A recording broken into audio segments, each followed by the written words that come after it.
A Tormented Bride for the Courageous Cowboy. Written by Etta Foster and published by Starfall Publications. Book from Historical Western Romance series. Save more with our ebook and audiobook bundles on our website starfallpublicationsbooks.com. Subscribe for more audiobooks. Enjoy. Chapter 1. The wide open spaces that opened out in front of Grace were much different from the built-up town she was used to. It was daunting to look out of the train window at a world she had never seen before, yet she knew she had no choice. Up until a few days ago, she had never imagined her life outside of Boston. She had been content to live and work in her father's tavern. That was until he had turned up, and her entire life had been turned upside down in a matter of seconds. She had never imagined that a small, seemingly innocent deck of cards could do such a thing.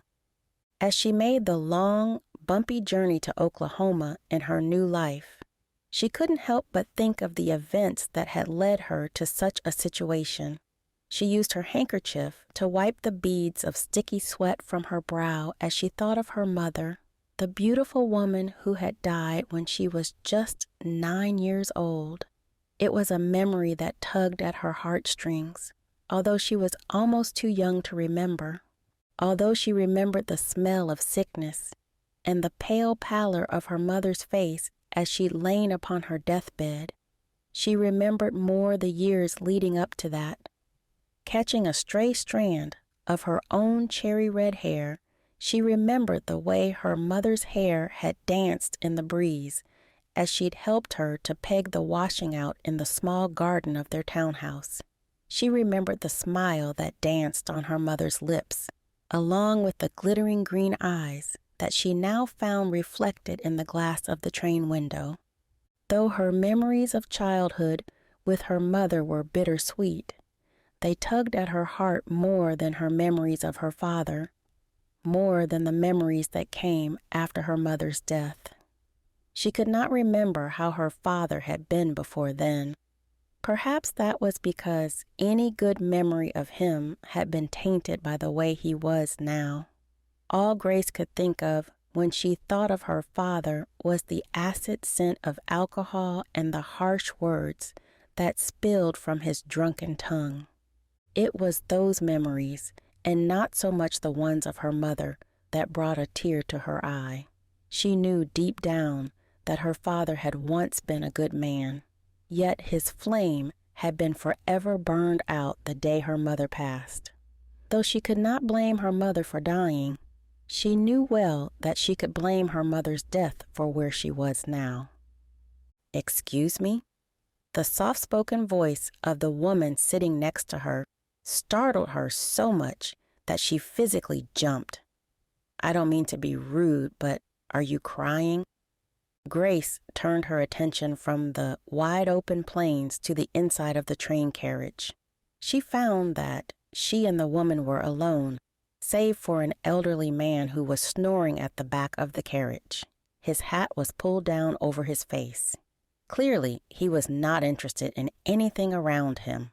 When she had climbed onto the train, she had struggled for a seat, yet now it seemed that everyone else had disembarked along the way.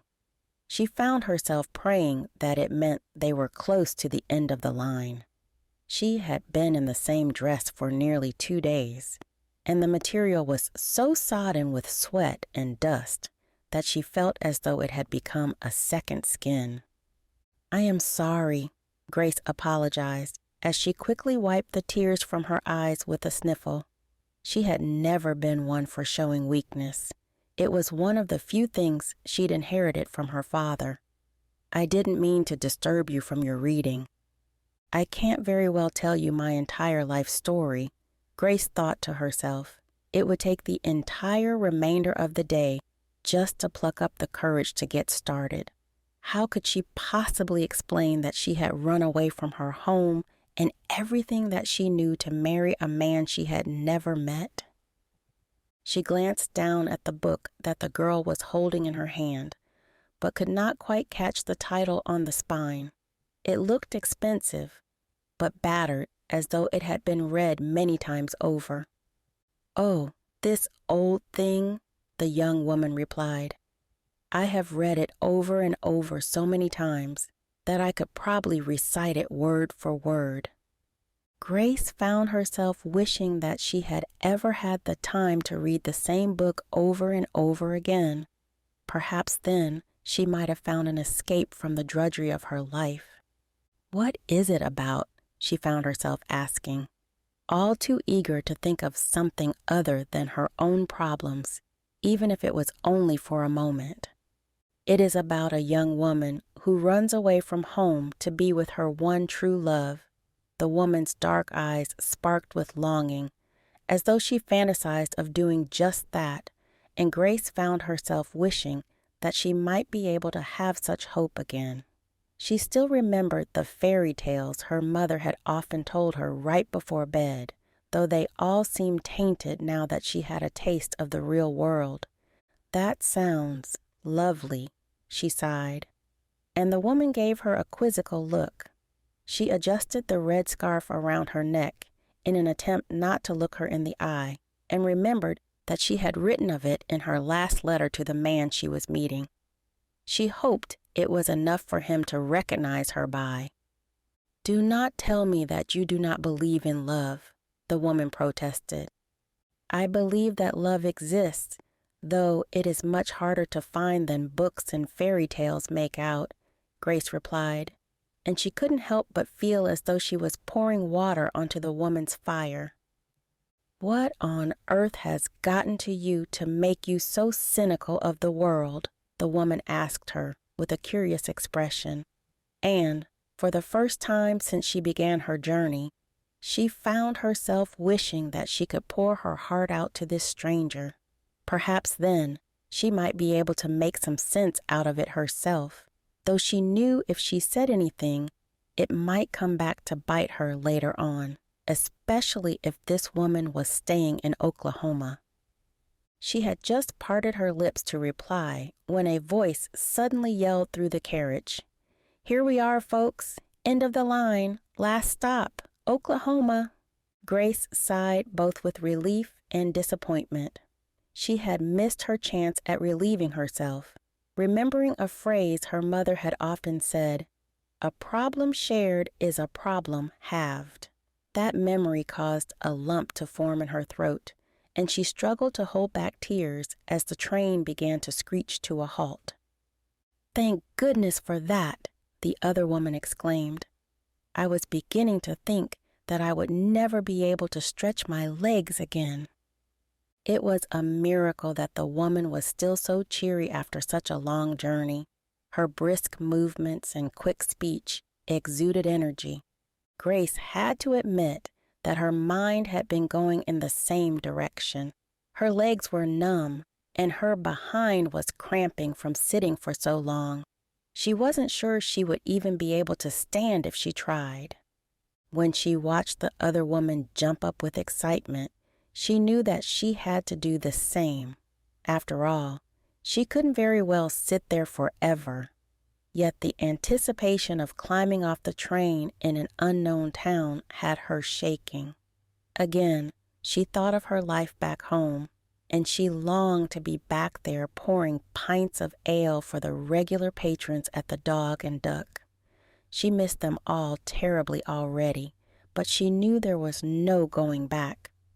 "The only way is forwards." Her mother's sweet voice rang in her ears as it had all those years ago, and she knew that no matter where she went, her mother would always be with her in spirit. It was that spirit that gave her the strength to stand and pull her luggage down from the overhead compartment where she had placed it the morning before. "My name is Nancy Delaney, by the way." The woman startled her yet again as she turned to find her with a hand extended. "Grace Mathers," she replied, as she shook the woman's hand and adjusted her grip on the handle of her case. "Well, Grace, it was lovely to ride with you. And I hope that Oklahoma holds all you are searching for." Nancy smirked at her, and Grace found herself wishing that she could be more like her. Perhaps if she had even half of Nancy's optimism, she wouldn't feel so weighed down by her problems. "I do hope that we shall meet again one day." "Thank you," Grace replied, and she couldn't help but give her a brief smile back before the woman turned and began to make her way down the train. The instant she was gone, Grace felt more deflated than ever. Perhaps it was because the woman had so much energy, it caused her to realize how little she had herself. Grace was just about to follow when the train suddenly lurched forward, coming to a harsh stop, and she realized that this was truly it. There was no turning back now. She had come too far to go back. There was nothing left for her back home. Oklahoma was all she had now, and whether she liked it or not, she would have to call it home from now on. She had nowhere else to turn. With that thought in mind, she put one foot in front of the other and disembarked the train. Her heart hammered as the thick, dusty air hit her square in the face. The sudden change caused her to cough and splutter, and for a moment she was completely overwhelmed. Disoriented, she closed her eyes and pressed her handkerchief to her mouth and nose. It was a futile attempt to be able to catch a breath that wasn't full of dust that had been churned up by the train wheels. For a few moments, all she could hear was the noise of the train and the people all around her who were climbing off of the other carriages of the train and being greeted by their loved ones. She found herself wondering at the kind of man she was about to meet. The man who might very well be her husband one day was waiting somewhere on that platform. "You can do this," she told herself as confidently as possible. "You have to do this." It was no longer a case of wanting to escape. She needed to. Everything that had led her to this moment circled her mind, making her feel dizzy. She glanced up and down the platform for him, unable to pick anybody out of the crowd who seemed to be looking for someone in return. Anticipation crept in again, and she found herself shaking. Her trembling legs made it difficult to step down from the train, but slowly she managed it. Then she heard a voice rise above the noise, and her heart skipped a beat as it called her name. Grace. Chapter 2. He felt absolutely ridiculous. Not only was he wearing his Sunday best on a Friday, but his ailing mother had made him promise that he would attend the station with flowers picked from her garden. Of course, it was a nice gesture and one that he was sure the young lady would appreciate, but if he was honest with himself, it just wasn't him. "You need her, Maddie." His mother's words rang in his ears, even as he stood waiting on the station platform for the train to arrive. "After all, who will look after you and your boys when I am gone?"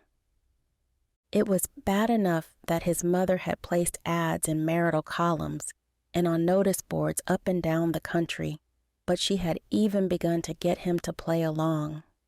His mother had a funny way of getting what she wanted in the simplest of ways.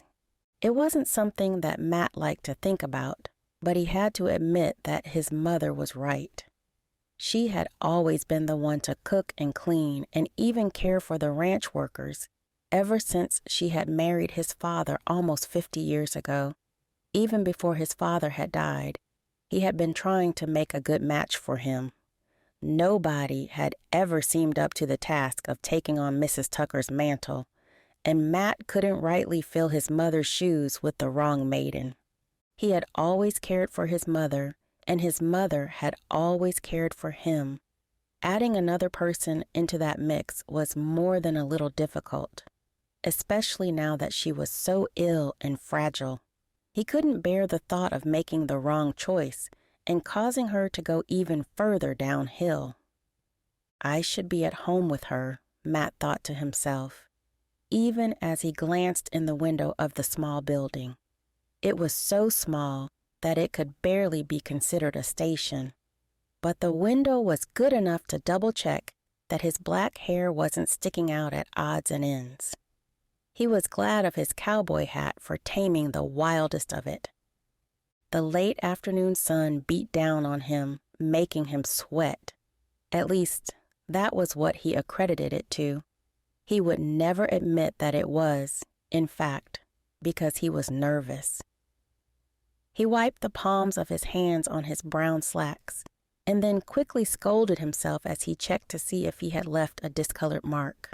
When he looked up again, he couldn't contain the feeling that he was being watched.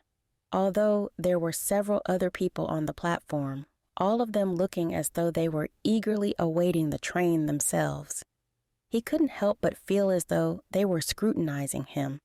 He recognized several of them from town, and a couple of them waved while others simply passed by as though they hadn't noticed him. "Well, don't you look handsome, Mr. Tucker?" A croaky old voice sounded behind him, and Matt recognized it immediately. Mrs. Lemon was the wife of the station's caretaker and a dear friend to his mother. No doubt she had sent word to the gray-haired woman to ensure that somebody was keeping their eye on him if his mother could not do it for herself. For a moment, he imagined the kind of pressure his mother would put on him. Suddenly, he was slightly relieved that she was too ill to leave the ranch, and that made him feel even more guilty for having left. "Thank you, Mrs. Lemon. You are looking quite fetching yourself this afternoon," Matt replied. "That is a lovely dress." It was easy to compliment Mrs. Lemon. It was easy to compliment any married woman around town. It never came to anything, yet the thought of having to do the same with an eligible, young, and single woman made Matt feel as though his collar was fastened all too tightly around his neck. Every action has its consequences. His father's words rang in his mind. Always be mindful of the things you say and do. Not for the first time, he wondered what his guest might look like and how she might be dressed. He hoped she would be better dressed than Mrs. Lemon in her moth-eaten dress. Otherwise, he would feel even more uncomfortable in his Sunday best. "Oh, this old thing."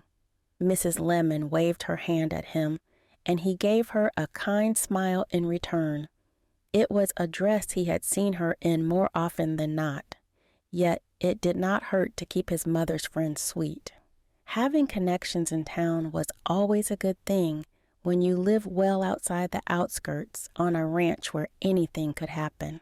I have had it for years. "Well, you obviously keep your clothes in good condition then," Matt smiled, but he had to admit that even to him it sounded forced. Perhaps his nerves really were getting the better of him. He was glad that Mrs. Lemon didn't seem to notice and embarrass him further. "You look like you are a rabbit caught in lantern light," Mrs. Lemon laughed as she approached and reached up to adjust the collar of his shirt in a similar fashion to what his mother had done before he left the ranch house that morning. "Are all middle-aged women so fussy over these things?" he asked himself. "I already feel uncomfortable enough as it is. How should one look when meeting a woman they have never met before?" he asked her, and she gave him a gentle pat on the cheek that showed obvious affection before licking her thumb to wipe a smudge from his face. "You could try not looking so frightened out of your wits," Mrs. Lemon mused with a smile. "I'm sure the girl doesn't bite." Even at 32 years old, Matt knew he had to take the woman's advice. He had always been one to listen to his elders, and he was sure that a woman, even an elderly one such as Mrs. Lemon, would know the young lady much better than he did. After all, she had once been young, even if that was hard to believe. He opened his mouth to speak, when he suddenly heard the loud bellowing of the train's horn in the distance, and his nerves hitched up a notch. He felt a lump form in his throat, and he suddenly wasn't so comfortable with having Mrs. Lemon around. The last thing he needed was an audience when his guest arrived. "Don't you worry." Mrs. Lemon tapped him on the shoulder then and gave him a quick smile. "I won't stick around to hold your hand. Your mother just asked me to check on you." Matt was more than a little relieved. He didn't want to appear rude by asking her to leave. Though she was elderly, she still appeared to have some sense. "I hope I didn't make her feel uncomfortable," he sighed to himself, wondering whether his body language might have given away how uncomfortable he was. "Thank you, Mrs. Lemon." Matt was relieved as Mrs. Lemon said her goodbyes and headed off down the platform as the train rolled into the station. He watched her leave before giving his full attention to the oncoming carriage. Matt took a deep breath as he watched the sand cloud that was kicked up by the train. His heart hammered in his chest, and he couldn't remember the last time he had been so nervous. In fact, he didn't think he ever had been. He was usually such a confident man who didn't care what others thought. His mother's hopes hung on what this woman thought of him. He knew that he could not let her down. He wasn't sure that her poor heart could take it. Even more so, he wasn't sure he could handle being the one to upset her. The train drew to a halt, and the doors were flung open to let several passengers off. Each one of them seemed to have somebody meeting them, and, for a few moments, Matt wondered whether the woman might not even be on the train. He was sickened by the thought that after all their correspondence, she had changed her mind and turned back for home. Perhaps she sent another letter and it got lost, he thought to himself. Maybe I got the date wrong and she arrives tomorrow? He forced the thoughts away quickly. After all, what did it matter if she didn't turn up? He would just have to go back to looking for another bride. My mother needs help now, he reminded himself after having watched her drop a plate in the kitchen that very morning, because her fingers simply couldn't hold the weight of it. He was almost ready to give up, sure that there was nobody left on the train, when a final passenger finally stepped off. She was wearing the plainest of dark blue dresses, yet she was by far the most striking woman that he had ever laid eyes upon. Her cherry red hair was braided, hanging down over her shoulder, almost to her hip. He suddenly remembered the last letter he had received from the woman he was meeting, and the words rang in his head. "You shall know me by my fiery red hair and matching red scarf." He found himself holding his breath as he wondered whether she might in fact be there to meet someone else. For a moment, he was fearful that he had gotten his hopes up all too soon, as he watched her cast a smile at somebody across the platform. Then she stepped down from the train, lugging her heavy suitcase, and her head flipped from side to side. She had obviously never been to Oklahoma before, and he wondered whether she might be his guest after all. Instinctively, he placed the wildflowers behind his back and began to wander forward, determined not to look too eager. "Grace?" When she turned to look at him, Matt was more than taken aback by the striking gray of her irises, and he found it almost impossible not to get lost in them as she replied, "Mr. Tucker." "Yes," he said in a voice that was all too firm. Wondering whether it might have even been a little harsh, he quickly added, "It is a pleasure to finally meet you." "More of a pleasure than I had hoped," he admitted to himself. Her beauty made up for their lack of knowing each other. He still kept his distance, as he had promised himself before she had arrived. "I am only here for my mother." "And I you," she nodded, stiff and expressionless. She remained cold and formal, making her hard to read. It's too late to turn back now, he reminded himself. Even if Boston wasn't quite so far away, he couldn't rightly put her back on the train and send her away. She was here for a reason. They were both just going to have to get used to it. Chapter 3. Close up, Mr. Tucker was even more handsome, and that made Grace feel even more wary of him. Of all the men in the world who advertised for a bride, she had never expected one to look as he did. He seemed much too young and handsome to have any trouble finding a bride in his own town, so why had he written for one from Boston? These are for you. Mr. Tucker produced a bouquet of wildflowers from behind his back, and the corner of his mouth turned up in a slightly awkward smile, as though he wasn't at all comfortable with the gesture. Mr. Tucker was unlike anything Grace had been expecting. The entire journey to Oklahoma had consisted of conjuring up images of him in her head.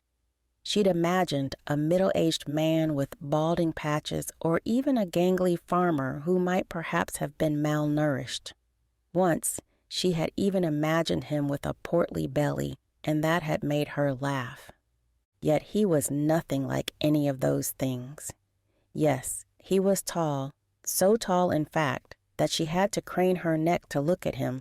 He had a Roman nose and sharply handsome face, lined with an afternoon shadow of facial hair. Thick eyebrows matched his equally thick jaw-grazing hair. It was quite unnerving that he was so good-looking. Grace had partially hoped that he would be ugly or disfigured in some way, so that she would at least have an excuse to feel cold towards him. Now she was going to have to find another reason to keep her distance until she knew where she stood. Thank you, Grace said gratefully as she tried to juggle her bag and the bouquet. They are beautiful. They were my mother's idea. Mr. Tucker shrugged, as though it was of little consequence to him, and Grace couldn't help but feel a little put off by his off-handed nature. His cold demeanor and lack of gentlemanly manners left her feeling more than a little unwelcome. Did you really need to divulge that? She thought to herself, wondering whether he had purposefully mentioned that the flowers were not his idea. Some men might have taken the credit for such a gesture, but it seemed that he wasn't bothered by what she thought of him. In normal circumstances, she might have found that endearing, but now she found it stubborn. Having no idea what to say, Grace found herself wishing she could turn around and climb right back onto the train. She couldn't say that she felt all that welcome in this man's presence. It seemed as though he was having the same feeling as he remained silent. His eyes bore into hers as though he was willing her to be the one to break the silence. I am very much looking forward to meeting Mrs. Tucker, Grace admitted to him to break the silence. She hoped that the woman might be more welcoming than her son. Maybe then she wouldn't feel so much like she had made a wasted trip. Then allow me to escort you to her, Mr. Tucker replied, as though he was glad to have a reason to start walking. He gestured her forward, and she walked beside him, struggling to keep up with his fast pace as her heavy bag battered against her knee. It might have been a little bit easier had she not had the extra added pressure of not dropping the flowers he had given her. It was an uncomfortably silent walk off the platform and around the side of the station to a hitching post where a horse and cart were awaiting them. Grace couldn't help but admire the huge black Shire horse that Mr. Tucker approached and affectionately patted on the neck. This is Thursday. She'll be taking us to the ranch. She looks sturdy, Grace commented, when the horse turned its head and she noticed that its face was graying with age. She had seen many similar horses in Boston, though none appeared so well kept as Thursday did. At least, that was a quality in the owner's favor. She has served the ranch well since my father purchased her about 15 years ago. The man had an obvious affection for the horse. I imagine she will be retiring soon then? Grace asked, knowing that if a horse was not retired, it would likely be worked to death. She couldn't stand the thought of that happening to any animal. She wasn't sure whether she asked the question for the horse's well-being or whether it was to get a measure of Mr. Tucker's character, but it seemed that he wasn't too pleased by the question. She will work for as long as she is able, and then she will be put out to pasture when she indicates that she cannot work any more, he scowled. Though you should not bring up the conversation with my mother.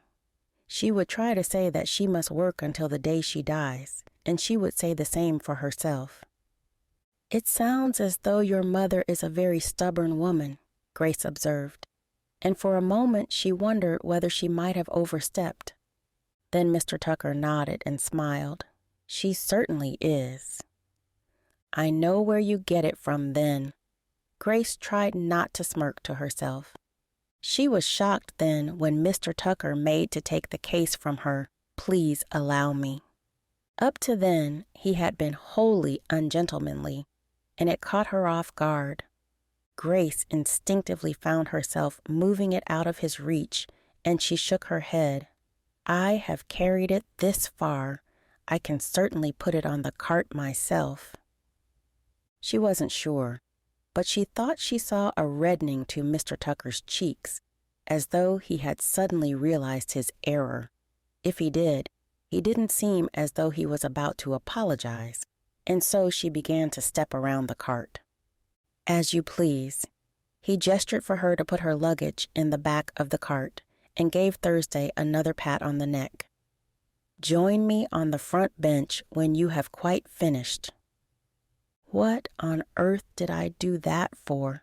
Grace questioned herself as she rounded the back of the cart and saw for the first time the distance she would need to sling the bag to get it into the cart.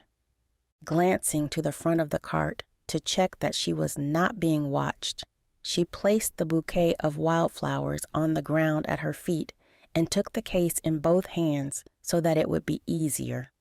By the time she had managed to sling the item up into the cart, she was out of breath and her shoulders were aching.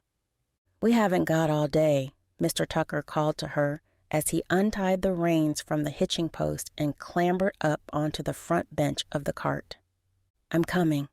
Grace spoke through her breathlessness, trying not to sound as though she had overexerted herself. Picking up the bouquet, she dusted the flowers off before traveling around to join him.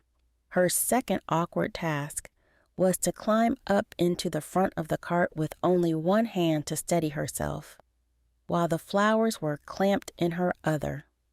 When she glanced at Mr. Tucker to see if he might offer a hand, she found him already staring off ahead as though he was disinterested. It was more than a little disheartening, but Grace tried her hardest to remain hopeful as she finally slipped onto the bench beside him and laid the flowers in her lap. She struggled not to mutter something crude under her breath as she plonked herself down beside him. I was beginning to think you would never get up here, Mr. Tucker sounded amused, and when she looked at him, she saw the corner of his mouth twitching. I would like to see you try climbing into a cart with your hands full. Grace couldn't help the fiery tone to her voice.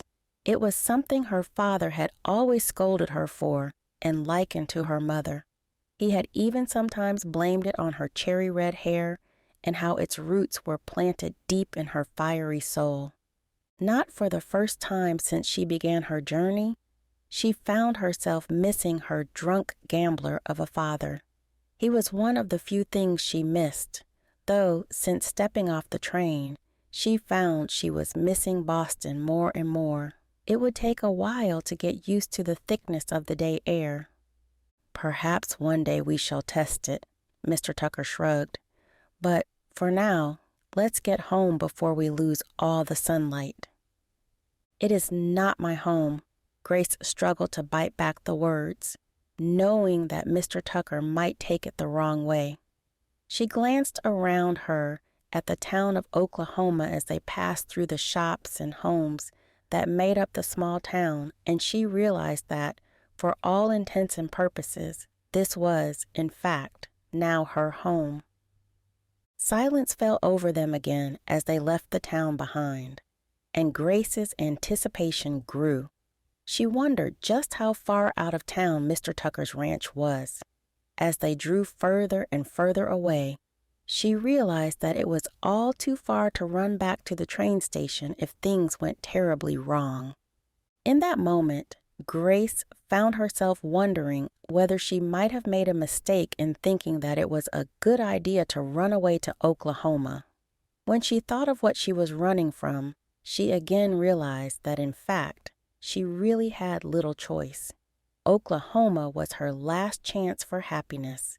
Yet she couldn't quite see a joyful life with this man beside her. Although her long journey to Oklahoma was now at an end, she knew it was going to be an even longer journey to happiness. All she could do was breathe deeply and steel herself for what was to come, because no matter what happened, she had little choice in the matter. Chapter 4. Well, I never. Matt couldn't help but feel as though Grace was most ungrateful as he offered to take her case. He saw the fiery stubbornness in her eyes as she insisted that she was capable of putting it in the cart. If that was how she wanted to act, then he would certainly let her. He couldn't help but think of his mother and her own stubbornness. Perhaps they were going to get on perfectly. He wasn't sure he liked the thought of that and being ganged up on in his own home. Before we continue into the story, do us a favor. Like this video and hit the subscribe button because it helps very much with YouTube's algorithm. If you want the audiobooks ads free, visit our website and select our bundles to save more. Thank you again. Now back to our story. But he knew for his mother's sake he had to at least try. Though he sensed her struggling to climb into the cart, he fought back the urge to help her for fear that if he touched her, he might find himself struggling even more to control himself. She was certainly the most beautiful creature he had ever laid eyes upon, and that left him feeling stunned and anxious for the future. He couldn't allow it to get in the way of seeing her stubbornness, especially if she began to make life difficult. Before she had arrived, he feared that she might be a foul, ugly thing who was older than she had claimed to be. Now he found that it was quite the opposite. It made him even more nervous. Her beauty had left him instantly attracted to her, as it would any man. Yet he had been attracted to women before and never felt the need to be standoffish. He didn't like the thought that her stubbornness might become a problem.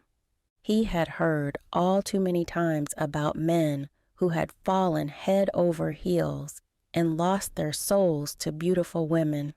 He struggled hard to remind himself that this beautiful woman was here for one purpose and one purpose only, to put his mother's mind at rest.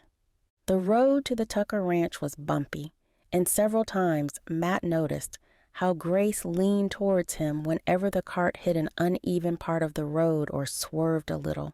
He also noticed the way that she tried to overcompensate her weight to the opposite side so as not to touch him directly. Matt couldn't help but notice how he found himself wishing she would get a little closer. He blamed it on the chill that was beginning to overwhelm them as the sun began to fall, yet even in the back of his mind, he knew that it was something much more than that. He was glad of the sight of the ranch when it came into view against the setting sun. It had been a long, silent journey, save for the odd exclamation by Grace whenever they hit a hole or a bump in the track. He had to glance sideways when he heard Grace suddenly gasp. Although the ranch was fairly small as far as ranches went, Matt had to admit that it had a certain charm, and, lit with the red light of the sunset, it could even be described as beautiful. He had always loved the ranch. After all, it had always been his home and the only one he had ever known. "Is something the matter?" Matt asked as he pulled on the reins to bring Thursday to a halt. "This wasn't at all what I was expecting," Grace replied, and for a brief moment Matt wondered whether she disliked the look of the place. "If it is not to your taste, I am sure that there is somewhere else in town you might stay until you become accustomed to your new surroundings," Matt said, a little too harshly, and he quickly bit the inside of his cheek. No, it is beautiful." Grace shook her head. "I am glad the place meets your approval," Matt scowled as he threw himself down from the front bench. "Believe me, a rundown shed would look good compared to the places I have rested my head," Grace replied. Looking at her clean dress and the neatness of her hair, Matt wasn't at all sure he could believe her. She barely looked as though she had worked a single hard day's work, and had he not known where she had come from, he might have believed her to be of high society. That was, until she opened her mouth and gave away her commonness with her drawling accent and her fieriness. "My father built everything from scratch with his own bare hands," Matt explained, in the hopes it might make her look a little more favorably upon the property. After all, if things went well, it would be her home too. He couldn't help but notice that she continued to glance around with scrutiny at the small ranch when he turned back towards the cart. "Let me give you a hand." Matt offered up his hand to her as she made to get down from the cart, but she quickly turned and began down the steps backwards with the bouquet still in hand. Matt had to admit that he was not surprised by her stubbornness. In fact, he was already beginning to grow used to it. Matt could not bear the pain of having to watch her struggle all over again, and so he reached up and gripped her firmly by the waist. If she was going to be stubborn, then he was going to play the same game with her. "Wait, what are you doing?" she demanded as he pulled her down from the cart. "Put me down." Matt couldn't help but smirk to himself as he placed her on her feet. Happily. He had to admit that she looked cute when she was angry. There wasn't a single thing about her that was scary, and she reminded him of a puffed-up house cat. He was sure that if he closed his eyes, he would see the ginger tabby he'd owned as a boy hissing and spitting at him. "What on earth did you do that for?" she demanded as she ran her hands over the front of her dress to try and smooth out some of the wrinkles that had been caused by his rough handling. For a moment he felt guilty until he reminded himself that she would get over it. "I don't have time for you to mess about," Matt shrugged his shoulders. "My mother is waiting to meet you, and I am sure you are keen to get some rest after your long journey." Still ungrateful as ever, he thought to himself, and he turned his attention to collecting her luggage from the back of the cart. "I could have gotten that," she protested as he pulled it down and began to carry it towards the porch steps. "We would be here all night if I let you," Matt sighed and gestured her inside ahead of him. "Let's not keep Mother waiting too much longer. I need to check on her." He was anxious to be sure that his mother's health had not deteriorated further in his absence. He tried to go to town as little as possible to be sure he was always close by. He had even thought of sending a farm hand in his stead to collect Grace, but his mother had insisted that she would be fine. He pushed his way into the hallway and dropped the case by the door before holding it open for Grace to enter herself. She gazed around the hallway with curiosity, and Matt determined, "I shall give you a quick tour on the way to my mother's room." "I'd like that." Grace smiled warmly at him, and he quickly averted his gaze. He couldn't allow himself to be distracted by the way her mouth made such a pretty shape when she smiled. "To the left, we have the kitchen, and to the right is the living room," Matt explained, pointing first one way through one arch and then the other through a second arch. "I see," Grace nodded, following his finger, and he couldn't help but feel as though she was mocking him. What gave it away, he thought. The dining table and the rocking chair beside the fireplace. It wasn't difficult to look at each room and easily know what each was for. He couldn't help but wonder for a moment why he was even bothering. Still, he continued on through the house. "Further down the hall is my study, which I prefer to keep private, and a small library that my father built for my mother," Matt explained, his heartstrings twinging at the mention of his dearly departed father. "It sounds as though your mother was a very lucky woman to have somebody like him," Grace commented. "Most women are not so lucky."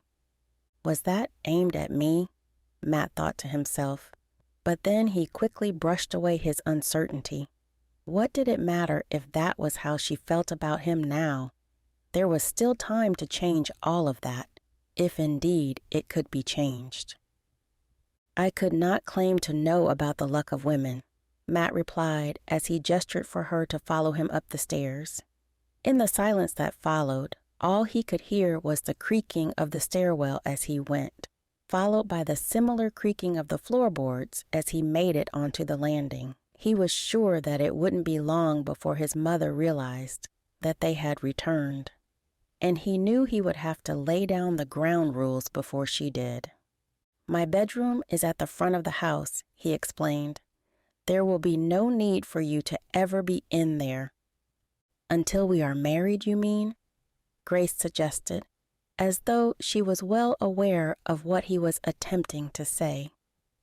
"Yes, until we are married," he spoke through gritted teeth. He needed to be sure his intentions were clear so that there were no misunderstandings between them. Until his mother had become ill, he had never even entertained the thought of ever being married, and it was foreign to him still. "Your room is the guest room beside my mother's at the back of the house, and there is an outhouse to the rear of the property for all private matters." Matt struggled not to blush at the mention of such things. It was not something that was often brought up with mixed company, though he knew it needed to be said. "Of course," Grace nodded, looking as though she was completely unfazed by it. He was relieved that she did not pick up on his embarrassment. "Breakfast is served just after dawn, and an afternoon meal is expected for all the ranch hands," Matt continued quickly in order to get off the subject. "Supper is also provided for them before they travel back home again. Though my mother will help wherever she can, the cooking and cleaning will mainly be down to yourself from now on."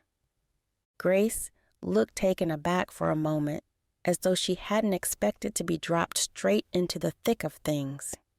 "I would have liked to give you a few days to settle into things, but due to the circumstances, I fear I am unable to do so," Matt continued, as he saw the look, and Grace nodded. "I am no stranger to hard work and cooking for employees," she replied. "We will see about all of that," Matt thought to himself, though he did not let on. "Shall we meet Mrs. Tucker, then?" he suggested, and he gestured down the landing to the doorway closest to them. Chapter 5. "Maddie, is that you?" A croaky yet feminine voice hit Grace's ears as they approached the door that Mr. Tucker had gestured to. "If it be anyone else lurking outside my door, I'm not too old to whip you with my walking stick. Is her bite as bad as her bark?" Grace couldn't help but laugh with amusement, but Mr. Tucker didn't seem to share the same feelings towards his mother's words. "Hardly," he grunted, as he stepped forward and knocked on the door before he pushed it open and greeted the woman inside. "It is us, Mother." "Well, well, do bring the girl in out of that drafty cold hallway and come by the fire." The woman's voice was friendly, if a little rough with age, and Mr. Tucker stepped out of the way to allow her to enter. We don't want you catching a cold on your very first day here, do we?" She stepped into the room beside him to find a woman sitting beside a roaring fireplace. She was swinging back and forth in a rocking chair. A walking stick leaned against the side table, looking precarious, as though it might suddenly topple into the flames. "Come here, child, so that I might get a good look at my son's bride." The woman squinted at her and ushered her forward with an urgent roll of her hand. For Grace to hear the words spoken aloud made her quiver. She had never really thought of being anybody's bride.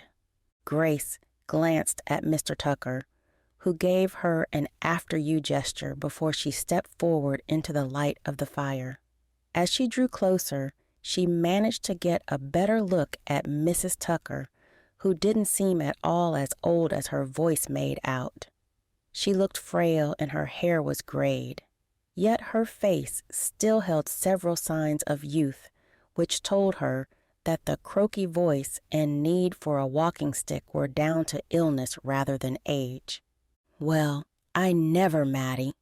The woman gaped as she looked Grace up and down. "I never would have guessed that you could have gotten yourself such a beauty of a bride."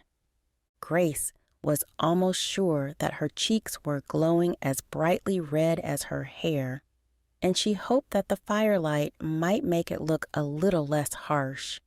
Though she was used to male attention, having worked in a tavern, she wasn't at all familiar with having women compliment her. In fact, it had often been the opposite in Boston. "I had not noticed." Mr. Tucker's gruff reply made Grace instantly annoyed. She had never thought of herself as beautiful, yet she had never been so insulted as to have a man outwardly deny it. The drunken men at the tavern couldn't have been the most reliable sources for judging her beauty, but she knew from looking in the mirror that she had something about her. "Now, Mattie, don't be such a stick in the mud," Mrs. Tucker demanded. "Come over here and let me see the two of you together. I need to get a feel of you as a couple." Mr. Tucker hesitated. He looked as though he was thinking something through carefully for a moment. Perhaps he was judging just how close he should get. "Is Mrs. Tucker really so ill?" Grace thought to herself, suddenly wondering whether she might be standing too close for comfort. Yet there didn't appear to be any signs of anything contagious within the room. "Maybe he just doesn't want to get close to me." She was sure that she heard Mr. Tucker inhale sharply before he finally stepped forward to stand beside her. She was all too aware of his closeness as the scent of him washed over her. It wasn't at all an unpleasant scent, though she couldn't quite put her finger on it. "Well, well, I do believe the two of you are going to make some handsome sons and pretty daughters." Mrs. Tucker sounded absolutely giddy, yet her words set the fear of God into Grace. "We aren't even married yet," she wanted to scream. It was not a feeling she was unaccustomed to, as the last few weeks she had felt like screaming at the top of her lungs. The warmth of Mrs. Tucker's welcome helped to ease her frustration at the unfairness of her situation.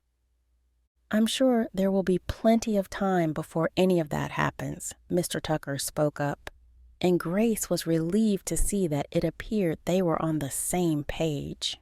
The last thing she wanted to do was rush into something. She thought of all the women she'd met in Boston who had hurried to marry and were practically on their second pregnancy before the year was out. Marriage seemed a harsh world to her. She prayed it might be different in Oklahoma. Seeing the growing disappointment on the older woman's face, Grace found herself saying, "I'm sure there shall be plenty of time for all of that." On that note, I do believe that I shall leave you ladies to talk on such matters while I tend to my work. Mr. Tucker sighed and stepped up to his mother. He leaned down and pressed his lips to her forehead. It was such an affectionate gesture that Grace could never have guessed it of him. Up to then, she had believed him a cold, stone-hearted man who kept his distance.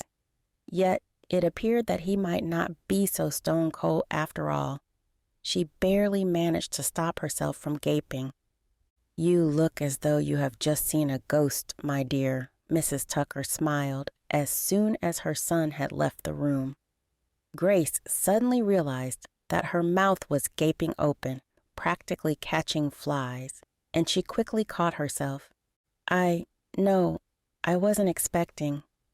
She wasn't sure how to explain to the woman that she hadn't been expecting her son to be so affectionate towards her. Matty might be a little rough around the edges, but give him a chance and he will show you that he can be a gentleman, Mrs. Tucker explained. He is much like his father, the kind of man to guard his heart until he knows exactly what he wants, and then he will make his intentions clear. I hope that it doesn't take us too long to get there, Grace thought to herself. She was having a hard time believing that he would ever be anything other than cold and indifferent to her. Still, she had no other choice but to stick around and hope for the best. It was too late to go home now, and she couldn't bear to think what might happen if she did. "Mr. Tucker Sr. built this house?" Grace asked, hoping that she might drag the conversation away from the current Mr. Tucker a little. Perhaps that might calm her nerves slightly. "Yes, with his own bare hands while I was expecting my Matty," Mrs. Tucker explained, smiling tenderly. "Why don't you take a seat, child?" The woman gestured at the seat across from her own, and Grace suddenly realized just how exhausted she was. It had been a long train journey from Boston to Oklahoma, and an even longer one to the ranch itself on that bumpy road. Grace's legs were trembling with weakness. "Thank you." She was grateful for the chance to sit and rest as she dropped down into the seat offered to her. "You are most welcome both to sit and to be here," Mrs. Tucker announced, and Grace couldn't help but smile at the older woman. "I am sure Matty has already laid down most of the ground rules, but I am afraid I have one more for you." Grace was suddenly concerned. The woman's face had turned from friendly to serious, and she wasn't at all sure what was about to come next. Holding her breath, she nodded and waited to hear what the woman had to say. "Give this a real good chance, my girl." Mrs. Tucker leaned forward stiffly in her chair and reached out her hand. Grace found herself doing the same. When the woman gripped her hand, Grace noticed how rough and calloused her skin was. It was clear she had worked hard in her day, and Grace wondered whether that might be her own future. "My Matty is a good man," the woman continued, when Grace made no attempt to respond. "If you are good to him, he will most certainly be good to you." Grace didn't like the thought of what would happen if she wasn't good to him, but knowing that being sent home wasn't an option, she nodded. "I will always try my best." "And that is all any of us can ask for," Mrs. Tucker replied. "I am good at reading people, and I believe you will fit in well here if you just give it a chance." "I certainly intend to try," Grace assured her. "After all, I have nowhere else to go." The thought made her quiver, and she prayed again that she had made the right decision to escape it all. "What is the matter, girl?" Mrs. Tucker asked suddenly, and her face turned to a frown. "You have gone as pale as milk." "It's nothing," Grace assured her. She couldn't very well tell her it was because thinking of home made her feel sick. "I am just tired after my journey." "That is understandable," Mrs. Tucker nodded. "Rest here a while before supper, and then you may get an early night before the real work begins tomorrow." After sitting idle on a train for the better part of 2 days, Grace liked the sound of that, and she was suddenly a little more excited about what was to come.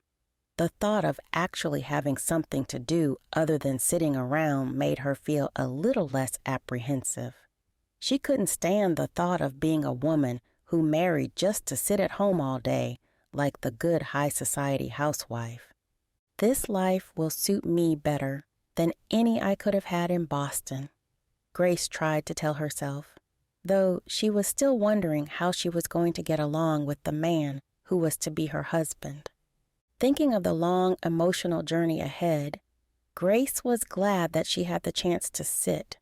The very thought of the future made her knees weak, and not in a good way.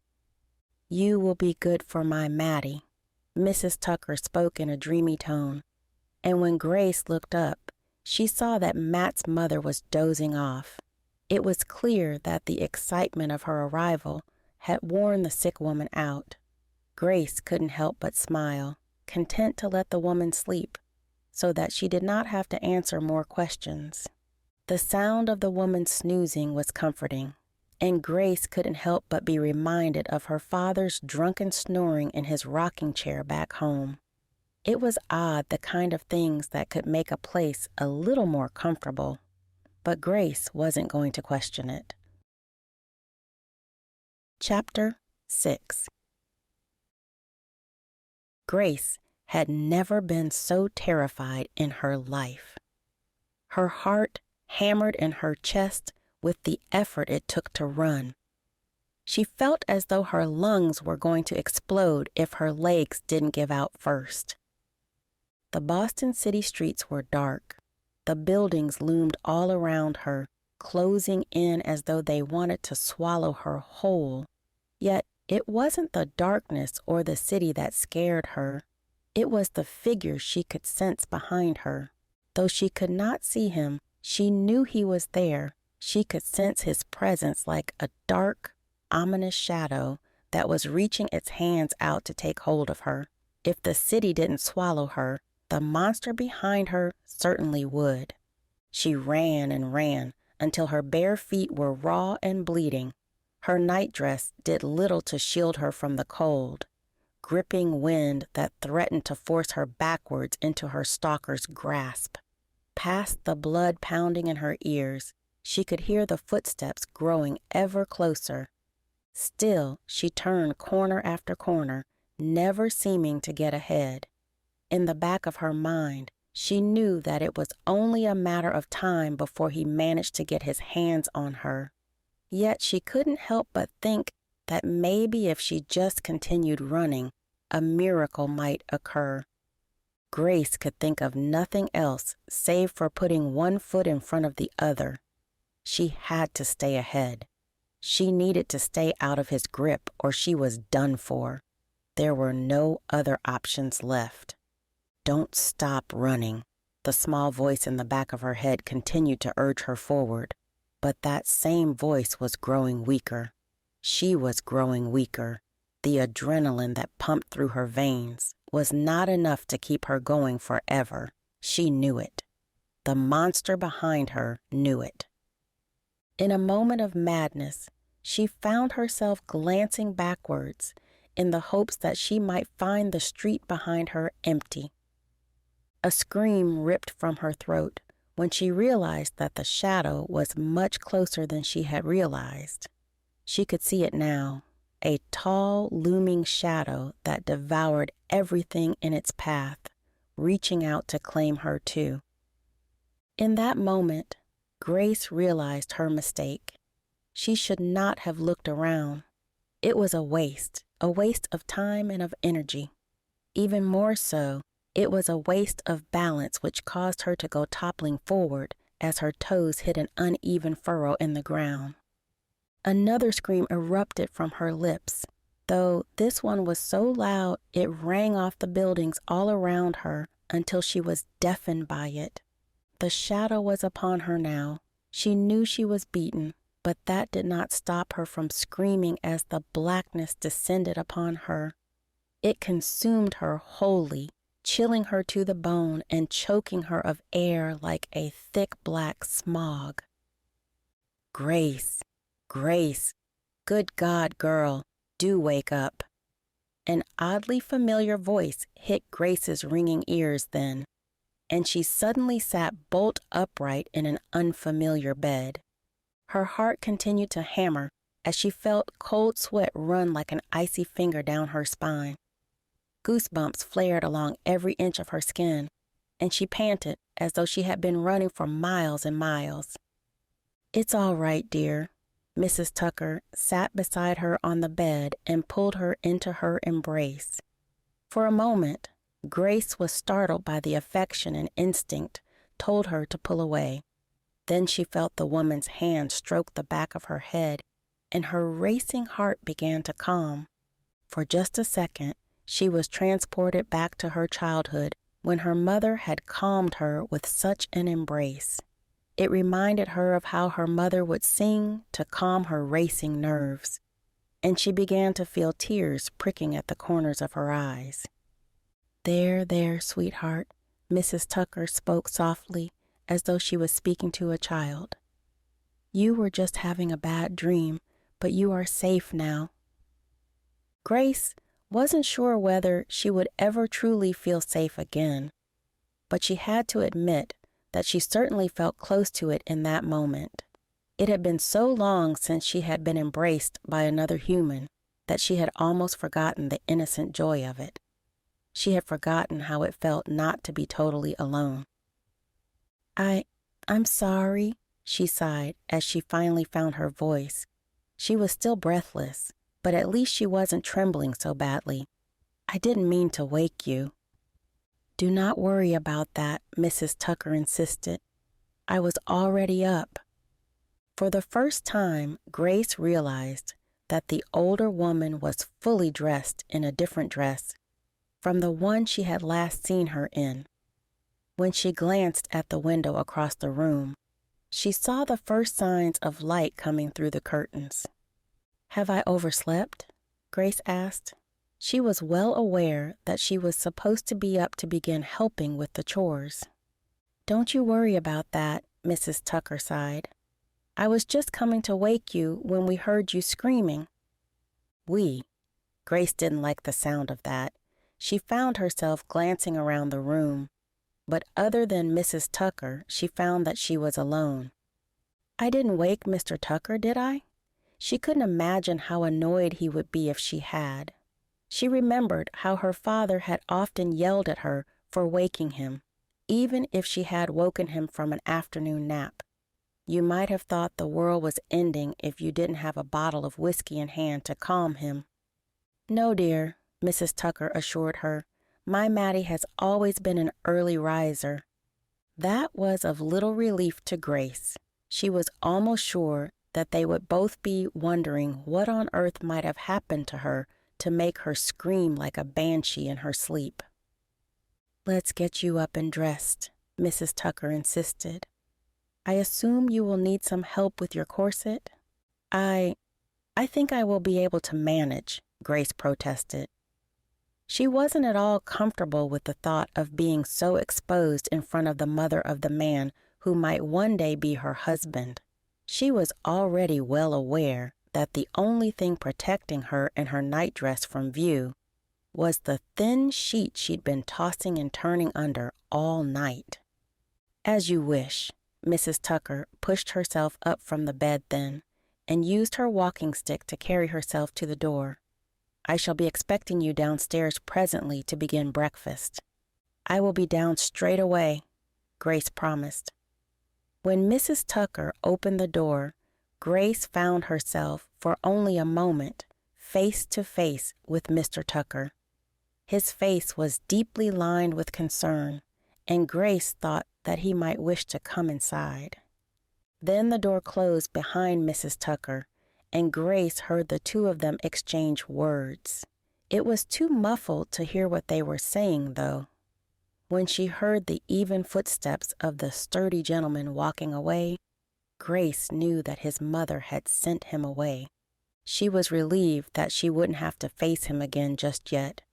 The look on his face in that moment had told her all she needed to know. He wasn't at all pleased that she was around. "How can I blame him when I have just made such a racket?" she asked herself. She could only imagine how loud she had been screaming for the two of them to come rushing to her room like that. The thought of having to face him after that caused her cheeks to blush as she pushed back the covers and clambered from the bed. Today will be better than yesterday, she tried to tell herself aloud, in the hopes that it would make it true. She wasn't sure she could handle a repeat of the day before, and all she could do was hope for the best. As she dressed, she tried not to think any further of her dream and the situation that it represented. She tried to force all thoughts of Boston and her troubles out of her mind as she set herself to the task of getting all her chores done.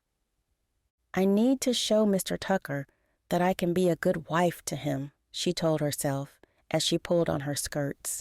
The very thought of that made her just as fearful as her dream did, but she knew deep down that it would be the lesser of two evils.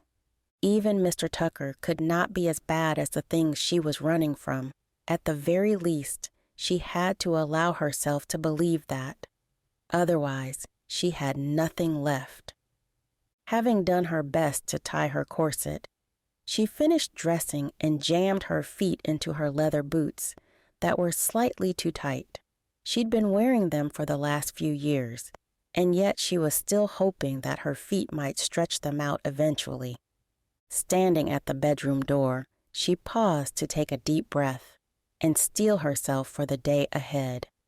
Please let me have the courage to get through this, she prayed before she reached for the door handle and pulled it open.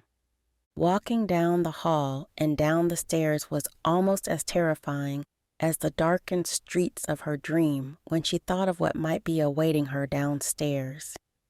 It was a small relief when she entered the kitchen to find that there was no sign of Mr. Tucker. Only his mother was in the room, working away as though she had completely forgotten why Grace was there. "Mrs. Tucker, you must let me do that," she insisted as she approached the woman who was lifting a heavy pot onto the hook above the fireplace. "Don't you begin sounding like my Mattie," Mrs. Tucker scolded her, and quickly slapped her hand away as she tried to offer her help. "It is what I am here for," Grace insisted. "You are here to be a companion to my son," Mrs. Tucker replied, with a look that said, "I know very well why you are here. And as that companion, it falls to me to help around the ranch," Grace insisted. "Then help me to get this breakfast started," Mrs. Tucker insisted. "I do not need you to do everything." Grace could only imagine how Mr. Tucker was going to react if he saw that his mother was doing too much. She could tell from the woman's own stubbornness that there was going to be no talking her out of it, and so she simply sighed. "What would you like me to do?" Chapter 7. He had just reached the front door on his way to do his usual chicken coop run when he heard the gut-wrenching scream that erupted from somewhere above his head. Instinct had Matt rushing towards the stairs in his mother's bedroom. The thought that she might have had a fall and hurt herself caused his heart to tear into 1,000 pieces. When he reached the top of the stairs, he was amazed to see his mother hobbling towards him at a speed he hadn't seen for months. "Mother, what on earth is going on?" he demanded even as she urged her way past him. "Slow down or you are going to hurt yourself." That was when he heard a second scream coming from the guest bedroom, and he found himself rushing after his mother even as she flung herself into the room. All frustration at having Grace in his home was gone for a moment. It was replaced by concern as he caught a glimpse of the red-haired woman tossing and turning beneath the bed sheets, as though something was possessing her limbs. Then the door slammed shut behind his mother, and he was left out in the drafty hallway, feeling helpless. He waited there for what felt like hours, pacing up and down the hallway as he waited to know why Grace was screaming at the top of her lungs. "Have I brought an ill woman into my home?" he thought to himself. Perhaps she had been exposed to sickness on her journey, and she had infected the entire household. That was the last thing his mother needed right now. I never should have agreed to this. Still, he couldn't help but feel guilty as his stomach clenched a little with concern. Matt had just turned to storm back down the hallway when the door clicked open and he turned to see his mother step out of the room. He glanced up just in time to see Grace sitting up in bed.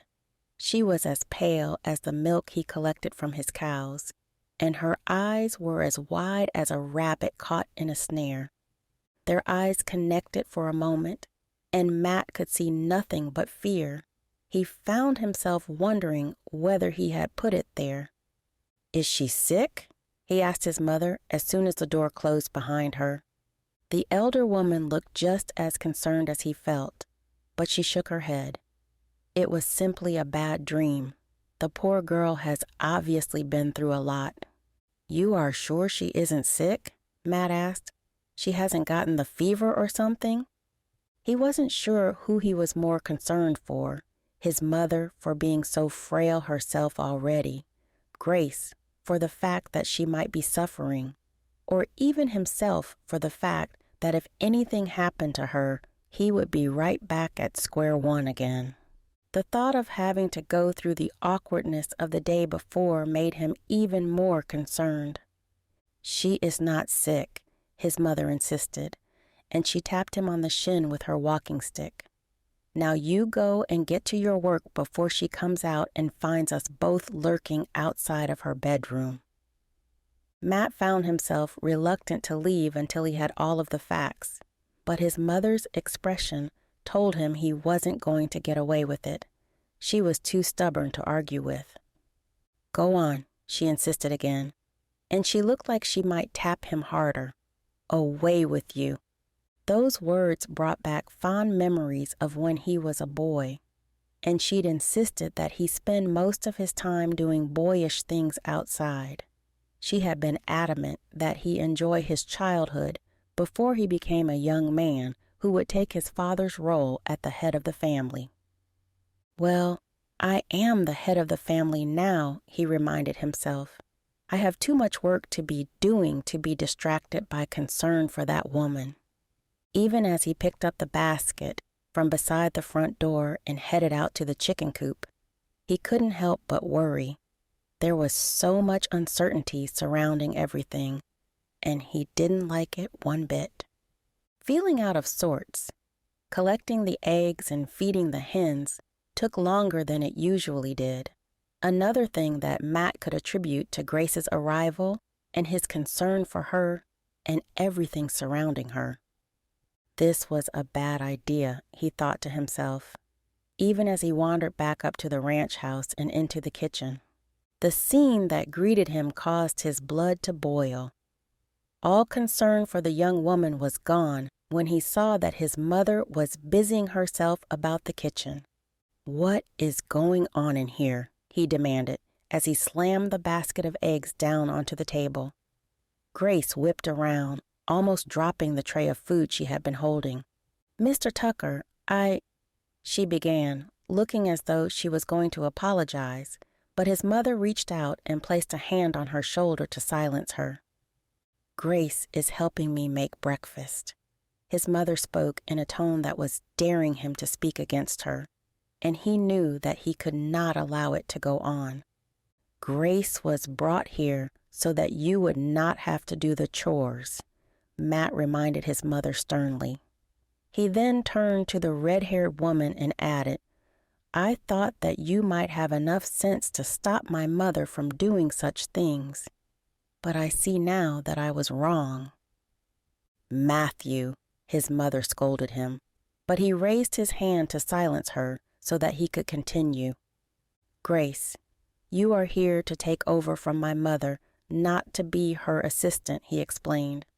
"If you are not up to that task, then I am afraid you have come to the wrong place. Mr. Tucker.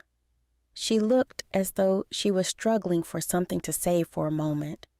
But then he saw the fire in her eyes, and he knew something was coming. I am not a child. I know my duties, but I will not be the one to tell your mother what she may or may not do in her own home. Matt was a little taken aback by that. He had gotten the sense that she was fiery from the moment he'd first laid eyes upon her, yet he hadn't been expecting her to talk against him so openly. I am the one who brought you here, not my mother, he insisted. If you cannot do as I wish, then I will have no need of you. Mathew, this is most unlike you. His mother looked concerned, and Matt suddenly realized that he did not like the man he was becoming in front of his mother's eyes. I shall not be needing breakfast, he announced as he turned away from them both. I have far too much business to take care of today. With that, he turned and stormed from the house, leaving both women dumbfounded. He had promised himself before her arrival that he would not allow Grace to get under his skin. He had told himself over and over that he would not allow her any power over him. Still, here he was, feeling as though she was changing him already, and she hadn't even been on the ranch 24 hours. Matt didn't like it. He didn't like it one bit. In that moment, he set himself the task of doing everything he possibly could about the ranch that would mean he would not have to step back into the house until supper time. Simply knowing that she was there was enough to drive him insane. He didn't need to see her to be reminded that his life was suddenly changing forever, and he had almost no say in the matter. My mother needs her, he reminded himself. Though he wasn't pleased about it, he knew it was true, and it was the only reason he had even given it any chance at all. As he headed to the barn, he found himself remembering the day that his mother had knocked on his study door to tell him the news. He felt anger as he remembered how she had told him that she had written several advertisements in his name. He also remembered the excitement on his mother's face when they had received their first reply, their only reply, from none other than Grace herself. She is God sent, his mother had said, and had Grace not turned out to be so stubborn and willful, Matt might have agreed with her. She is going to be more trouble than she is worth, Matt told himself as he pulled open the barn door and slipped inside to check on his livestock and let them out into the pasture. He had a feeling that something was coming. He didn't know what it was, but it felt like the storm clouds were brewing, and Grace was at the very center of it all. Mathew? His mother's voice hit his ears just as he heard her walking stick clicking on the hard-packed earth behind him. Mother, what are you doing all the way out here? He demanded. You are supposed to be resting. I am not about to sit in my rocking chair and wait for death to come and take me, she scowled at him. And you should not want me to do so. You know that isn't what I want, Matt sighed. All he wanted was for his mother to be well again. Not so long ago, she had been running around with the best of them, helping to catch the runaway cows, and even wrestling a chicken or two, but now she was a ghost of that woman. That scared him beyond words. Then do not treat me as though I am about to drop dead. Her words caught him off guard, and he couldn't help but flinch. I am perfectly capable of continuing to help around the ranch. You cannot expect for that poor girl to simply be dropped into ranch life and know exactly what to do. That is what she is here for, Matt insisted. She is here to help, and if she can't do that, then she is of no use. Grace is not one of your cows, his mother reminded him. She isn't just here to do her work. She is here to be a companion to you, and if you will not allow her to do so, then you will both find yourselves very lonely. "What would you have me do?" Matt asked. All he wanted to do was go about his business and forget for a little while that Grace even existed, but he knew that his mother wasn't likely to allow him to do that. "I want you to give Grace a chance." She continued to look at him with a stern expression. "If you don't, you may find yourself regretting it for the rest of your life." Chapter 8. The word shocked could not even describe how Grace felt as she stood in the kitchen watching Mr. Tucker leave. Even though she had expected him to be harsh towards her, she had not expected him to be the same with his mother. The older woman simply sighed as her son left the room and turned back to her work. Do you think he meant that?" Grace asked, suddenly fearful. If he did mean what he had said, then her time there was running short and her days were numbered. She had no idea what she would do if he saw fit to throw her out. "I wouldn't worry, my sweet girl." Mrs. Tucker stopped working to place a hand on Grace's shoulder. She gave her a comforting squeeze before she added, "My Matty is not a big fan of change, but he will just have to get used to it." Though Mrs. Tucker's words were comforting, Grace couldn't help but go over again and again what had just been said. Mr. Tucker's words had been harsh, but the look on his face was what really scared her. He was a man of strong principles. She had been able to tell from the moment she first met him that it was going to be a struggle to get beneath his tough exterior. "You will soon learn that, in order to get on with my son, you must harden yourself to his harshness, and he will eventually let you in," Mrs. Tucker explained. "He is just like his father, and the Tucker men do not like to show weakness, especially towards women."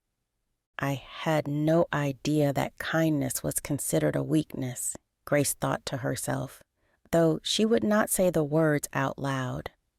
She did not wish to offend Mrs. Tucker after already annoying the son.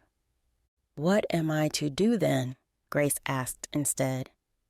"Just don't give up," Mrs. Tucker replied. "Unfortunately for you, my son has both his father's stubbornness and my own." "Can you not take some back from him?" Grace asked, and the two of them laughed together for a moment. "You have no need to worry, Grace," the older woman insisted, and Grace was astonished when she took her into a warm embrace. "You are going to fit in well here, and my son will come to love you. A mother knows these things." Grace felt a tear come to her eye then. She suddenly wished that her own mother was around for her to get some advice, but she knew that if she was there, probably there would never have been any reason for her to come to Oklahoma in the first place. "Why don't you finish up breakfast, and I will go and have a word with my son," Mrs. Tucker suggested with a half smile. "You really don't need to do that," Grace protested. She didn't like the thought of the woman getting another earful on her behalf. "Sometimes a son needs a mother to put him in his place," Mrs. Tucker smirked, and with that, she began to make her way from the kitchen after her son. For a moment, Grace stood with no idea what to do. That's when the pot above the fireplace suddenly began to boil over, and Grace quickly grabbed a towel to remove it from the hook. She began to busy herself with finishing breakfast, eating as she went. Leaving food beneath a cover on the table, she hoped that Mrs. Tucker and her son might come back to it. Afterwards, she busied herself with the house chores, determined to prove both to Mr. Tucker and to herself that she could fit into life on the ranch. By mid-morning, she had managed to dust the entire downstairs of the house and sweep every floor. Several times she felt the watchful eye of Mrs. Tucker on her, though the woman did not disturb her, and Grace was glad of it. She had begun to feel as though she was on a roll, and she didn't want to lose it. By the time she had finished, She had collected several garments, including a couple of blankets from the living room that looked as though they needed some tender love and care. Folding them, she placed them on the kitchen table with the plan of asking Mrs. Tucker for a sewing kit later in the day. "Is everything all right in here, my dear?" Mrs. Tucker's voice might have made her jump if she hadn't heard her footsteps coming down the hallway along with the clicking of her walking stick. Grace turned to her with a nod and a smile. "Everything is fine. I was just going to come and ask you whether you might have some sewing equipment that I might use." "I am sure that I can dig some out of some cupboard or other." Mrs. Tucker smiled as though she knew exactly where she could find a sewing kit. Then she glanced in the direction of the kitchen window and asked, "Has my stubborn son been in for his breakfast yet?" Grace followed the woman's gaze to see Mr. Tucker crossing the yard from the barn to another of the outbuildings. He was walking with purpose, as though he had much to do and little time to do it. For a moment, Grace allowed herself the time to admire him. All she need do was look at him to know he was a strong man capable of supporting her. She could see he was strong of body with broad shoulders and a muscular physique. But, watching the way he moved about the ranch, she could also see he was strong of mind too.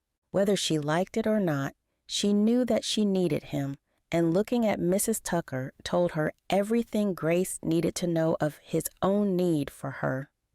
She looked at the plate of food she'd left out that morning and shook her head. "It appears not." "Perhaps I should take something out to him." Mrs. Tucker looked thoughtful. "There's no need for that," Grace protested quickly. "I can do it." The last thing she wanted was for Mrs. Tucker to trek around the ranch looking for her son. He would obviously blame her for his mother's lack of willingness to rest. She didn't want to give him the benefit. Mrs. Tucker smiled again, as though she knew well what the girl was thinking. "There you go. Now you are starting to think along the right lines." "What do you mean?" Grace questioned. "Has nobody ever told you that the way to a man's heart is through his stomach?" Mrs. Tucker laughed, and Grace couldn't help but join her. "I do believe that I have heard that somewhere," she nodded. "Well, there is a basket in that cupboard over there that you can use." Mrs. Tucker pointed to the kitchen cupboard and then reached for one of the blankets that Grace had placed on the table. "You should take this out too and see if he might sit and eat with you."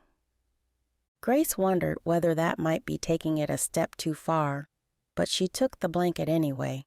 She couldn't bring herself to disappoint the woman. "If he remains stubborn, you can tell him his mother demands he rest and eat or he shall be no good to anybody," Mrs. Tucker announced, and with that, she turned to leave. Grace turned her attention to filling the basket she found with savory biscuits and a few slices of meat and cheese. She filled a water skin and added it to the basket before she glanced outside to see where Mr. Tucker might be. Her eyes detected him across the yard in the pasture along with the cattle, and for a moment she found herself smiling, "Right where you belong," with the rest of the stubborn herd. She was still laughing to herself as she wandered out of the house with the basket on one arm and the blanket draped over the other. The closer she drew to the pasture, the more nervous she became. She could sense Mr. Tucker's presence more than she could see him pass the cows, and she wasn't at all sure what his reaction would be. For a moment, she felt as though she was intruding upon his privacy. But when she drew closer and saw him red-faced and frustrated, she wondered whether he might be in need of some help. "Mr. Tucker, is something the matter?" she asked as she approached. That was when he turned, and she caught a glimpse of the calf that was struggling behind him. The wire that was tangled around its leg was clearly painful as it mooed and whimpered in frustration. Mr. Tucker did not look pleased to see her, but she tried her hardest not to let his scathing look put her off. Mrs. Tucker's words lingered in her ears, and she knew she couldn't give up just like that. "What are you doing here?"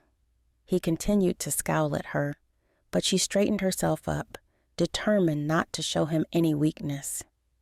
"I noticed you didn't come back to the house for breakfast, and I thought you might be hungry," Grace explained as she lifted the basket to show him. "I thought perhaps we might eat together and get to know each other a little better." "As you can see, I am a little busy here," Mr. Tucker gestured towards the calf that was cowering at his feet. "What can I do to help?" Grace asked, as she placed the basket down on the hard-packed earth and draped the blanket over it to protect the food from the sun. Mr. Tucker looked slightly amused. I'm not sure there is anything you can do to help."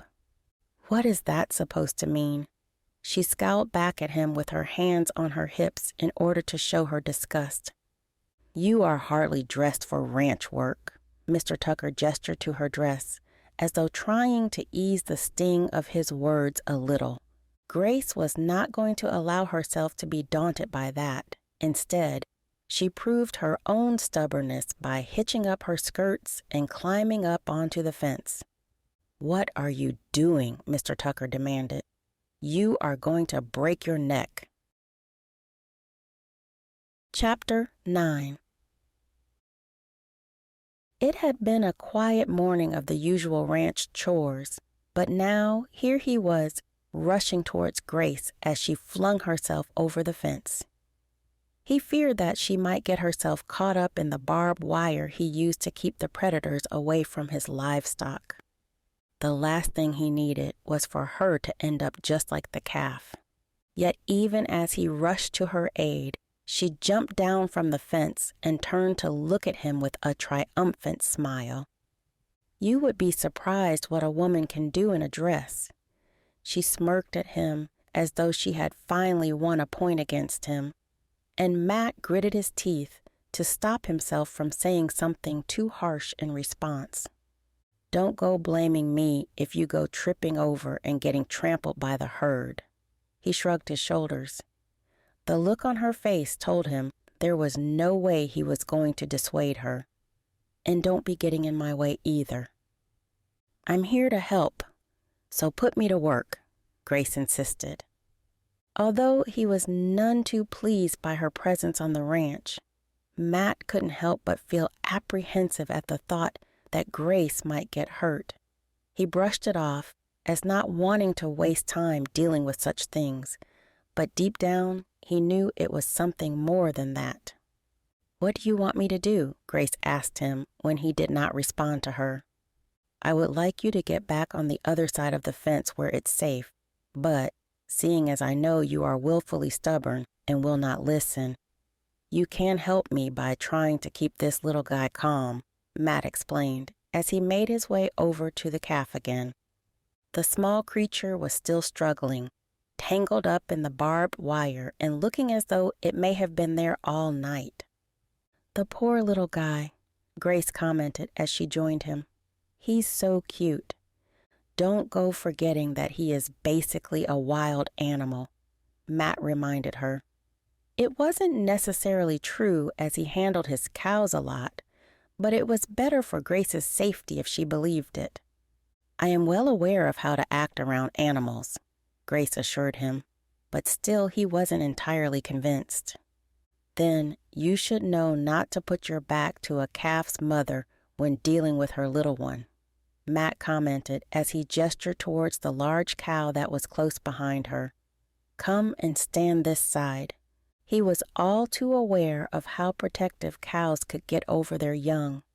He remembered the way one had once chased him right to the edge of the pasture when he had gotten a little too close to her newborn. His rear still stung with the memory of him throwing himself over the fence and landing on his backside. That wasn't a memory he was willing to share with Grace, and so he watched silently as she came around the calf to stand beside him. "What do you want me to do?" "How strong do you believe yourself to be?" Matt asked. "Strong enough to lug barrels of beer around at the tavern?" Grace replied stubbornly with a scowl that told him not to believe all women were weaker than men. "Do those barrels wriggle and move?" Matt asked, returning her a look that told her she had no idea what she was letting herself in for. "Just tell me what you want me to do so that we can get this poor guy sorted." Grace frowned at him. "You are the one wasting time now." "Very well. I need you to try and hold him still so that I can remove the wire," Matt explained, one arm around his neck and the other around his chest. "I can do that," Grace nodded. She approached the calf slightly warily, and Matt was glad to see her use common sense rather than diving right in. He watched as she stroked along the calf's back before she wrapped her arms around it and looked at him. "Ready when you are." Matt could already see the struggle on her face as the calf began to wriggle. Its mother let out a distressed call, and Matt knew that they were going to have to work quickly. He dropped down onto his hands and knees beside the calf and gripped hold of its leg to begin removing the wire. In an instant, he knew that the calf was much stronger than Grace, and the second he touched the wounded leg, the calf shot out of her grip. Matt couldn't help but laugh as she went toppling forward onto her own knees. Strands of hair fell from her braid, and dust coated her face. "I told you he would wriggle," he laughed as he pushed himself to his feet. He leaned over and offered her his hand, but she quickly made work of getting herself back to her feet without his help. "Maybe if you hadn't tugged so hard on the wire, he might have been okay," she scolded him as she dusted off the front of her dress. "And maybe you should admit defeat and leave this to the professionals," Matt responded, still a little amused at her suddenly disheveled appearance. "No way. Us Boston girls don't give up that easily." Grace shook her head even as she rolled up her sleeves. "She is determined to get herself hurt," Matt thought, as he watched her approach the calf again. For a moment he was confused as he watched her pull a handkerchief from her pocket. "What do you plan on doing with that? I'm not sure wiping his nose is going to do you any good." He continued to watch as she laid the handkerchief over the little calf's eyes and held it in place with one hand while she wrapped her other arm around his neck. "I saw a man do this with an injured horse once. I figure cows are pretty much alike." Matt had to admit that her logic was along the right lines, and he stepped towards the calf, who now appeared to be a little calmer. "There, there, little one." Grace spoke to the calf as though she was speaking to a child. Matt couldn't help but admire the look of determination on her heart-shaped face. "Do you have a good grip on him this time?" Matt asked, dropping down onto his knees again. "Yes," she replied, looking a little red-faced. "Let's get this over with." This time, when Matt reached out to take hold of the calf's leg, he barely flinched. Careful to keep his face out of kicking distance, he began to untangle the barbed wire from the calf's leg. When blood began to ooze from the wound, Matt half expected Grace to suddenly let go. She might have been strong, but he knew from his mother's telling that many women were sickened by the sight of blood. "I think I am going to need to clean this out," he told her. "Are you all right to continue holding him while I fetch some water?" "There's a water skin in the basket," Grace announced, and he noticed how pleased she looked with herself for coming prepared. "Try keeping him calm while I fetch it then," Matt told her. He pushed himself back up off his knees and hurried to the basket that was still set on the other side of the fence. When he returned, he found that Grace had moved positions. The calf had become so calm in her presence that she now sat on the earth with the creature's head laid in her lap. For a moment, Matt was startled by the sight. It was like nothing he had ever seen before, The urge to wipe his eyes was only stopped by having the calf's blood all over his hands. She's a natural, he thought to himself, though he would never admit it to her.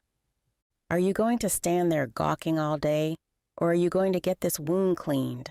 Grace scowled at him, and Matt realized he had been watching her for too long. Don't let her distract you, he reminded himself, as he dropped back down onto the earth beside her to flush out the calf's wound. The animal did not stir until the water began to sting its leg. Matt watched as Grace stroked its flank and cooed gently to calm it again. Maybe she might be right for this life after all, Matt thought. He could see an easy happiness on Grace's face that hadn't been there before. She was falling in love with the little ranch, all thanks to the tiny calf in her lap. It was a fact that made Matt a little less harsh towards her, though it also made him apprehensive. He couldn't bear the thought that things might be suddenly ripped away if they allowed themselves to get used to them. He remembered all too well the effect his father's death had on the ranch, and he didn't like the thought of anything similar happening again. There we go, he sighed, as he realized that the water skin was empty, all done.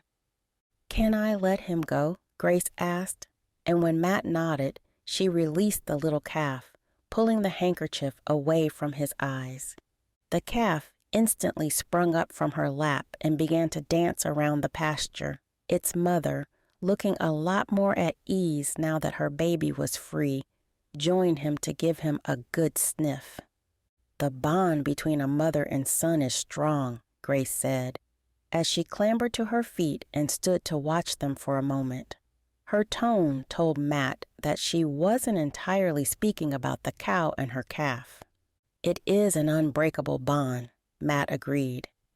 You know I have no wish to get between you and your mother. Grace surprised him then. It wasn't at all what he had been expecting. I just want to get on with my work and keep my head down. Then, I suppose, for my mother's sake at least. Matt forced a scowl so as not to appear as though he was warming to her. You can stay for a little while longer. Grace looked relieved at that. For just a moment, Matt allowed himself to breathe in her presence. I would be very grateful for it, she spoke up. And Matt was shocked to hear her words.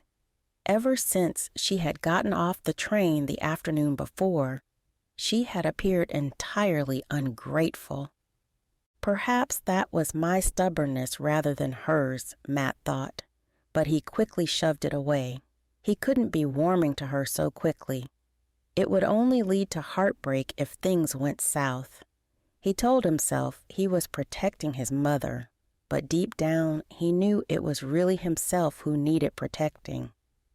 I should really be getting back to my chores.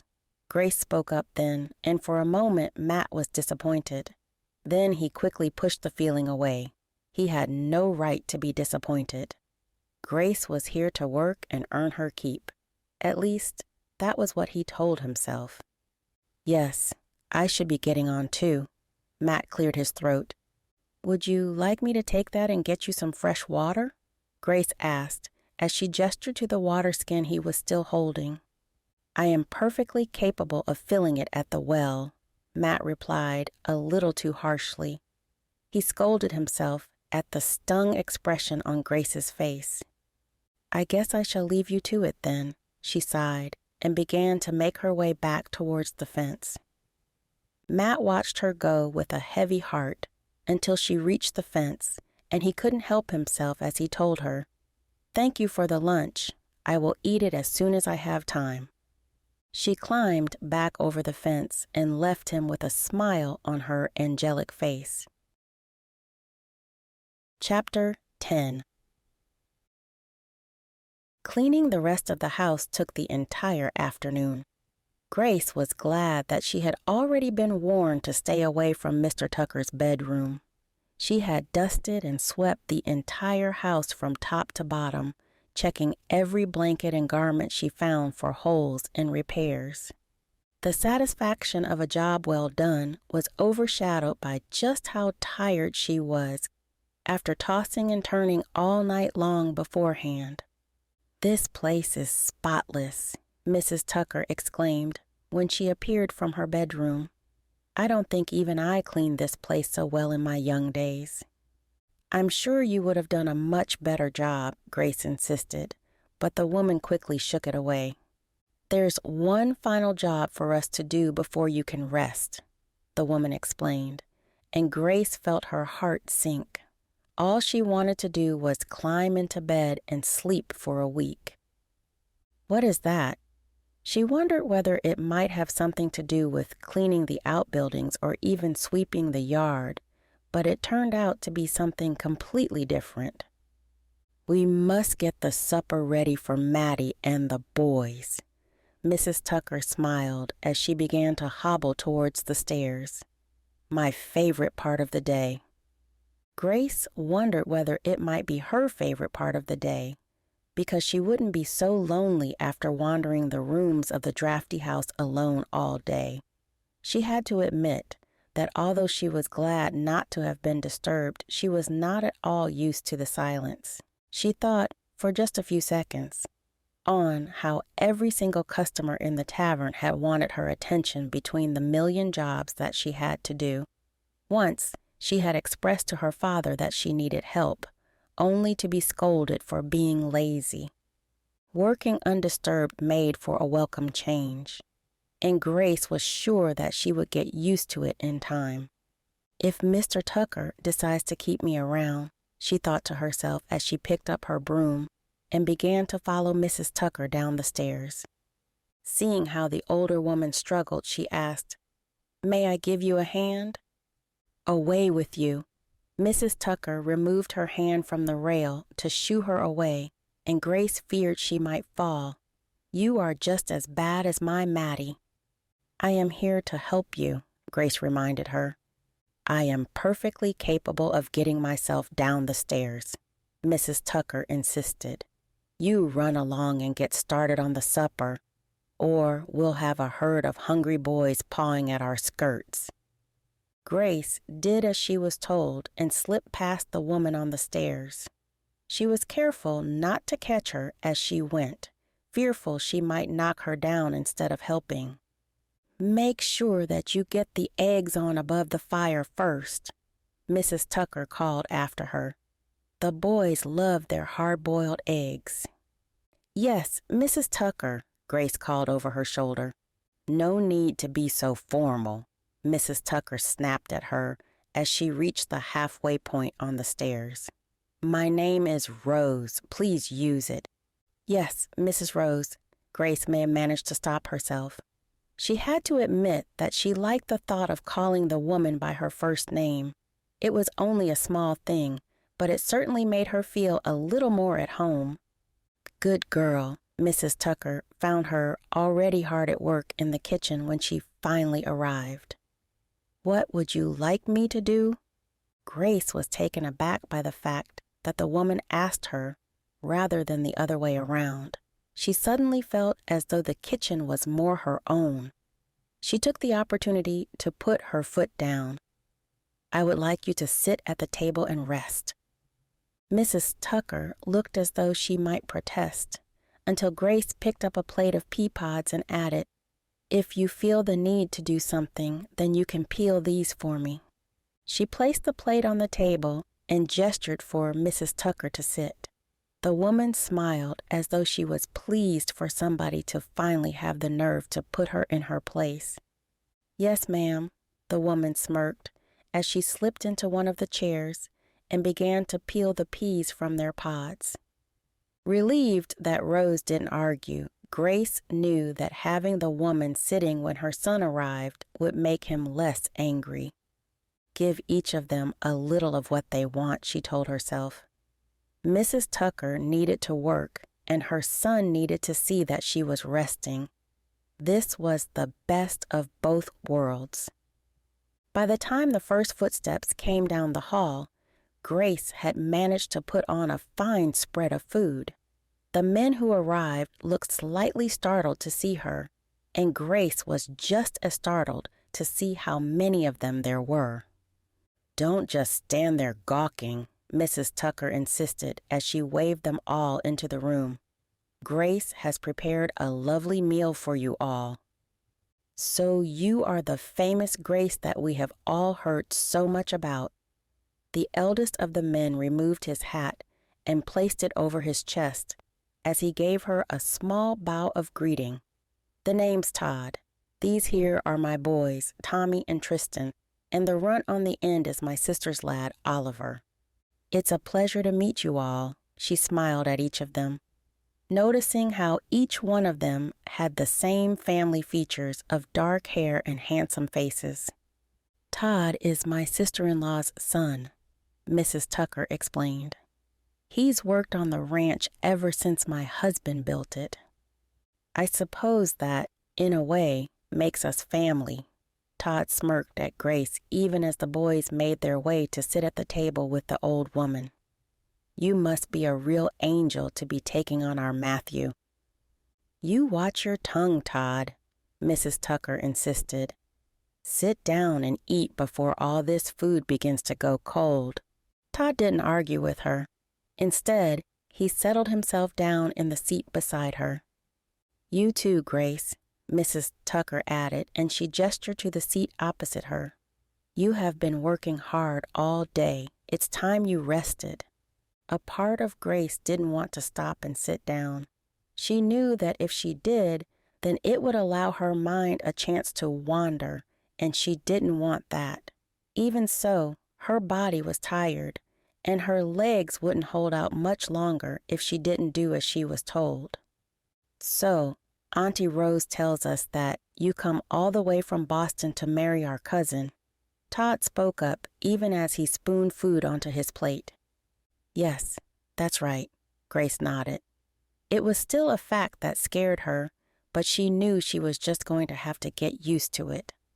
"You are going to have your work cut out for you." Todd smiled at her. "Mathew can be a real handful."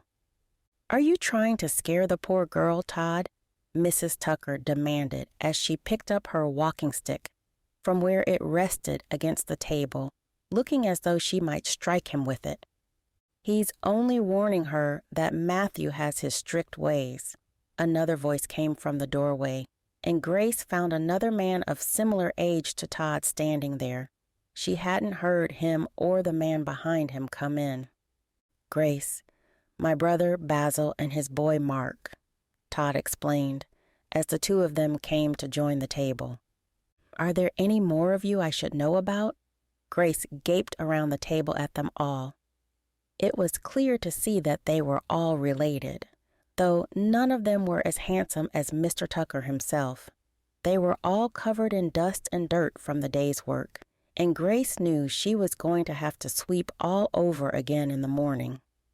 "This is all of us," Todd promised her, "save for your betrothed." "I'm not sure we are at that point just yet," Grace protested quickly. There had been no mention of an engagement since she had arrived, and she hadn't been expecting there to be. "You are here, aren't you?" Todd raised an eyebrow at her. "I think what Grace means is that she and Maddie are taking things slowly," Mrs. Tucker explained to the room. Grace gave her a grateful look for saving her from the awkwardness of the conversation. She could also say that it is really none of your business. Mr. Tucker's voice startled Grace.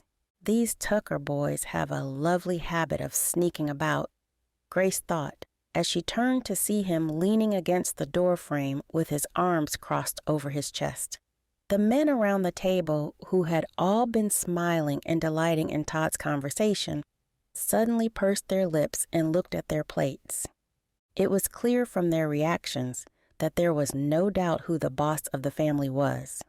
Although Todd must have been older than Mr. Tucker, he too bowed his head as though he knew he had spoken out of turn. "Sorry, cousin. I was just making polite conversation with the lovely young lady," Todd explained, but from the look on Mr. Tucker's face, he wasn't at all pleased by it.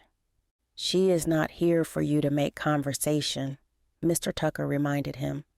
She is here to feed you and look after the house, and if we both choose, she is to become my wife." Grace struggled not to flinch at the harshness of his tone and the way that he spoke as though things were not set in stone. "I need this marriage," a small voice in the back of her mind whispered. Without it, she would never be safe. "You would do well to remember that," Mr. Tucker added when nobody said anything. "Yes, Mathew," Todd nodded, and he began to eat his food silently. "I do believe you owe the lady an apology for sticking your big nose into our business," Mr. Tucker continued. "That's really not necessary, Mr. Tucker," Grace protested, but the look that he shot her told her that she was to remain quiet. "Todd," Mr. Tucker continued, "I am sorry for speaking out of turn, Grace," Todd said without looking up from his plate, and Grace suddenly felt as though he had turned cold towards her. "Am I to feel alone in this house?" Grace asked herself, though she could not bring herself to say the words out loud. She already knew that, after this morning, she was on thin ice with Mr. Tucker, and she didn't want to risk falling through. "I shall take my supper in the study," Mr. Tucker announced, and he picked up a plate to fill it with food before he made his way back to the door. That was where he paused and glanced over his shoulder. Grace was stunned as his eyes met hers, and he told her firmly, "You will call me Mathew." Before she had a chance to respond, he turned and made his way from the room. Grace listened to his footsteps retreating down the hall until they were overwhelmed by Tristan's voice. "What's eating him?" Todd was quick to jab his son in the ribs, as though to say he should have remained quiet, and Grace found herself plunged into silence. Grace couldn't stop herself from feeling disappointed.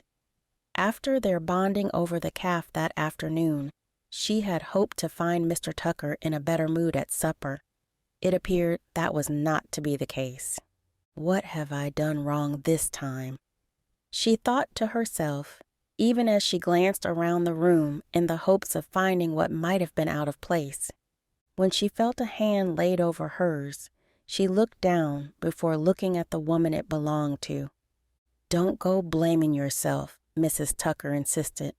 "My son is always grumpy after a hard day's work. You will get used to it." "I am not sure that I want to," the words formed in Grace's mind, but she would never allow herself to say them out loud. All she could do was pray that things got better. It was all she had. "I'm stuck here whether I like it or not." Chapter 11. Still infuriated by what he had heard in the kitchen, Matt sat at his desk with his nose in his papers. The list of stock he kept close at hand was almost a blur to him, but he struggled through. The last thing he wanted was to leave the safety of his study and go back to face the music. His mother would likely have a scolding ready for him. It was safer to remain right where he was. From memory, he ticked off the things that he knew he already had around the ranch, while adding on a few extras.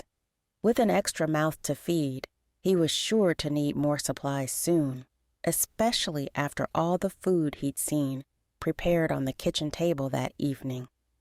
"She will eat us out of house and home," he sighed. Yet deep down, he knew that it had really been the boys who had been doing all the eating. They always had big appetites after their work on the ranch, and he couldn't very well put that at Grace's feet.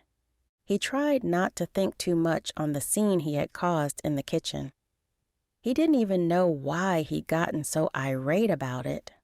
Todd had always been one for pulling the leg of the new person, whether that was a new ranch hand or someone just visiting. It was in his nature. Perhaps something about Grace's presence made him react in that way. He hadn't been himself since she arrived. When he looked in the mirror, he could barely recognize himself. She doesn't affect me that badly. He tried denying it, but deep down, he knew that he was lying to himself. He had promised to keep himself at a distance until he truly knew where he stood. But after their afternoon in the pasture, he couldn't help but notice that was being threatened more than ever. The sound of knuckles tapped on the study door, and for just a moment, Matt hoped that it might be Grace. A flash of thought towards apologizing for his recent behavior flared through his mind. "Come in," he yelled, and when his mother hobbled into the room, he was disappointed. He tried to hide that disappointment by turning his attention back to the papers in front of him. "I do hope I am not disturbing you." The sound of his mother's walking stick pounding the hardwood floor rang off the bookshelves when she crossed the room to sit on the couch opposite him. He was glad of the heat from the fireplace behind him when he noticed her cold stare. He had been right.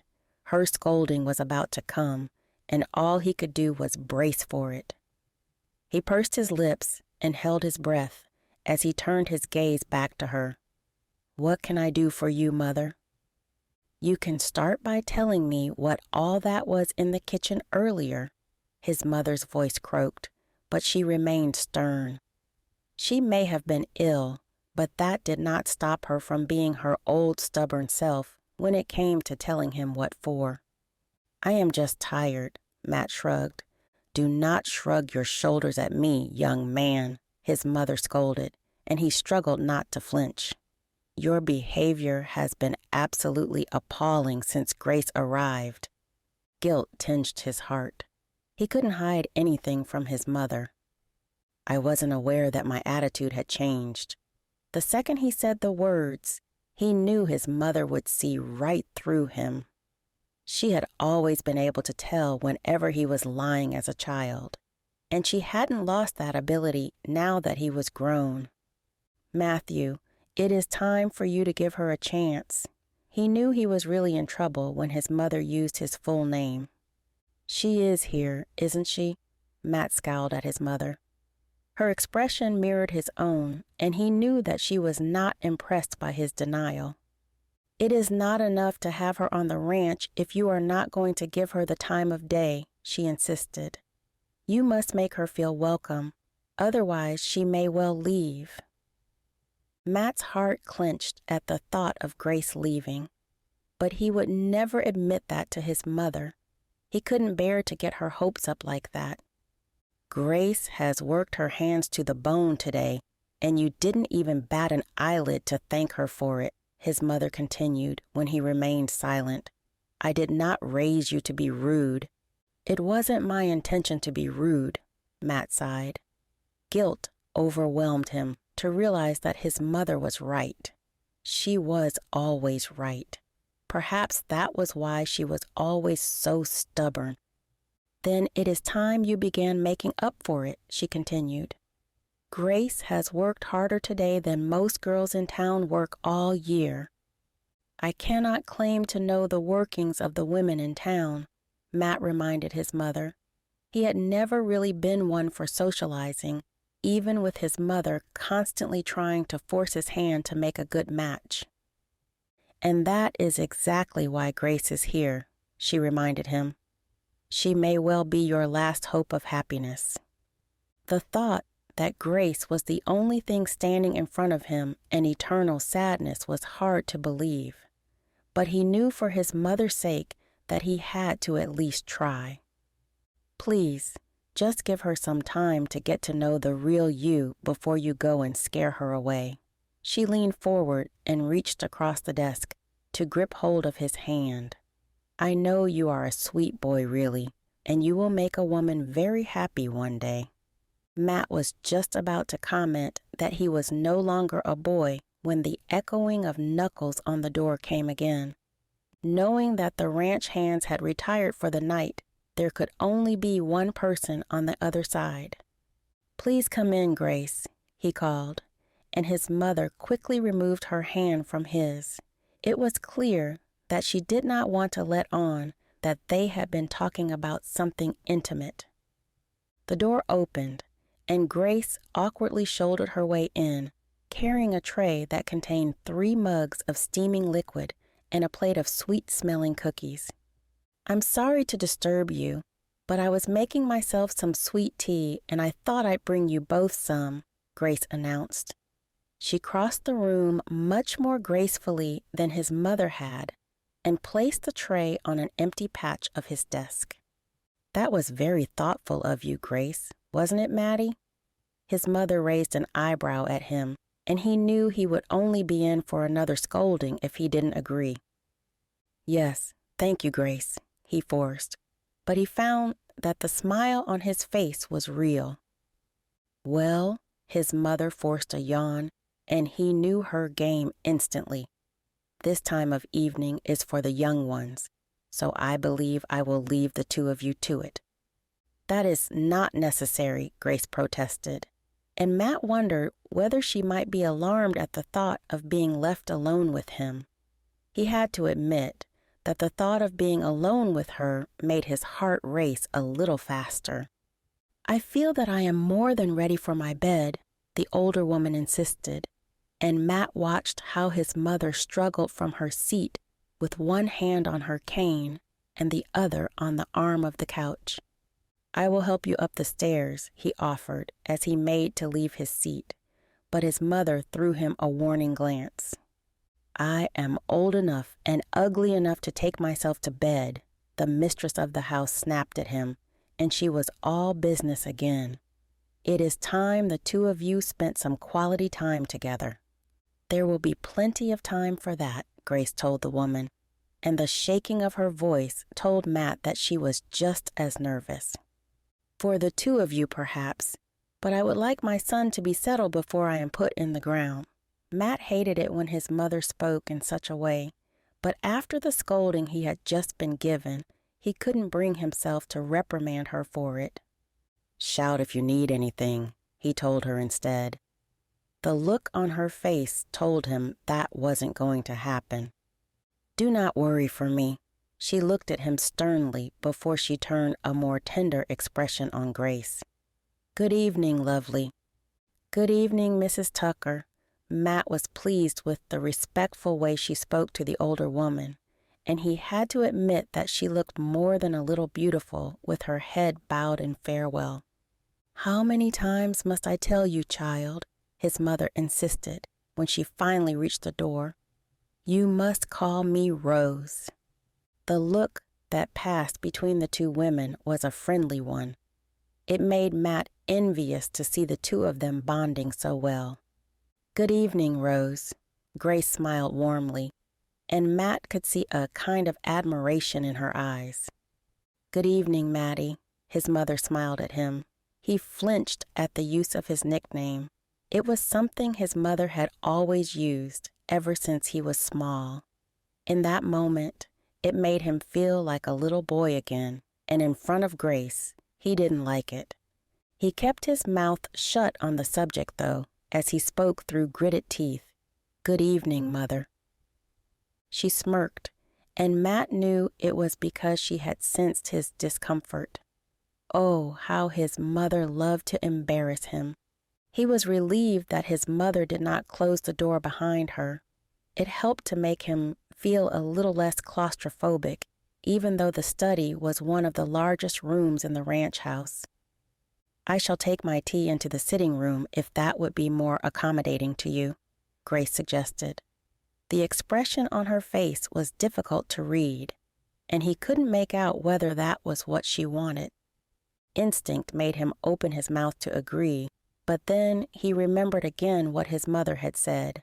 If he pushed her away again, his mother would likely clout him around the head, as she had whenever he had done something stupid as a young boy.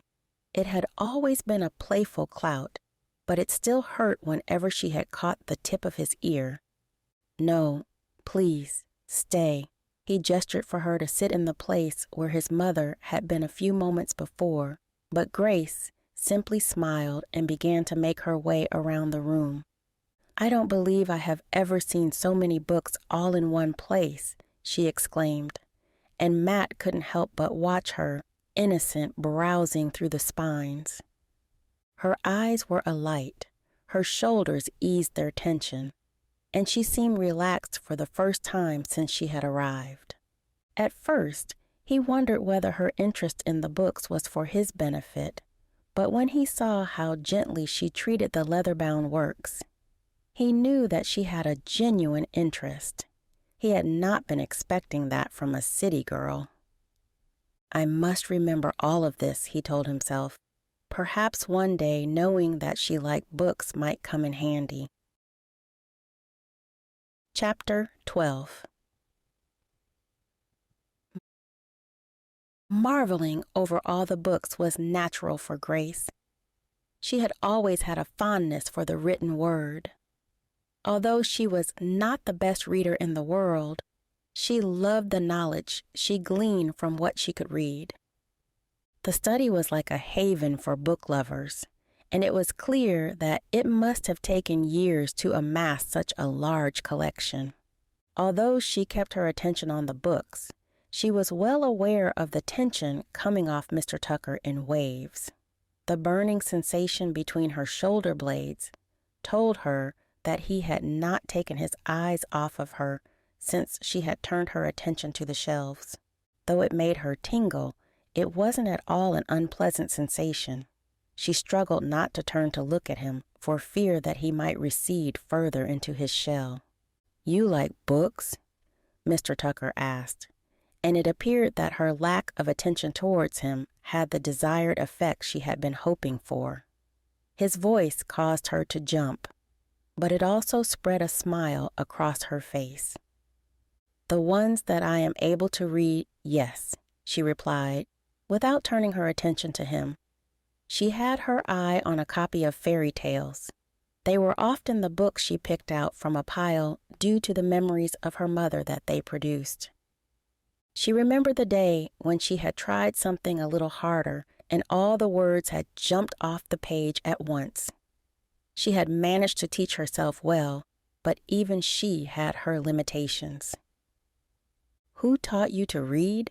Mr. Tucker questioned, and Grace was well aware of the fact that he had removed himself from his chair. "My mother," she struggled to say the words out loud. "Before she passed when I was a little girl, from there I taught myself." Fond memories of curling up in bed with her mother and a good book came rushing back to her. A tear pricked the corner of her eye. "I am sorry for the passing of your mother," Mr. Tucker told her, and she was suddenly nervous about his closeness to her. "I am well aware of the pain of a parent's passing." Grace heard grief in Mr. Tucker's voice, and for the first time, she allowed herself to believe that he did not have a heart entirely made of stone. Hopeful for the future, Grace smiled to herself. "I am led to believe that your late father built this study for your mother to read in?" Grace asked. She wanted to keep the conversation going as long as possible. It was much more comfortable than their usual silence. "That was his excuse, but my father secretly loved to read." Mr. Tucker smiled, and Grace guessed he was thinking fondly of his late father. The thought of losing her own, even a drunken fool as he was, made her violently upset. She shook the idea from her mind and tried to concentrate on their conversation. "Really? My father is more a fan of drinking and cards." Grace couldn't keep the harshness from her tone, and she flinched at the mention of such things.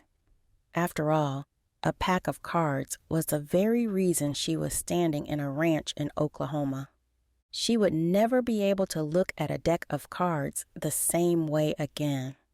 "I have never much been a fan of gambling," Mr. Tucker shrugged, much to Grace's relief. The last thing she wanted was a husband who would be out at all hours gambling away their hard-earned money. "Perhaps this won't be so bad after all," Grace allowed herself to hope. Mr. Tucker's lack of interest in gambling was definitely a tick in his favor on her list of pros and cons. She was nervous instantly as she wondered whether she might have gotten a little too close for comfort to the reason she was really there with him. So far, she had managed to keep her intentions close to her chest. In an effort to change the subject, she asked, "How is the calf doing?" "He is very well, thanks to your help." Mr. Tucker finally turned his attention from the bookshelf they had both been staring at. It seemed that mentioning something he cared about had brought him out from under his rock.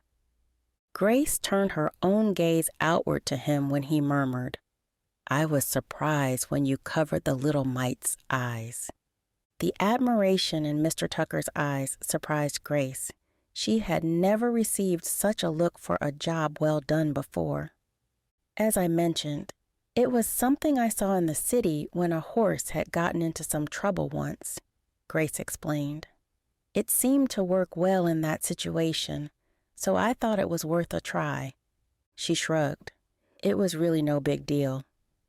"Well, it was very quick thinking on your part, and you may well have saved the little calf's life."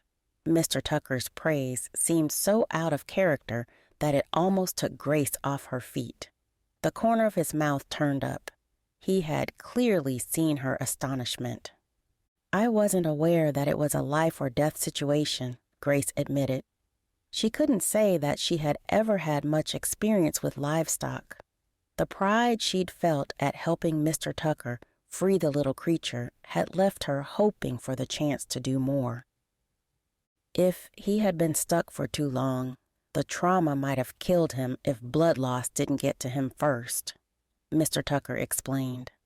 Grace wasn't sure whether he was simply saying those things to make her feel better about how she'd helped.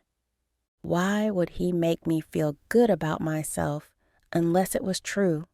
She tried to tell herself, but it was so unlike what she had experienced from him since her arrival that she couldn't be sure of his motives.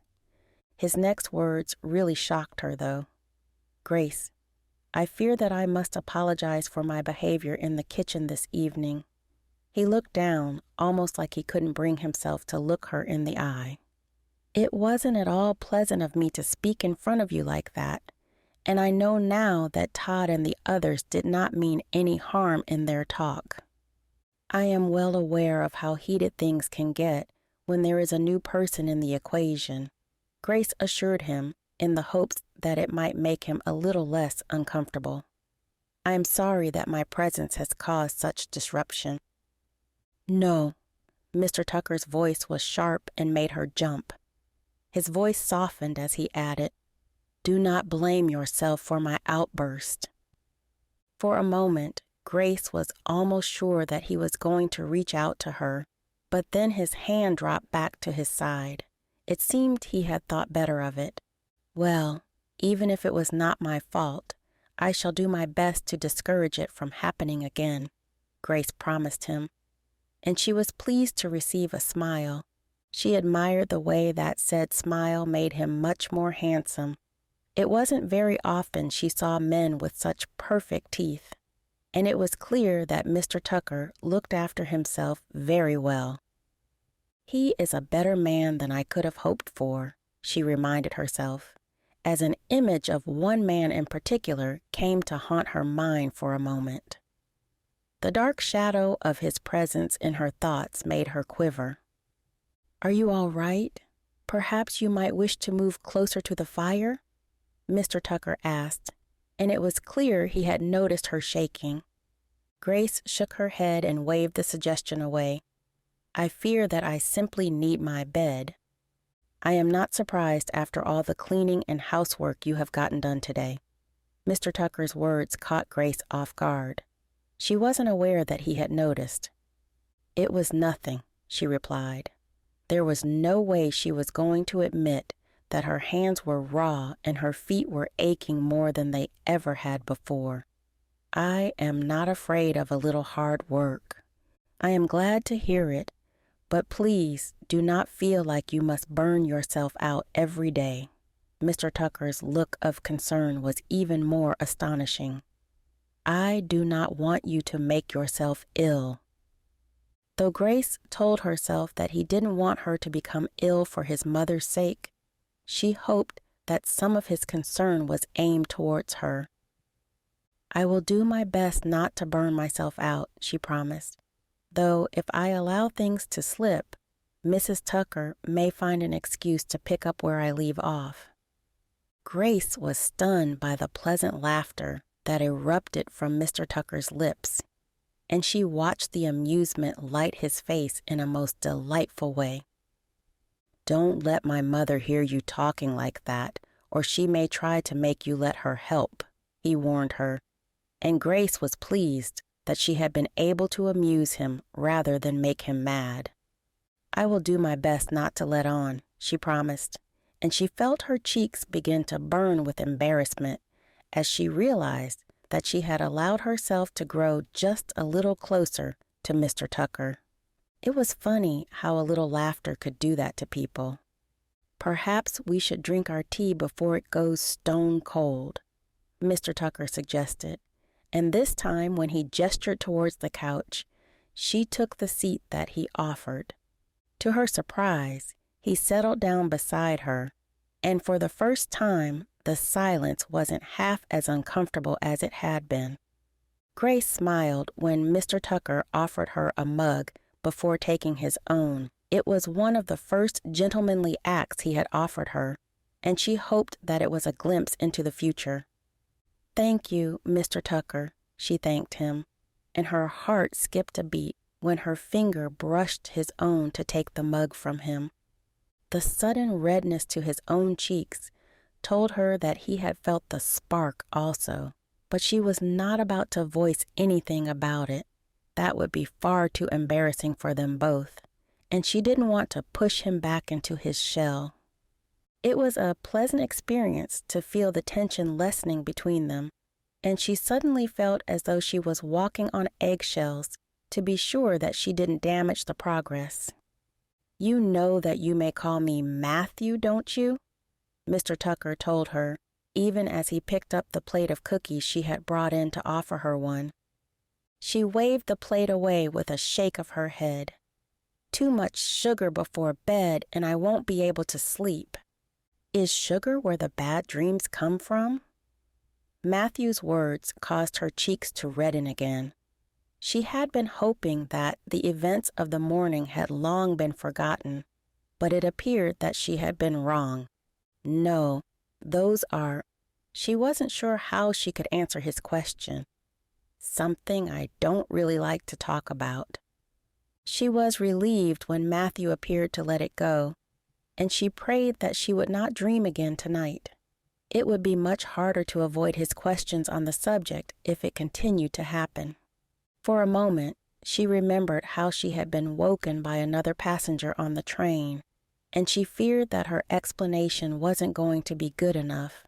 When she closed her eyes, she could see the concerned face of the passenger who had shaken her from her screaming nightmare. Perhaps it was simply the stress of your long journey? Mathew offered up for her, and she was pleased that he had let it go. Perhaps. She was unable to stop the guilt that ate away at her stomach. She knew well what the dreams were about, but she couldn't bring herself to admit it. Chapter 13. Grace wasn't at all the kind of woman she appeared to be. After all the gossip he had heard from his mother's lips over the years of the air-headed, dull women who lived in town, he had half expected her to be the same. The stubborn coldness he had witnessed from her when he met her off the train had made him believe it to be true. Now he wasn't so sure. The incident with the calf had begun to open his eyes, and they were now wide with acknowledgement of her passion for reading. He had never seen a woman have such interest before. His mother had only ever told him stories of women who liked to sew or even plant flowers in their gardens. Reading was the last thing he'd expected from a girl born and raised in Boston. Though he had never been to the city, he imagined it to be a loud, busy place where it was quite difficult to concentrate. He remembered his father traveling there for some kind of business when he was a child, and he could picture the exhausted look that had been upon his face when he returned. "The city is a loud, stinking place, son. I hope you never have to experience it." Those were the few words he remembered from his father's return. He could still feel the way his father had patted him on the head when he really concentrated on the memory. Perhaps she is more interesting than the Oklahoma town girls after all. For the first time, Matt didn't try to stop the thought from crossing his mind. It had lingered at the edge of his thoughts for a while now, but sitting in silence in the presence of such a beautiful, intellectual woman, he could no longer stop it. Her admittance that she had continued to teach herself to read after her mother's death was an intriguing quality which he hadn't expected from her. It had taken him off guard, and he found that he was more willing to get to know her. She had seemed to be opening up like a flower in bloom until he had mentioned her nightmares. Matt was disappointed to see the petals folding back inwards, like the flowers that only bloomed at night when nobody was about to appreciate their beauty. "Please forgive me for prying," he told her. It was clear that the subject of her dreams was not one that she took lightly. "There is nothing to forgive," Grace assured him, and the pleasant smile on her face made her more approachable. Matt was leaning into her, both mentally and physically. She smelled like rose water and lemons, a scent that wasn't at all unpleasant to Matt's nose. In fact, he found that he quite liked it. "Do not let my mother hear you forgiving me so easily," Matt smirked at her, and he felt the last of his walls beginning to go down when he saw her amused expression. "She would likely tell me never to let you off the hook," she mused. Matt liked the way the corner of her lips twitched. "You already have a good reading on her," he agreed. It was an intriguing prospect. Perhaps if she was able to read his mother so well, she might be able to see through his harshness towards her. That thought left him hoping. For one wild moment, Matt believed that he was about to kiss her. He found himself floating forward, his eyes on her rosebud lips. It wasn't until she jumped up from her seat that he caught himself and leaned back in his own. He prayed the firelight would mask the redness of his cheeks. "It is getting late." She broke the silence and placed her mug back on the tray. "I should go and clean these pots before I go to bed." Matt scolded himself for making her uncomfortable. "You are such an idiot." The last thing he had wanted to do was put her guard back up. It had taken long enough to begin to break through. "Don't trouble yourself." Matt put his own mug back on the tray and made to stand. "I can take care of those." He made to take the tray from her, but she refused. "Nonsense. You have enough to be getting on with." Grace gestured at the papers on the desk. "If only she knew they were all just a ruse to keep myself busy," Matt sighed inwardly. "I am almost done," he assured her. "You go on up and I will take care of this." Grace didn't look convinced until he took the tray from her. He was not going to take no for an answer. It appeared she wasn't ready to wrestle it away from him. Perhaps she wasn't prepared to get too close to him again for fear that he might try to kiss her. That was a fool move, he told himself. It was also one that he had never found himself making before. Though he did not have any interest in the women in town, he had often had the chance of kissing the young girls behind the barn when he had been a teenager. Those were fond memories of childish actions and girls that he might never see again. That was completely different, he reminded himself. There was no pressure to marry back then. A kiss was just a kiss when he had been a teenager. Now it could mean the difference between marriage and heartbreak. "I really don't mind doing it," Grace protested, but she made no move to take the tray from him. It was clear that she was feeling unsure of herself. Though he had only known her a short time, that seemed out of character. He hoped it had nothing to do with his stupid attempt to kiss her. "Please do not become another of my mother," Matt insisted. "I am capable of washing a few pots."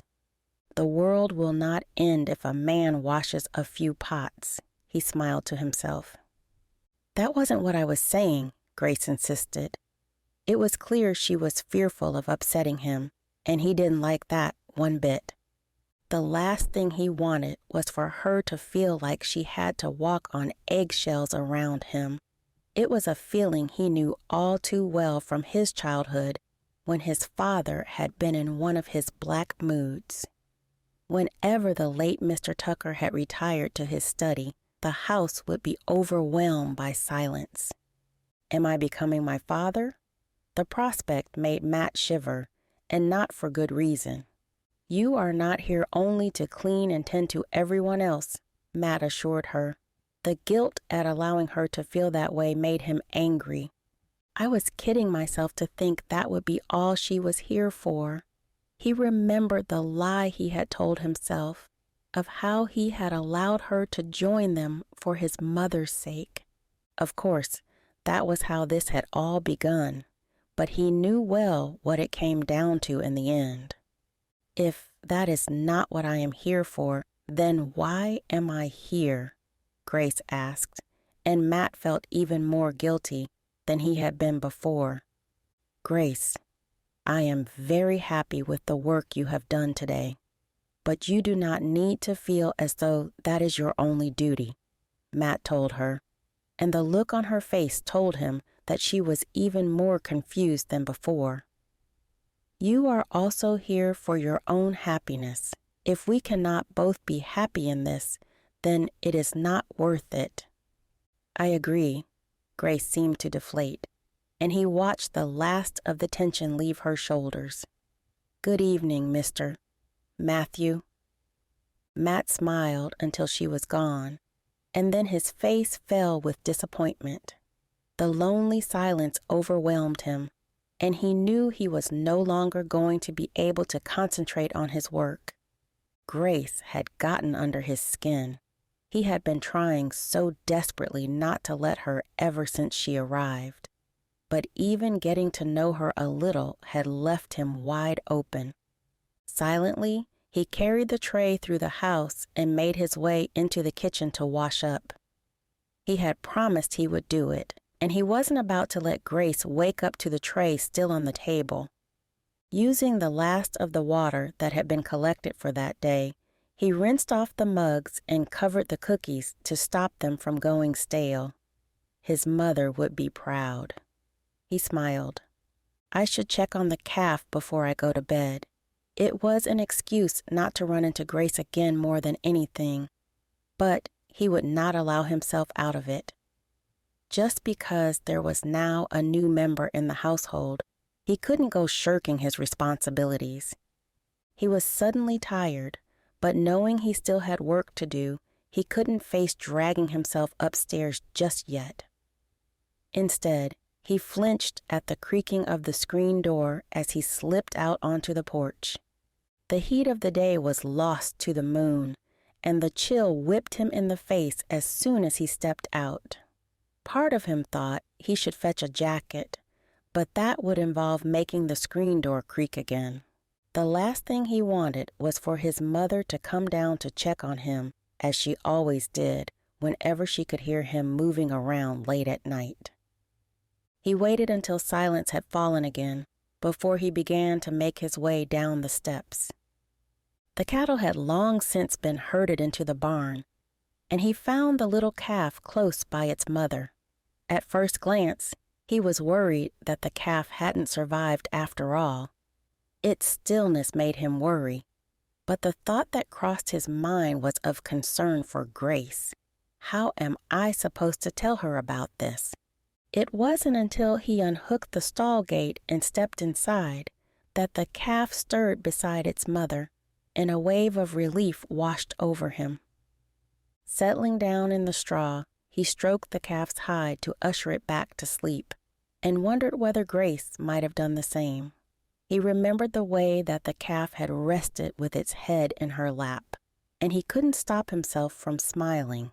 This could be dangerous, the small voice in the back of his mind warned. But he wasn't sure whether it was too late to stop Grace from getting in. She was already settling into ranch life so well, and his mother seemed cheerier than she had been in months. I have to at least give this a try, he sighed, for their sakes. He would never allow it to be known that he was doing it for himself just as much as for her. He would never live it down if his mother got hold of that information. That was where he remained until he could no longer keep his eyes open. Then he finally admitted defeat and hurried himself to bed, knowing that all was well on the ranch, at least during the silence of the night. Laid upon his bed, even with his eyes drooping, he found it difficult to fall asleep. Even though she was all the way down the hall, he could feel Grace's presence within the house. He had been so used to just him and his mother that having another body under his roof was going to take some serious getting used to. When his mind finally allowed him to leave the waking world, he found that he did not slumber as deeply as he had hoped. Instead, he found himself haunted by memories of Grace's charming smile and the fragrant scent of her cherry-red hair. She was a silent angel who danced through his dreams until the morning rooster finally began to crow outside his window. A part of him wished to remain in his dreams. He could do what he wanted there without fear of the consequences, but knowing that his responsibilities were calling, he rolled out of bed and dressed for another day in the fields. The silence in the house told him that Grace and his mother weren't yet awake, and he was relieved that he would be able to slip out again. Their closer conversation had been enough for now. He wasn't ready to take the next step to them getting any closer. Instead, he made his way past Grace's bedroom door as silently as possible.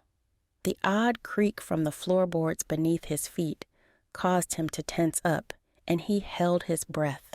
Several times he looked over his shoulder to be sure that he hadn't woken her or his mother. It was a relief when he finally made it to the bottom of the stairs and made his way out of the front door with his egg basket. Chapter 14. The shadows followed Grace from her dreams into the real world. They did the same thing every morning. Her mind was exhausted after running all night in her dreams, and her entire body ached. There was nothing she wanted to do more than roll over and go back to sleep. It was the fear that the shadows would find her again that stopped her. Instead, she found herself lying on her back, staring at the ceiling. She watched a spider make its way from one corner of the room to the next and determined that she needed to dust the cobwebs away today. A woman's work is never done, she reminded herself. The first light of dawn began to filter in through a crack in the window, and she couldn't stop herself from sighing at the knowledge she would soon have to get up. A large part of her was growing more and more interested in going back to sleep. Her eyes remained heavy. She couldn't remember the last time she'd had a proper night's sleep. Perhaps she hadn't had one since she was a child. Her days of easy dreaming had been cut short the day her mother died. That was a painful reminder of the nightmares that had followed her mother's death. They had woken her screaming in her bed and given her father one of his reasons for drinking so much. How else am I supposed to get any sleep around here with you screaming at all hours of the night? He had often muttered whenever she brought up the subject. It wasn't until she heard the footsteps that pattered past her doorway that she knew she couldn't put it off any longer. With a deep groan, she rolled from her bed and began to dress. Her fingers fumbled on the ties of her corset. and even more on the laces of her boots. Although she had more time to sleep at the ranch than she did back at the tavern, she felt as though she was just as tired. It seemed that no matter how long she had to sleep, the bad dreams would still continue to steal her energy. The shadows stole her peace and left her a quivering mess. By the time she had dressed, she had already yawned several times, and when she looked in the looking glass across from the bed, she noticed the dark circles under her eyes. It was days like these that she wished she was like the other women in Boston. If they had looked the way she did, they would have plastered on an excess of powder until it was no longer noticeable. But I am no longer in Boston, she reminded herself. And not for the first time, she was relieved of the fact. She could only imagine what might have happened had she not been able to get away from the city and the man who claimed to own her. She tried to push thoughts of him away when she opened the bedroom door and headed down the hall. It was time to get her head in the game and get on with her work. The last thing she needed was to be distracted by thoughts of him. After all, he was the very reason she found herself there. She started the day the same way she would have back home, lighting the hearth in the kitchen. She turned to the water bucket that was dry and empty. She remembered leaving a bucket full of water in the kitchen the night before. Mathew must have used it to rinse the pots, she thought, and picked up the bucket to head outside to the water pump. She wasn't at all sure that her tired body would be up to pumping until the bucket was full, but there was no way around it. Without water, she could not complete her work for the day, let alone prepare breakfast. It wasn't until she made it to the pump that she noticed movement out of the corner of her eye. When she looked up, she found Mathew was walking towards her. Hanging from his right hand was an egg basket that looked like it was fully laden. With alarm, she realized that he was walking directly towards her. "Don't you dare touch that pump," Mathew said in a harsh tone that made her almost jump out of her skin. It was so different from the soft tone he had used the evening before in the study, and she hadn't been prepared for it. I should have known his good temper wouldn't last. Grace sighed, and her shoulders dropped. Now she needed to prepare herself for some scolding or other. She began to apologize, but when he reached her, his face was a smile. For the first time, Grace realized that he was trying to be amusing. It was even more astonishing than his harshness. "Please allow me." He gestured for her to step out of the way, and she quickly did so. "I don't want you hurting yourself." "I thought that we had established yesterday that I am capable of more than you thought." Grace scowled at him and crossed her arms over her chest. She didn't like the thought that he found her weak and incapable of such a mundane task. "I'll admit that you pleasantly surprised me yesterday." Mathew picked up the wooden handle to begin pumping. "Please put the bucket under the faucet." Grace was startled by his sudden manners and gentlemanly behavior. Instead of questioning it, she did as he asked. Though she was not pleased by his need to do it, she was not going to force the matter if he was going to be a gentleman about it. "I am capable of pumping my own water," she insisted as he began to work. Grace couldn't stop herself from admiring the way the muscles in his arms rippled beneath his shirt. "Also, do you always collect the eggs, or is that also for my benefit?" "I have been collecting the eggs ever since my mother became ill," Mathew explained. And not for the first time, Grace admired him for what he did for his mother. She had seen several ill women in Boston, with many more sons than Rose had, who received far worse care. It was an admirable quality that caused her to smile. "Well, perhaps I could take over the responsibility on that one," Grace suggested. The last thing she wanted was to feel like she wasn't pulling her own weight. It would only give Mathew another reason to be rid of her, if he so decided. At first, Mathew didn't answer her request. He simply continued to pump water until the bucket was filled. Then he stepped back, straightened up, and wiped the sweat from his brow with the back of his hand. "I'll make you a deal." Grace wasn't sure that she liked the sound of that, and so she simply raised an eyebrow at him. She wasn't about to say yes to a deal she had no idea of. "I'll let you collect the eggs if you let me pump the water," he suggested, and the amusement on his face made Grace smile.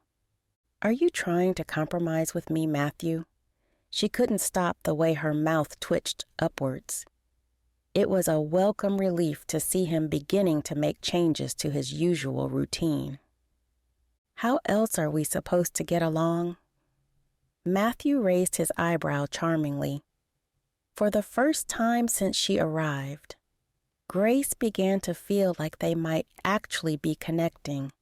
It was an odd feeling that both scared and exhilarated her.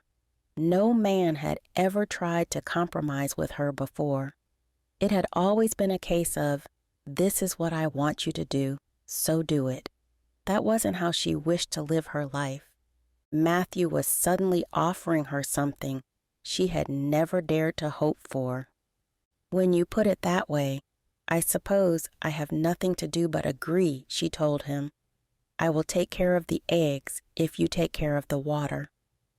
You know, I have had the chance to show you what I do for a living, but I have never asked you what you actually did before coming here." Mathew crossed his arms over his chest, and Grace felt her heart skip a beat. She didn't like where this was going. "I told you in our correspondence that I worked in my father's tavern." Grace hoped that would be enough to put him off the subject. "Yes, but what kind of work did you do?" Mathew questioned, and Grace felt her palms begin to sweat. Her nerves were already frazzled after her nightmares, and this was the last thing she needed. "What kind of work do you think one does in a tavern?" she asked him, deflecting. "I was hoping you might tell me." Mathew looked more curious than ever. "I did a little of everything," Grace admitted. She didn't feel the need to tell him that she had practically done every task imaginable, even some which were unimaginable to any decent gentleman or lady. The thought of several things she had done made her quiver involuntarily.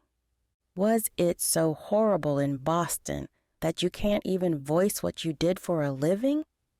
Mathew's expression twisted with suspicion. Every time she opened her mouth, she may as well have been using a shovel to dig herself a little bit deeper. Part of her wished the ground would open up and swallow her whole. She could feel the tears beginning to prick at the corners of her eyes. The memory of all the hard work, blood, sweat, and tears she'd experienced in her life in Boston made her quiver. "Oh, hey." Mathew reached out to place a hand on her shoulder. "I am sorry. I had no idea it was such a hard time for you." "It was hard, yes," Grace nodded. But then she remembered that she didn't want to let him know why it was so hard, and she quickly added, "But I guess I just miss my father, and thinking of Boston makes me miss him more." "I never should have pried," Mathew sighed, and Grace was relieved when he leaned down to pick up the bucket and the basket of eggs. "What was our deal?" Grace wiped the tears from her eyes with her thumbs. For a moment, Mathew looked confused. When she gestured at the egg basket, he began to smile and handed it to her. They walked in a more pleasant silence to the porch and slipped inside to take both the basket and the bucket to the kitchen. "Where would you like me to put this?" Mathew asked, and Grace was taken aback by the fact that he had asked for her opinion on where he should place the bucket of water. "By the fire would be good." She gestured to the fireplace, and Mathew did as she asked. Grace placed the egg basket on the kitchen table and grabbed a pot from the cupboard, filling it with water from the bucket and placing it on the hook over the flames. The clicking of wood on wood announced Mrs. Tucker's arrival down the stairs, and Grace couldn't help but smile as the woman entered. Seeing her smile, Mrs. Tucker looked more than a little startled, and her jaw dropped further when she found her son standing close by. "Well, when I got up this morning, I wasn't expecting to walk into a scene of married bliss." Mrs. Tucker looked from one to the other and back again. "Are you both feeling well?" Grace was sure that, if Rose had been closer, she might have touched their foreheads to test for a fever.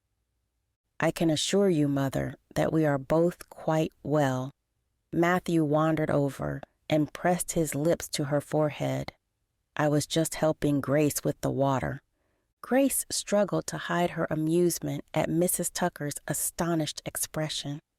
It was even more pleasant to see the change in Mathew since their conversation the evening before. "Grace, did you put something in my son's tea last night?" Mrs. Tucker scowled, but there was amusement in her words. "Only the usual honey and lemon," Grace promised. "Are the two of you laughing at me?" Mathew grunted, and Grace saw the flicker that lit in his gaze. "Of course not, dear." Mrs. Tucker placed her hand on his forearm and gave it a quick squeeze before she urged him towards the door. "Now off with you so that us ladies can get on with making breakfast." Mathew turned and looked like he was going to argue when she waved him away again. I know. I will rest and recover while Grace makes the breakfast." Mathew turned to Grace and gave a stern look. "Do not let her overdo it." "Yes, sir," Grace replied, and she made a quick show of helping Mrs. Tucker to the kitchen table. Chapter 15. It was an odd sensation to feel the lack of tension on the ranch. Deciding that he wasn't going to test it, Matt left the women to their work in the kitchen and headed back out to the barn. It was a warm day, though the sun hadn't yet risen to its highest point. It wasn't uncommon for the weather to be hot in Oklahoma, especially away from the town where there was no shelter from buildings. Matt took note of such things, knowing it would be a sweltering day. It would make working much more difficult. "I need to keep a close eye on the water troughs," he thought as he slipped into the barn. The last thing he needed was half his stock dying of dehydration. Those cattle were his bread and butter. Without the income they produced, he could not keep the ranch. His father had taught him that. The sound of a calf mooing made him smile, and he turned to see that the injured calf was up on its hooves. The tiny creature looked much perkier than it had the night before, and it was a welcome relief. Part of him had thought he might enter to find the calf in a dire way. "Hey, buddy," he greeted the calf with a smirk and patted its mother for a job well done of seeing him through the night. "Let's get you guys out in that sunshine, shall we?" The calf gave a pleasant greeting in return, and even its mother acknowledged him with a glance. He only needed to take one look at the straw beneath their hooves to know he was going to have a busy day. It was amazing how much muck these beautiful creatures could make overnight. "Good morning, boss," a familiar voice hit his ears, and he turned to see Todd entering the barn with his boys in tow. "Where do you want us to start?" They all looked raring and ready to go. Matt knew that he was very fortunate to have such help on the ranch. It wasn't unusual for him to meet other ranchers who could do nothing but moan about how lazy their workers were. "You can get started on letting the cattle out into the pasture," Matt suggested, and he watched Todd's mouth practically drop open. It was amusing to see the man so speechless. Matt knew well that he had taken the responsibility of releasing the cattle for a long time, but after his morning of compromising with Grace had gone so well, he wondered whether a change might be in order here too. "Isn't that your job?" Todd's eldest asked. The lanky boy's eyes looked like they were going to bulge right out of his head. His father and brother didn't seem to be faring much better. "I feel like switching things up a little today," Matt shrugged, trying to hide his amusement. "I'll take the mucking out today. It'll make up for how I spoke to you last night," he thought, though he would never admit it out loud. He couldn't be showing weakness by admitting he was wrong, especially not with his men. "You heard him, boys." Todd seemed to think better of questioning him and shoved his boys forward. "Get to letting the cattle out before he changes his mind." His boys did as they were told and headed down to the other end of the barn to begin letting the eldest of the cattle out first. Matt unbuckled the gate to the calf's stall and pushed it open to allow mother and calf to follow the rest of the herd. "Who are you, and what have you done with my cousin Mathew?" Todd demanded as soon as they were out of earshot. He leaned against the nearest post and crossed his arms over his chest. Matt couldn't stop himself from smiling when he turned to his cousin and replied, "I have decided things are going to be different around here from now on." His lack of sleep the night before had left him a lot of time to think on things.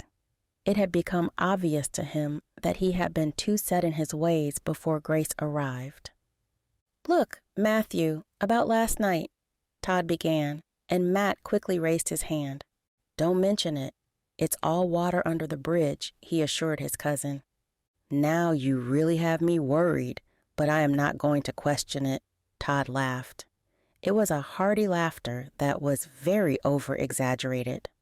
Matt could do nothing but laugh along with him as his cousin went to join his sons. He whistled as he went, a familiar sound that often spread about the ranch. Matt turned his attention to the mucking out, collecting a small muck cart and a shovel to begin his work. It was hard work and just what he needed to keep his mind off things. If he wasn't going to be able to sleep, he was going to work until he dropped. Sleep would have to come eventually. It wasn't until the sound of feminine heels clicking on the hard-packed earth hit his ears that he looked up from his work. Wiping sweat from his brow, he turned his attention to the open doorway and for a moment was taken aback by the sight that met his eyes. Cast in the illuminated light of the sun, Grace stood with a halo of cherry hair shining like gold. Though he could not see her face, Matt could sense that she was smiling. It was an odd sensation to have a woman smiling at him, especially a woman he found himself interested in. "What are you doing here?" Matt asked. And the second the words left his mouth, he realized the harshness to them. Guilt embedded itself in his stomach. "I seriously need to stop doing that," he scolded himself. It had become such a habit that it was going to take some time to get out of. To Grace's credit, she did not flinch, and Matt was suddenly concerned that she was growing used to his harshness. Had he been trying to be harsh, he might have been angry at that. Now he only felt guilty at the fact he had been rude enough for her to be used to it after only a few short days. "I didn't want you to miss breakfast again, so I brought you something out." Grace stepped out of the doorway and her face came into view. She continued to smile, although it was a forced smile that told him she was trying her hardest not to let his attitude affect her own. "I'm too busy to eat right now," Matt protested, and he proved his words by shoveling another pile of muck into his cart. Why is she being so kind to me when I am so harsh to her? The question was not one he could find the power to voice aloud. It only aided in making him feel even more guilty and angry with himself. Grace brought out the worst in him, and he didn't like it. No woman had ever affected him this way. Of course, he had never allowed them the opportunity to do so. Grace barely managed to step out of the way when several lumps fell off the cart at her feet. Though her boots were not the cleanest, it was clear they had never seen a muck heap before. if she is going to be staying, I must get her a sturdier pair of boots. Matt made the mental note, and he was fearful that he might already be counting on her presence on the ranch too much. I was hoping that maybe we could eat together, Grace insisted, and it appeared she had chosen to ignore his response. I thought it might help us get to know each other better. I don't think that eating together would give us much knowledge other than how loudly we each eat. Matt had meant for the words to be funny, but instead they came out awkward and rude. Grace stuttered. He had never believed that she would be one for being speechless, but it was obvious that his attitude had begun to affect her. He didn't like it one bit. It seemed she had saved herself when she added, "There's nothing worse than finding out somebody chews at an annoying volume. Best to find out sooner rather than later." Matt struggled to stop from smiling at that. "I'm sorry, I don't have time right now, but perhaps we could get to know each other tomorrow?" Matt suggested in the hopes that he might be able to take the sting away. "I could use some company on my journey into town." Grace's eyes widened. Matt was just as surprised at his invite as she was. His trips into town were usually solitary. Not even Todd joined him. He preferred it that way as it made for a quicker run. "Of course, if you don't wish to join me, then that's all right," Matt continued when she didn't respond. He wondered whether he might have taken a step too far. No, I would very much like to go into town with you," she protested quickly. The look on her face was almost fearful. "Don't get your hopes up too highly," Matt warned her. "Oklahoma isn't all that exciting." "I am sure that I am no stranger to disappointment," Grace replied, and it was clear that she was making a joke. Does that mean she is disappointed with me? The thought made Matt tense up, though not because he felt judged, but because he found he did not want to disappoint her. "Then I shall look forward to taking you on a journey to disappointment," Matt scoffed, and Grace smiled.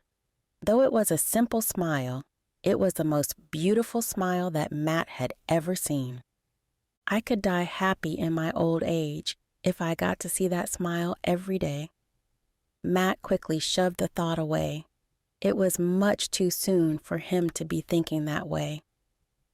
"And I look forward to accompanying you," Grace continued to smile, and he watched her place the basket she'd brought on a hook that protruded from the nearest supporting post. "I shall leave this here for you." With that, she turned and began to make her way back towards the barn door. Disappointment tinged Matt's heart. He longed to keep her there for just one more moment. Grace? The name rolled off Matt's tongue, and it tasted sweet on his lips. "Yes, Mathew?" The way that she spoke his name made goose pimples tingle on his flesh. When she turned to look at him, there was a glint in her eye that intrigued him. In that moment, she was the most beautiful woman he had ever seen. The way the light cast an illuminating glow to her pale face caused his breath to catch in his throat. "I'm glad you are beginning to settle into your role on the ranch." He leaned against the handle of his shovel in an attempt to look less awkward. "And thank you for the breakfast." "It is my pleasure," Grace assured him before she left him standing there like an idiot. Again, he found he wanted to call her back, but he could find no acceptable reason to do so. Well, Todd's voice sounded as soon as Grace disappeared. Matt wasn't sure he liked the thought that Todd had just heard their entire conversation. "Were you eavesdropping?" Matt scowled. His cousin appeared from the next stall and leaned against the gate of the one Matt was standing in. "You were hardly whispering," Todd pointed out. "Sounds to me like she might actually be getting under that tough exterior of yours. Watch yourself, or I'll have you mucking the stalls out for the rest of the day," Matt warned him. Todd threw up his hands in surrender and began to walk away. Don't blame me for pointing out the obvious.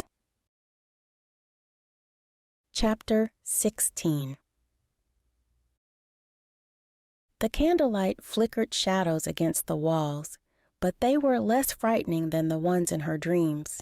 In fact, Grace welcomed them as she used the light to go about her work. It was not difficult to find plenty to do around the ranch. The holes in the blankets she was working on kept her from her bed. Yet it didn't bother her. She was much happier sewing away than tossing and turning upon her bed. At least this way her exhaustion was proactive rather than just plain annoying. The quiet stillness that had taken over the ranch house was welcome after the hustle and bustle of the day. The kitchen felt large and empty without the presence of the ranch hands arguing over who got the last sausage. Their evening had been a much more pleasant one than the evening before. Every so often, Grace looked up from her sewing to admire the clean kitchen and take a moment to be proud. It was much different from the cleaning she'd done at the tavern. Back in Boston, it didn't matter how much she cleaned. There was always another mess to clean up or somebody to clean up after. It had been the endless task of cleaning that kept her from her bed most nights, kept her from the bad dreams. Here, she struggled to find a reason not to go to bed and rest. Perhaps that was why she was looking for the smallest holes to sew in the blankets and garments she'd collected from around the house. She had even thought of unlocking several of the seams just to restitch them. It would be long and tedious work, but anything was better than the thought of going to bed.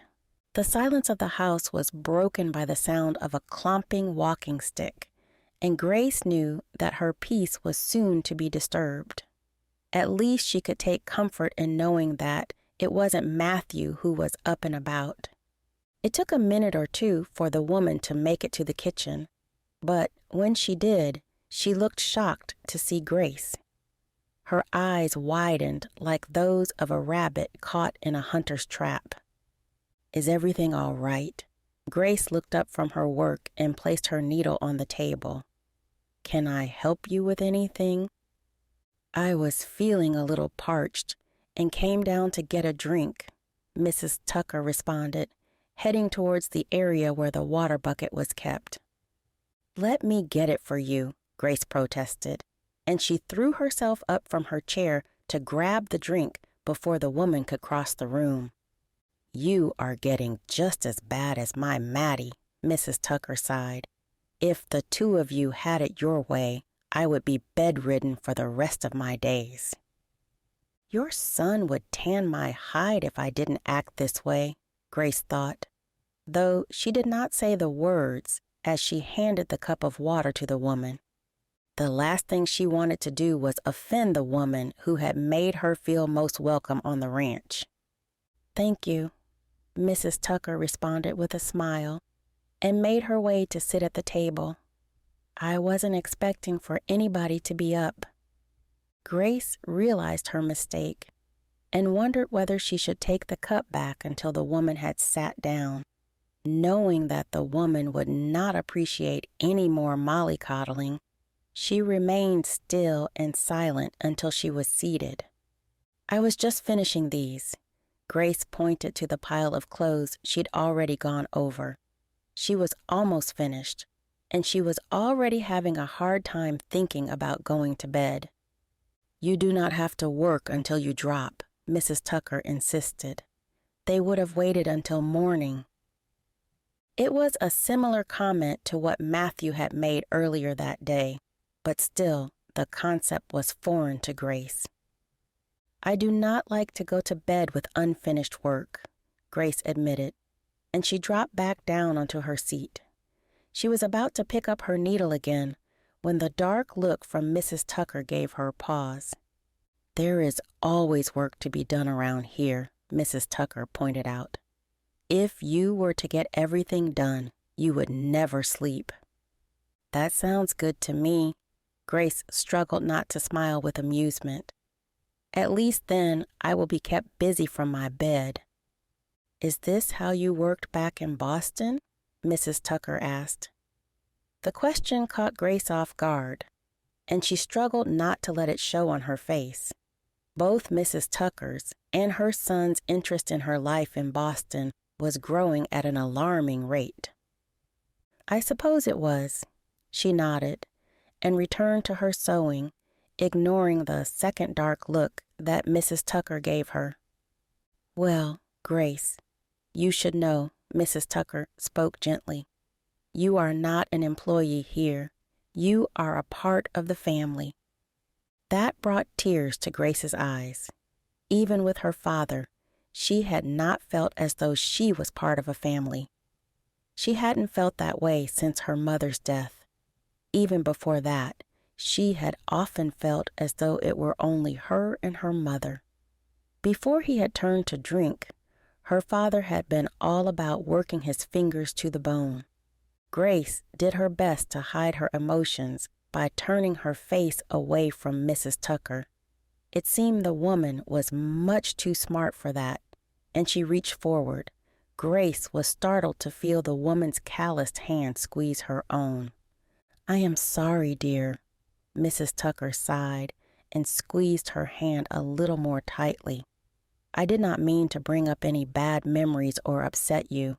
The softness of the woman's tone made her think of the way her mother had often comforted her as a young girl. "It is not your fault." Grace removed her hand from beneath Mrs. Tucker's so that she might be able to wipe away the tears from her eyes. "You couldn't have known it would upset me." "Still, I should have been more considerate," Mrs. Tucker insisted. She quickly added, "It's time to put your work down and go to bed." "But I am almost finished," Grace protested. The look on Mrs. Tucker's face told her that arguing was pointless. There was no way she was going to win against this stubborn old broad. She was much like the old women who had worked the marketplace back in Boston. They could have sold art to a blind man if they'd been so inclined. "Come on, to bed with you," Mrs. Tucker pushed herself to her feet and gestured for Grace to leave the kitchen. "I will not have you making yourself ill."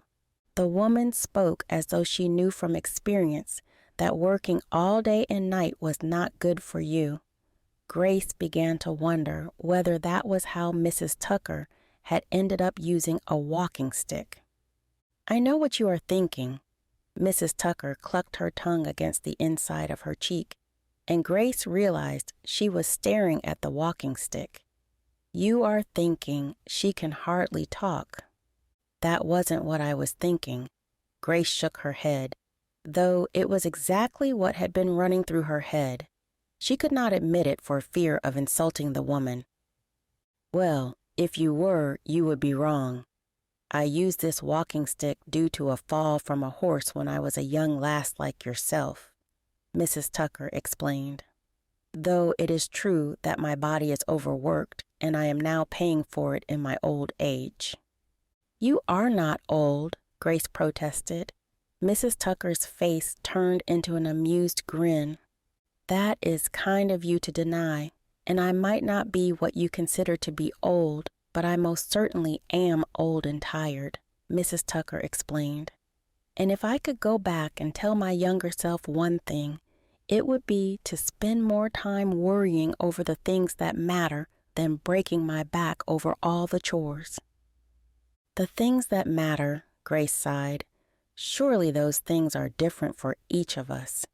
It was difficult to ever really know what truly mattered in life, but Grace knew what the older woman was trying to tell her. "Don't go wasting so much time on things like this that you miss out on the happiness you could have had right under your nose." Mrs. Tucker continued to drive it home, and Grace simply nodded. "I will try my best," she promised. "Good girl," Mrs. Tucker smiled warmly. "Now off to bed with you." "I should at least put all of this away." Grace made towards the table once again, but Mrs. Tucker reached out to grip hold of her arm. "I am more than capable of finishing up down here," she assured her. "Off with you before we wake my Mattie with our bickering." Grace suddenly couldn't help but feel as though it was her mother speaking through Mrs. Tucker. From what she remembered of her mother, Mrs. Tucker was a very similar, kind-hearted woman. More tears threatened, and so she quickly turned away. "Good evening, Mrs. Rose," Grace called over her shoulder. "Good night and sweet dreams, sweet one," Mrs. Tucker replied. Grace ascended the stairs as quietly as possible, but it was practically impossible not to make the wooden plank squeak just a little. She gritted her teeth against the anxiety such noise caused and prayed that she would not wake the man of the house. It wasn't until she clicked the bedroom door shut behind her that she allowed herself to breathe once more. She stripped off her day dress and slipped into a linen shift before climbing under the covers. The moment her head hit the goose-down pillow, she realized just how tired she really was. She was so tired that her eyes stung and a yawn swelled in her throat. She hoped that her exhaustion might make it less likely to dream, but the small voice in the back of her head whispered, "You are kidding yourself." Still, she closed her eyes and tried to welcome sleep. It evaded her for a while, leaving her listening to the pitter-patter of rain that tinkled against her window pane. It was a soothing sound that slowly helped to lull her, and before too long, she found herself drifting. Although the shadows invaded her dreams as they always did, they were less frightening than before. In the wake of finding common ground with Mr. Tucker, it appeared that she was no longer afloat without aid. It was a welcome relief not to wake screaming in the middle of the night, and the moment she woke, she determined that she must make things work. There was no way she was going back to the place where all her nightmares had begun. "I have to get this to work for my own sanity," she thought, when she opened her eyes to find sunlight filtering through the window where she had forgotten to close the curtains the night before. For the first time in weeks, she felt refreshed. Perhaps the orders to get a good night's sleep she had received from Mrs. Tucker had really worked a miracle. Or perhaps you were just so tired even your mind couldn't come up with things to frighten you. She scowled at herself for being hopeful that her bad dreams might finally be fading. She lay abed for a few more minutes, wondering how she was going to fill her day before she suddenly remembered her invitation into town. The remembrance had her flying from her bed and dressing in record time for what she hoped would be a pleasant day. Chapter 17. "Good morning, girl," Matt greeted the black and white Shire horse Thursday. Before he unhooked the gate of her stall, she rubbed her nose against his hand when he offered it and snorted with affection. It was a gesture that always made him smile, even in his darkest of moods. "Are you ready for another trip to town?" he asked the mare as he held up her bridle to show that it was time for her to get ready. The horse gave a pleasant sort of chuff and slipped her head into the equipment which he held up for her. He was just attending to the collar and straps that would attach her to the cart when he heard a feminine voice come from behind him. "Good morning, Thursday."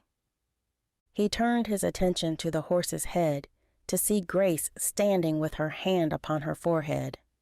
"Well, I never." His mouth practically gaped open. "She isn't one for letting strangers touch her." "I am no stranger, am I, Thursday?" Grace smiled at the horse, who butted her head against the woman's shoulder. It was a sight that Matt had never had the pleasure of seeing, save for when his own mother was around the mare. "She usually reserves shoulder butts for my mother," Matt told Grace, and the woman's pink lips turned up in an even brighter smile. "Then I guess that means I win her approval." She looked smug, but it was not arrogant on her face. Don't be letting my mother know, or she might be disappointed that she no longer gets special treatment, Matt joked, and he saw amusement light in Grace's gray eyes. I came to see whether you still wished for company on your journey, Grace explained, and when she lifted the basket that hung from her arm, she added, I brought us some food for her on our way into town. I would be glad of the company, Matt replied. It will just take me a few more minutes to get Thursday ready. Is there anything I can do to help? Grace asked. Be careful, Missy, or he'll have you doing all the work around here. Todd's voice caused them both to almost jump out of their skin. They had been so intent on each other that they hadn't heard him enter the barn. Matt simply scowled at his cousin, who seemed to get the idea, and wandered down the barn chuckling. He made no attempt to hide his amusement, and Matt struggled not to let that get to him. He wasn't about to let his cousin put him in a bad mood for the rest of the day. Why don't you go down to the far stall and check on our patient? Matt suggested, and he could see from the way that her eyes lit up that she liked the idea.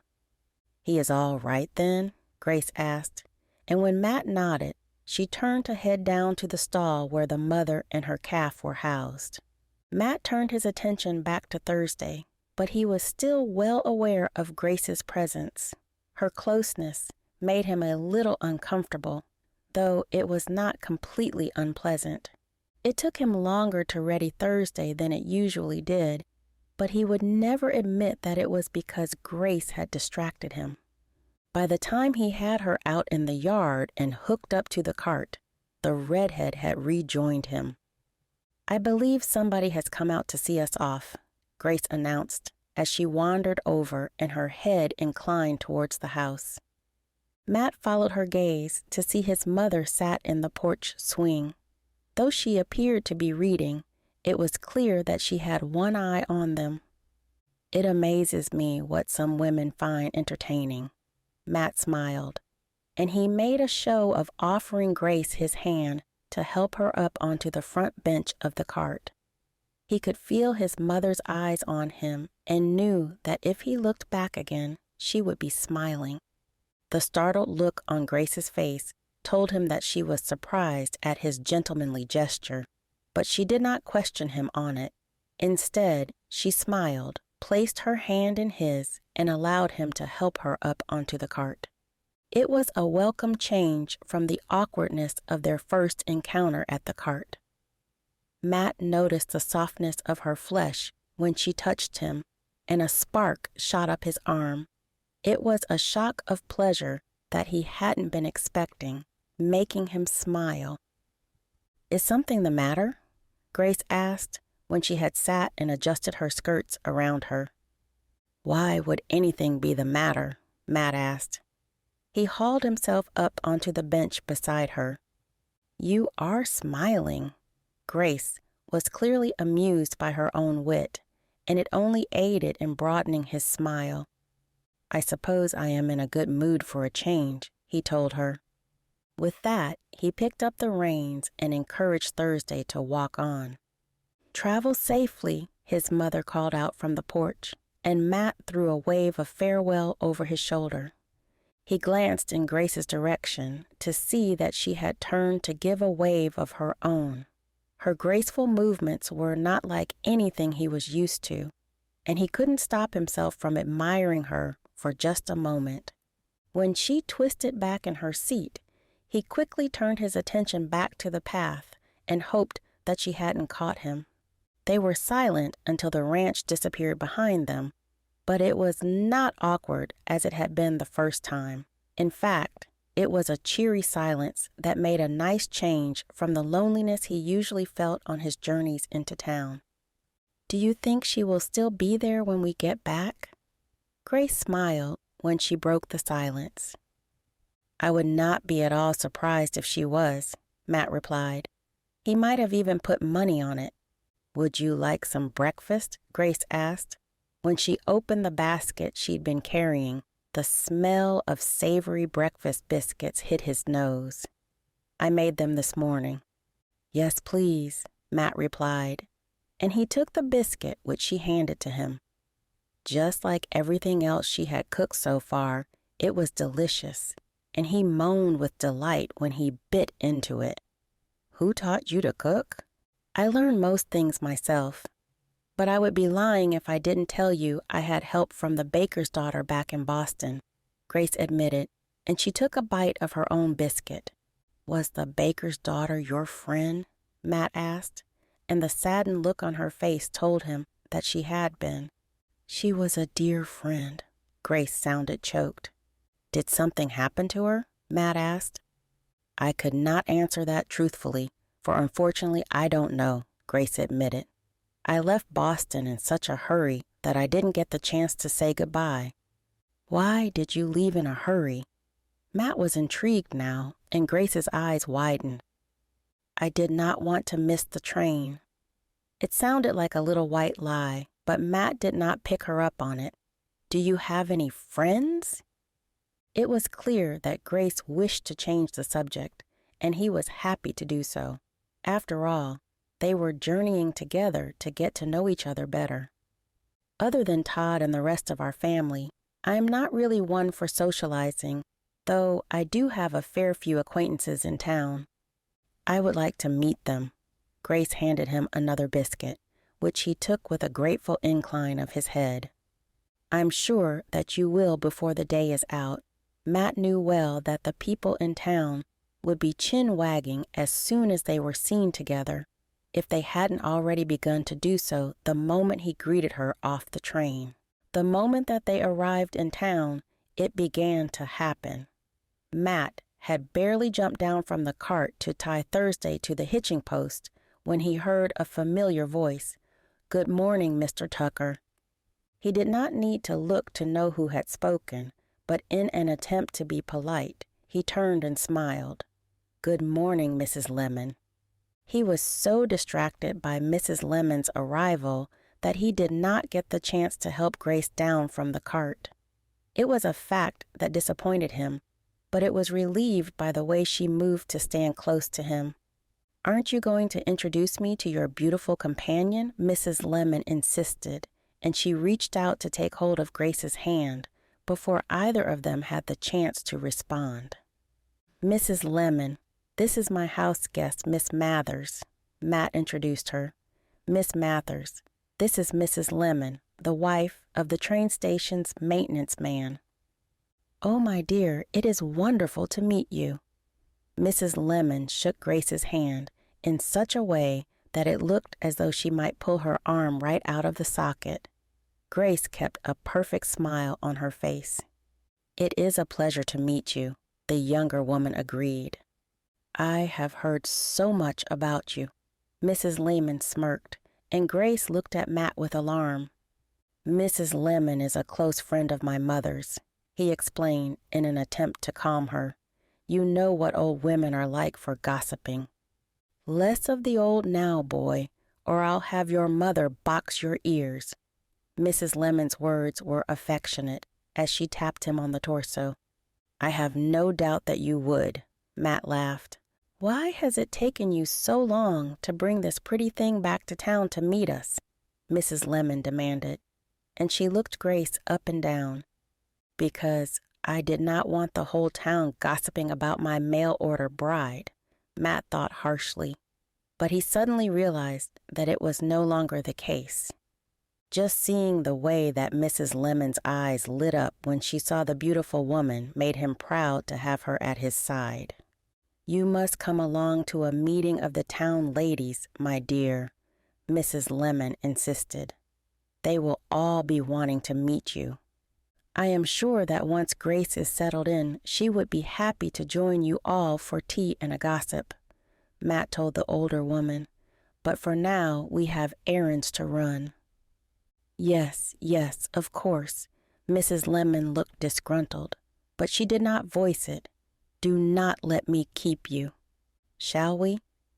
Matt was surprised at himself when he offered Grace the crook of his elbow, and even more astonished when she took it with a smile. "We shall," she replied, and allowed him to begin leading her through the town. Matt found that he held his head higher than ever before as he led the woman around, and before long it became apparent that he was actually proud to show her off. Not only was she beautiful, but in the last few days she had shown herself to be ready and willing to work. For the first time, Matt wasn't so worried about the future. Instead, he simply enjoyed the present. Still, he felt fearful to realize that he was fast growing used to Grace's company. "Why, Mr. Tucker, I was not expecting to see your handsome face about town today." The chipper voice of a young woman made Matt flinch. He turned to see the woman he recognized as the daughter of a neighboring rancher. She was pretty on the outside, but Matt knew from the gossip his mother often told him that she was a pawn in her father's desire to advance his wealth and land. "Miss Iverson," Matt greeted her as he would any other. He noticed the way she looked him up and down. He could only wonder what she might be imagining, but the thoughts that came to mind did not please him. "While I have you here, I was wondering whether I might extend an invitation to dinner," Miss Iverson explained. "My father has expressed his need to become more acquainted with his neighbors.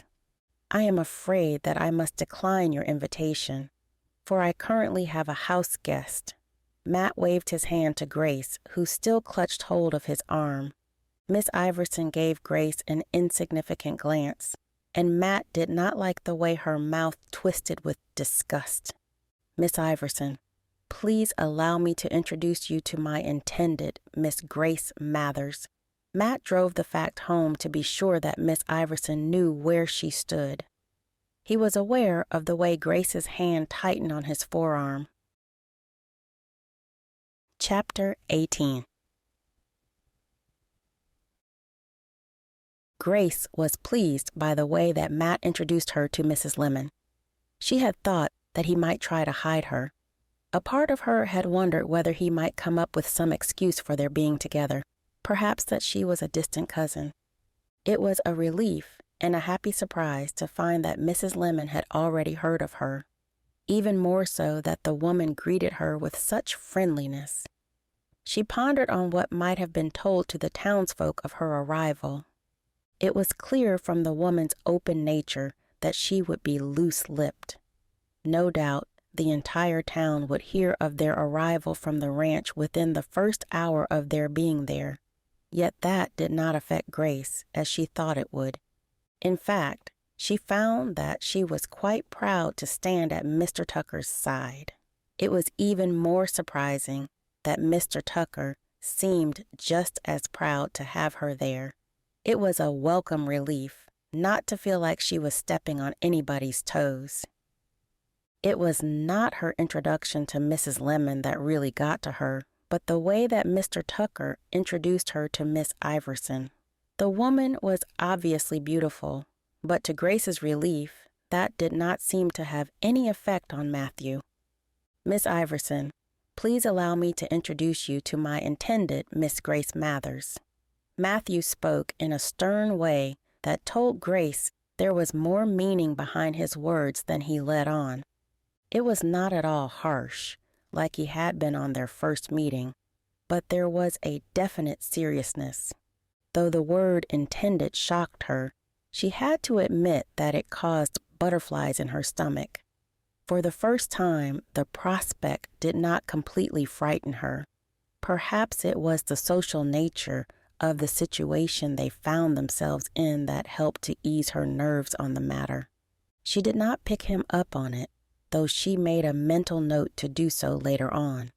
She did not want to make a fool of him in front of this woman. It was clear from one look at Miss Iverson what she wanted.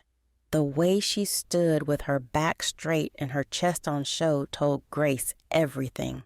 From the moment Grace had turned to look at her, she had seen the wicked glint in her eye. It led to an instant dislike on Grace's part, especially with the woman being so seemingly good-looking. The pristine, brand-new red dress she was wearing definitely did not help. She made Grace feel unsatisfactory in her own worn blue day dress. She didn't dare to look down at the woman's shoes, for she guessed they would be just as brightly polished as the rest of her. It was a new feeling for Grace to feel threatened by another woman's looks. Before, it hadn't been something that really crossed her mind. In that moment, it seemed all she could think about. "Mr. Tucker, I was not aware that you were courting." The disgust was clear in Miss Iverson's tone. Her face twisted, and she suddenly didn't look so pretty. "I am not one for spreading news about town," Matt told her, and the woman continued to look displeased. "If you will excuse us, Miss Iverson, I have a mind to show Miss Mathers to the bakery." He did not give her the chance to respond. Instead, he turned, taking Grace with him. Grace smirked at the distasteful huff that sounded behind them. "It appears you are quite the popular man in town," Grace pointed out when she noticed several women waving from across the street. It was not an unusual sight, for she had often seen women do the same in Boston when an eligible bachelor had been about. The difference between then and now was that she was the young woman hanging off the bachelor's arm. It was amazing how a different perspective could make Grace feel. She found she liked being the talk of the town when it came to being attached to such a handsome fellow. "This is so not like me," she sighed. She was disappointed in herself for allowing the situation to make her anywhere near close to vain. "I suppose it comes from my mother constantly reminding everyone that I am not yet wed." Mr. Tucker's lips turned up in the first hints of a smile. "I cannot say that it pleases me." Grace could imagine that Mrs. Tucker would drop it into every conversation wherever possible. "Is that why you told Miss Iverson that I am your intended?" Grace asked, and she was sure that she saw Mr. Tucker's cheeks begin to redden. Grace bit the inside of her lip to hide her amusement. She had never seen him embarrassed before, but she had to admit it had a certain allure to it. "You picked up on that then?" Mr. Tucker removed his cowboy hat and ran his fingers through his hair. "I thank you for not mentioning it in front of Miss Iverson." How could I not pick up on it? She was forced not to roll her eyes as much as she wanted to. "Perhaps you could thank me by telling me why." Grace clasped her hands in front of her and gazed at him intently. "Miss Iverson is the daughter of a neighboring rancher," Mr. Tucker explained. "She is well known about town for trying to gain a rancher for a husband." "She seems like a nice enough woman." Grace forced the words. She couldn't rightly say there was a thing about the woman she liked, save for the red ribbon that had been tied in her brown hair. "She is a pawn for her father, who would love to install his daughter on another ranch to get his hands on more land." Mr. Tucker spoke of the same thing that many fathers had a mind to do. Grace knew well that daughters were often used for such things. "If only my father had such good sense," she sighed to herself. "Instead, I find myself here."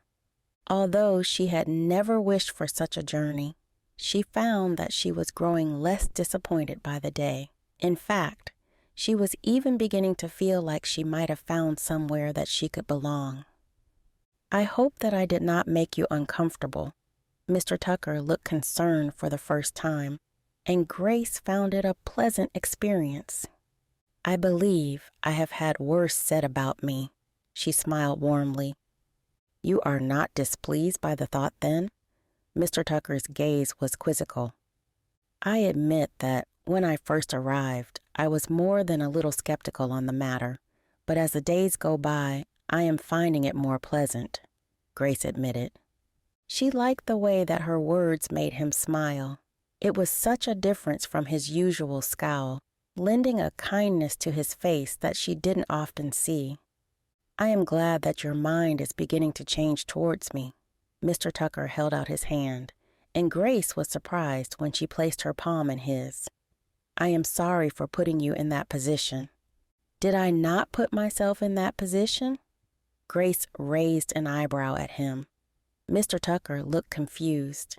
They stood outside the bakery, and Grace could feel the gaze of many eyes upon them. "What do you mean?" Mr. Tucker asked. "Did I not put myself in that position when I agreed to come to Oklahoma?" Grace repeated. She couldn't yet bring herself to say the words out loud. "I suppose that you did." Mr. Tucker nodded, and it seemed he had finally gleaned her meaning, "though I do not stand to presume it is a done deal." "Then we are both on the same page," Grace agreed, "though I see no harm in allowing the townsfolk to know that we are courting." "As I told Miss Iverson, I am not one for gossip." Mr. Tucker sighed. "I believe it may be too late for that." Grace tried to hide her amusement. She inclined her head across the street to where Miss Iverson had already joined another group of young women who stood outside the dressmaker's shop. It was clear from the way that they cast their eyes in Mr. Tucker and Grace's direction that Miss Iverson was already spreading the news. "What have I done?" Mr. Tucker looked devastated, but Grace reached forwards to squeeze his forearm. It was both for his comfort and for the benefit of the women whose eyes widened in astonishment. Grace leaned forward, pushed herself up onto her tiptoes, and pressed her lips against Mr. Tucker's cheek. When she pulled back, he looked as though she had slapped him, and his cheeks burned red. "Do not fret, Mr. Tucker," she smiled warmly up at him. "A little gossip never really hurt anyone unless they listen to it." "I see you are not one for gossip either." Mr. Tucker's expression told Grace that he had not been expecting that. "I have been the center of idle gossip before," she admitted. "It was rife in Boston, though it never did me any harm." "I am beginning to believe that I may have misjudged you," Mr. Tucker sighed. "Perhaps we might start over?" Grace did not need to voice her opinion. Instead, she simply nodded. "Miss Mathers, my name is Mathew Tucker." Mr. Tucker smiled as he held out his hand to her. "It is a pleasure to finally meet you. Please, call me Grace." She struggled to keep the amusement from her voice. A part of her felt silly to be playing such a game, but the other half of her enjoyed Mr. Tucker's sudden playfulness. "Then you must call me Mathew," he responded, and when they shook hands, Grace felt a wave of pleasure run up her arm. The tingling in her palm continued long after he released her hand.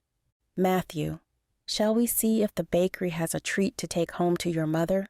she suggested, and she took hold of his arm to lead him into the baker's shop. She could still feel the eyes of several of the townsfolk on them, but she did not care. All she cared about was the fact that Mathew had finally begun to let her in. She was not about to let gossip get in the way of that. In another gentlemanly gesture, Mathew held open the door and waved her inside. "Good morning, miss. How might I—" the woman behind the counter began, but when she saw Mathew enter behind Grace, she cut off. "Mr. Tucker, what a pleasant surprise. I was not expecting you for another few days." "I am not here for my usual delivery," Mathew told the woman, and she looked relieved. "I am simply showing my guest about town." "Well then, you must introduce us," the woman continued. "Of course," Mathew stepped forwards. "Mrs. Gordon, this is Miss Mathers, my house guest. Miss Mathers, this is Mrs. Gordon, the baker's wife." "It is lovely to meet you." Grace smiled to the woman, who was much more pleasant than the last woman they had encountered. Perhaps that was something to do with the fact that she was a married woman. It made her less dangerous. "You must be the Miss Mathers that everybody is talking about," Mrs. Gordon smirked, and Grace felt her heart sink. She glanced at Mathew to see that his expression was much the same as her own. My mother must have the whole town talking about us.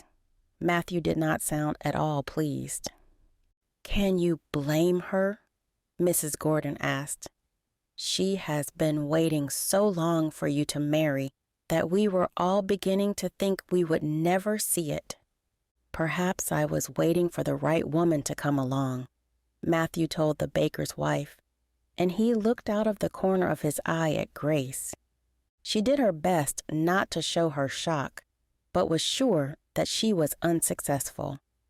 His tone had certainly changed in the last day or so. That is going to take some getting used to, Grace mused. Chapter 19. When they finally arrived back at the ranch that evening, Mathew half expected to find his mother waiting for them. He was slightly disappointed when they crested the hill to find the porch empty. It had been a long day in town, stopping to introduce Grace to every person who was interested. It just so happened that had been almost everyone in town. Even a few of the men had stopped for a kind word, though it seemed that the women were most determined for information. Several times he had been asked when the wedding would be held, to which he had answered that he had to convince Grace to remain first. She had seemed pleased with his answers, making every encounter slightly less awkward. He had hoped that his mother might be waiting to witness their pleasant return, but there seemed to be nobody around. Still, Matt found that he wished to continue his work of being the gentleman. He jumped down from the cart and offered up his hand to Grace, who took it with a smile. The ease with which they were interacting was much less conflicting than their first encounter, though it still caused his stomach to churn. "Thank you for accompanying me today," Matt told her once she had both feet firmly planted on the ground. "You made the long journey a little more bearable." "Do not let the ranch hands hear you saying things like that, or they might believe that you are going soft," Grace joked, and Matt laughed with her. It was strange how easy it was to laugh with the woman. He could not get used to it, and was not sure that he ever would. The more it happened, the more he wished for it to continue. "I should probably go and get supper ready before they come baying for my blood," Grace continued, when he could not find the words to reply. "And I should probably go and update my stock lists." Matt nodded. It was an excuse not to look like he had nothing to do for the rest of the day. "Thank you for a pleasant day." Grace turned and began to walk towards the porch, though he noticed how she looked back over her shoulder before she slipped inside. Matt waited several moments to watch her go before he turned his attention to removing Thursday from her braces. After taking her to her stall, he wandered back to the ranch house.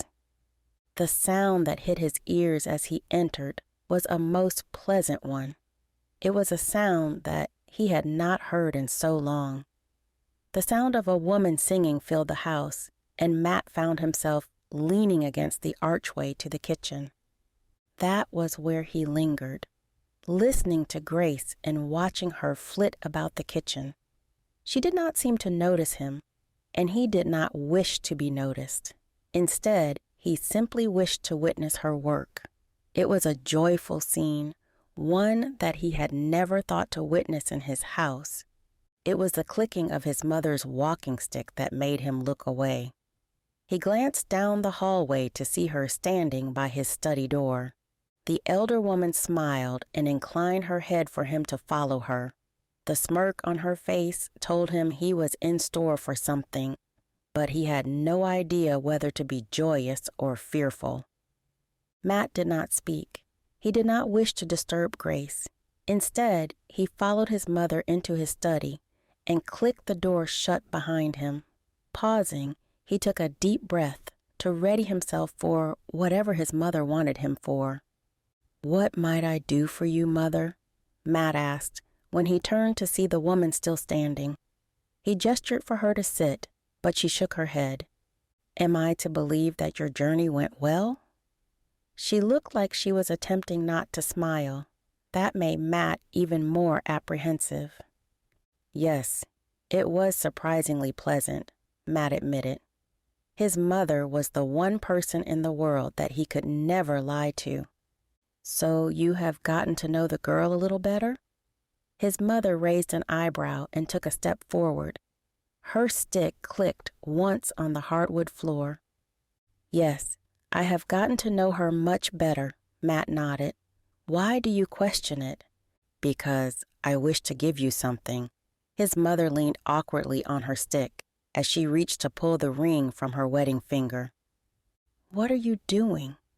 Matt scowled and took a step away when she held it out to him. I wish for you to have this, she insisted. She hobbled up to him and reached for his hand to place the ring in his palm. It was given to me by your father and to your grandmother before that. What am I to do with it? Matt questioned, although he had already gleaned her meaning.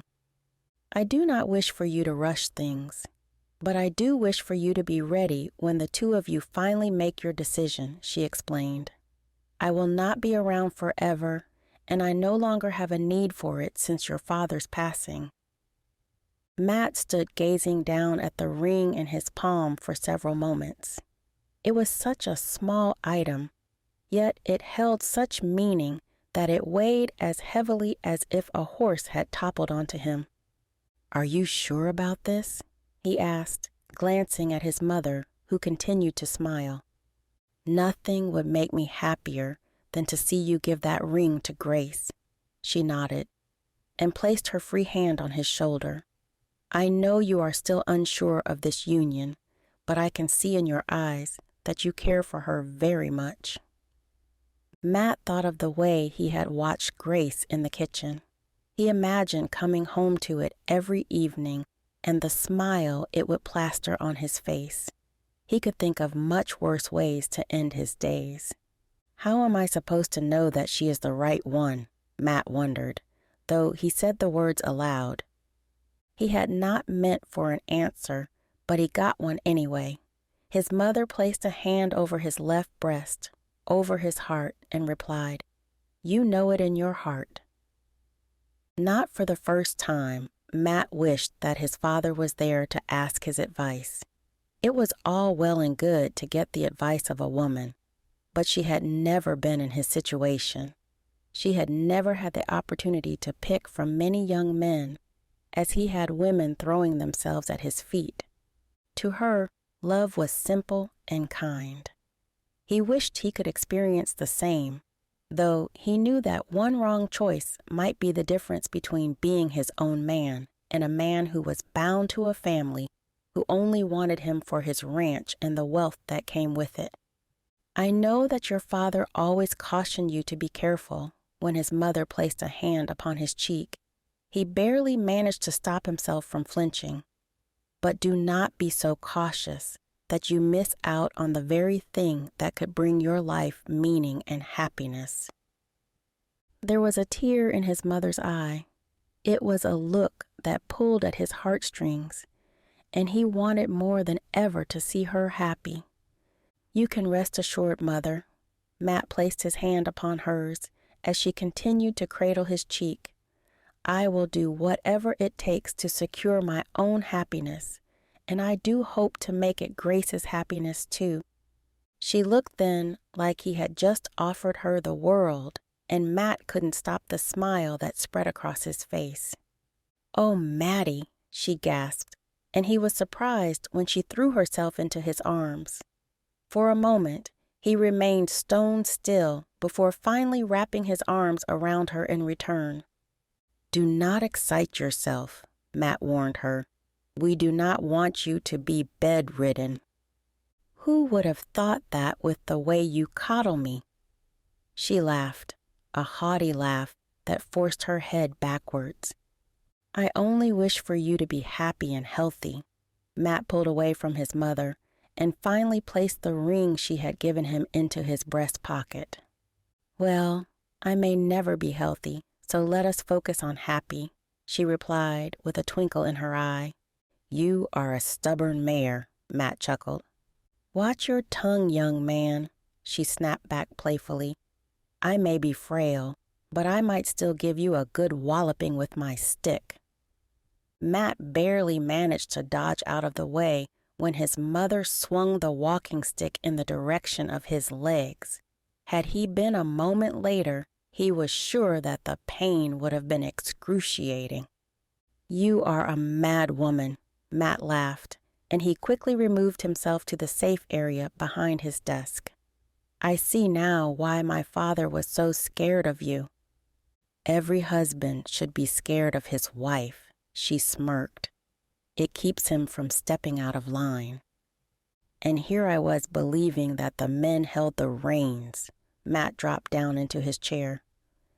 "That is what we women allow you to believe," she commented, and in the next moment, her stick began to click against the floorboards. Matt looked up to see her moving to the door. He watched the way she gracefully reached for the door handle. "I shall leave you to your work and your thoughts." She looked over her shoulder at him. "Do not take too long to decide what you wish to do. A woman like Grace will not be around forever." "What do you mean by that?" Matt crossed his arms over his chest and leaned back in his chair to glare at her. "Any man with eyes will likely set his mind to her if he does not see that she is already spoken for," she warned him. Matt felt sick at the thought of that. Anger boiled up in his stomach at the image of any other man going anywhere near such a beautiful rose. "I will keep that in mind," Matt promised through gritted teeth. She left him there with one final smile and clicked the door closed behind her. Matt tried to rework his stock lists, but his mind was on other things. The ring in his pocket felt as though it was burning his breast, and he reached in to pull it out. Turning it between his fingers, he admired the workmanship of the ring that had been passed down through generation after generation of his family. The thought of slipping said ring onto Grace's finger caused his heart to quicken. Yet it was the knuckles that rapped on the door which made him almost jump out of his chair. "Come in," he yelled, shoving the ring back into his pocket. "Is everything all right?" Grace entered with a concerned expression, and he knew that she had noticed his flustered appearance. "Everything is fine," Matt replied quickly, and he pushed himself up out of his chair. "Am I to assume that supper is ready?" "Yes. I came to see whether you might wish to take it in here or join us in the kitchen this evening." Grace spoke so politely that Matt wondered whether she was attempting not to rattle him. "What am I to do to show her that I am not that man?" He sighed. "I would like to join the rest of you." He nodded and gestured for her to lead the way. He was pleased by the happy look that crossed her face. Perhaps he might be able to change her mind after all. Chapter 20. The next morning, Grace pondered the night before. Supper had gone off without a hitch, and Mathew had even left with a smile on his face. The ranch hands were quiet, though not silent, and several jokes were made. Though Grace could not remember the jokes themselves, she still smiled at the way that they had brought them all closer together. She was especially pleased to see Mathew joining in rather than hanging back in the shadows. After the way he had been taking supper in his study, it was a welcome change that she put down to their pleasant journey into town. The kind reactions of the townsfolk had clearly softened him up. It was thoughts of all that which floated about her mind, as she, in turn, floated about the kitchen, sweeping the floor. She hummed a merry tune, feeling lighter than she had in such a long time. It was a welcome relief to be unbound from worry. "Anyone would believe that you were happy, girl." Grace had been so intent on her work and singing that she hadn't heard Mrs. Tucker coming down the hallway. "Am I not supposed to be?" Grace asked. She paused in her sweeping to turn to the woman who stood in the doorway. Though she continued to look frail, she did not look so weighed down as she had when Grace first arrived. "It appears we are all feeling much lighter." Grace leaned her broom against the wall and wandered over to offer a hand to the woman. "I did not come to sit," Mrs. Tucker protested with a simple shake of her head. "I only came to see who was singing such lovely melodies." Grace's cheeks flushed. She had never been one for singing in front of people. "I am sorry if I disturbed your rest." Grace wondered whether she might have woken her. The last she had seen of the woman, she had been dozing in her rocking chair beside the fireplace in her bedroom. "I have rested long enough," Mrs. Tucker protested. "It has been a long time since I heard anybody singing in this house." "It has been a long time since I have felt the desire to sing," Grace admitted. When she thought back, she could not remember the last time she had. "I am glad that you found your birdsong here." Mrs. Tucker's face was an expression of delight. "You have brought new life to this old house." "I am happy to do so," Grace nodded. She had grown to love the ranch house. Never in her life had a place or its people made her feel so welcome. "I do hope that you will continue to be happy here." Mrs. Tucker nodded and looked as though she was pondering something, though she did not voice her thoughts. Grace was about to ask her if something was the matter when the woman turned and abruptly began to make her way back down the hall. She let the older woman go, not wishing to keep her on her feet longer than she needed to be. A part of her thought that she should follow to be sure she made it safely back to her room, but she was stopped by the tapping of knuckles on the front door. At first, the noise confused her. She had never heard the sound rattle through the ranch house before. It sounded much different than the pounding on the tavern doors that she was used to. When it came again, her feet began to move swiftly towards the door. Wiping her dusty hands on her apron, she reached for the handle and pulled the door open. The screen door stood between her and the young man on the other side. He looked exhausted, and so did the horse that he had hitched up at the bottom of the porch steps. The poor creature looked like it might collapse at any moment. "May I help you?" she asked, keeping the screen door between them. Working in a tavern had taught her to use whatever protection she could until she gauged the person she was confronted with. "Forgive the disturbance, ma'am, but I have come to deliver a letter to a Miss Mathers." The man panted and shoved his hand into the satchel that hung over his shoulder. He glanced at the front of the envelope as if to check he had given the right name. Grace felt her heart sink. If a letter had been delivered to the ranch, then that meant that somebody knew where she was. Mathew and his mother would have no need to drag a man from town just to deliver word, and so that left those she'd left behind in Boston. She shoved the screen door open and took the letter from the boy. "Might you come in for a cup of water?" she asked, although she hoped that he would refuse. She did not want an audience when she opened the letter. "Thank you, ma'am, but I have other letters to deliver." He made a show of removing a water skin from his belt.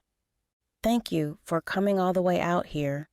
Grace wished that she had more to give him than her thanks, but she did not have a coin to her name after using her last to get the train to Oklahoma. "What am I to do if I must run again?" she thought. It wasn't something she wanted to think about, but she might not have a choice. It was a thought that made her weak at the knees. The nearest seat was that of the porch swing, and so she stepped out to sit down. Breathing deeply, she watched the messenger boy return to his horse and leave before she turned her attention to the letter. The moment she looked at it, she knew who it was from. She recognized well the uneven handwriting of her best friend. A sad smile crossed her face. Though she knew it was from her friend, she knew that the letter must contain some kind of bad news. There was no reason for her to send word otherwise. She had warned her friend not to write to her unless it was absolutely necessary, and now here was the letter that she had hoped would never come. "Please do not be bad news of my father," she prayed. Digging her finger under the wax seal, Grace unfolded the letter and began to read. "My dearest Grace, I hope that this letter finds you well. Please do not worry for those in Boston, as we are all of good health, though I find I am laden with guilt.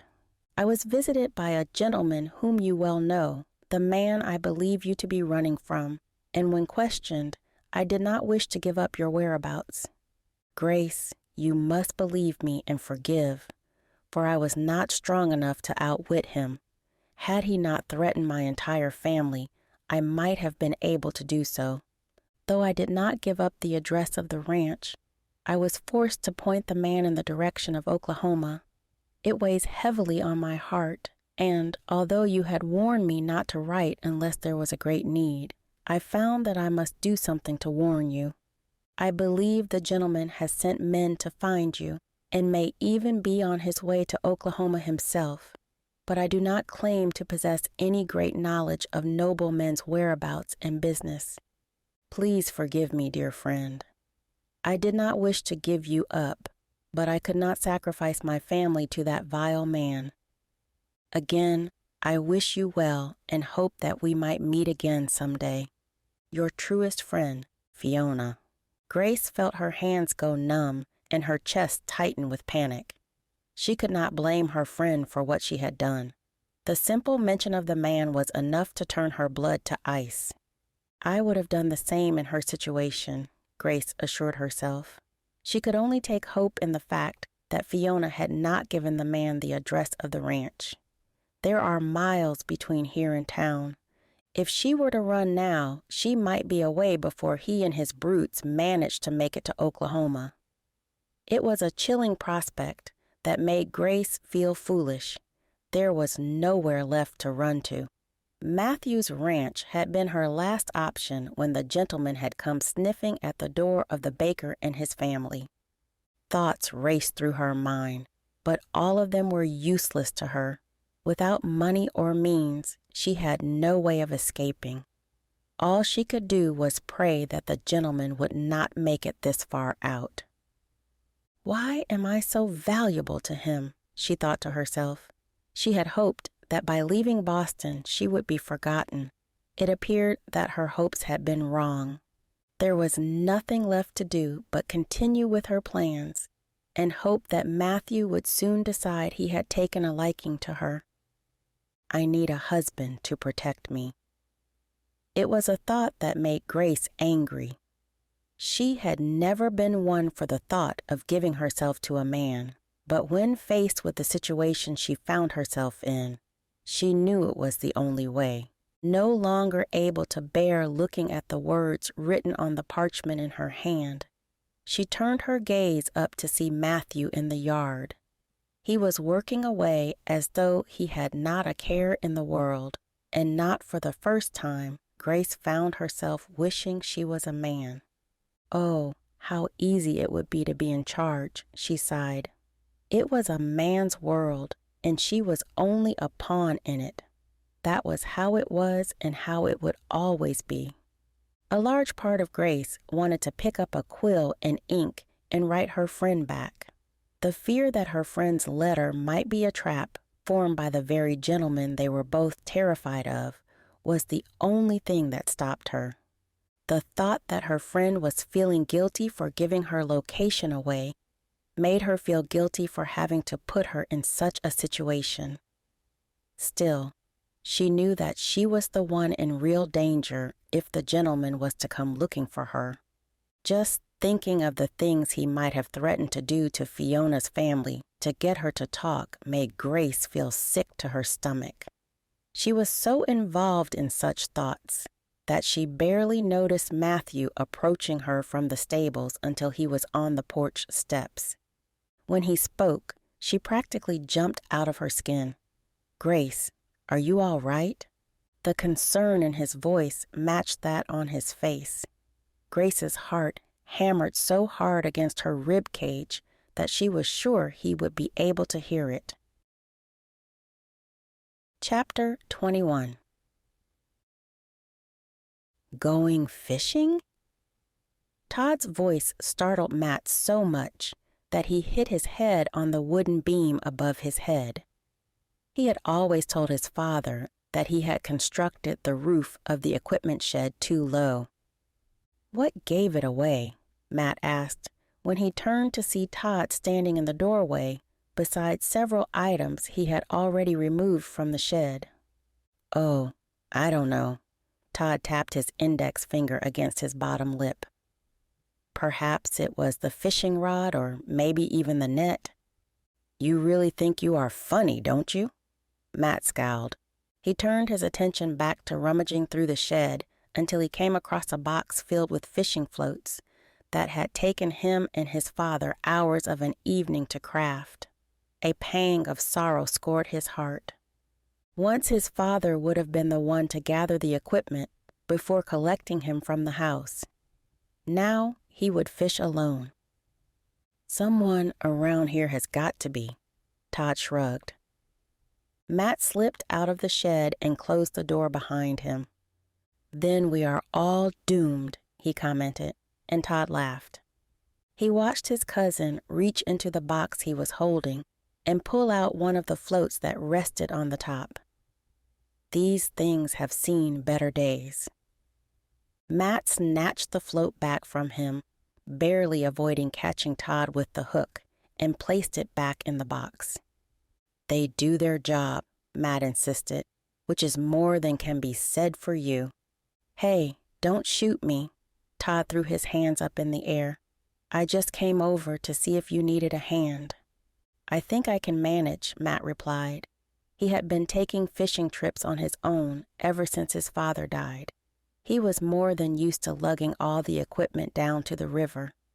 "Well, then I should probably tell you before you go."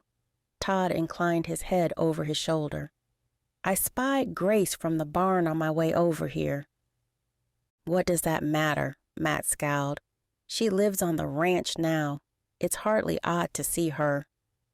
"A messenger was riding out, and it looks like she might have received some bad news," Todd explained. Matt was startled by the sudden desire to be sure that the woman was all right. "What makes you say that?" Matt turned his attention to picking up the rest of his equipment in an attempt to look disinterested. "Even from across the yard, I could see she was pale as a ghost." Todd added quickly, "I would go and check on her myself, but I didn't think it was my place." Matt couldn't fault his cousin. He was always very observant and quick to report. It left Matt wondering whether he was actually needed for the day-to-day running of the ranch. "I will see to it," Matt promised. He clapped Todd on the shoulder and gave it a quick squeeze. "She's a real pretty one you got yourself," Todd winked. "You'll be doing your best to keep her, or you might end up with some competition on your hands." If it hadn't been for the fact Matt knew that Todd had his own beautiful wife at home, he might have felt threatened. He did, in fact, feel jealous that he had to share Grace with anybody. It wasn't a feeling he ever expected, and he wasn't at all sure he liked it. "I'll keep an eye out," Matt promised before he waved Todd away. "Now go and get on with your work. I don't pay you for your advice." "No, you pay me to shovel poo and chase cows, but the advice is free." Todd's amused expression lightened Matt's mood a little. It was difficult to feel stressed with him around. "Go on with you," Matt insisted, "and make sure to keep an eye on the house. I'll be gone for a couple of hours." "Don't I always?" Todd called over his shoulder. Matt chuckled to himself at his cousin's self-confident reply and began to make his way towards the ranch house. As Todd had described, Grace was indeed as pale as a ghost. She sat upon the porch swing with a letter clamped in one hand, while the other was playing with a frayed thread on her apron. "Grace, are you all right?" He knew he had startled her as soon as she flinched. Her eyes grew wide with alarm. For a moment she barely seemed to recognize him, and then, to his relief, she began to relax a little.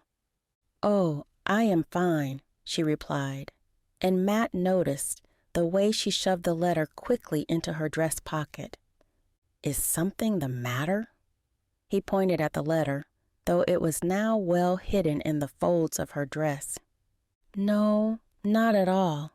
Grace shook her head, but Matt wasn't entirely convinced.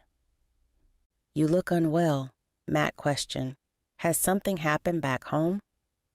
Grace flinched again at the mention of home. Matt wasn't pleased to have hit a nerve. "No, it's nothing like that," Grace assured him with a shake of her head. She made a show of straightening her apron before she looked at him again. "I just have a headache is all. Nothing a little fresh air can't fix." A thought suddenly lit in Matt's mind, and he voiced it before he'd even had a chance to think it through. "I am heading down to the river to collect some fish for our stocks. Would you like to join me?" Grace's mouth practically gaped open. Had he not been the one to ask the question, he might have reacted the same way. "Perhaps it is too far for you to walk," Matt commented, when she did not respond straight away. "I understand." "I think a walk might clear my head." Grace began to smile, and his expression began to mirror hers. "You have my permission to grab a book from the library so that you won't be bored while I fish," Matt suggested. He could imagine how bored she might get if she had to simply sit and watch. "It would be a good idea for you to put on a hat also." Grace looked disappointed. Matt was well aware he must have said something wrong, but he had no idea what it was. "What is the matter?" "I don't have a hat," Grace answered. "I am sure my mother will have one that you can borrow," Matt insisted, and he waved her into the house. "Hurry up, or we'll miss all the fish." He wasn't about to spend all day waiting for her to get ready. Instead, he busied himself with making sure that his rod was secure on his back and the box and net were packed into a bag by the time she returned. Matt smiled when he saw a book clamped against her torso between her folded arms. She was wearing a straw summer hat, which she had tied down around her chin with a green ribbon that matched her dress. Although the dress looked worn, it was the first time Matt had seen her in it. The green contrasted well against her red hair. "I am doomed," Matt thought, when he imagined how he was going to struggle to concentrate with her tagging along. "Let's get going before something else comes up," Matt insisted as he slung his bag over his shoulder, ready to begin their journey. "I had no idea there was a river around here," Grace spoke up when they had left the yard behind and were well on their way down the path. "It is the same river that the train tracks follow," Matt replied. "I am sure you noticed it on your journey here." "It was hard to miss," Grace smiled. "That and the fields. This country of ours certainly has plenty of beautiful scenery," Matt commented. Usually, he would be looking at said scenery while he walked, but today his eyes were firmly planted on Grace. "Do you think that it will always be like this?" Grace asked. She gazed out at the open fields around her. It seemed she hadn't noticed that all of Matt's attention was on her. "I think it will be like this until the railway has enough reach to build bigger towns and cities." Matt sighed at the thought that one day their peaceful landscape might be destroyed. "It seems a shame to think that could happen," Grace huffed. "This place is so peaceful." "I am glad you agree." Matt nodded, though he did not say the words out loud. He did not feel that he needed to. Instead, he led Grace on down the track until they finally came to the river. It wasn't long before they found a place beneath a single dead tree where Grace might sit while he worked. Having dropped his bag and rod, Matt suddenly realized that there was nothing for Grace to sit upon. Though she did not seem bothered and even began to drop down onto the dusty ground, Matt quickly stopped her. "Wait." Startled, Grace paused, and her eyes widened when she watched him reach for the hem of his tunic to pull it off over his head. "What are you doing?" she gaped. "I don't want you to get your dress dirty," Matt told her. He spread his tunic out on the ground beside the tree's roots and offered her a hand. "Your shirt will be ruined," she protested. "It is already stained beyond repair," Matt assured her. "I would rather add one more to it than let you ruin such a beautiful dress." Grace blushed, and the color removed some of the harsh paleness from her face. "Please, sit," Matt urged, and he offered his hand for a second time. This time, Grace took the hand he offered and lowered herself down onto the shirt he had placed on the ground for her. "Are you comfortable?" he asked. The moment he spoke the words, he knew how silly they must have sounded. One could hardly be comfortable sitting on the hard ground. "I am most comfortable," Grace replied with a brightening smile. "Don't worry over me. You came to fish." Matt had almost completely forgotten all about that. He cursed himself for letting Grace distract him and turned his attention back to his equipment. Dropping down onto his knees, he readied his rod and positioned his net in the water, placing a few rocks inside it to stop it from being carried downstream. While he worked, he was sure he felt Grace's eyes on him, but he did not dare look for fear that she might catch him. Instead, he stood and threw out his line. The float he had chosen hit the surface of the river with a splash and left ripples before beginning to bob calmly in the moving water. When he did eventually risk a glance in Grace's direction, he found her reclining against the tree with her nose in the book she had brought. Her lips were twisted upwards in the hints of a smile. She looked more peaceful than Matt had ever seen her, and he determined not to break the silence by attempting conversation. Chapter 22. The afternoon was warm, but not unpleasant. Had it not been for the letter she had received, Grace might have actually found herself at ease. Several birds chirped. The crickets and other bugs hummed a merry tune. There was even a butterfly that danced across the water, its wings cast in the golden light of the sun. Everything around Grace was beautiful. Even the dusty earth beneath her had a certain beauty to it that was nothing like the pale gray earth that she was used to in Boston. Though it was still just as hard, this earth had a red tint that offered a life all its own. The oranges and browns of the landscape were dotted with small outcrops of green and yellow, where Grace knew many animals would be sheltering from the sunshine. She was glad to have the relief of the shade of the dead tree she was resting against. But whenever she looked up, she worried that Matt might have been in the sun a little too long. His only relief from the unrelenting light was the cowboy hat on his head. Grace couldn't help but look his torso over for signs that the sun might be getting to him. Though he was a well-built young man with an almost perfect physique, he would not be immune to the effects of the blazing sphere in the sky. "Mathew, perhaps you might come and rest for a while?" Grace spoke up, breaking the silence that had stretched out since their arrival. She watched his shoulders tense, and when he looked in her direction, there was apprehension in his face. "I can't give up just yet," he insisted. Grace was well aware that he hadn't caught anything in a while. She had been watching him all afternoon.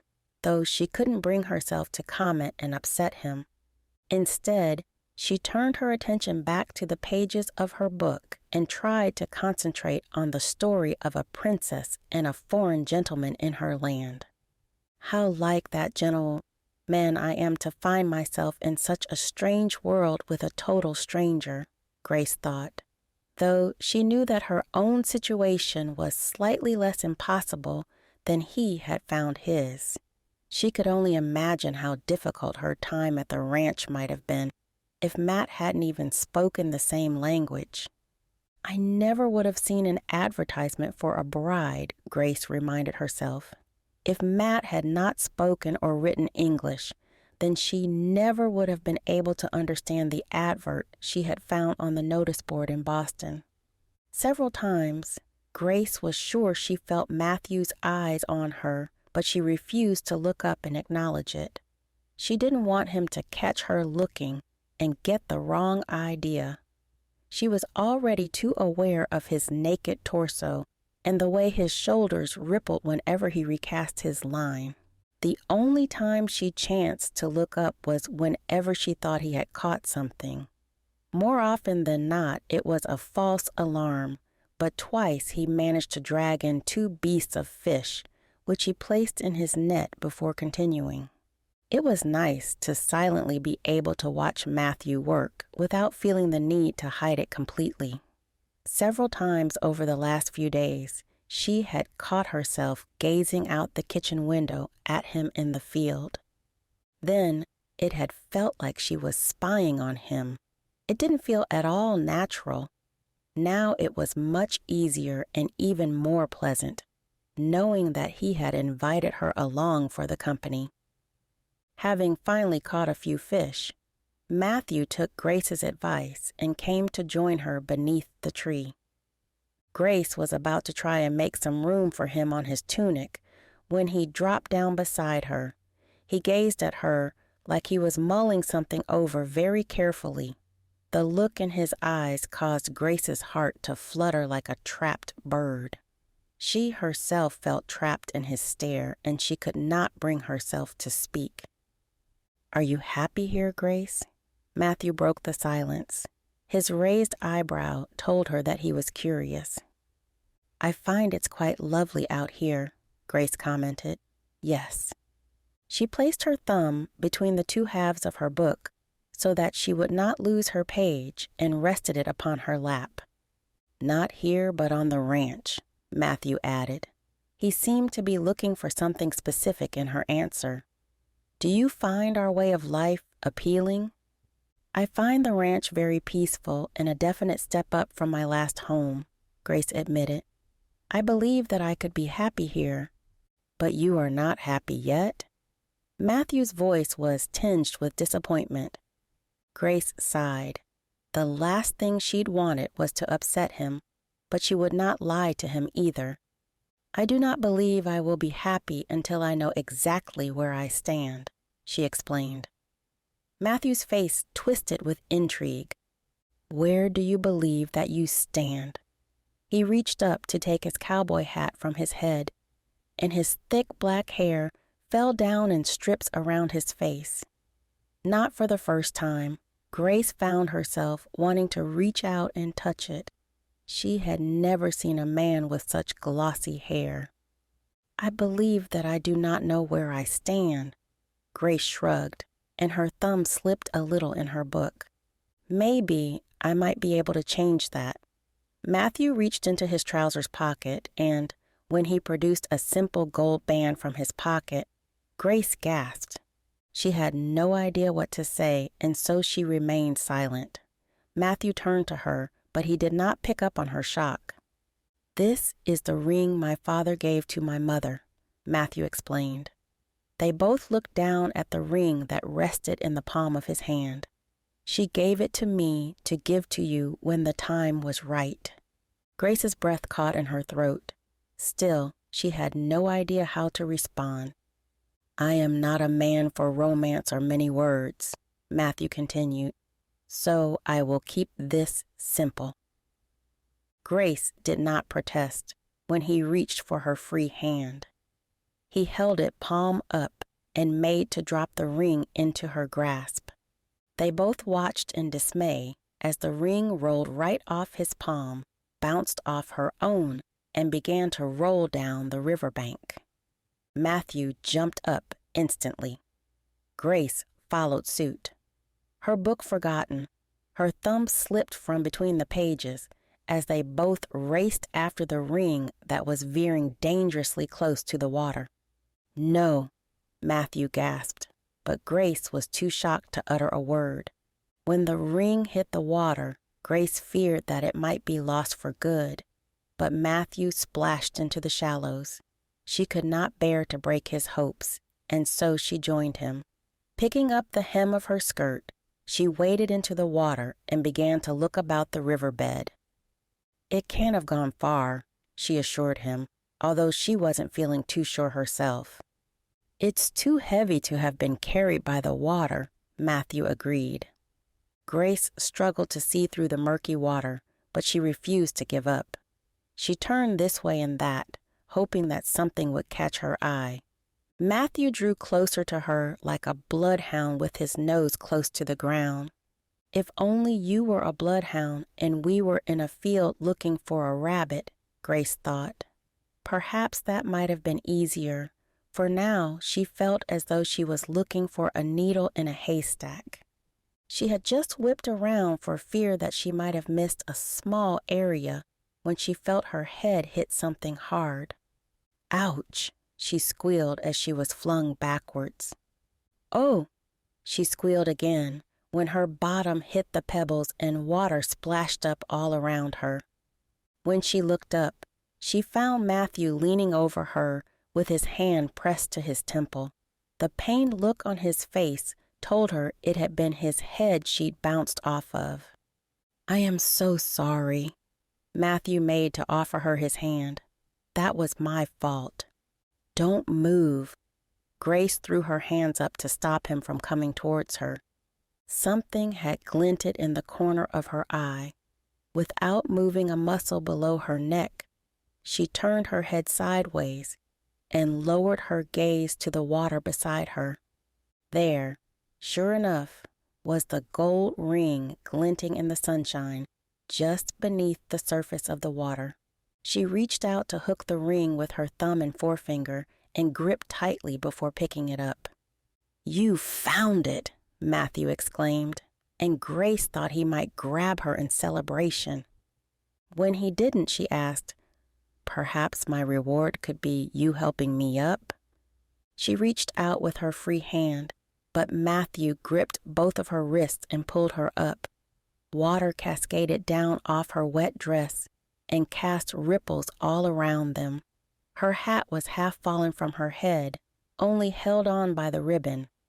"Mrs. Tucker might have skinned me alive if I'd lost her hat in the river," she thought. "Are you all right?" Mathew looked her up and down. He looked like he expected to find her missing a limb. "No harm done," Grace responded with a smile.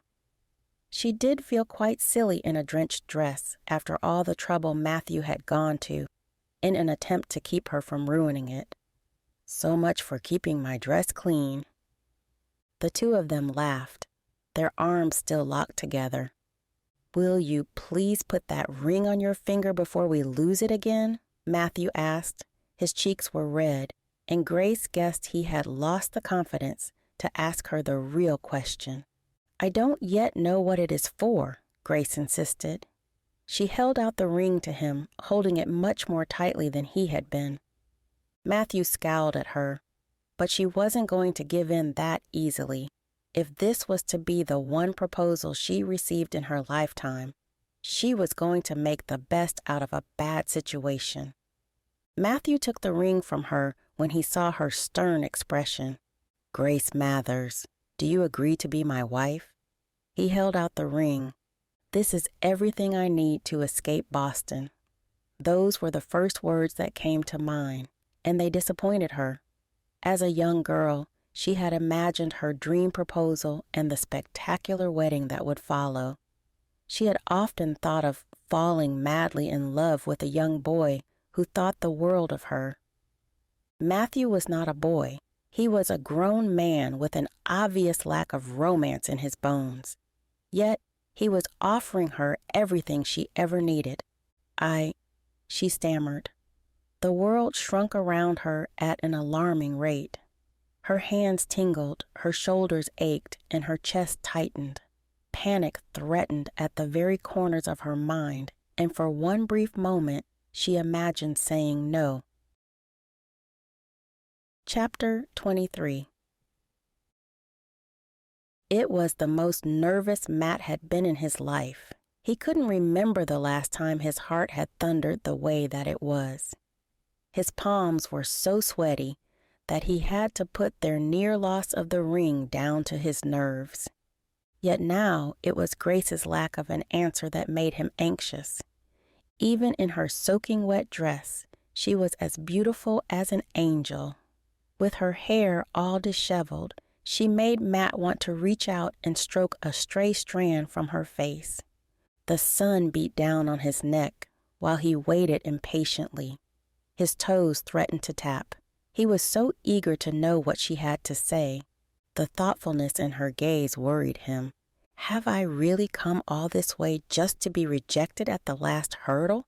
The thought that she might turn him away made his heart ache. This was the very thing he had been worried about all along. He had spent so many years avoiding all the women that flitted about in front of him. Now that he had one in front of him that he actually wanted to keep, he feared that he might not get the chance. I never should have listened to my mother. The anxiety set in and threatened to derail the entire situation. He barely managed to hold his tongue from announcing that he had changed his mind. His usual defense mechanism of denying what he wanted was not going to work now. Grace? Matt could hold the silence no longer. Her hand was wet between his fingers, though he was sure it was river water and not sweat. Did you hear me? He hated to prompt her, but his anxious mind would not rest until he had received an answer. At least, if she rejected him, he would know her true feelings. Yes, I heard you, Grace nodded. She continued to look thoughtful.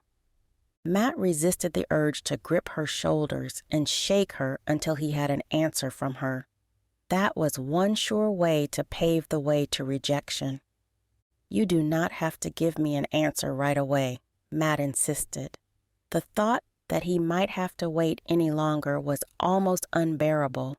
But if that was what it took to get an answer from her, then he would endure it. He held his breath. Grace seemed to be holding hers. It was as though they were drowning together in the river that might carry them away to their fate. Drowning might have been less painful than what Matt was experiencing in that moment. His chest was growing tighter. His knees were shaking, but he definitely wasn't cold. The sun beat down in such a way that he felt like it was watching them. He could imagine the Golden Globe laughing at him when she finally rejected him. Matt had faced many trying times in his life on the ranch. He had often waited anxiously for the calving season to be over to be sure they delivered every calf successfully. He'd waited several times to see if a cow would make it through terrible illness. Even the anxiety caused by his mother's illness was nothing compared to this. I will marry you on one condition. Grace finally gave him her answer. Matt couldn't allow himself to be delighted just yet. First, he must know what her condition was. Several things ran through his mind at once, but he could not put his finger on any one of them. I will do anything, be anything for you. He wanted to say the words out loud, but he couldn't bring his mouth to move. Instead, he watched her, waiting for her to continue. The thoughtful look turned to a brilliant smile, and Matt's entire world began to spin. I will marry you if you will teach me to be a proper ranch girl. It was the most ridiculous of requests that caused Matt to laugh haughtily. He had been expecting a far more serious request from a woman who always seemed so straight-laced. What is so funny? Grace's eyebrow rose, and she snapped her hand away from his grip. His fingers felt empty without her small, dainty ones to hold. He didn't like the sensation one bit. "Forgive me," he shook his head and scolded himself. "I was expecting something far more serious. You were expecting me to say I wanted a whole new wardrobe or something, weren't you?" Grace crossed her arms over her chest. "I might even have expected that over this." Matt reached out his hand to her again, but she looked in no mood to offer hers in return. "I would have expected that from most women, Grace," Matt admitted before he added, "but definitely not from you." He prayed that she would not take that the wrong way. He couldn't afford to push her away any further. To his relief, his words seemed to soften her up, and she placed her hand in his again. "Do we have a deal?" "Yes, Grace Mathers, we most certainly do." Matt nodded. He slipped the ring onto her finger. As he had in the library a few nights before, Matt leaned in close to Grace. A rush of adrenaline fired through his system as he paused to see whether she would pull away. When she didn't, Matt continued forward. Her rosebud lips were so inviting that he could no longer hold himself back. For one brief moment, he embraced the woman who was to be his wife and consumed her lips. Half expecting her to pull away, Matt braced himself for a scolding or even a slap. Instead, she melted into him, their beings becoming one for just a moment. When the kiss finally broke, Matt was disappointed. He never wanted such sweet affection to end. The look on Grace's face told him that he should not try his luck again, and so he stepped away from her. "I am sorry. I don't know what came over me." Heat flushed through his cheeks, and he turned away so as not to let her see his embarrassment. Can a man not kiss his intended? There was humor and happiness in Grace's voice, the likes of which he had never heard before. His head whipped back around to find her smiling at him with obvious affection. "I suppose the news that is likely spreading about town is actually true for once," Matt smirked when he remembered the way he had introduced her as such to Miss Iverson. "I am sure that there will be many disappointed young women about," Grace laughed, and he knew she was having the same thought. "I am sure they will find some other poor sap to leech off," Matt assured her. Her smile faltered, making Matt fearful that he had offended her. "I do hope she doesn't think I am calling her a leech," he worried.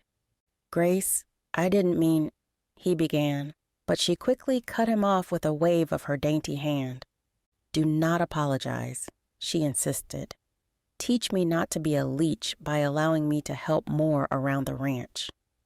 "You already do so much," Matt protested. She had already worked her fingers to the bone within the ranch house. He feared she might drop if she took on any more work. "I want to learn the day-to-day workings of the ranch," she insisted. A wife should know all of her husband's business. Had those words come from the lips of a woman like Miss Iverson, he might have been fearful of what she would do with such information. As things stood, he was more than happy to be obliging. "You will be putting us all out of a job if you aren't careful," he smirked. Todd's startled face at seeing a woman doing the ranch work would be a picture that in itself made it all worthwhile. "Then I guess you will all have time for a rest." Grace's expression was determined. There would be no talking her out of it. "If you are serious about this, then you must learn to take a break yourself." Matt had noticed the way she never seemed to stop. He was already amazed that she hadn't burned herself out. "I have been resting against that tree for most of the afternoon." Grace pointed to the dead tree. "Will you reward me by teaching me how to fish? Don't you want to get out of your wet clothes?" Matt glanced down at her skirts that were still soaking up river water in the shallows.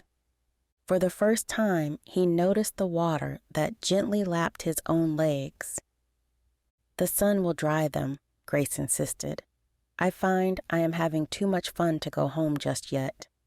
It was a feeling Matt found most agreeable. "In that case, why don't you pick up the rod and I will give you a quick lesson before we head home?" Grace's smile brightened. "This woman already has me wrapped around her little finger." At one time, that realization would have frightened Matt. Now it only aided in spreading a smile across his own face. He watched Grace wade out of the shallows and pick up the rod before he joined her on the riverbank. "May I?" he asked when he came up behind her and gestured that he wanted to show her how to hold the rod. When she nodded, he gripped hold of her hands, and they began to move together as one. "If every day is going to be like this, I will be a happy man." Chapter 24. Grace allowed hope into her heart for the first time since her childhood.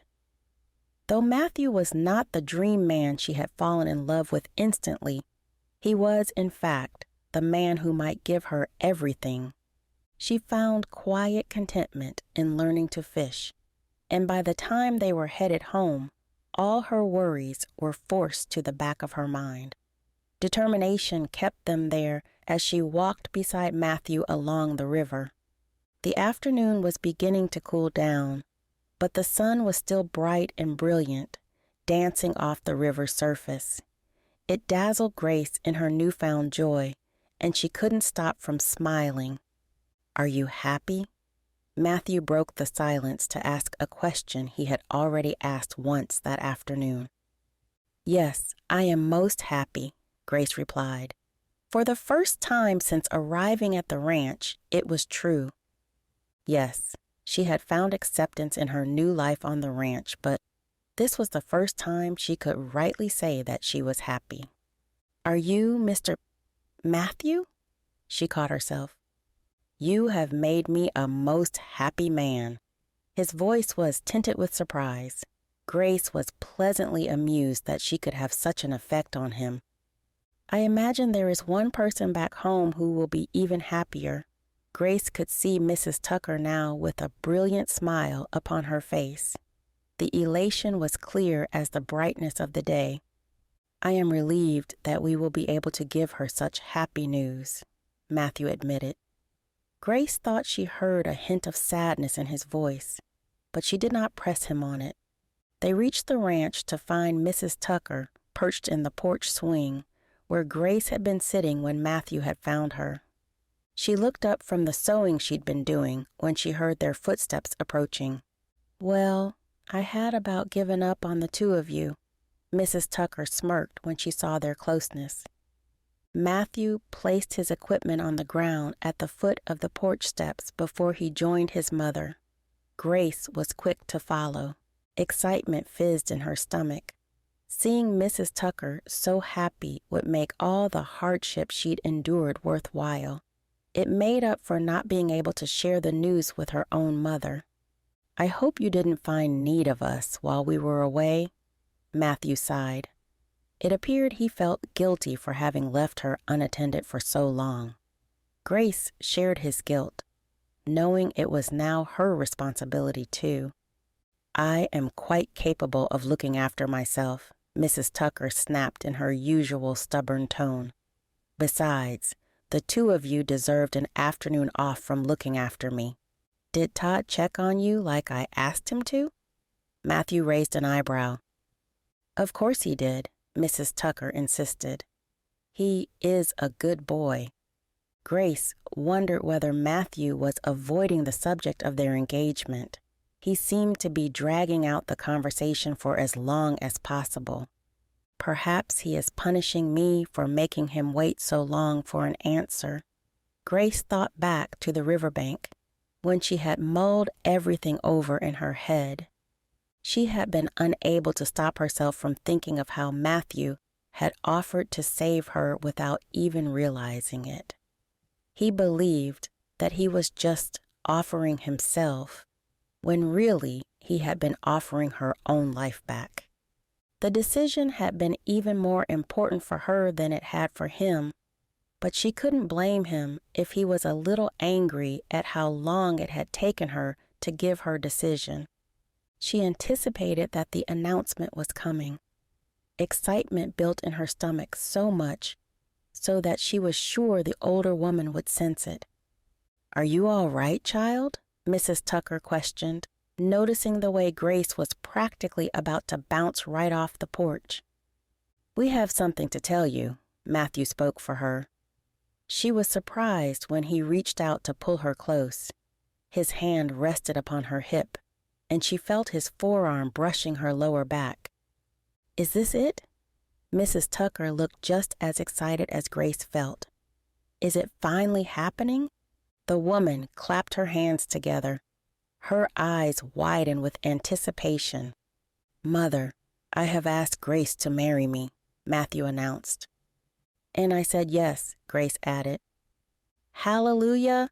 Mrs. Tucker threw her arms up and jumped from the swinging chair. Her walking stick bounced off the swing and clattered to the floor, forgotten much as Grace's book had been when they had lost the ring in the riverbank. "I was beginning to think this day would never come." Mrs. Tucker grabbed them both by the neck and pulled them into her embrace.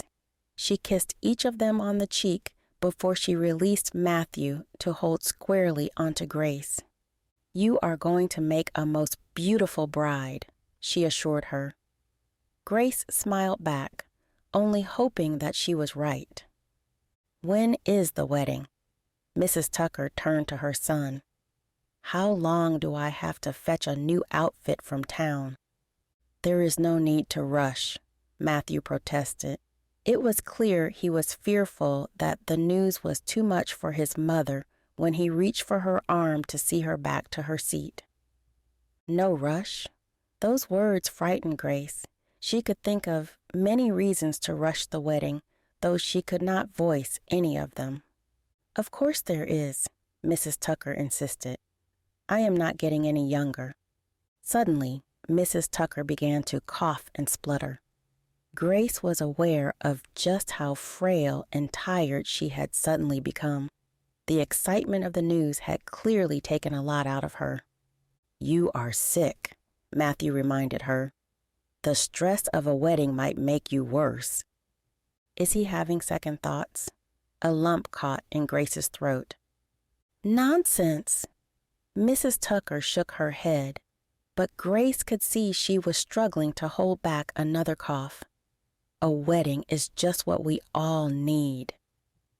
"I will not have you making yourself ill by stressing over wedding preparations," Mathew protested.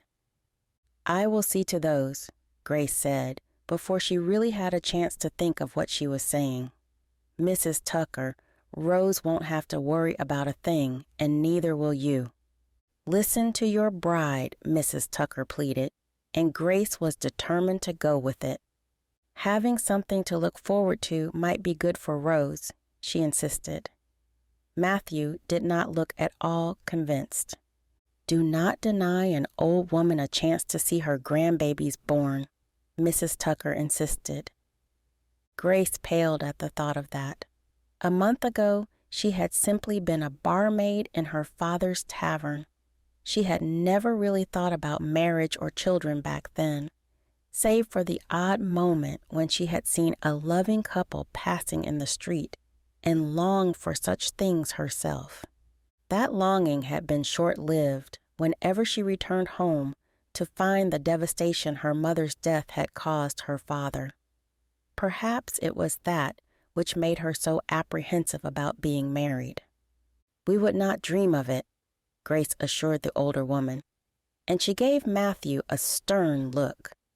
It was a brave thing to do after all the moods she had seen him go into, but she knew she had to risk it. "I can see the two of you are going to keep on at this until I agree," Mathew sighed. "I shall go into town in the morning to discuss everything with the church minister. Is this really happening?" Grace wasn't sure whether she was excited or fearful. Maybe it was a mixture of both that churned and bubbled in her stomach until she felt nauseous. Good. Mrs. Tucker looked pleased. There is no sense in beating about the bush if it is what you both want. It is what I need. Grace bit the inside of her lip to stop from saying the words out loud. Grace should join you, Mrs. Tucker suggested. She can make a start on preparations then. I suggest getting the dress out of the way first. Mathew rolled his eyes, and Grace laughed at his intolerance for such womanly things. You will have her spending all of my money before we are even wed, he growled. I do not need a new dress, Grace protested. She couldn't stand the thought of how much a wedding was going to cost. Nonsense, both Mathew and Mrs. Tucker said in chorus. Grace was taken aback by the fierceness, and for the first time she noticed how alike they looked. They shared the same expression that told Grace she was not going to get out of this one so easily. Every woman must have a wedding dress, Mrs. Tucker insisted. It would be bad luck to wear anything you have worn before. You must go into marriage pure and clean.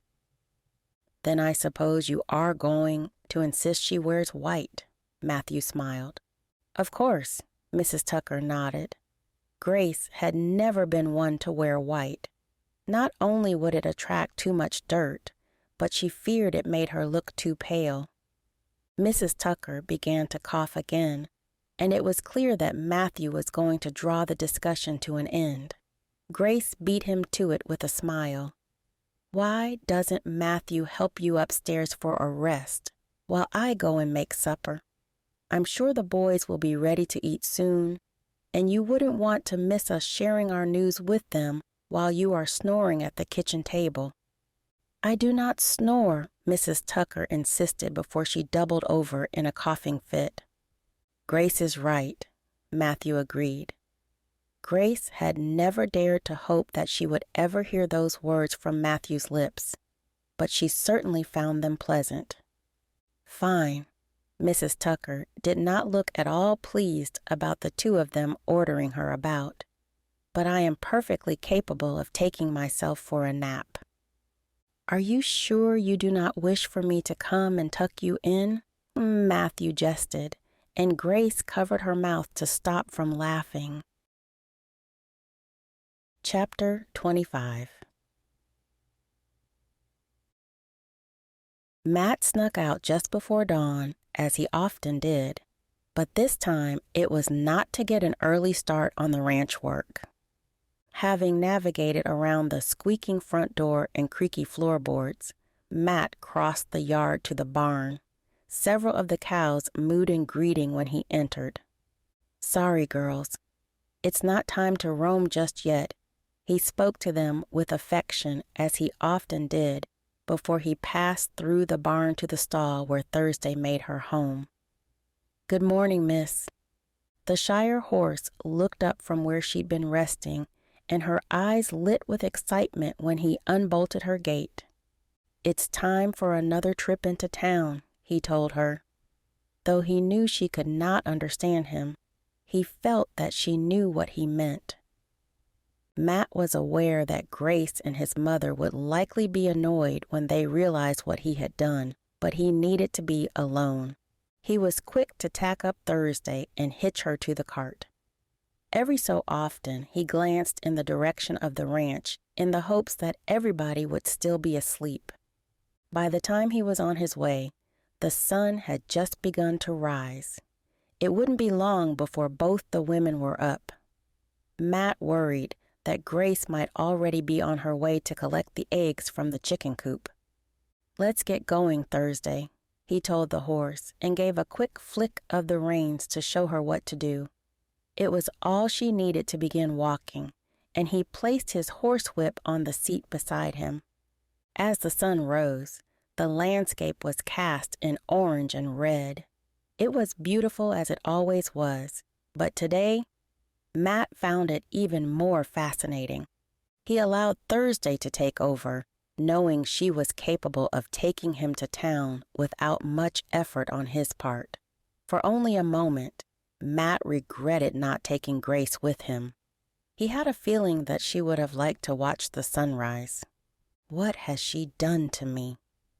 He had never been one for being a romantic, but as far as he was aware, watching a sunrise together certainly was. He was still mulling over that fact when he made it to town. The sun had risen, and the town was abuzz with life. Like a hive of bees, the residents went about their business, only stopping to make quick small talk. Matt hitched Thursday to the usual post outside the train station and began to make his way in the direction of the church. The building stood at the very center of the town, and Matt remembered his mother once telling him that it was one of the first buildings to have been built. Though it was nothing special, it was the only church that Oklahoma had, and it was frequented by many people. When he entered, he half expected to find it heaving with worshipers. Save for a single woman in the second pew, the church appeared empty. Although Matt was not very religious, he made the sign of the cross over his chest before he moved any further into the church. It appeared that the minister had heard his footsteps, for he appeared from a small side door at the head of the church. The man was old and haggard. He dressed in black robes, and his only decoration was the purple strip of cloth that hung over his shoulders. "Mr. Tucker, how might I be of service to you today?" the minister asked in a hushed tone so as not to disturb the woman who was praying. Matt walked to meet the man in the middle of the aisle. "Good morning, Father.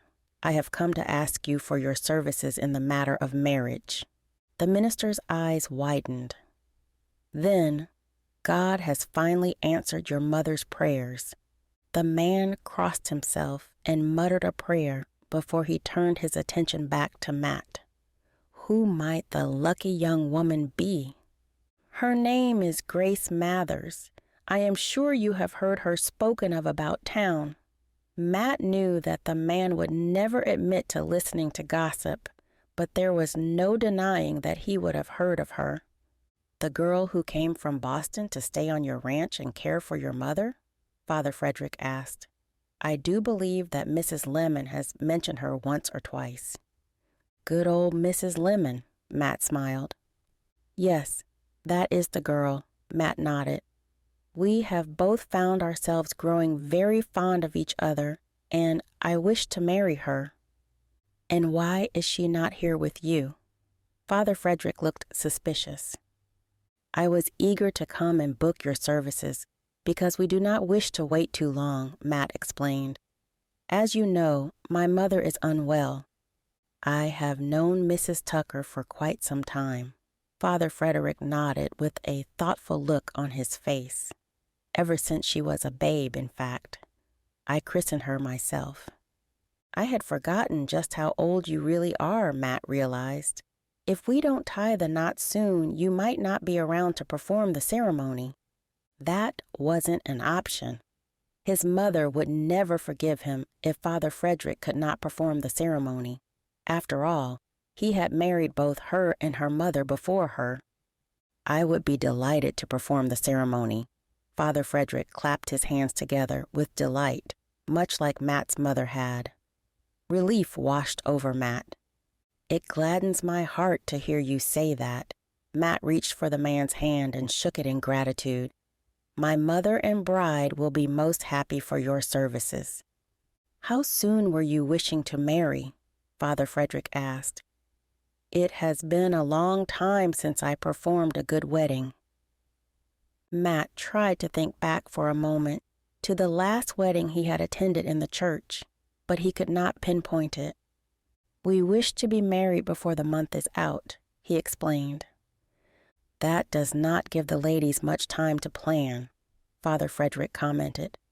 "They have both assured me that everything will be taken care of," Matt insisted before he added, "Do I have your permission to put a notice up on the board outside?" "Of course, my son." Father Frederick placed his hand on Matt's shoulder. May God go with you. Thank you, Father. Matt acknowledged the man's blessing before he turned and made his way back out of the church. The town seemed less busy than it had been, and Matt thought for just a moment that he might get away with putting the notice up without anybody spying him. So there is to be a wedding in Oklahoma. An unfamiliar male voice hit Matt's ears. When he turned around, he struggled not to gasp in shock. The man was dressed all in black, but it was not that which startled Matt. It was the mangled left side of the man's face, which looked like it had been cleaved by an axe or some other heavy object. The wound was clearly a very old one, though it had healed horrendously, leaving a hideous scar. "Might you be the groom?" the man asked, seeming to ignore Matt's look of revulsion.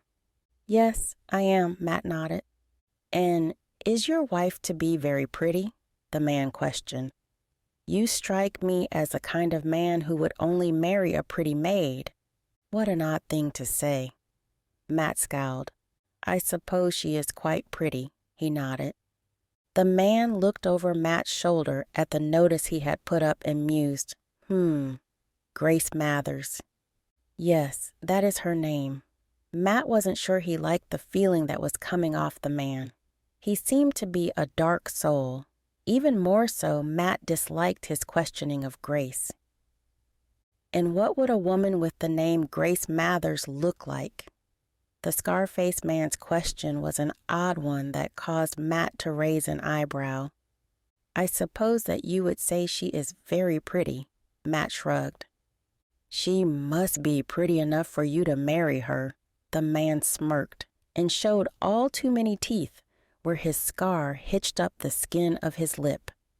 "People marry for things other than appearance," Matt pointed out. He had never taken Grace's appearance into account on the matter.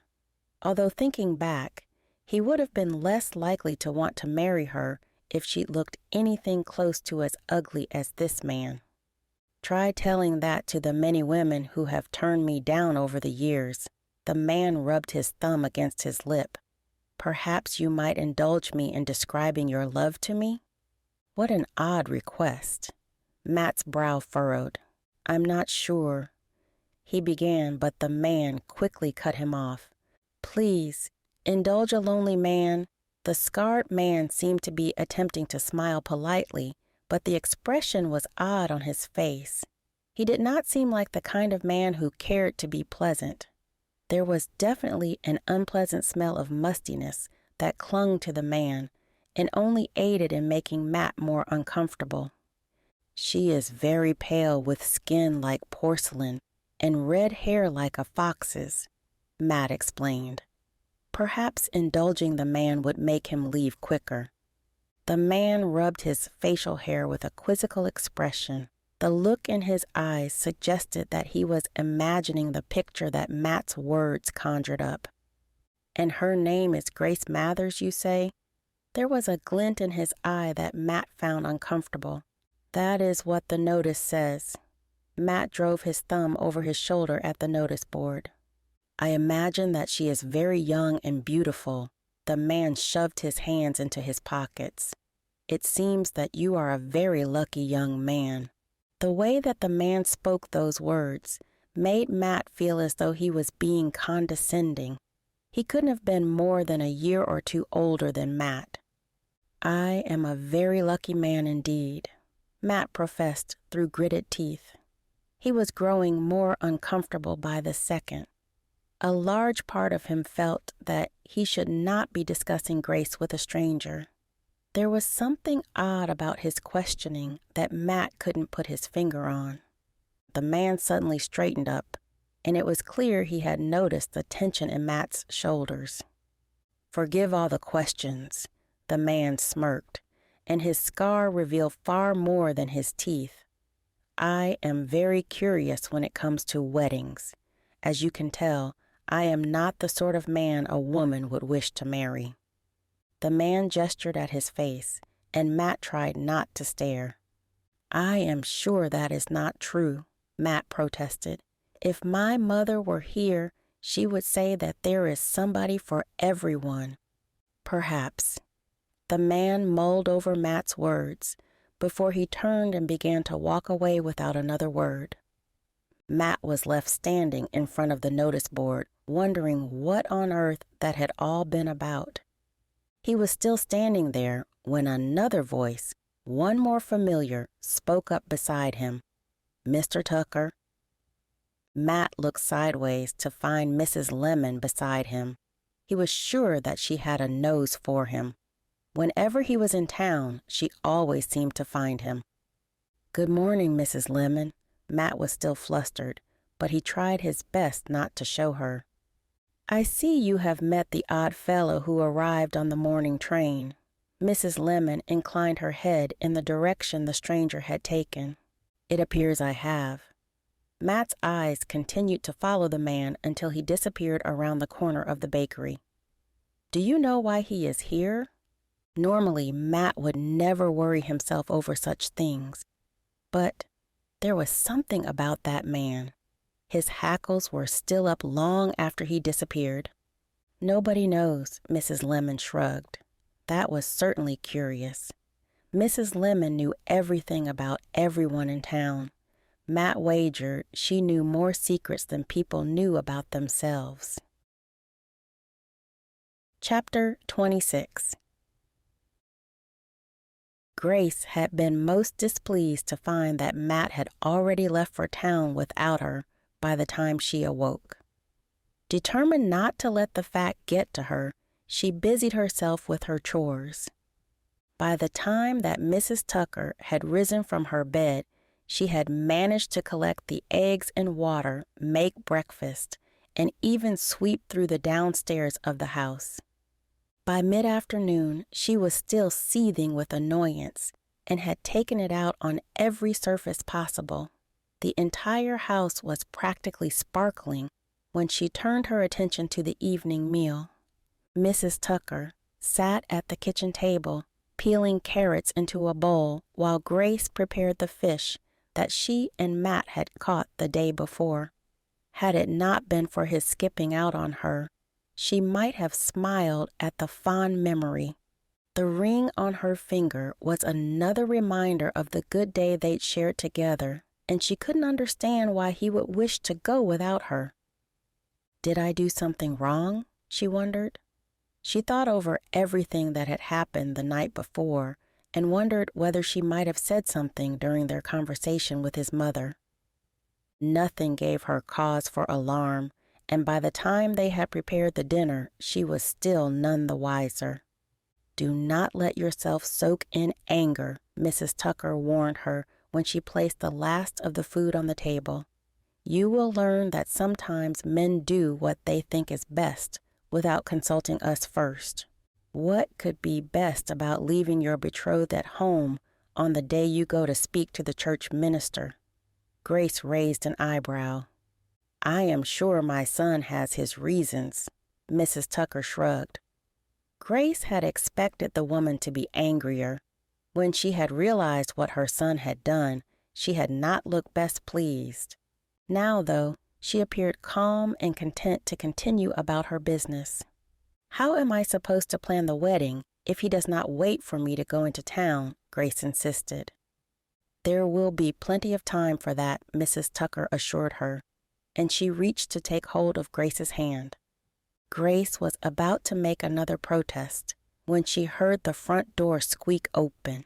Expectantly, she turned to the door, wondering whether it might be Matt. Disappointment tinged her anger when she saw Todd. "Don't look too happy to see me, Miss Mathers." Todd smirked at her. Guilt joined the mixture of emotions in her stomach. "I am sorry, Todd," Grace apologized. "I thought you were Mathew." "Well, you will be pleased to know that he will be in shortly," Todd told her. He walked over to the table to take his usual seat and began to tuck into the food that Grace and Mrs. Tucker had prepared. The older woman quickly snapped her fingers across the man's knuckles. "You will wait for everyone else to join us, young man." Grace would usually have laughed at Mrs. Tucker's scolding, for it was always funny when it was not aimed at her. Now, her attention was on other matters, and she wandered towards the front door. "Grace, he will come when he is ready," Mrs. Tucker insisted. But Grace ignored her. She slipped out of the door onto the porch to find Mathew walking towards her from the barn. He had been humming a merry tune to himself, but the moment he saw her, he grew silent. "Good evening, Mr. Tucker." Grace crossed her arms over her chest to show her displeasure. "Good evening, Miss Mathers." Mathew tipped his hat to her and refused to rise to her angry tone. "How was your trip into town?" She spoke through gritted teeth. Mathew looked as though he was struggling to read her. "It was a pleasant enough trip." He shrugged and came to join her on the porch. "And were you not aware of your missing passenger on your trip?" Grace continued to skirt around the subject. She did not want to openly scold him. "I am sorry that I did not wait for you to rise this morning," Mathew sighed, and Grace suddenly wasn't so angry. She had never heard him apologize before. "I must admit, though, that I am glad you did not join me." That comment stung. Grace could not hide it from her face. "Oh, dear Grace." Mathew reached forwards and took hold of her upper arms. "I did not mean to cause offense. I was only relieved that you were not there to meet a man I came into contact with." "What a strange thing to say," Grace scowled. "I have met many of the people in town," she pointed out. "What is so special about this one?"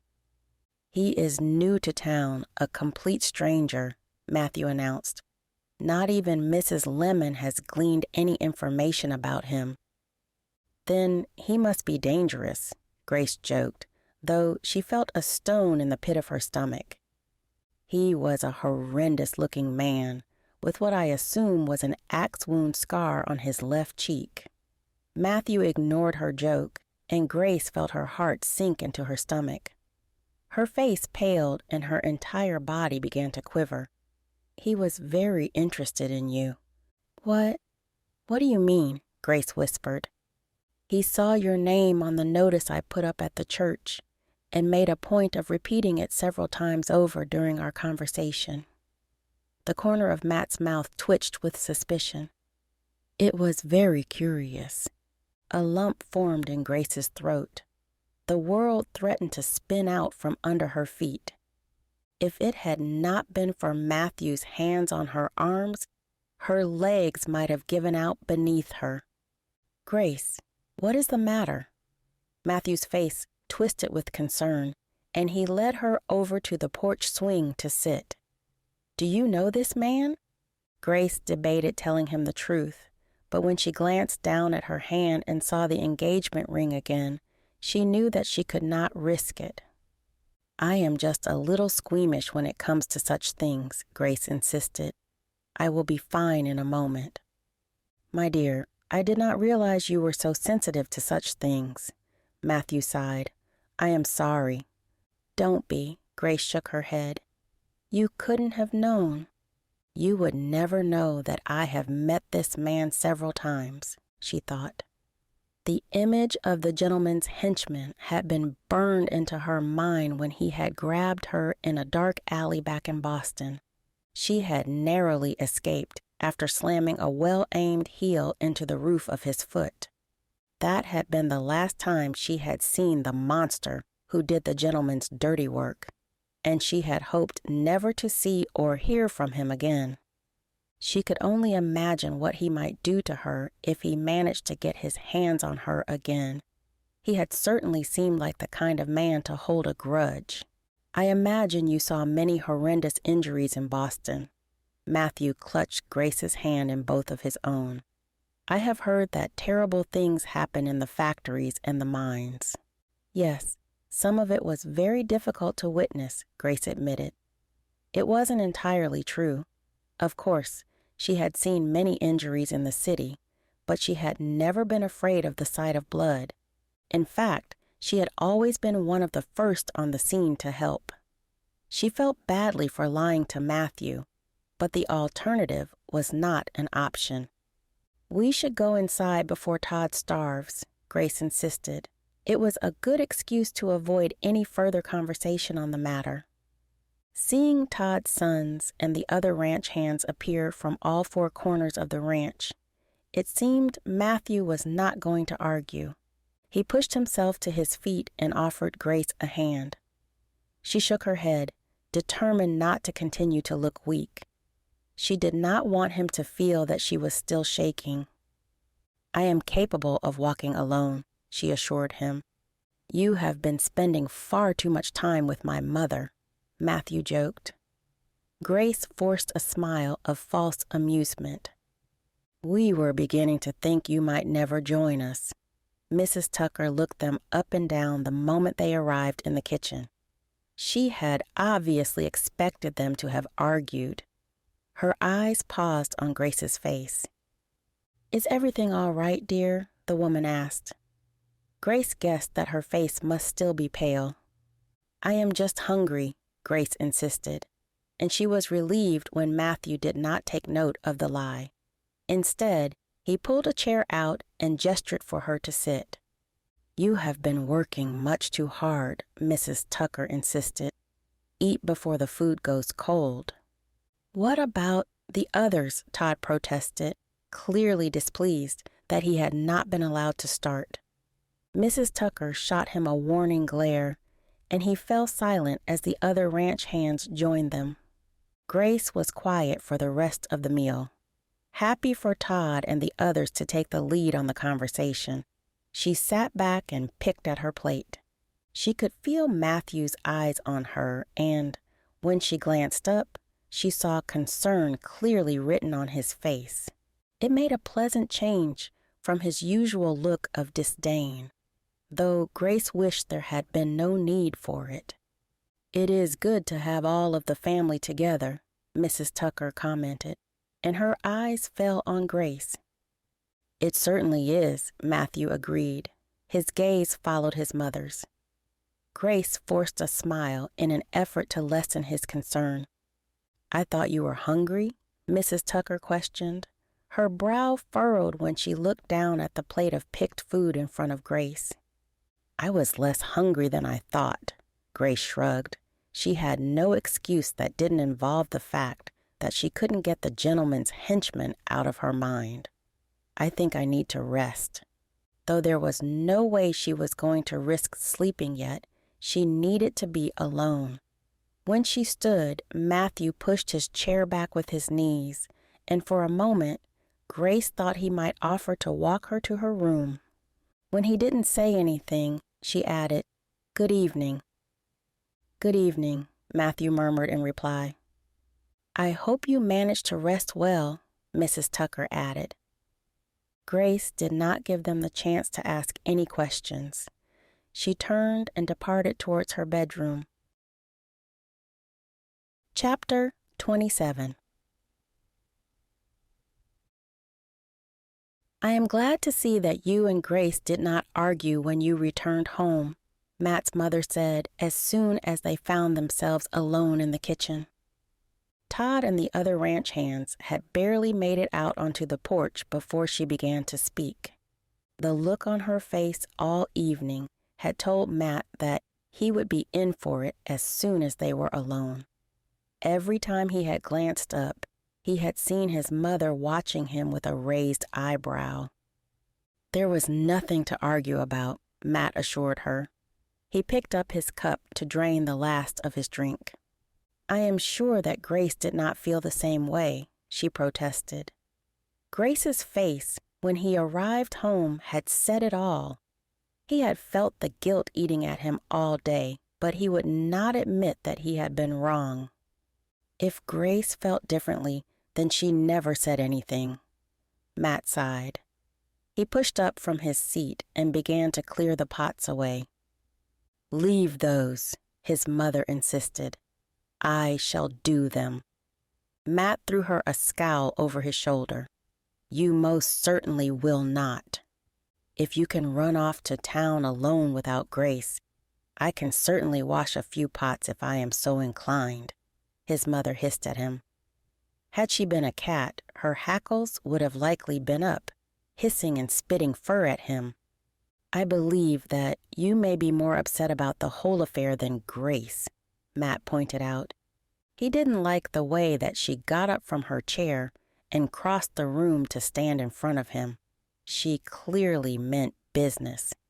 "That poor girl has been working her fingers to the bone again," she told him. "I suspect to keep her mind busy about the fact she was left here when she was promised a ride into town." "I made no such promises." Matt felt stupid even saying the words. The look on his mother's face told him it had been a waste of breath. "I raised you better than that." Her voice was filled with disappointment. "Tomorrow you will take her into town to make it up to her." Matt was not a child, but he felt like one whenever she scolded him. He knew better than to go against her wishes for a second time, and so he simply nodded. "Yes, Mother." "I was most ashamed when I woke to find you already gone this morning." She continued to make him feel guilty and small. No wonder Grace was so quiet at dinner. "Is that all my fault?" Matt wondered. He knew he'd had something to do with it, but his gut told him it had more to do with their conversation on the porch. "If you want me to take another trip into town, I should go and get some rest." Matt did his best to avoid any more scolding. "Today has been long enough as it is." "Do not let me down, Mathew." Whenever she used his full name, he knew he was in trouble. It caused him to flinch and pause at the door. "I will take Grace to town tomorrow morning and help her with whatever she sees fit," he promised. The trip up the stairs was harder than usual. His feet ached and his legs were heavy. It was his mind that caused the most pain, though. Knowing he had upset Grace had been bad enough, but to have his mother scold him like a schoolchild only added fuel to the flames. He paused outside Grace's bedroom door for a moment with the intention of knocking, but when he pressed his ear to the door, he could not hear movement. Fearful that he might disturb her sleep, he lowered his fist and began to make his way down the landing. The several creaking floorboards made him grit his teeth and glance over his shoulder every so often. "I really must do something about those," he thought, when he finally made it to his bedroom door and swept inside. Closing himself off from the rest of the house, he stripped his clothes down to his trousers and climbed onto his bed. He hadn't realized downstairs how tired he was, but the moment his head hit the pillow, he began to yawn. Was I really the reason that Grace was so quiet at dinner? It haunted him. He tried to believe that it was all because of her reaction to the man he had described, but his mother's words lingered in his ear. She had a funny way of making him overthink things when she scolded him. Was leaving Grace at home really so bad? The guilt in his gut told him the answer to that. He tossed and turned in his bed. Every time he closed his eyes, he could see the upset look on Grace's face. He heard the anger in her voice when she'd greeted him on the porch. I might never know why she was so quiet, he determined. Perhaps she was really just tired. It was a poor excuse, but he ran with it. He was just beginning to drop off when the shrill sound of screaming erupted from somewhere in the house. The suddenness of it had him jumping from his bed and rushing for the door, even as he grabbed his tunic. He slipped the fabric over his head as he ran and very nearly collided with the door frame. The screaming continued, urging him forwards and bringing him to Grace's bedroom door. "No," he heard her scream from inside. Decency made him knock on the door. "Grace? Grace, can you hear me?" "Get off me. I will never be yours," Grace screeched, and all the need to be a gentleman flew out of the window. Matt shoved the door open, half expecting to find Grace wrestling herself away from an intruder. It was of little relief when he found her alone, tossing and turning on the bed. Though her eyes were wide open, She was clearly asleep. Whatever she was dreaming about had her entire body straining as she struggled. Her legs kicked and thrashed until her covers toppled to the floor. "Grace," Matt spoke gently as he approached the bed. He didn't want to frighten her more than she already was. "Grace, can you hear me?" Grace was still muttering by the time he reached the bed beside her. It appeared he was going to have to try harder to break through to her. "Grace," he said more firmly when he gripped her shoulders and began to shake her awake. "Grace, wake up." Grace's eyes blinked before widening further than ever. For a moment she was frantic, trying to wrestle away from him, but Matt held her there. He wrapped his arms around her for fear that she might lash out and hurt herself. "Shh, Grace, it's all right." He stroked her hair in an attempt to calm her. "It's all right, you are safe." Mathew?" Her voice was groggy when she finally began to calm down. Matt pulled away just enough to look at her face, and he found confusion and fear. "Yes, it's me."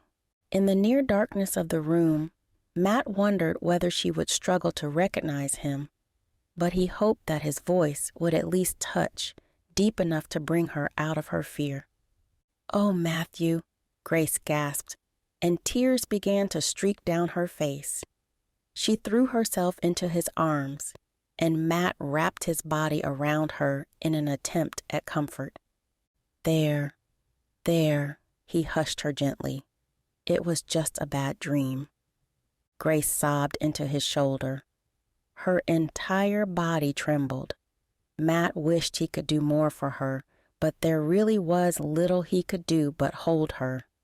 "It's all right," he continued. He rocked her gently, as his mother had done when he had been a child. "You are safe here. Nothing can hurt you." Grace pulled back suddenly and began to wipe the tears from her face. "I am so sorry." "What on earth for?" Matt's face dropped. "For disturbing you," she sniffled. "I do not mean to make so much noise." "You can't control what you do in your sleep," Matt reminded her. He reached up and stroked a strand of hair away from her face. Her skin was slick with cold sweat, and she looked dreadful, but still to Matt she was the most beautiful of angels. "I am not a child," Grace insisted. "I should not be screeching in my sleep. Nightmares are for children." "Everybody has bad dreams sometimes." Matt shook his head in disagreement. "They are not only for children, especially not when you have been through so much and traveled so far." "You would have thought I would be used to them by now." Grace smiled sadly. "I am fearful to sleep." "Do you think it might help if I stayed with you?" Matt asked. The startled look on Grace's face was unsure. "I will stay in the armchair."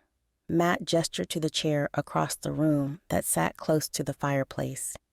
"At least until you fall asleep again. Maybe I might be able to scare the bad dreams away." Matt worried that she might be angry with him for talking to her like she was a child, but instead she smiled. "I think that might help." "Then that is what I will do," Matt promised her. He stroked her hair back one last time and pressed his lips against her forehead in the hopes that it might calm her nerves. "Try to sleep." "I'm not sure I will be able to," Grace's voice quivered. "I used to wake in the middle of the night when I could hear the wolves howling outside." Matt smiled fondly at the memory as he added, "My mother used to tell me stories about the wolves to make me feel less scared of them." "I am not scared of wolves," Grace pointed out. "No, but a wolf story might help you to sleep," Matt suggested. He perched on the edge of the bed. "My mother used to tell me a story about a wolf and a hunter. It was my favorite as a child." "I like to hear it," Grace yawned. Matt guessed it would not be long before she drifted off again. "There was once a hunter who lived with his wife and young daughter," Matt began. and Grace burrowed into the pillows to listen. He hunted day and night trying to feed his family, but food was so scarce that it was practically impossible. Matt shifted to make himself more comfortable and leaned against the headboard of the bed. Like a small child, Grace nuzzled in beside him. The hunter returned home one night and was kicking the dirt from his feet when he heard his young daughter crying inside the teepee, Matt continued. When he heard his wife trying to comfort the starving girl, he realized he could not go home empty-handed. What did he do? Grace yawned louder this time. He went back out into the wilderness, and when he found buffalo tracks, he began to follow the animal, Matt told her. He was so intent on the tracks and getting a good meal for his family that he didn't notice the wolves that were following him. Grace stiffened at that, and Matt remembered how he had done the same the first time he had heard the story. The wolves surrounded the hunter, and at first he believed that they meant to do him harm. Matt told the story as best as he could remember. The leader of the wolves stepped forwards and asked, "Why are you weeping, sir?" "Wolves can speak?" Grace commented, and her lip twitched up with amusement. In stories, many animals can talk. Matt spoke the words his mother had once said to him. "Do you want to hear the story or not?" "Yes, please go on." Though Grace's eyelids were growing heavy, she continued to sound interested. "My family is starving, and I can't catch anything to feed them," the hunter explained to the wolf. "Perhaps we might help," the wolf offered. "We are much faster on foot, and there are more of us." "My family and I would forever be in your debt." The hunter was very grateful. "Follow us, and we will catch you something in no time," the wolf nodded. The hunter followed the pack of wolves, but eventually fell behind. By the time he caught up with them, they had brought down the largest buffalo that he had ever seen.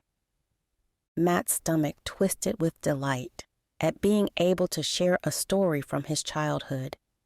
He had never imagined doing so before. "We have caught you a buffalo, and now we ask for your help in return," the wolf leader announced. "We have a nest of pups that we cannot feed because our female's milk has dried up. You humans always seem to have some at hand, and we request for you to help us feed our young." Matt smiled when Grace gave a soft grunt. It was clear that she was drifting off. "How could I refuse?" the hunter replied. "Please bring your pups to my home, and we shall all eat together." And the moral of the story is that if we work together with nature instead of against it, we can accomplish anything. Matt was sure that there was more to the story, but in his own tired mind, he could not find the words. Grace mumbled in her sleep. "Rest now," he whispered. "The wolves will not be at your door again tonight." He leaned down to pick up her covers from the floor and spread them over her again before he made his way silently to the armchair. When he looked over to the bed again, Grace had turned over, and her sides were rising and falling peacefully.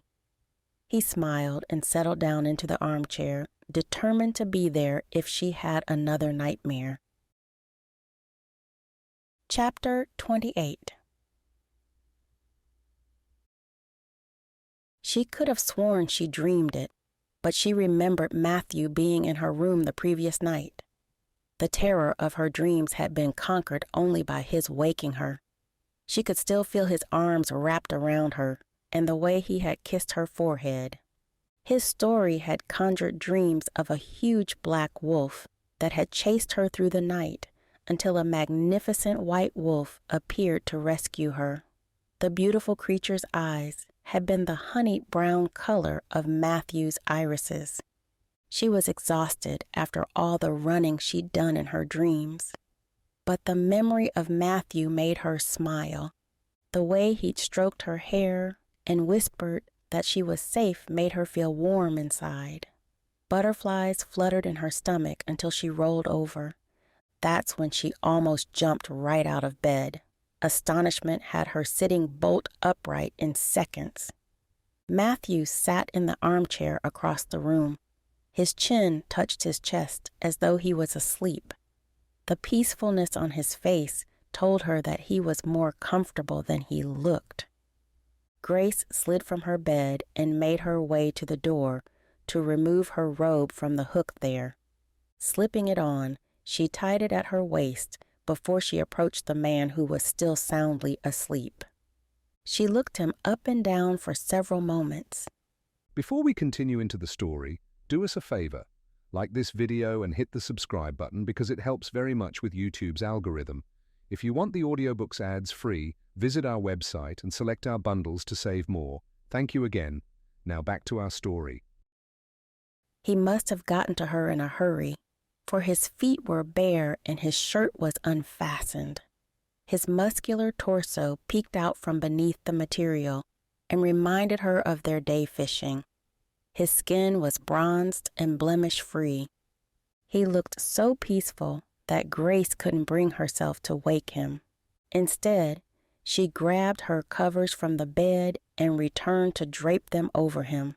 The last thing she wanted was for him to catch a chill because he had been too busy looking after her. Mathew stirred the moment that she placed the covers over him. His eyes met hers and became wide as saucers.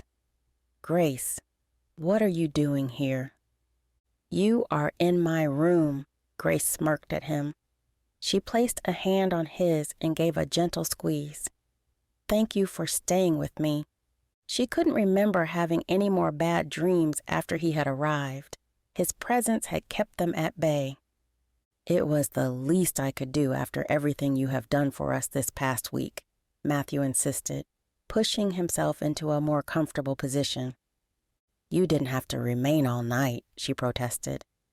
"It makes no difference to me where I sleep," Mathew shrugged. "Besides, it would have been easier to wake you without having to run from my room." Grace's cheeks burned. Even when she had awoken screaming at Fiona's home in Boston, she had not been so embarrassed. Perhaps that was because her friend knew the reason behind her bad dreams. The urge to tell Mathew what was going on was even stronger now, but she bit the inside of her lip. "You were talking in your sleep," Mathew told her. Her face reddened further. What was I saying? She wasn't sure she wanted to know the answer to that, but curiosity had her. It was something along the lines of, "Get off me, I will never be yours," Mathew explained. The words took her back to her nightmare. Her skin crawled when she felt the cold, cruel hands of the shadows, reaching out for her again. Shivering uncontrollably, she shook her head in an attempt to clear it. "I don't remember any of that," she lied, even though she remembered saying several similar things over and over in her dream. "Grace," Mathew reached for her hand, "will you not tell me what has you so frightened that you wake screaming during the night?" "I wish that I could, but there is really nothing to tell." Grace hated lying to him, but it was for the best. No good could come of him knowing the truth. She couldn't bear the look of pity that would cross his face if he knew. Even more worrying was the thought that he might refuse to marry her if he knew the truth. "It wasn't because of my leaving you here yesterday, was it?" Mathew squeezed her hand. "Because if it was, I am so sorry for it." Grace placed her free hand over both of his. "It was not because of that, Mathew." "You would tell me if it was?" Mathew's eyes were filled with concern. His expression made Grace's heart ache to tell him the truth. "I cannot do it," she shook her head. "It was not because of you," she promised. "I have always had bad dreams since my mother died when I was a girl." At the very least, she could say that was true. Before she'd begun having bad dreams about the gentleman. She'd often dreamt of her mother's declining health and the way she'd looked upon her deathbed. "I am sorry you have to go through such things." Mathew sighed and finally removed himself from the chair. "I wish that I could do something to help." "You did." Grace acknowledged the fact that she'd had no more bad dreams in his presence. "You scared the bad dreams away by being here." "Then I am glad that I could be of service." Mathew gave a small bow that made her smile. "Perhaps I might also be able to make up for my appalling behavior yesterday." "How do you propose to do that?" Grace was curious.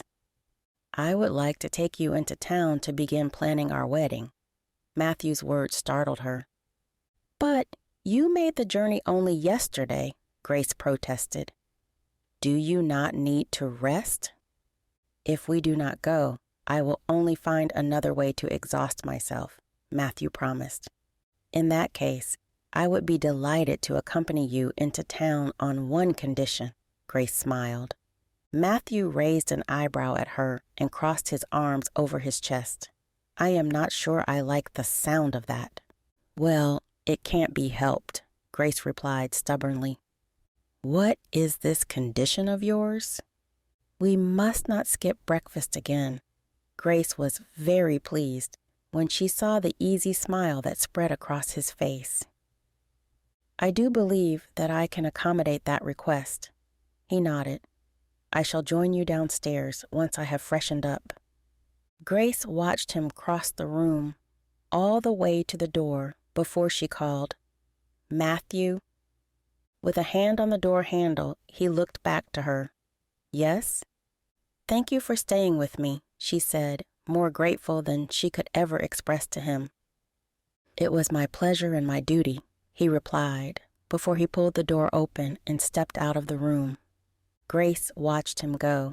She paused for several moments, pleased at the realization that they'd had a conversation that didn't contain any bad sentiments at all. Her only concern was that she had lied to him again. Pushing her guilt down deep into the pit of her stomach, she concentrated on washing and dressing. Having just opened the bedroom door to go downstairs, she was startled to find Mrs. Tucker standing before her. Her fist was raised, as though she intended to knock on the door, and Grace narrowly managed to miss walking right into her. "Mrs. Tucker," she clutched a hand to her chest. "You frightened me." "I am sorry, dear." Mrs. Tucker took a step backward and leaned on her walking stick. "I did not mean to startle you. I was simply coming to check that you were all right." It was clear from the concern on her face that she had heard Grace's outburst during the night. "I am sorry if I woke you," Grace sighed.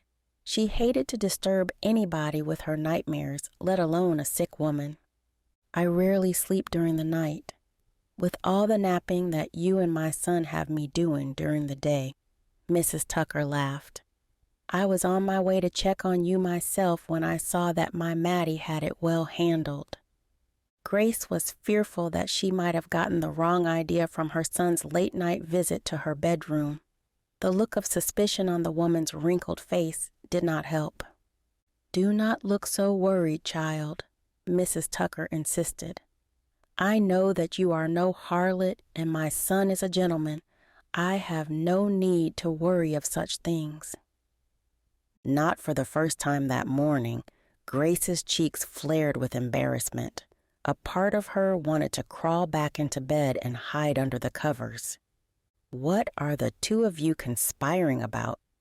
Mathew's suspicious tone made Grace jump. She'd barely had time to register the squeaking of his door before he began walking towards them on the landing. "I was just telling Grace that I was pleased to see the two of you getting on so well last night." Mrs. Tucker gave her son a pointed look. Mathew paled. It appeared there was a first time for everything.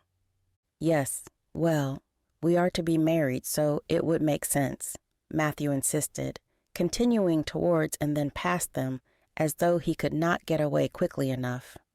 "Are the two of you coming down for breakfast? or are you going to stay here nattering all day?" Before either of them could reply, he charged down the stairs. "And missed the chance to go into town?" Grace called after him. "I don't think so." Chapter 29. The ride to town was even more pleasant than the last one he had taken with Grace. It was far less lonely than the journey he had taken alone. Grace sat much closer to him than she had before, and when he reached down to take her hand, she did not pull away. Thursday took the lead, and he held the reins with his other hand, pulling ever so gently when she took a little too much speed. "Do you think that perhaps you might teach me to drive the cart?" Grace spoke up, breaking the silence. Matt's first instinct was to decline her request. He worried that if he gave her such skills, she might use them against him one day. The hopefulness on Grace's face made him second-guess how stupid he was being. At least, if I give her the skills to leave, I can truly know that I can trust her not to, he told himself. But there was a small voice in the back of his head that questioned, what if she does leave? It was a worrying thought, but he remembered something his mother had once told him. A marriage is built on trust. In order to really be able to trust Grace, he had to give her the opportunity to show that she was trustworthy. "I suppose it would be a good skill for you to possess." He sighed and released Grace's hand to offer her the reins. "It is pretty simple." Grace's face was awash with excitement. She took the reins from him and held them naturally, as though she had done so 1,000,000 times. "You have never done this before?" Matt asked, but it was clear from Grace's grim expression that she had taken it as a statement. "Is it that obvious?" she grimaced. "Perhaps I shouldn't even try." She started to pass the reins back to Matt, but he quickly shook his head. "Quite the opposite. You appear to be a natural—" "I feel clumsy," she muttered. "What if I do something wrong?" "Thursday is a good girl," Matt pointed out. "She will look after you, and I am right here with you." He hoped that had the same calming effect as her presence had on him. When she smiled, he guessed that it must. "Then nothing can go wrong," she smirked at him, but Matt did not detect any sarcasm in her voice. "If she begins to go too fast, simply tug on the reins gently, and if you wish to go faster, give them a small whip," Matt explained. He still had the horse whip on the bench behind him, but he wasn't sure she would be ready for that just yet. When they finally made it into the town, Matt was aware of several people watching them. A small group of women, including Miss Iverson, were sitting out on the porch of one of the few houses in town. It was clear from the way their eyes darted in the direction of the cart that their muttered conversation was about Matt and Grace. It both troubled and delighted Matt. He could imagine just how envious the women of Oklahoma could be. He remembered the gossip that had spread after the last bachelor had walked down the aisle. Miss Iverson had also been at the very center of that situation. Yet another reason why Matt had never fancied marrying her. "Do not trouble yourself with them," Grace startled him when she placed a hand on his forearm. "They are of no concern of ours. I worry that they might be disrespecting you." Matt spoke through gritted teeth. The last bride-to-be had been accused of many things, including sexual activity before her wedding night. It had caused major upset throughout the town with all involved. "I do not want that for Grace." He vowed to himself to put an end to whatever rumors Miss Iverson might be beginning. "Let them," Grace shrugged. "I do not care for whatever they have to say." They were distracted from their conversation by the woman who appeared from the station house across the way. Mrs. Lemon hurried across the street, and Matt wondered whether she had been waiting at her window for their next visit into town. The Lord only knows. She has nothing better to do with her husband constantly working. Matt felt sorry for the middle-aged woman who spent most of her time looking around town for anybody to socialize with. Mr. Tucker, Miss Mathers, it is wonderful to see you both again so soon. Mrs. Lemon's voice was filled with excitement. When she caught sight of Grace's hands holding the reins, her eyes practically popped out of her head. My dear, is Mathew allowing you to drive? Why, yes, he is, Mrs. Lemon, Grace smirked, and she handed the reins back to Mathew so that he might hitch the horse to the post. It is lovely to see you again, too. Matt quickly jumped down from the cart and turned his attention to helping Grace down before he made any attempt to secure Thursday. She was a good girl and wouldn't be going anywhere. Let me help you down, he insisted, when Grace turned her back to him and began to climb down the steps. As he had done once before, Matt gripped her by the waist and removed her from the cart. This time, though, she did not react as negatively as she had before. I am perfectly capable of getting down myself. I know you are, my sweet, but I do not wish for you to strain yourself, Matt smiled. The two of you must be getting on like a house on fire, Mrs. Lemon commented. Mathew would never let just anyone take the reins. I admit, I thought it was going to take a lot more urging to get him to teach me, Grace responded, and when she flashed Matt a smile, he couldn't help but mirror it. It is only right that I should allow my wife-to-be to take the reins every so often. Matt did not take his eyes off Grace, but he saw Mrs. Lemon bounce with glee in his peripheral vision. Oh my, she exclaimed. I had seen the notice on the board outside the church, but I hadn't believed my eyes. Well, you may rest assured, Mrs. Lemon. Matt took hold of Grace's hand to show his sincerity. I intend to make this beautiful woman my wife. Oh, I am so excited. Mrs. Lemon looked like she might burst with delight. It has been such a long time since we had a good wedding. Then I can only hope that we do it justice for you. Grace's voice was filled with happiness. Mrs. Lemon's excitement was clearly contagious. Even Matt found he could not control his smile. I am sure it will be a most beautiful occasion, Mrs. Lemon insisted. I must go and tell Mr. Lemon that he is to purchase me a new dress. Of course, we will not keep you. Matt removed his hat with a small bow of farewell. I am sure we shall see you again very soon. Indeed you shall. Mrs. Lemon turned to leave before remembering her manners. Good day to you both. And you too.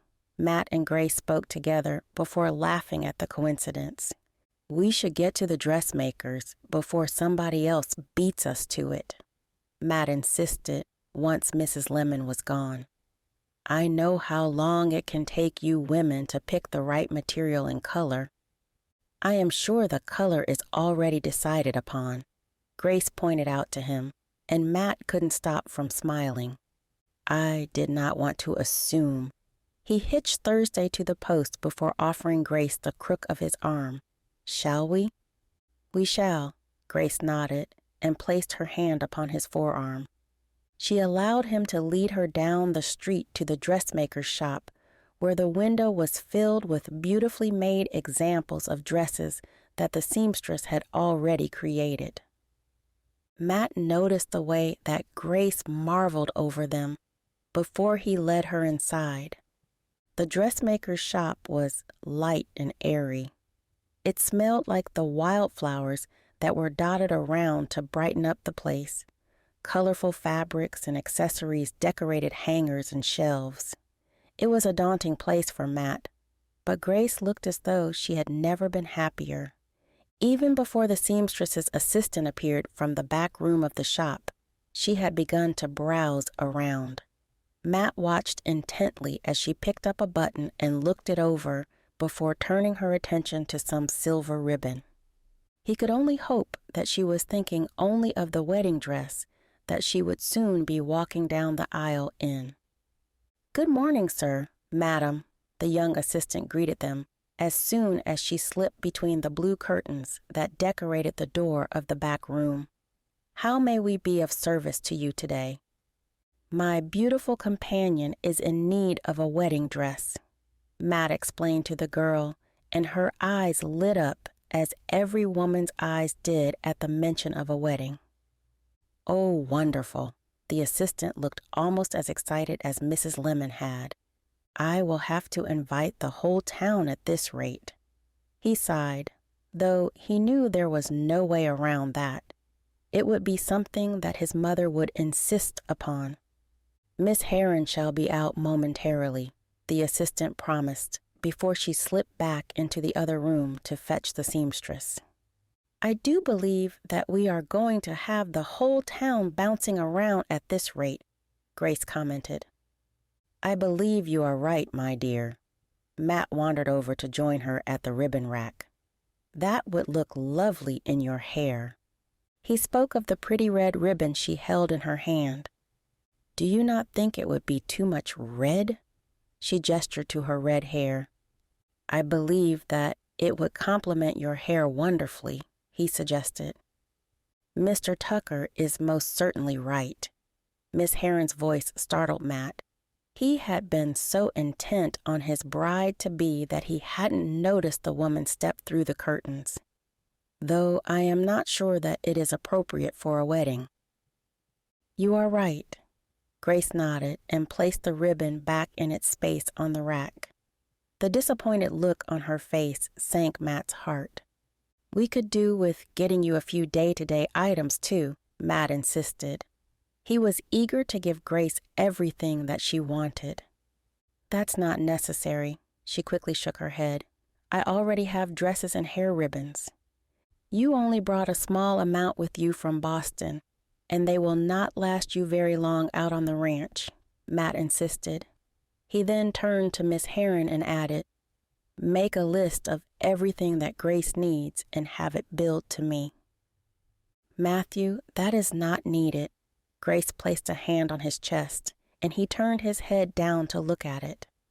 Placing his hand over hers, he replied, "I want you to be comfortable, Grace. Spending a little money on clothing is not going to break my finances, and I do not wish for you to wear your current clothes to ruin before we replace them." "Mr. Tucker is right. A newlywed woman must look the part after all." Miss Heron backed him up, and it seemed that Grace was less inclined to argue. "I won't go over the top," Grace promised. "I trust you not to." Matt stroked her cheek with his thumb to comfort her. "Now that is settled, I shall be seeing you out, Mr. Tucker," Miss Heron insisted. "A man must not know anything about the dress before the day." "Do not let her talk you into anything too fancy," Matt warned Grace. "You are beautiful enough without all the bells and whistles." "If the lady wants bells and whistles, then those are what she will get." Miss Heron herded him towards the door, and Grace simply smiled with amusement. "I shall be back in a few hours," he promised her before the door was firmly shut behind him. Chapter 30. Apprehension almost overwhelmed Grace the moment that Mathew had left the dressmaker's shop. She did not like the feeling of being left alone in a town she did not quite know well enough yet. "Might my assistant make you a drink?" Miss Heron suggested, when she turned back from the door, which she had just closed behind Mathew. She turned a sign on the door to announce to any other customers that she was currently busy, and glanced out of the window a moment. "Perhaps some warm honeyed water?" the woman suggested. "It is wonderful for soothing the nerves." "Is it so easy to tell that I am nervous?" Grace wondered. She didn't like the weakness of it.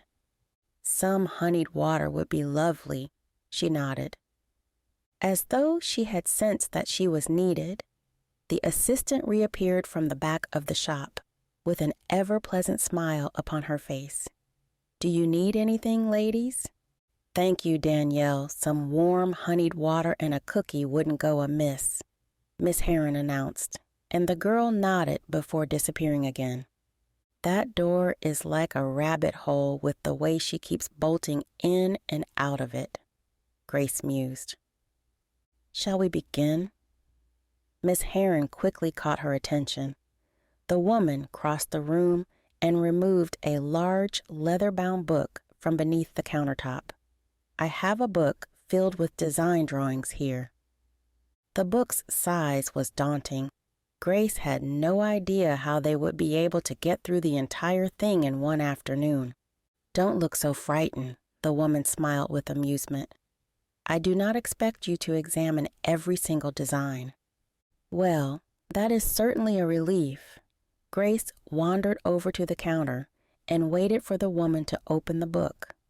What kind of wedding dress were you hoping for? Miss Heron asked. If you can give me a better idea of what it is that you are after, I can narrow it down. Grace was stumped. Her mouth almost gaped open with the weight of responsibility that was suddenly placed upon her shoulders. She had never been given the opportunity to design her own dress before. Back in Boston, she had simply picked from the selection in the window or went with whatever her best friend suggested would look best. My dear, you look like the cat has your tongue.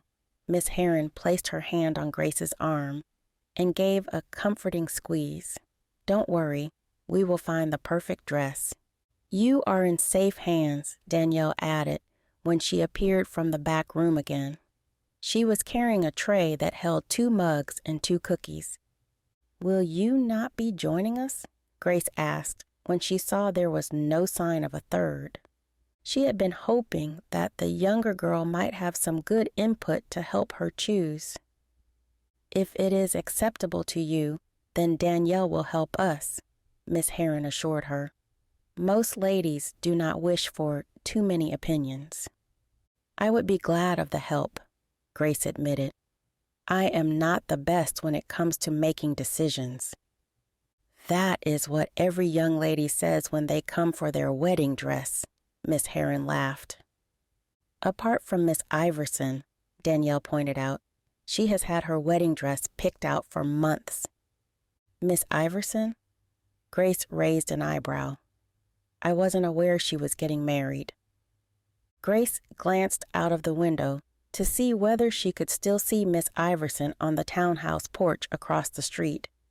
It was clear when she looked that she could, and so the young women could just as easily see her if they spied into the shop window. It was not the fact that they would be able to see her that troubled Grace. It was the man who was standing between them at the opposite side of the street that made Grace's blood turn to ice.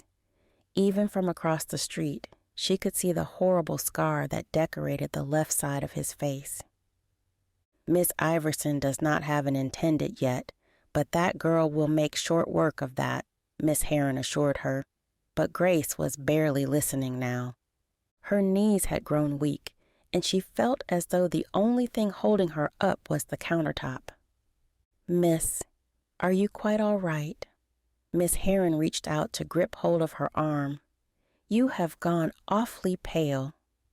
I do believe I might need to sit down, Grace announced, and Miss Heron quickly aided her in walking over to an armchair across the room. Danielle, bring the lady's drink over here, Miss Heron insisted. The sweetness should take the edge off. Thank you. Grace spoke weakly when Danielle handed her the mug. She took a sip and was relieved that Miss Heron was right. The sweetness did start to cool her nerves, as did the fact that she could no longer see the man from her new position. Just knowing that he was there kept her shaking. She struggled to keep control of the mug that shook in her hand. Miss, I apologize, but I don't believe I got your name, Miss Heron murmured. Miss Mathers, Grace replied just as weakly as she had before. But you may call me Grace. Well, Grace, you needn't worry, for Danielle and I shall be sure to help you make the right choice, Miss Heron assured her. though it was vain of the woman to assume that Grace's reaction was down to the responsibility placed on her by making a decision on her wedding dress. Grace was grateful that she hadn't noticed her looking at the man outside. That would only have raised more questions. Grace was certainly not ready to answer them, especially to two strangers who might well give her secrets away to the whole town. "Danielle, bring the book," Miss Heron ordered the young girl around, and Grace hoped that she was being well paid for her services. She remembered how she'd felt when she'd been ordered about by her father in Boston. A lot of the time, she had been left wanting to scream at him at the top of her lungs. "He would have likely struck me for it," Grace sighed, and it was easy to know why Danielle put up with being ordered around. Anything for an easier life. Danielle returned with the book and handed it to Grace. The assistant removed her mug from her hand and placed it on the side table beside her. "Thank you." Grace smiled at the woman's kind treatment, though she was aware that she could have reached to do it herself. She did not voice that opinion for fear it might put Danielle in Miss Heron's bad books. "So, Grace, were you looking for elegant and simple or frills and ruffles?" Miss Heron asked. The woman took the large book from Grace's lap, removing the chance for her to look herself. Grace had no quarrels with that. She was much happier to let somebody else choose the dress for her. "I am not a frills and ruffles kind of girl," she admitted. The mere mention of it made her want to turn her nose up. She had seen her fair share of larger-than-life wedding dresses in Boston. Many of them had remained on the mannequins in the shop windows, but every so often there came along a young woman who was brave enough to take on the challenge. "So simple and elegant is what you are looking for, then?" Miss Heron began to flick through the book. Grace could only keep one eye on the woman, for she still felt the eyes of the gentleman's henchman on her. Though there was no way that he could possibly see them tucked away in the corner, Grace couldn't help but wonder whether he might risk entering the building to be sure he had spotted the right woman. She could only imagine the gossip that would spread around town if she was dragged from the dressmaker's shop by such a brutish man to be taken back to the cruel clutches that awaited her in Boston. "I cannot go back there," Grace shivered. "Are you cold, Miss Mathers?" Danielle looked concerned. Miss Heron looked up from where she had been examining a design in the book. She looked Grace over before returning to her work. "It is much cooler in here than it was outside." Grace hoped it was a good enough excuse. "Might I get you a shawl?" Danielle offered. "I am sure I will be fine soon." Grace shook her head. She did not wish for the young woman to go anywhere.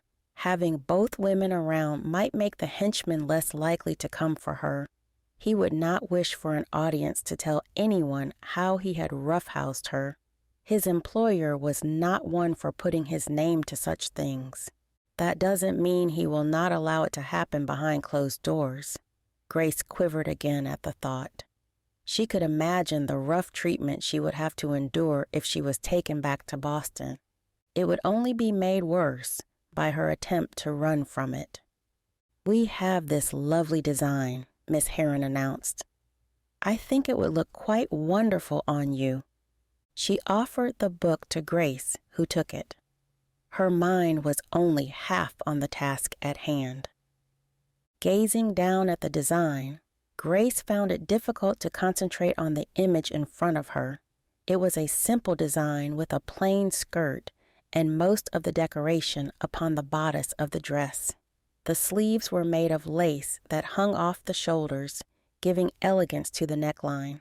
Grace had never imagined herself in something so beautiful, but she had to admit that she loved it. "I thought that I might be here for hours, but this is perfect," Grace nodded. "Well, it is only the first design you have looked at, so I suggest that we look at a couple of other options before you make your final decision," Miss Heron suggested. "There is no need," Grace protested. "Oh, but I insist," Miss Heron urged. "I would not want you to regret your choice at a later date." The stern look on Miss Heron's face made it clear that Grace wasn't going to get out of things that easily. "What else would you suggest then?" Grace tried to keep from huffing her frustration. It was a difficult task when she could feel the henchman practically breathing down her neck. Miss Heron flicked through several other designs, but Grace was set on what she wanted.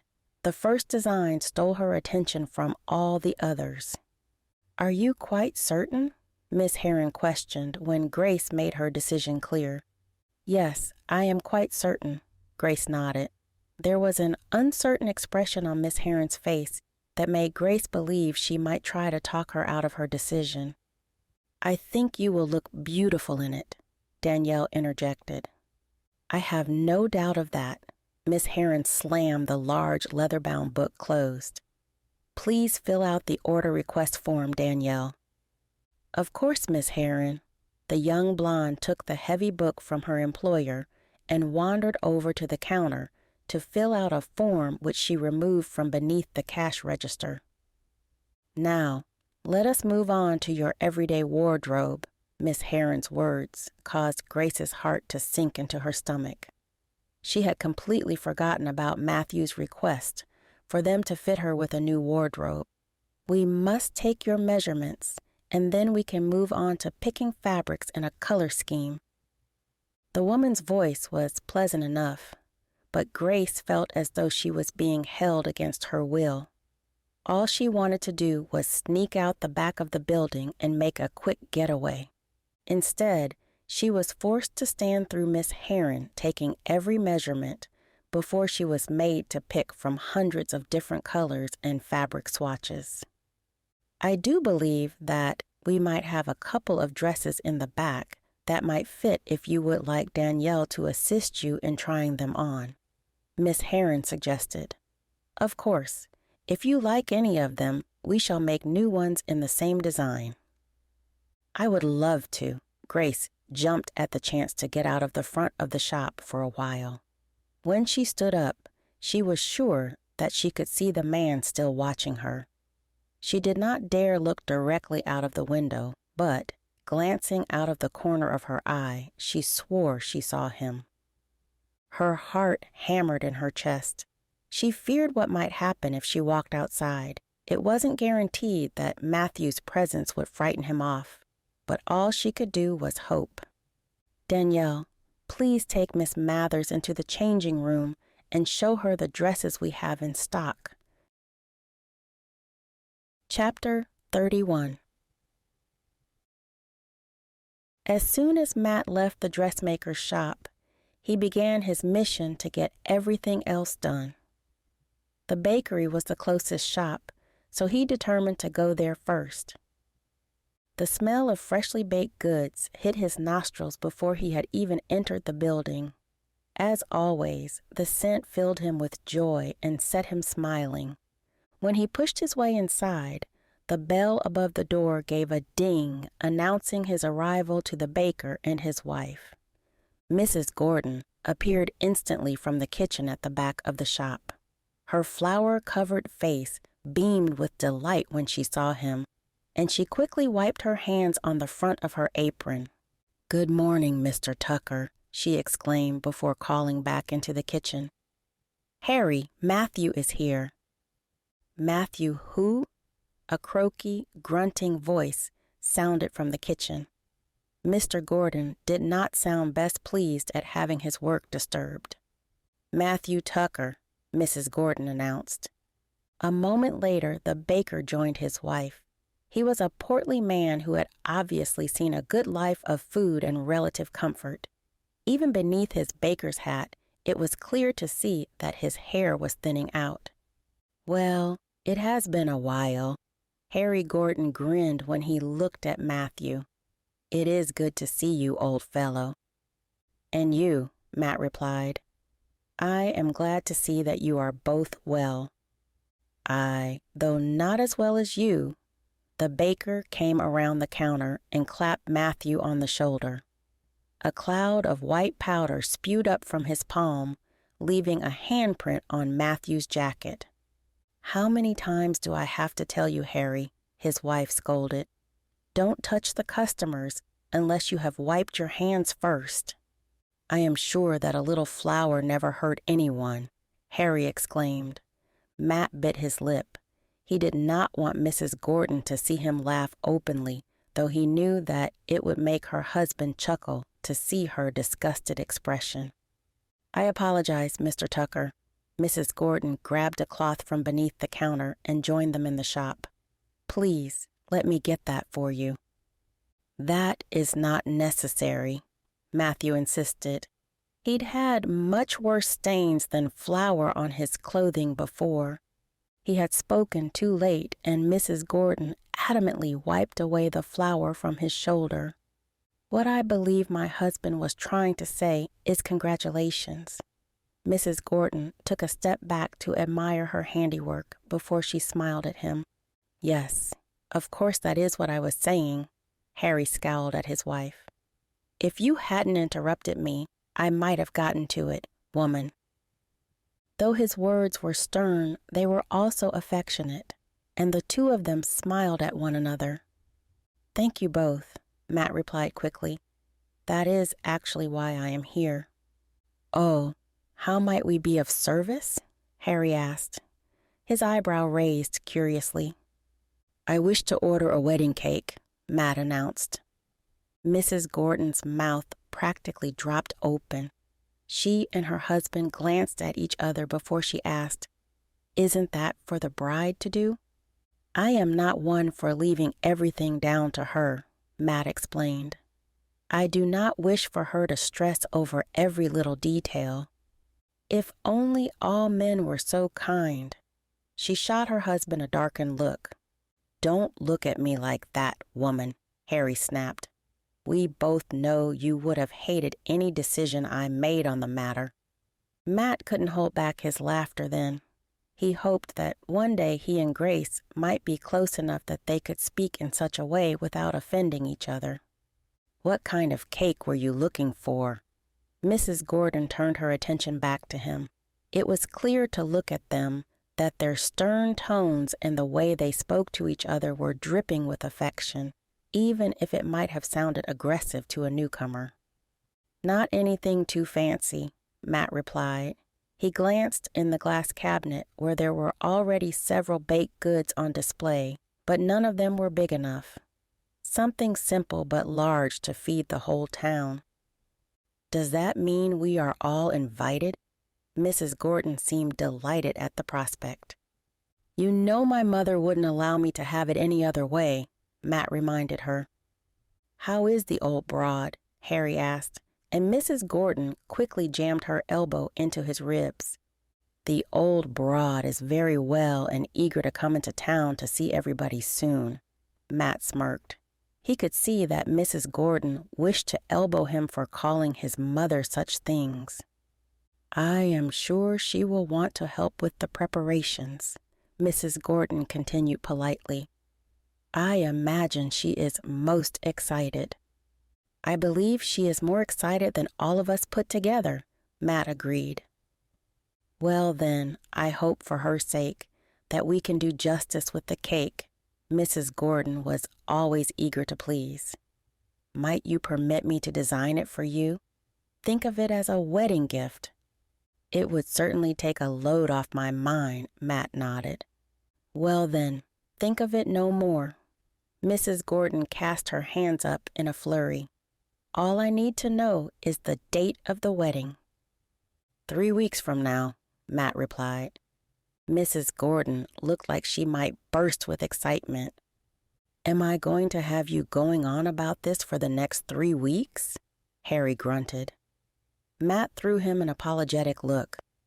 "You moan about my talking all the time anyway, so what is the difference?" Mrs. Gordon insisted. "That is true," Harry laughed. "Well, I have plenty more to do, so I shall leave the two of you to it." Matt tipped his hat to them. "Wish Miss Mathers well for us," Mrs. Gordon called after him. "I shall," he promised. He had just stepped out of the bakery when he found himself accosted. Miss Iverson practically bumped right into him. "Well, Mr. Tucker, I do believe congratulations are in order." Her voice did not sound at all pleasant, and the glare in her eye told Matt she was not best pleased. "Here we go," he thought, and he bit the inside of his lip to brace himself. "Why might that be?" Matt asked. He was not about to make life easy for her. "Because you are getting married." Miss Iverson crossed her arms over her chest in an unladylike manner. "Do not play the fool with me." "I was not aware that I was," Matt replied. "I do hope that you are making the right decision," Miss Iverson scowled. Matt knew what was coming well before she said it. "What is that supposed to mean?" Matt raised an eyebrow at her and barely managed to stop from crossing his own arms. "I have heard a few tales going around town about your intended." Miss Iverson's words set Matt's teeth on edge. "Here it comes." He braced himself further. "You would do well to find out who you are really marrying before it is too late," Miss Iverson continued. Had he been less of a gentleman, Matt might have openly argued with her. Instead, he chose his words carefully. "Miss Iverson, might I give you some advice?" he asked. She looked intrigued but did not respond. "I should warn you not to listen to everything that you hear in town," he continued when she made no attempt to stop him. "It would not do for you to go spreading false rumors, because people have not bothered to get their information from the source." "Who is to say that my information is not from the source?" Miss Iverson's face darkened. "As far as I am aware, please correct me if I am wrong." Matt tried his best to remain polite, but it was clear from the look on her face that she disregarded his threat. "But you have not gotten to know Grace, and yet you think you know her business?" "I know well enough that she is from Boston," Miss Iverson began, but Matt lifted a hand to stop her. "That is about as far as your true knowledge of Grace goes," he pointed out. "I would very much appreciate it if you would keep your mouth closed when it comes to my Grace." His over-exaggeration of the word made Miss Iverson pale. "You are making a huge mistake, Mathew," she insisted. "I do believe that I am a grown man and capable of figuring that out for myself," Matt assured her. "Good day to you, Miss Iverson." Matt tipped his hat to her before he turned away in the direction of the tailor's shop. He was almost sure that he heard Miss Iverson mutter a curse under her breath as he walked away. The possibility of it caused him to grin from ear to ear. He had been waiting a long time to see that look on Miss Iverson's face, the look that told him she knew she had lost. He could imagine how her father would react when she returned home to announce that there was no way she would get her claws into him. That is an end to that. Matt had finally washed his hands of the woman who had been putting herself in front of him for months. The feeling of relief left him floating as he stepped into the tailor's to begin picking out his wedding suit. I must look my best for my bride. Matt had never been one for worrying about his appearance. Much to his mother's disappointment, he had never made much of an effort for the women around town. Miss Iverson would have been foaming at the mouth if I had. He shook his head with disgust. An image of a rabid dog popped into his head, and he bit his lip to stop from laughing. "Ah, Mr. Tucker, how might I help you?" the tailor asked when he looked up from where he had been writing in a book on the counter. "I am in need of a wedding suit," Matt announced. Chapter 32. "You look beautiful," Miss Heron repeated, practically the same compliment every time Grace stepped out of the changing room. Grace and Danielle shared a secret look of amusement behind the back of the woman whose attention was only half on them. "Thank you." Grace looked down at the dress she was wearing. It was simple enough to wear day to day on the ranch, but there was just enough about it for her to feel pretty. The lace that lined the neck of the bodice added a feminine touch that none of her other dresses were awarded. "What do you think of the color?" Danielle asked. "We can make the same one or have it made in a color of your choosing." The deep purple of the dress was one that Grace had never tried before, but when she looked in the freestanding mirror, she found she liked it. "I believe that the color is perfect," she replied. "Though perhaps I might get one in purple and another in a different color."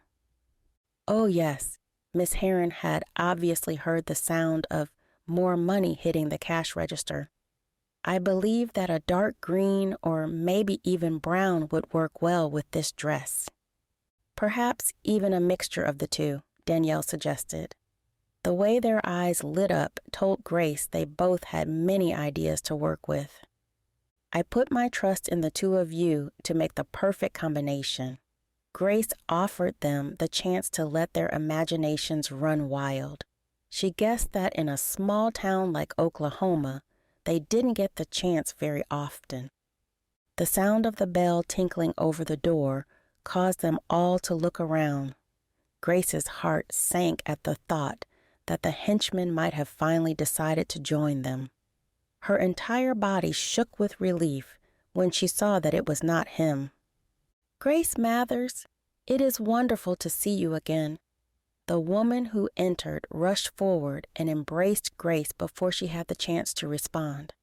At first, she did not recognize the woman. She knew that she had seen her face somewhere before, but she could not place it. Nancy Delaney.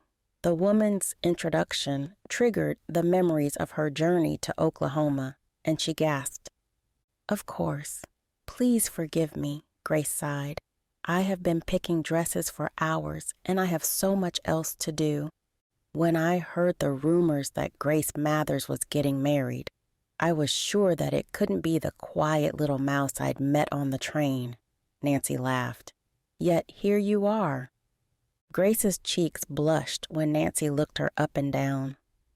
"This dress is beautiful. I must have one for myself in burgundy," Nancy announced, and she turned to Miss Heron to make an order.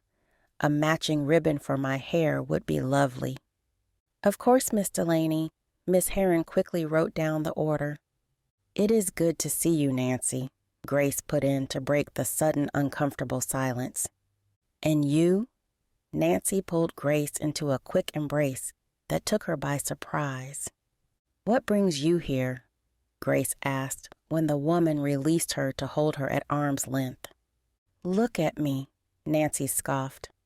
"I saw you through the window and only came in to say hello, and here I am buying a new dress."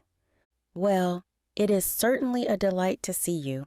Grace smiled at the woman who seemed to be becoming quite friendly towards her. That gave Grace hope that her future in Oklahoma might not be as dull as she had expected. It was obvious from the fact that Nancy was already wearing what looked like a brand new dress that she did not have to worry about money. "It will look lovely on you," Miss Heron assured her. "I imagine it will not get the same admirers as our Grace here." Nancy inclined her head towards the window. "There is a gentleman outside who seems quite taken with you." Grace blanched at that. Her heart hammered, and her eyes naturally moved to follow Nancy's own gaze. The woman waved delightedly at the man across the street, who looked as though he hadn't moved a muscle. Had she not known better, Grace might have believed he had died standing up. He was so still that he looked as though a tornado could not knock him over. "Is he known to you?" Nancy asked. "He is a devilish-looking man." Grace struggled to open her mouth to reply. Her tongue had gone dry, and tears threatened at the corners of her eyes. I have never seen him before." Her voice shook so that she was sure the other women would notice her lie. "I must get out of this dress before Mathew returns," Grace insisted. "Of course," Nancy nodded. "But before you go, you must tell me when the wedding is." Grace wasn't at all comfortable talking about the wedding in the sight of the scar-faced man, but it was clear from the look on Nancy's face that she was not going to get away without doing so. "It is 3 weeks from now. You must come if you are able." "Only if your husband-to-be is accepting of my attendance," Nancy insisted. "I am sure that he will be perfectly happy with me inviting my own guests," Grace assured her. "The guest list will be mainly his family, so it would be nice to have someone I know a little better there." "What about your family?" Nancy asked. Grace should have seen that question coming. Perhaps she would have if her mind hadn't half been on the man watching her. "My mother passed when I was young, and I can't imagine my father making such a long journey," she spoke through gritted teeth. It was always difficult to answer questions about her family. Even back in Boston, she had often cringed when questioned about her mother. Now that feeling extended to her father, too. "I am so sorry," Nancy covered her mouth with a hand. "Me and my big mouth." "Don't worry about it." Grace struggled to hold back tears. As if it wasn't enough that she was being stalked, she was reminded that she was alone in the world when it came to her parents. "I really should get this dress off." "Of course." Nancy's face was still flushed. "Don't let me keep you." Grace quickly hurried back into the changing room, relieved to be out of the spotlight. "Is everything all right?" Danielle asked when she appeared to aid her in removing the dress. "I am just tired," Grace replied quickly, and she turned her back to the woman to allow her to begin unlacing the bodice. "I believe I have tried on too many dresses." "We all get carried away when it comes to nice clothes," Danielle agreed. "Nothing that a good rest and a cup of tea won't fix." Grace wasn't at all sure she could stomach a cup of tea, but she sent Danielle on her way to make one anyway. "That sounds lovely." Danielle finished removing the lace before she hurried from the room, closing the curtain firmly behind her. Left alone, Grace allowed herself to cry for the first time since arriving in Oklahoma. She could no longer hold back the tears that had been threatening to fall all morning. Why doesn't he just come in here and get it over with? Grace wondered. He wanted to torture her, knowing that he was standing out there, able to grab her at any moment, made her sick to her stomach. She doubled over on a stool in the corner of the changing room and clutched her hand to her mouth. Bile threatened at the back of her throat. The last thing she needed was to throw up all over one of Miss Heron's dresses. Something like that haunted you all your life in a small town like Oklahoma. What does it matter? Grace scolded herself. They've found you. Soon she would be carted off back to Boston, and Oklahoma would be nothing but a dream. The cruel irony of it stung Grace's heart. Her tears strengthened at the sudden thought of having to leave Mathew. Her stomach churned and knotted. She was sure that she was going to throw up. "Are you all right in there, Miss Mathers?" Danielle's voice came from outside the changing room. "I have your tea." She had completely forgotten that she'd sent Danielle to make her a cup of tea. Guilt rippled through her, but it was overwhelmed by a fresh wave of nausea. "I'll be out in a moment." Grace struggled not to sob as she spoke. Wiping away her tears with her fingers, she removed what was left of the dress and began to replace it with her own. "Do you need any help?" Danielle asked. She knew the girl was only trying to be helpful, but it was beginning to annoy Grace. She clenched her teeth to stop from snapping. When she was ready, she pulled back the curtain and found Danielle waiting for her. The anxious look on the girl's face told Grace that she had been eagerly awaiting the chance to help. "Miss Heron does work you hard, doesn't she?" Grace spoke softly so that she wouldn't be overheard. Danielle's frightened rabbit eyes shot in the direction of the door that led to the front of the shop before she shook her head. "Miss Heron is a fair mistress." The way that the girl's voice shook left her answer questionable. Grace did not confront her further on it. Just then, footsteps signaled the arrival of Nancy. She swept through the curtain from the front of the shop with a huge smile upon her face. "I could not resist," she announced. "I must try on every dress in the shop before I am done." "Well then, I should leave you in Danielle's capable hands." Grace moved to step out of the way of the changing room. "Nonsense," Nancy protested. She gripped hold of Grace's arm to stop her from going through to the front of the shop. "I need your opinion." Anxiety welled up inside Grace. Every minute longer that she spent in the dressmaker's shop made her feel more nauseous. Nancy's pleading expression left Grace with little choice. "You still have your tea to drink," the woman pointed out as though she was desperate to keep her there. Grace wanted so badly to turn down the proposal, but she could see the desperation on Nancy's face. She had always struggled to say no whenever someone looked at her like that. She is just like Fiona. A pang of longing scored her heart. She missed her best friend terribly. They both know how to press the right buttons.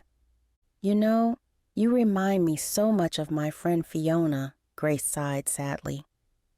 Nancy's face twisted with concern. "Why do you say that with such melancholy?" Grace struggled for what to say. Great way to put your foot in it, Grace. She might have slapped herself if she could. "It's nothing." She shook her head and desperately tried to think of something to take the subject off anything to do with Boston. "You know, I think my soon-to-be mother-in-law would be very pleased to meet you, and I am sure that I would be very pleased to meet her." Nancy still looked suspicious, and Grace feared she might question her further. "Say that you will stay so we can get to know each other better, or I might never meet her." "I can stay a little while, but once Mathew returns, I will not keep him waiting," Grace announced. "Mathew is a lucky man indeed." Nancy gave a wink before she began looking through the dress samples that the shop had to offer. "Is he lucky?" Grace wondered. She was about to have the rug pulled out from under her, and she was certain that she would be taking Mathew with her. Guilt embedded in her stomach. She sat down quietly on the stool that Danielle offered her and drank her tea in the hopes that it might settle her nerves. "I need more than tea," Grace sighed. She would need a good, strong drink in order to calm the storm that was writhing inside of her. There was little she could do save for sit and grit her teeth in an attempt to get through the time it took Mathew to come and collect her. Chapter 33. Having sorted the cake in his suit, Matt took a slow stroll back to the dress shop in order to give the ladies as much time as possible. Knowing how long his mother could take when she made a visit to Miss Heron, he was not about to stand around waiting for her. When he finally arrived, there was no sign of Grace. Only Miss Heron occupied the shop. When the bell dinged above Matt's head, she looked up from where she had been going through a pile of ribbons. "Mr. Tucker," she exclaimed happily, "I was not expecting you back so soon." "I thought that a few hours was long enough." Matt's heart sank. Was I wrong to think so? No, of course not. Miss Heron shook her head.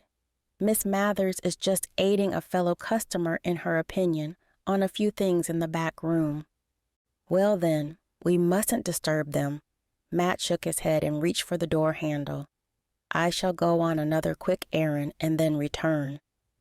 "Before you do," Miss Heron spoke in a hushed tone, as she moved quietly to stand close beside him. "Miss Mathers has been acting in a most peculiar way." Matt's heart thundered. His face dropped before he managed to control it. "What do you mean?" Miss Heron glanced at the curtains that led through to the back room before she continued. "A young lady came in and pointed out that Miss Mathers had an admirer who was looking at her through the window. I have never seen a young lady go so pale." "An admirer?" Matt's concern grew. "Yes, a gentleman stood on the other side of the street," Miss Heron continued. "I believe he may have been there for quite some time." The news was infuriating. Anyone else watching Grace made Matt jealous. He had never felt such a way before. Unsure how to handle it, he asked, "What did this man look like?" "Oh, he was a horrendous-looking fellow," Miss Heron began. Matt had a feeling he knew what she was going to say before she said it. "He was wearing all black like a shadow, and he had an awful scar on his left cheek." Matt's blood ran cold. I knew there was something not right about that man. When he had met him outside the church, the cold feeling that had washed over him had left him unnerved. Now that cold had turned to fire in his belly. "Please excuse me for a moment." Matt forced a smile and reached for the door handle again. "What are you going to do?" Miss Heron looked concerned. "I do not want fisticuffs outside my shop." "I am sure that it will not come to that," Matt promised her, although he couldn't help but wonder whether he would be able to control himself. He asked about Grace outside the church. Matt's skin crawled. Have I put her in danger? The worry spread like numbness throughout his body as he stepped out onto the street. A thought crossed Matt's mind that had been troubling him on and off for a while. Does the man know her? Is he from Boston? That would certainly explain why Matt had never seen him before. The question was, what did he want with her? I'm not sure I care to know. All Matt did know was that whatever was going on, he wanted to put an end to it. Glancing up and down, he searched for any sign of the man that Miss Heron had described. He knew well what he was looking for. There was no way in hell he would ever forget that horrendous scar. He feared that, if he saw it again, it might begin to haunt his dreams. "Where are you?"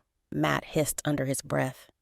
The man would most likely not be close enough to hear him, but it only aided in his determination to find him.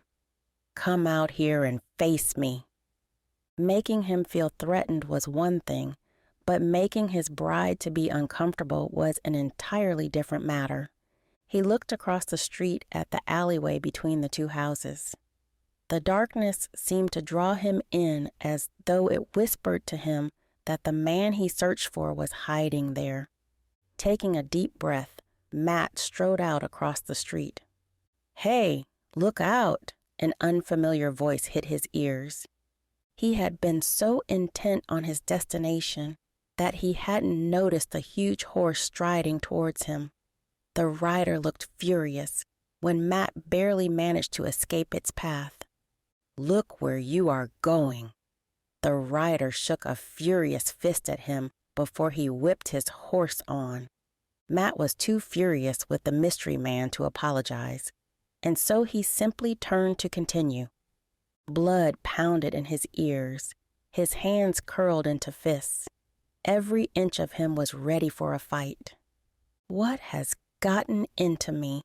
He had never been one for violence, but it seemed that where Grace was concerned, he was willing to do just about anything. He reached the alleyway just in time to see a shadow disappear around the back of the garden fence. Not so fast, Matt hurried his steps. "You aren't getting away from me that easily." He barely blinked. Every inch of him had become a predator, stalking his prey with agility beyond his own reckoning. When he turned the corner, he saw the shadow for what it really was.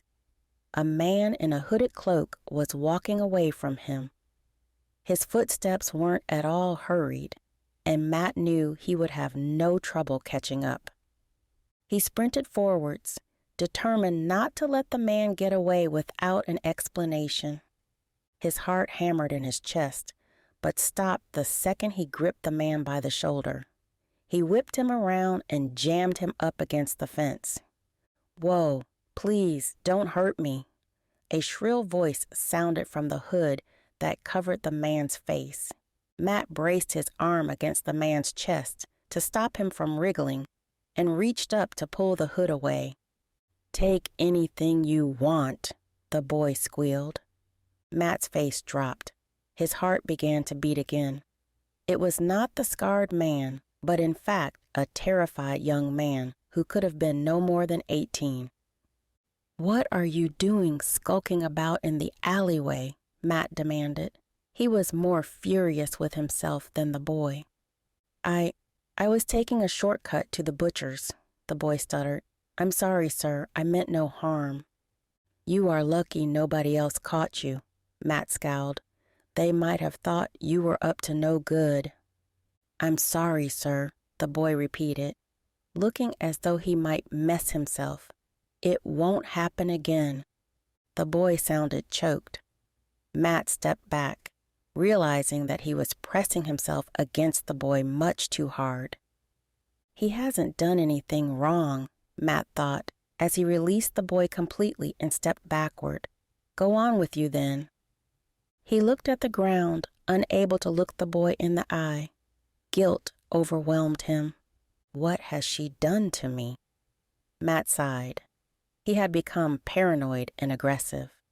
The thought that anyone might try to take Grace away from him, by violence or any other means, made him sick to his stomach.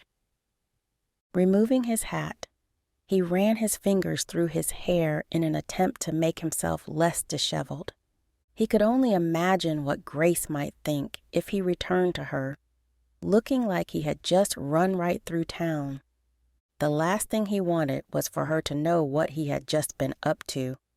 He did not know her too well, but he knew that, like his mother, she was not one for men making fools of themselves. Matt sighed with frustration. He had wanted so desperately to get his hands on that man. It was too late now. He would be long gone, especially if he had witnessed what Matt had just done to that poor lad. "You are an idiot," he said aloud to himself as he made his way back towards the dress shop. Grace would most likely be waiting for him now, and he didn't want to worry her. "Get yourself together, man," he thought as he adjusted his jacket that now felt awkward on his shoulders. With one last check of his hat, he stepped back out onto the street. "Oh, Mr. Tucker, you gave me a fright." Matt recognized the woman he had practically walked into, though he did not know her name. He had seen her many times before with Miss Iverson. That fact left him with an instant disliking for the jet-haired woman. "I apologize, miss." Matt gave a quick bow of his head and tipped his hat. "I did not mean to startle you." "I think perhaps you might have anyway." The woman fluttered the fan she was holding at her face, and her eyelashes followed suit. "Here we go again," Matt sighed. The last thing he needed was another woman falling all over him. "I hear you are to be married to a woman from Boston?" The woman's voice was tinged with disappointment. "Yes, and there she is right now." Matt smiled when he saw Grace step out of the dressmaker's shop. He began to feel concerned when he noticed the way she looked frantically from one end of the street to the next. "Please excuse me." The woman did not have a chance to protest. He stepped out into the street and hurried to Grace's side. "What is wrong?" "Oh, Mathew." Grace pressed her hand to her chest and panted for breath. "Don't make me jump like that." Why is she so jumpy, he wondered. And then the small voice in the back of his mind whispered, "Wouldn't you be if somebody had been watching you?" A sneaking suspicion that Grace might know more about him than she let on began to creep into Matt's mind. There has to be more to this. "I fear I am not feeling well." Grace fanned her face with her hand. "I think I might need to go home." "Are you sure that's all that this is?" Matt struggled to keep the suspicion from his voice. He did his best to keep his expression neutral so as not to make her uncomfortable. The last thing he wanted was for her to close off even further from him. "Whatever do you mean?" Grace looked genuinely shocked by his accusation. "I know about the man who has been watching you."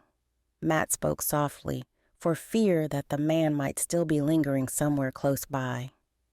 "If he is making you uncomfortable, then I will do whatever it takes to rectify that." Grace stiffened at the mention of the man. The whites of her eyes became visible, and her knuckles lost blood flow as she clutched her hands tightly together in front of her. "This has nothing to do with any man," she assured him in a stronger voice than before. "I simply feel worn out and headachy after all the dresses that Miss Heron had me try on." Guilt overwhelmed Matt. It is my fault she was made to try on so many dresses. "I am sorry that she exhausted you so much," he sighed. "It was not your fault," Grace insisted. "Is she reading my mind?" She placed her hand on his forearm and squeezed comfortingly. Matt struggled to contain his disappointment. "We still have so much left to do. Unless you think we need to get some more planning done before we leave?" Grace questioned. "Can you hide nothing from her?" he scolded himself. Quickly, he shook his head. "Are you sure that nobody is troubling you?" Matt couldn't remove the sneaking suspicion that hooked like claws in his stomach. "I told you, it's nothing to do with anyone," Grace sighed. Matt raised a frustrated eyebrow at her, and she shook her head quickly. "There is nothing going on. Would you tell me even if there was?" He placed a hand on his hip to show his distaste. "If I believed it was needed and I couldn't handle it myself," Grace nodded, "then yes, I would tell you." Matt wasn't entirely sure he trusted what she was telling him, but he was growing tired of arguing with her. "I will take you home," he said, not wanting her to stress herself out any more than she already was. "I have everything handled." With that, he offered her his arm. When she placed her hand in his elbow, he noticed the way she was quivering. He placed his hand over hers and gave a gentle squeeze. When she looked up at him expectantly, he promised, "Everything is going to be all right." Chapter 34. The next morning, Grace was in the kitchen when she heard a blood-curdling scream. Fear held her in its grip before she managed to whip around. For a moment, she stood stock still, frozen to the ground. Then she heard Mrs. Tucker's voice, and it broke the spell. "You can't just barge in here." Knowing that her soon-to-be mother-in-law was in danger, she raced from the kitchen. Her heart hammered when she found Mrs. Tucker spread upon the hallway floor. Her walking stick had been cast aside, leaving her helpless. It was not that scene which stopped her heart, but the face of the man who stood over her. The scar-faced man was sneering down at Mrs. Tucker with a hungry look in his eyes. It was a look Grace had seen on his face before. The hunger for violence had always shadowed his gaze from the very first time that she had seen him. Grace wanted to scream at him to get away from Mrs. Tucker, but for the second time, she was completely frozen to the spot. "I think we can," the henchman laughed. "What do you think, sir?" Grace's heart exploded into a million tiny pieces when the second man stepped through the door. Tears burned the corners of her eyes. She held her breath to stop them from falling. Do not show them any weakness." Her hands tightened into fists, and she rushed forwards to drop down and help Mrs. Tucker to her feet. "How dare you?" Mrs. Tucker snapped at the men, who both laughed devilishly at her. "I could ask you the same thing about stealing my woman away," the scar-faced man's master regarded Grace. His eyes looked her up and down until her skin crawled. He was a strict-looking man who might have been considered handsome if not for the permanent frown he had adopted. His clothing was made of the finest materials and stitched together with gold and silver thread. The glossy black hair on his head was tied back from his face with a blue ribbon that matched his navy blue suit jacket. "Who are you? What do you want?" Mrs. Tucker demanded. She hung off Grace's shoulder, trembling without her walking stick. The fury on her face only seemed to amuse the men. Grace was entirely speechless. She could not bear to explain the situation.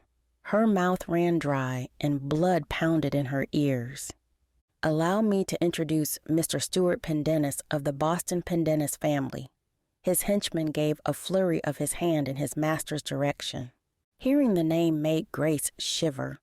It was a name that had haunted her nightmares ever since she left Boston behind. She had hoped to leave its owner behind, too. "I am here to reclaim what is rightfully mine," Mr. Pendennis announced. Grace began to feel faint. She wasn't sure that she could hold Mrs. Tucker up much longer, for her knees began to buckle beneath her. "There is nothing here that belongs to you, sir," Mrs. Tucker assured him. The raised eyebrow that Mr. Pendennis gave Mrs. Tucker unnerved Grace. "I fear you are quite mistaken, madam," Mr. Pendennis assured her, "for the young woman who stands beside you belongs to me." Grace had expected more of a reaction from Mrs. Tucker, but the woman's face was expressionless. She barely seemed to be breathing as she glared back at the gentleman. "I am afraid it is you who is mistaken," Mrs. Tucker insisted. "This woman is betrothed to my son." Mrs. Tucker took hold of Grace's hand and squeezed it in both of hers. Both the gentleman and his henchman threw their heads back in outrageous laughter. The sound boomed against Grace's eardrums and thundered in her chest. "Do not mock me, sirs, for it is the truth," Mrs. Tucker continued, "and I would kindly ask you to leave before my son gets home." Grace flinched at the mention of Mathew. He would be furious and unforgiving if he heard about any of this. "There's no getting out of it now," Grace reminded herself. Mr. Pendennis was here, and that meant she could run no further. All she could do now was face up to what she had done. "Gordon." Mr. Pendennis gestured his henchman forward with a disinterested flick of his wrist. The gnarled face of Gordon grew into a hideous smirk as he stepped forwards and ripped Mrs. Tucker away from Grace. "It is time to come along now, Grace." Mr. Pendennis's tone was filled with warning. "We do not wish for anyone to get hurt." "Take your hands off me," Mrs. Tucker demanded. Gordon had her pinned by her arms to the nearest wall. She fought and struggled against him, but in her weakened condition she was no match. "There is no need for any of this." Grace finally spoke up in the hopes that she might be able to talk Mr. Pendennis into withdrawing his dog. "Then you agree to come with us?" Mr. Pendennis raised an eyebrow. His expression was shocked. "I didn't say that," Grace shook her head. "I cannot just leave when I am due to be married." "The only wedding you shall be attending is our wedding in Boston," Mr. Pendennis insisted. Grace saw Mrs. Tucker's face blanch out of the corner of her eye and struggled not to flinch. "I am betrothed to Mr. Tucker." She tightened her hands into fists at her sides in order to steel herself against his outraged expression. "Therefore, I am unable to go with you. Gordon." Please continue to do whatever you like to your lady friend until Grace sees fit to change her mind, Mr. Pendennis ordered his henchman. Let go of me and leave this instant, or I shall send one of my boys to fetch the sheriff and have you arrested, Mrs. Tucker threatened. Grace flinched again. It was not a good idea to threaten such men with the law. They did not live by it, and it would only make them laugh harder. You hear that, sir? Gordon chuckled. The woman will send for the sheriff. By all means, Mr. Pendennis laughed. We can tell him how Grace here ran away from Boston after she was promised to me. I was not promised to you. Grace could hold her tongue no longer. Nobody can promise me to you. Your father and I would say differently, Mr. Pendennis assured her. Now, I suggest that if you do not want to see Gordon take out his passion for causing pain on your lady friend here, you will come with us quietly. Grace blanched when she saw Gordon remove a pocket knife from his jacket. The blade was so sharp that when he pressed it against Mrs. Tucker's throat, a bead of blood trickled down her neck. Don't hurt her. Grace threw her hands up. I will come with you. There's a good girl. Mr. Pendennis's dark smile threatened to buckle Grace's knees. Gordon.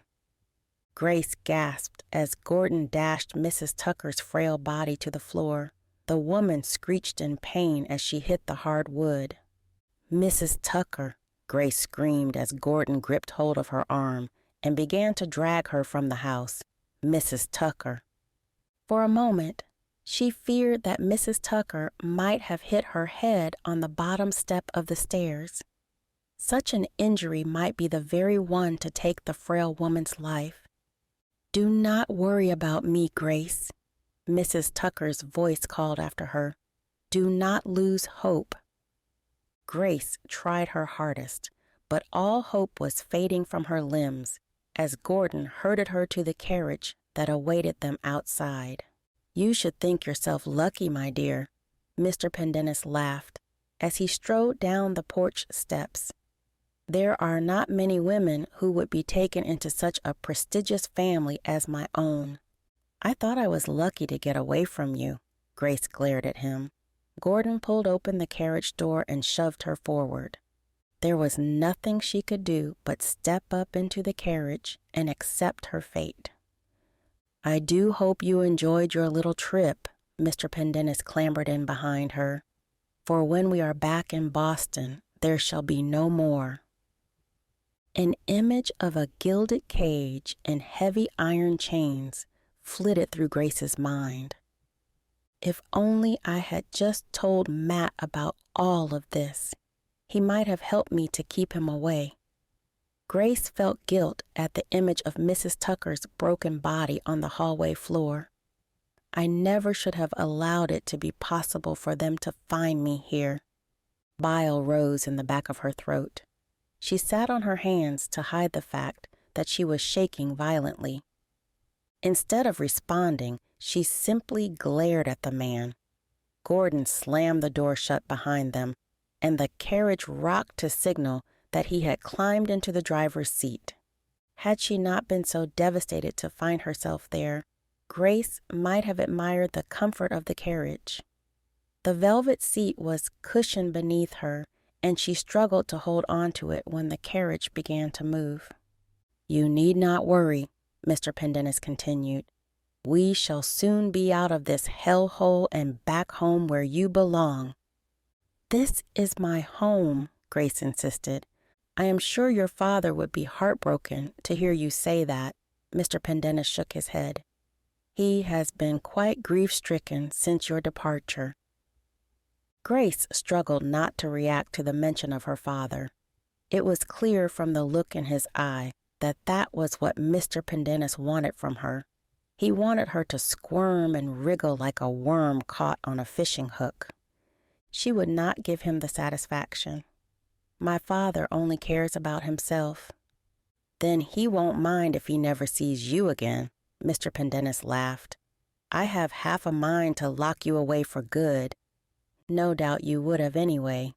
Grace knew well enough that gentlemen loved to lock away their women so that nobody else could admire them. So many times before, she'd heard of women disappearing off the face of the earth once they were married.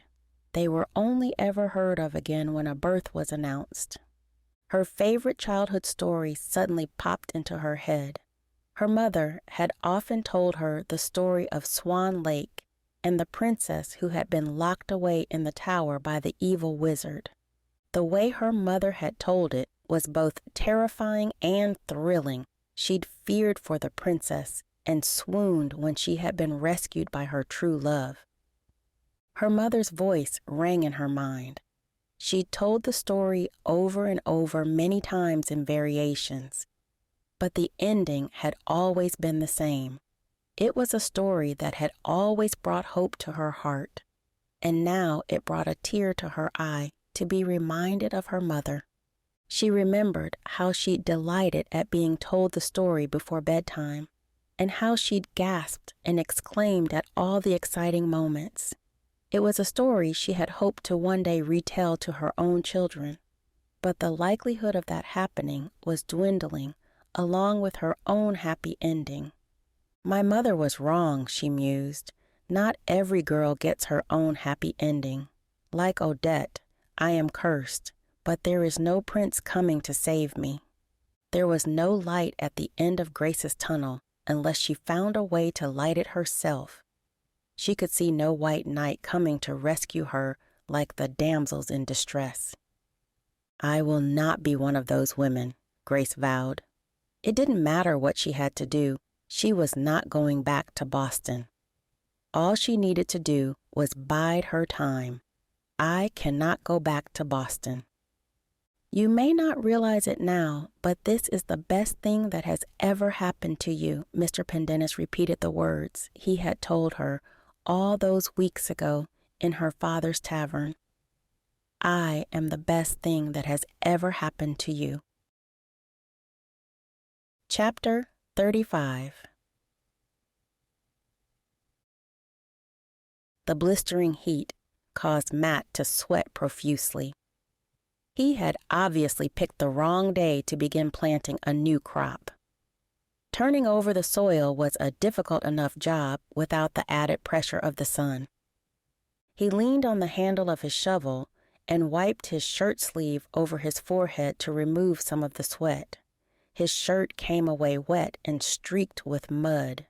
Digging was a dirty business, yet he loved it all the same. He had always loved the therapeutic nature of the repetitive work. It helped to calm his mind whenever he was struggling over something. Today, he had chosen to dig because he could not get the events of the day before out of his mind. Whenever he closed his eyes, he saw the scar-faced man. He had dreamed that the man had captured Grace and spirited her away. The memory of it made Matt's stomach churn. He had been out in the field digging up the soil since dawn when he'd awoken in cold sweats.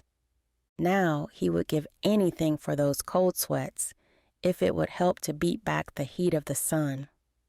Even though he was wearing his hat, he could still feel the heat on the back of his neck. Dropping his shovel, he headed over to the bucket of water he'd brought along with him and took a drink from his cup before splashing a little over his neck. The water aided in cooling him down for a few seconds before it began to dry. A part of him wondered whether he should have a break and head up to the house to see how the ladies were doing.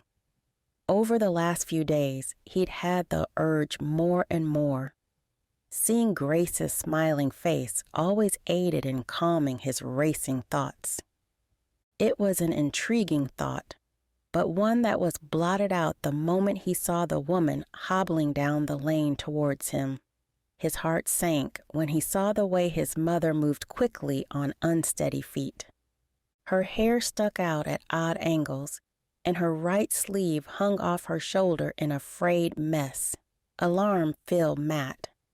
"Mother, what on earth are you doing?" He rushed to the edge of the field to meet her, where she held herself up against the fence.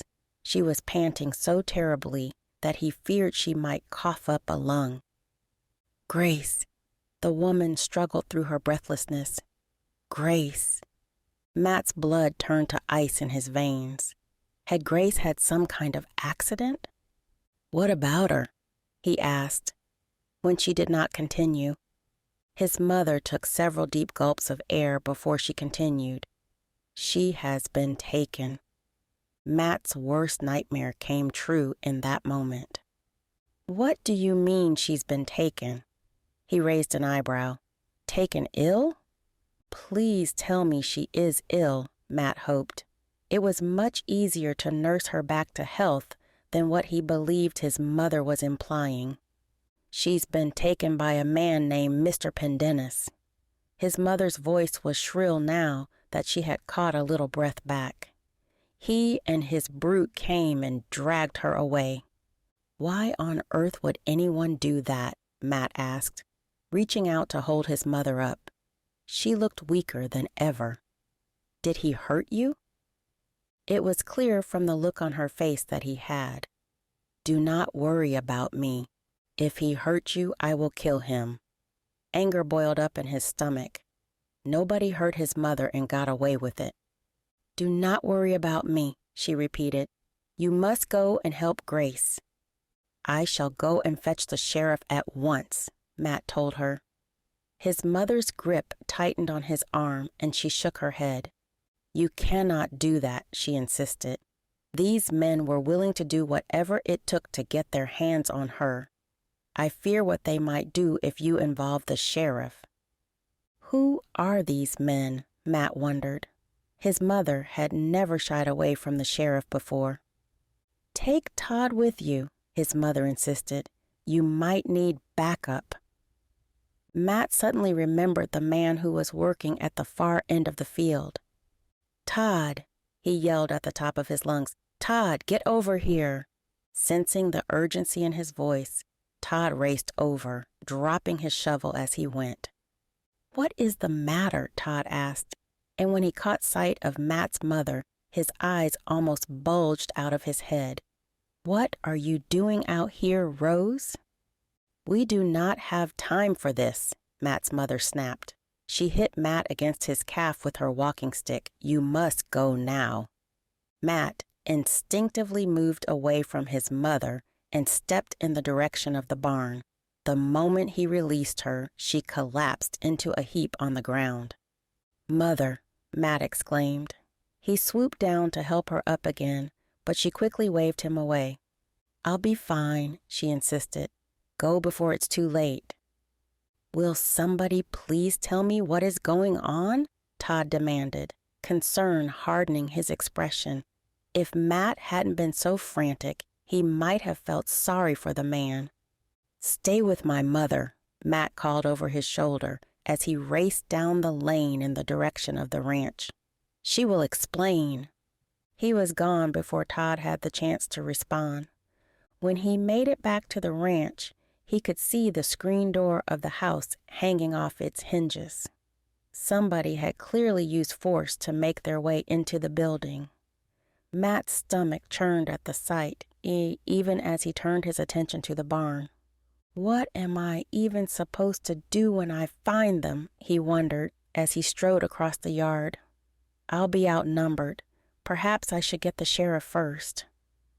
That thought was gone almost as quickly as it had appeared. If I waste time with the sheriff, I might miss them completely. The thought that he might not even gain a chance to rescue Grace filled him with anxiety. He had never been so nervy before. How am I even supposed to get her away from these men? Matt had no idea what the gentleman looked like, but if he was anything like his henchman, he was sure to be a brute of a man. They can beat me black and blue as long as I get Grace away from them. I do hope Thursday is up to carrying me today. Matt knew there was no time to waste. He could not risk spending the time getting her hooked up to the cart. For the first time in his life, Matt was glad of the bareback horse riding lessons his father had insisted upon. You never know when you might need to get somewhere in a hurry. His father's words rang in his mind. He pulled open Thursday's stall, grabbed her bridle off the hook, and shoved it on quickly. "I'm sorry, girl, but we have to go in a hurry." The horse seemed to sense the desperation in his voice, and she did not fight him when he swung himself up onto her back. "Get me there in time, and I'll buy you a whole sack of juicy carrots," he promised her. When he kicked her in the ribs, the horse rushed forwards. She was much faster without the cart to hinder her. Matt prayed that she would be fast enough. A million different scenarios rushed through his mind. Grace, beaten black and blue, was at the forefront. After the state the mystery men had left his mother in, he did not hold out much hope for her. He kicked Thursday on faster, and the horse responded. She did not protest or try to stop him. In fact, she moved faster than he had ever seen her move before. They flew down the road as one, dodging holes in the ground and tumbleweeds that were blown into their path. Matt squinted his eyes against the dust and bugs that battered his face. He pursed his lips against the onslaught and kept his eyes on the path ahead. "I'm coming, Grace." He wished that he could shout it to her, but he knew well enough that she was likely already well on her way to town. Please don't go any further. He had no knowledge of the men or what they wanted with Grace. He did not even know if they would stop in town, but he had to hope that was where they were headed. If not, then he would certainly lose her. They could be on their way to anywhere by now, he reminded himself. There were several other roads that led off the one into town, but he had to go with his gut. The deep ruts from carriage wheels told him that somebody had passed through recently. Few people would travel in the blistering heat outside of town. Nobody would be so stupid. He reminded himself of all the times his father had warned him not to travel during the heat of the day. "You are a fool." Sweat dripped down his forehead and streamed into his eyes until he was almost completely blinded. It beaded on his top lip until he was forced to blow it away.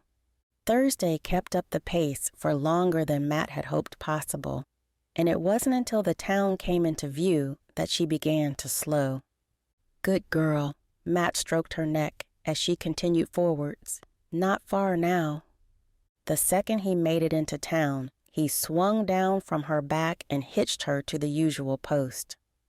As soon as he turned to the street, he realized that he really had no idea where to begin looking. Frustration overwhelmed him, and his heart sank into his gut. What do I do now? Instinct had him untying the reins and dragging Thursday in the direction of the sheriff's office. Sheriff Stone was always the go-to whenever there was trouble in town. What am I supposed to say to him? Matt pulled on Thursday's reins when the thought gave him pause. The horse stopped obediently. I don't even know the whole story myself. He imagined fumbling over his words until he was blue in the face. Wasting time on such things would be of no help to him. I should just search for her myself. Matt turned Thursday back in the direction of the nearest hitching post. It would be much easier and faster to search for Grace on foot. Thursday had done all she could for him. He made quick work of tying her reins to the post. There was no time for a usual pat of praise for the horse. She made her disappointment clear with a stomp of her hooves. The raucous sound of a train horn filled the air, and Matt's heart stopped. What if she is on the train? The thought branded his heart with pain. He whipped around and barged past several people moving in the opposite direction. He could only pray that the train hadn't left yet. Surely she can't be on the train yet, he prayed. It doesn't arrive until 5. That's when his heart skipped another beat. He had completely lost track of the time. For all he knew, it was already well past that. What if I really am too late? Chapter 36. "Get out of the carriage," Mr. Pendennis snarled when they finally pulled to a halt. Grace didn't need to look out of the window to know where they were. The sounds coming from outside told her that they had made it into the very center of town.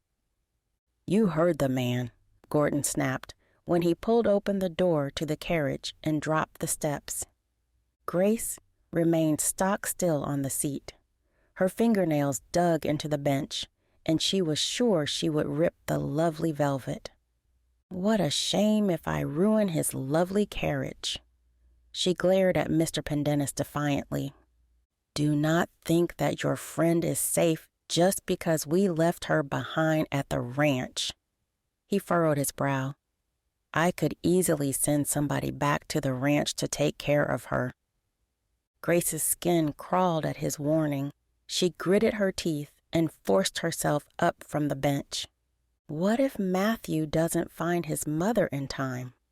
Grace paled at the thought. Mrs. Tucker had been left bruised and battered at the bottom of the stairs. There was no telling whether she would be able to get herself up. What if she cannot recover? Guilt threatened to overwhelm Grace. She had been so busy focusing on protecting herself from Mr. Pendennis that she hadn't even thought of the other people she'd put in harm's way. Fiona came to mind, and Grace's knees almost buckled. Mrs. Tucker could now be added to the list of Fiona's family, who had been threatened by Mr. Pendennis and his madman of a servant. "After you." Mr. Pendennis gestured her forward. She paused again, uncomfortable to turn her back on him. She feared what he might do to her when she did. She imagined that he might simply boot her out of the carriage if she did not move quickly enough for his liking. She gripped the door frame tightly in an attempt to stop that from happening and began to make her way down the steps. When she reached the ground, she glanced around. There were several people about, but nobody that she recognized. "Gordon, be a good fellow and go and find out when the next train leaves for Boston." Though Mr. Pendennis's voice was gentle, it was clear that he had given his man a direct order. "Yes, sir." Gordon hurried away in the direction of the train station. Although she was terrified of the scarred man, being left alone with his master was even more worrying. "Let us go and get a drink, my dear." Mr. Pendennis offered her his elbow, as Mathew had many times before. When Mathew had done it, she had thought it to be sweet, but now it simply looked like a sinister gesture to stop her from wandering off. Grace gritted her teeth to bear it and placed her hand in the crook of his arm. Touching him made her tremble, and not in a good way. Being close to him, she could smell the overly pungent aroma of perfume that he was well known for back in Boston.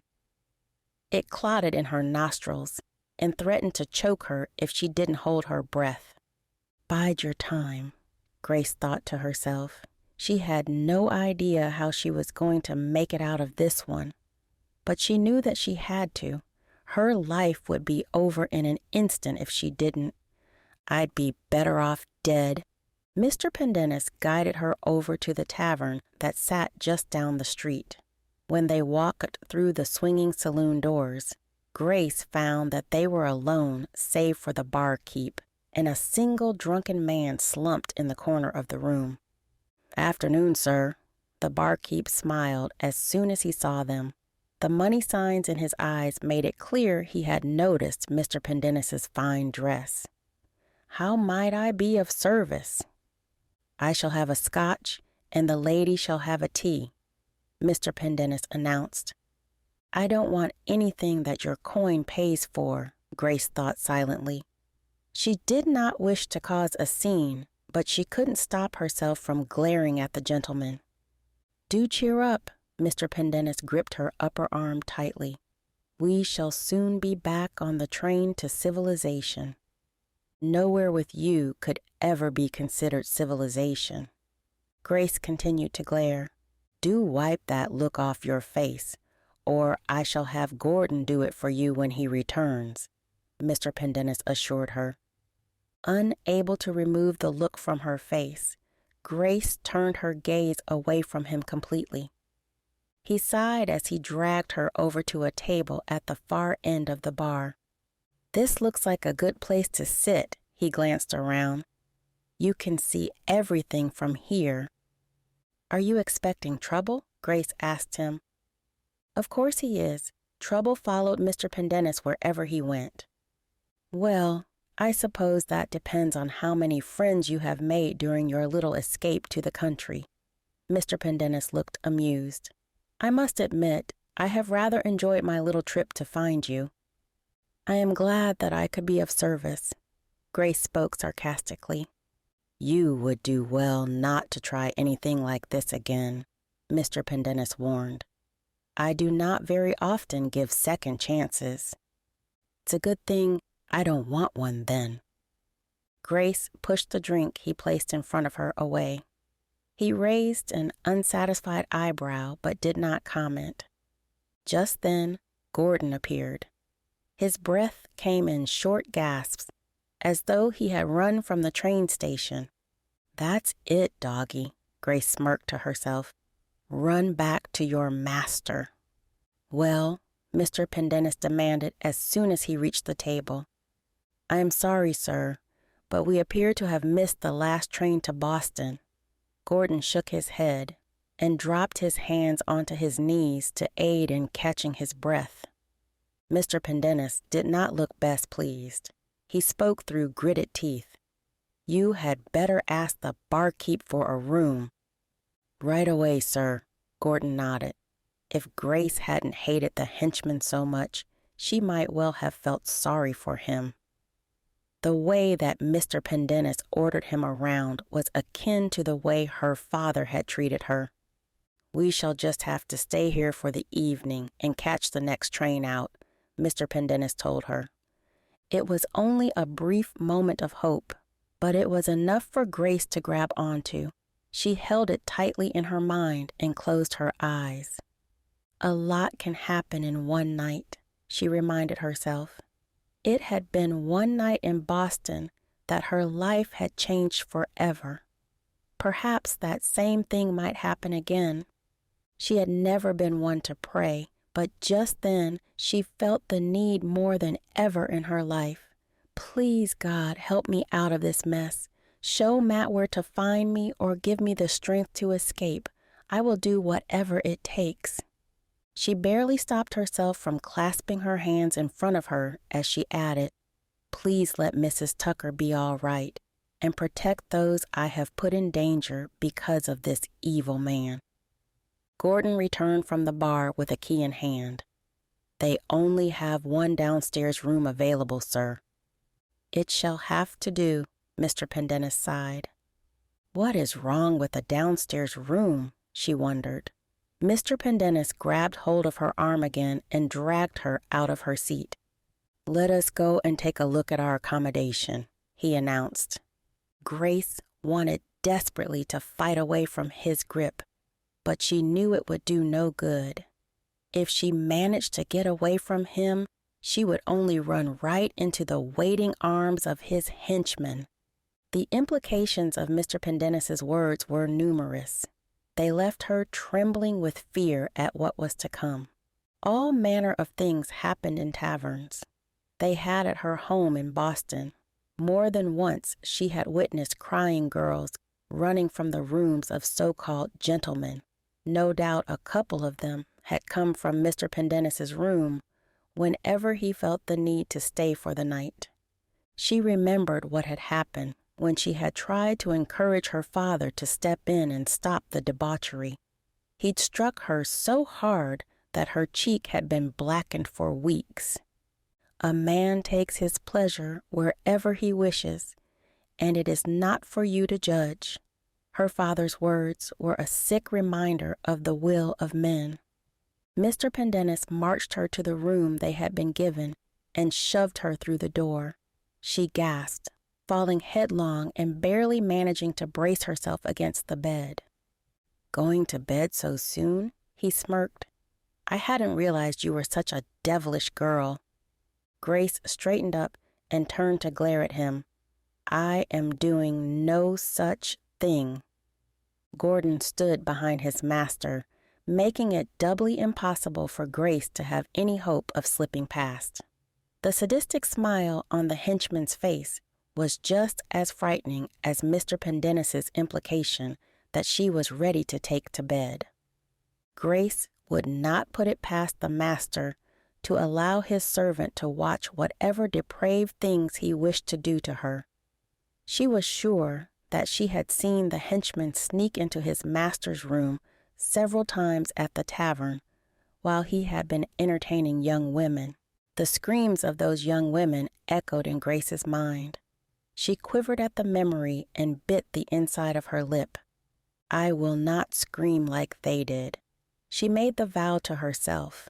There was no way that she was going to give him that kind of satisfaction. It was easy to see from the look on Mr. Pendennis's face that he wanted to make her squirm and quiver at his feet. He wanted her to beg and plead with him, but she would not give him that. She stood frozen and glared at him defiantly. No doubt it would only anger him more, but she would have it no other way. "I am not a frightened church mouse." She repeated the words over and over in an attempt to believe them. "I am a strong woman, and I will survive this." "You are stronger than you know." Her mother's words rung in her memories, and she remembered scraping her knees as a child.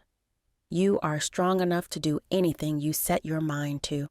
Her mother's words had stopped her crying then, and they kept her from crying now.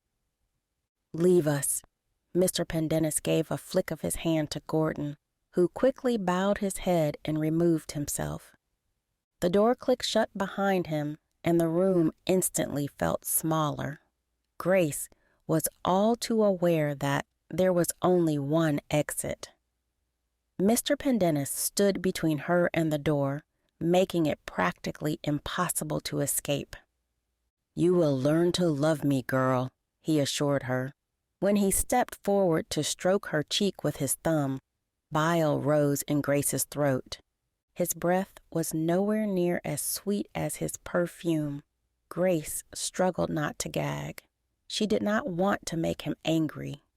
He gripped hold of a stray strand of her hair. Sickened, Grace watched him lift it to his nose and give a great sniff. "I have always wondered what your hair might smell like." Grace remained frozen. She was pinned up against the post of the bed with the weight of Mr. Pendennis holding her there. "You are quite the lovely flower," he complimented. His tone turned harsh when he gripped the hair at the back of her head. "It is a shame you are so willful." "You could have any quiet church mouse of a girl," Grace glared at him defiantly. "You do not need me." "Why are you doing this?" she questioned. "You could have any woman in Boston, in the country even. Why do you feel the need to have me?" She had a sick feeling that she already knew the answer, but she needed to hear it from his lips. Mr. Pendennis smirked, as though he was pleased for her to finally ask the question. "My dear, I thought you would never ask." His breath was warm and stinking on her cheek. "I always get what I am owed." "Perhaps you should have taken up the debt with my father, for he was the one who made the stupid wager in the first place," Grace reminded him. "Yes, but if I cannot bring you home to Boston, how do you suppose your drunk of a father would fare?" Mr. Pendennis pointed out. Grace hated how he spoke with such disrespect for her father. "It's one thing for me to disrespect him, but I will not take it from you." She gritted her teeth to stop from snapping at him. Her position was much too compromised. "Then you can see it really wasn't for him to promise me away in the first place," she insisted. "And it is your willfulness and determination that makes me want you so badly." Mr. Pendennis stroked her cheek with the ball of his index finger. I wish to see that light die in your eyes and be the one to have extinguished it. You are pure evil." Grace would not say the words out loud. She knew they would only make him more interested in claiming her. For just a moment, she felt sorry for him. You can see no way to gain love, so you allow hate to fill the void. "I will break you," he promised. Giving a tug on her hair, he forced her head back. She bit back the scream that threatened to erupt from her throat. It would only satisfy his sadistic nature. "You can try," Grace snarled back at him. Just like that, her pity for him was gone. "Is that a challenge?" He sounded gleeful at that. "It is a promise," Grace replied. "I will never be what you want me to be." Grace feared that he might beat her black and blue for that remark. "At least if he does, he might kill me, and then I won't have to return to Boston with him." Death was less frightening than the thought of living the rest of her life with this man. Chapter 37. If he had missed the train, he had most certainly missed Grace. It could be the men's only reason for bringing Grace to town. If they had meant to travel by any other means, they would have simply stayed on the road. Matt raced around the side of the train station and took the platform steps 2 at a time. His heart hammered in his chest. His blood pulsed in his ears. He could only just hear the horn now as it faded into the distance. The train careened away from the station. His last hope was dashed beneath its speeding wheels. Bile rose in his throat and panic threatened to overwhelm him. "Mr. Tucker." Mrs. Lemon's familiar voice hit his ears, and he whipped around to find her standing before him. "My goodness, you look positively ghostly." "Mrs. Lemon, have you seen Grace?" He gripped hold of the woman's forearms to show her his urgency.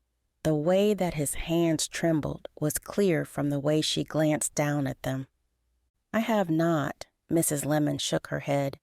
"I was not expecting to see the two of you in town today." "Neither was I," Matt gritted his teeth. "What is the matter?" Mrs. Lemon asked. "Has the young lady run off?" "No," Matt shook his head. He could not bring himself to tell her what had happened. "Do not worry, Mr. Tucker," Mrs. Lemon shook her head. "Every young woman gets cold feet in the days leading up to her wedding day." "She has not run off," Matt snarled harshly. Mrs. Lemon's face darkened, and she stepped away from him. Matt's hands fell to his sides in shame. "I am sorry, Mrs. Lemon. I am very worried for Grace's safety." "I shall keep an eye out for her," Mrs. Lemon promised. "Thank you." Matt forced a smile before he turned and began to rush back down the platform steps. It may already be too late. He tried to ignore the thought, but it remained rooted in his mind. Just because Mrs. Lemon hadn't seen Grace get on the train did not mean that she hadn't been on it. Still, he couldn't give up until he had ripped the entire town apart. He would not leave until he was absolutely sure there was no way of finding her. He went from shop window to shop window looking for any sign of her. Anybody who stopped in the street was questioned harshly. Even Miss Iverson tried to be helpful when she noticed how frantic he was. "I haven't seen her, but I will keep an eye out," she sighed. "I do hope that she is all right." Although there was ill will between the two women, her voice was sincere. It did little to calm the nerves that roared inside Matt. "Thank you," he said, before he hurried on to the next shop. The bakery smelled as wonderful as ever, but it was lost on Matt. He shoved his way into the shop in the hopes that Grace might have been there. Why would they bring her to the bakery? What was left of his rational mind asked. The truth was that he was desperate. "Mr. Tucker, I wasn't expecting you back so soon. Harry spoke up from behind the counter. "Did you wish to speak to my wife again about the wedding cake?" "No." Matt shook his head. That was the last thing on his mind right now. "Oh, well, she has been up practically all night thinking about it," the baker continued annoyingly.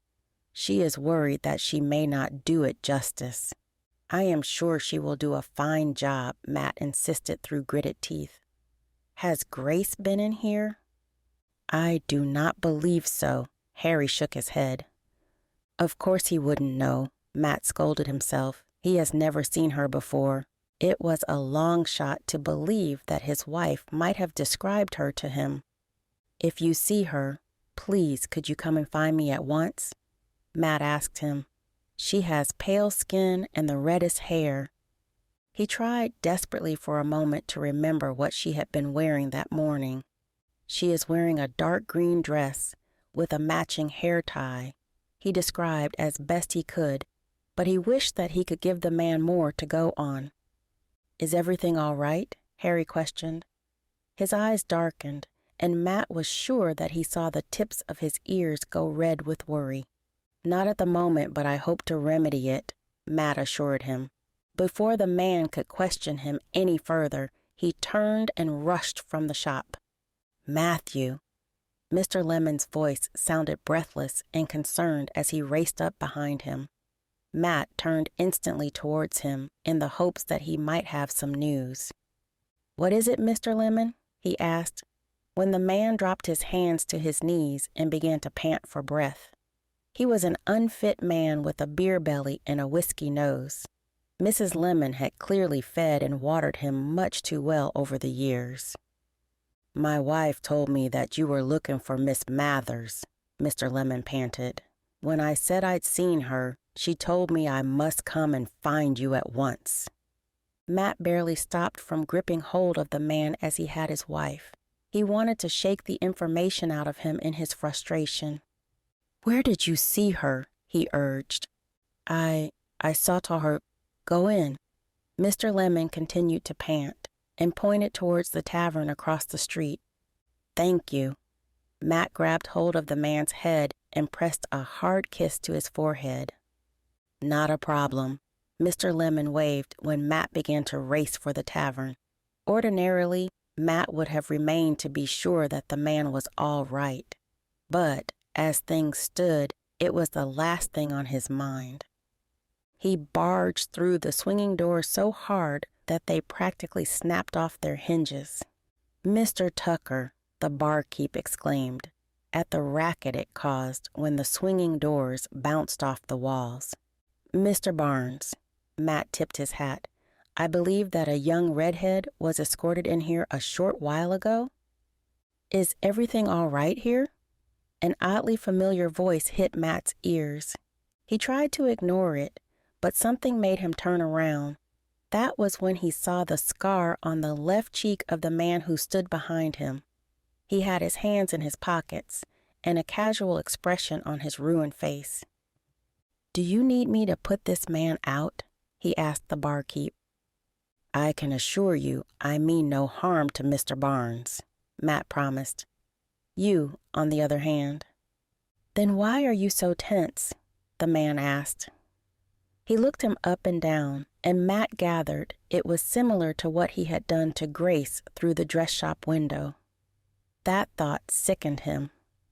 "You have something to do with all of this, don't you?" Matt demanded. He could not help himself. His hands flew up to grip the man's jacket. The mystery man looked quite amused by his braveness. "Of course I am involved in this," the man smirked. "I am at the center of all the fun." "Fun? Is that what you call kidnapping a defenseless young woman and holding her against her will?" Matt tightened his grip further, but the man simply laughed. "It matters not whether she wishes it," he announced. "She is promised to my master, and so she will be returned to him." Matt did not like the sound of that, but he refused to believe anything the man told him. "Grace would have told me if she had promised herself to another man." His eyebrows furrowed, and he felt his grip loosening.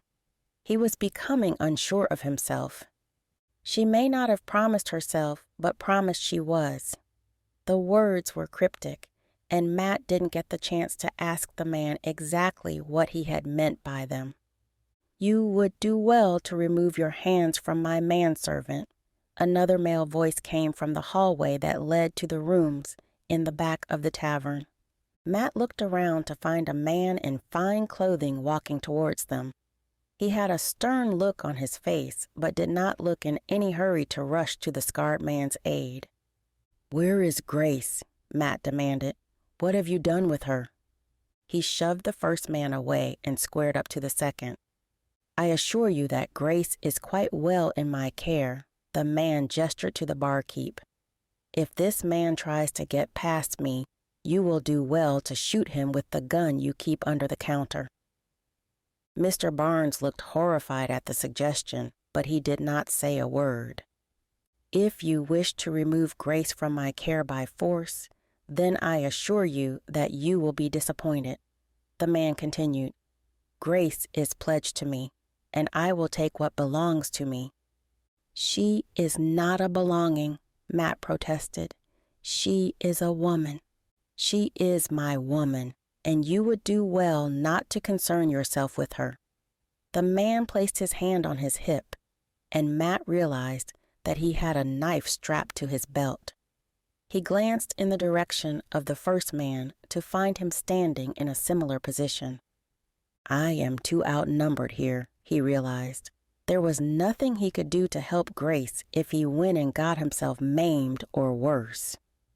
"This isn't over," he vowed before taking a step away from the men. "You are going to regret this." "Bold words for a man who is backing away," the finer gentleman laughed. "I will not turn my back on you," Matt thought.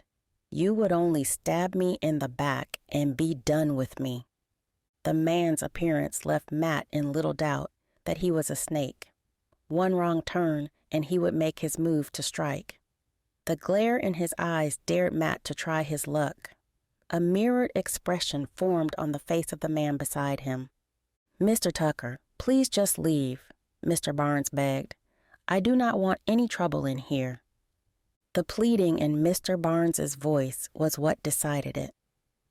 Matt would have to find another way of getting to Grace. He did not turn his back until he had slipped back through the double doors again.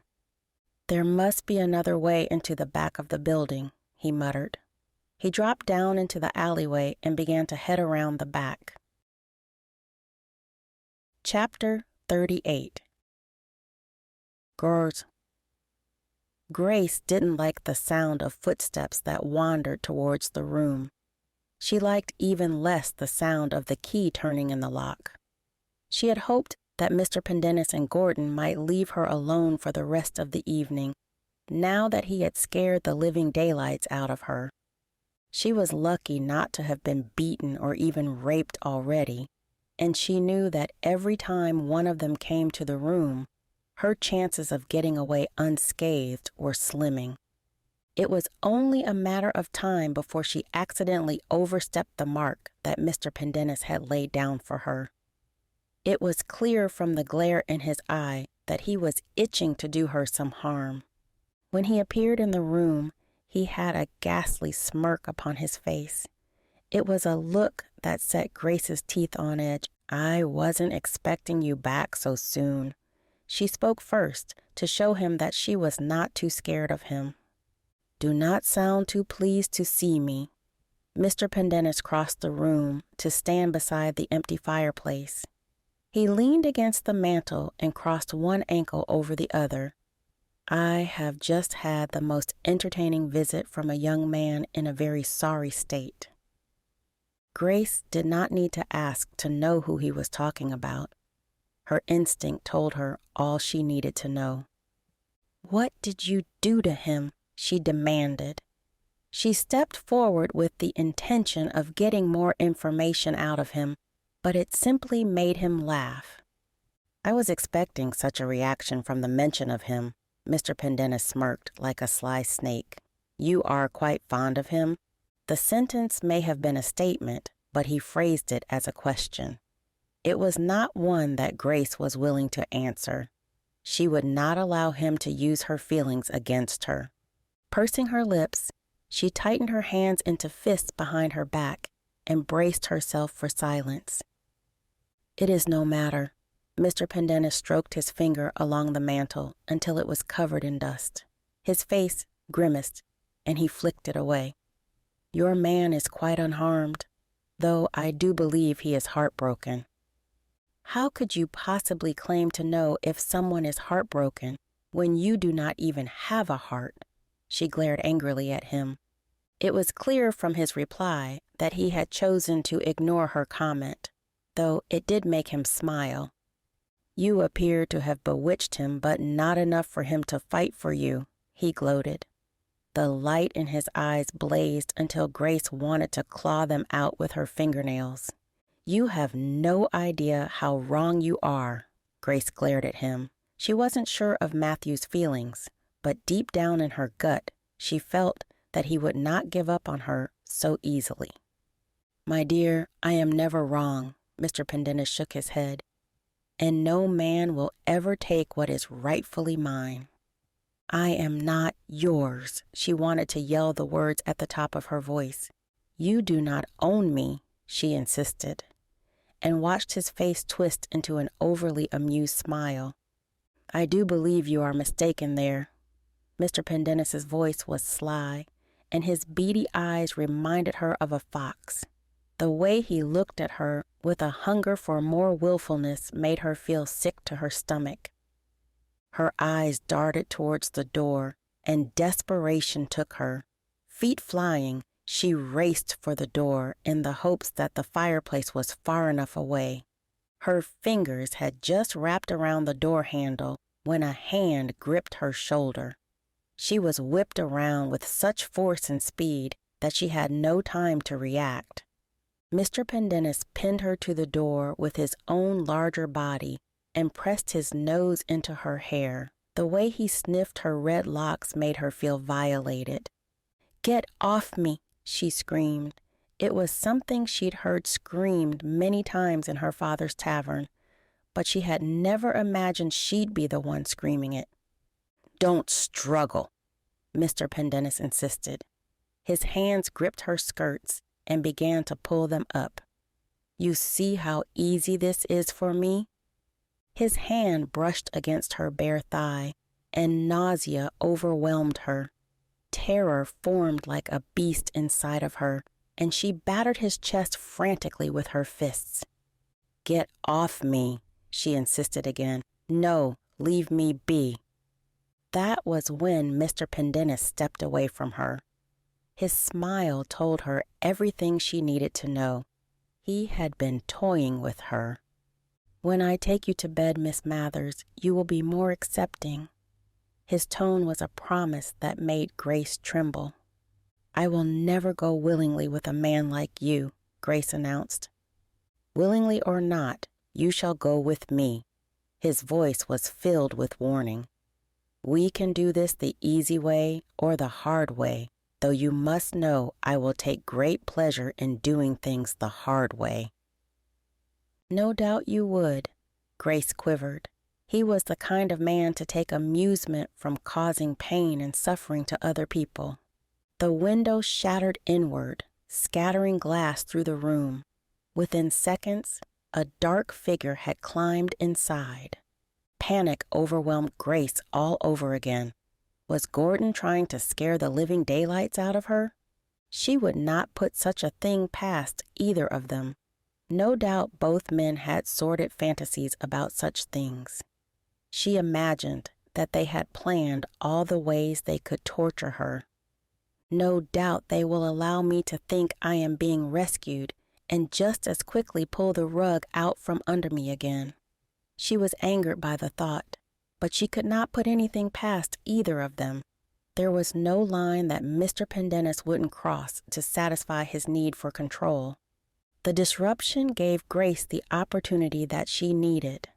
Mr. Pendennis stepped away from her just enough that she was able to slip the door open. She held her breath and pulled. The door swung backward on its hinges and cracked against the wall. The entire tavern must have heard the noise, but she didn't care. All that mattered to her was the fact that she had escaped the room. Her feet carried her faster than ever before. She raced down the hallway in the direction of the main part of the tavern. Anticipation at the thought of freedom sped her on. She was just about to step out into the bar room when hesitation made her pause. She had not waited around long enough to be sure that it was Gordon who had broken into the room.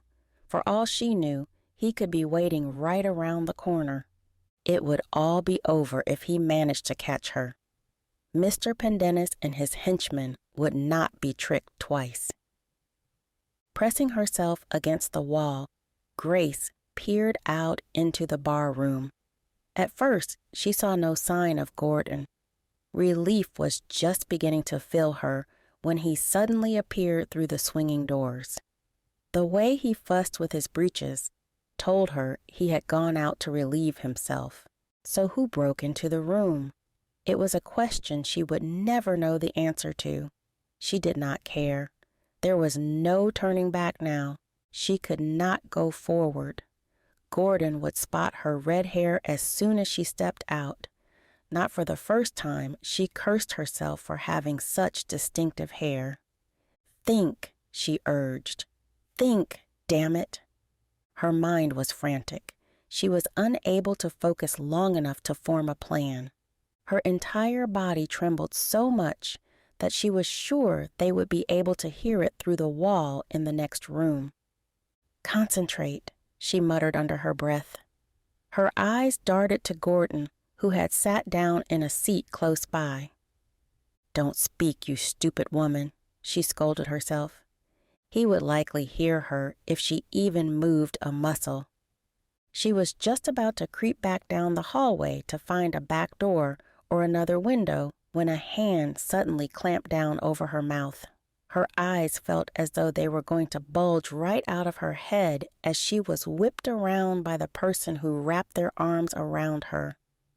"Don't be frightened," a soft and familiar voice whispered in her ear. Relief washed over her, and she melted into Mathew's arms. The adrenaline left her muscles and her knees buckled. He held her close to him as she bit back the tears of relief that threatened at the corners of her eyes.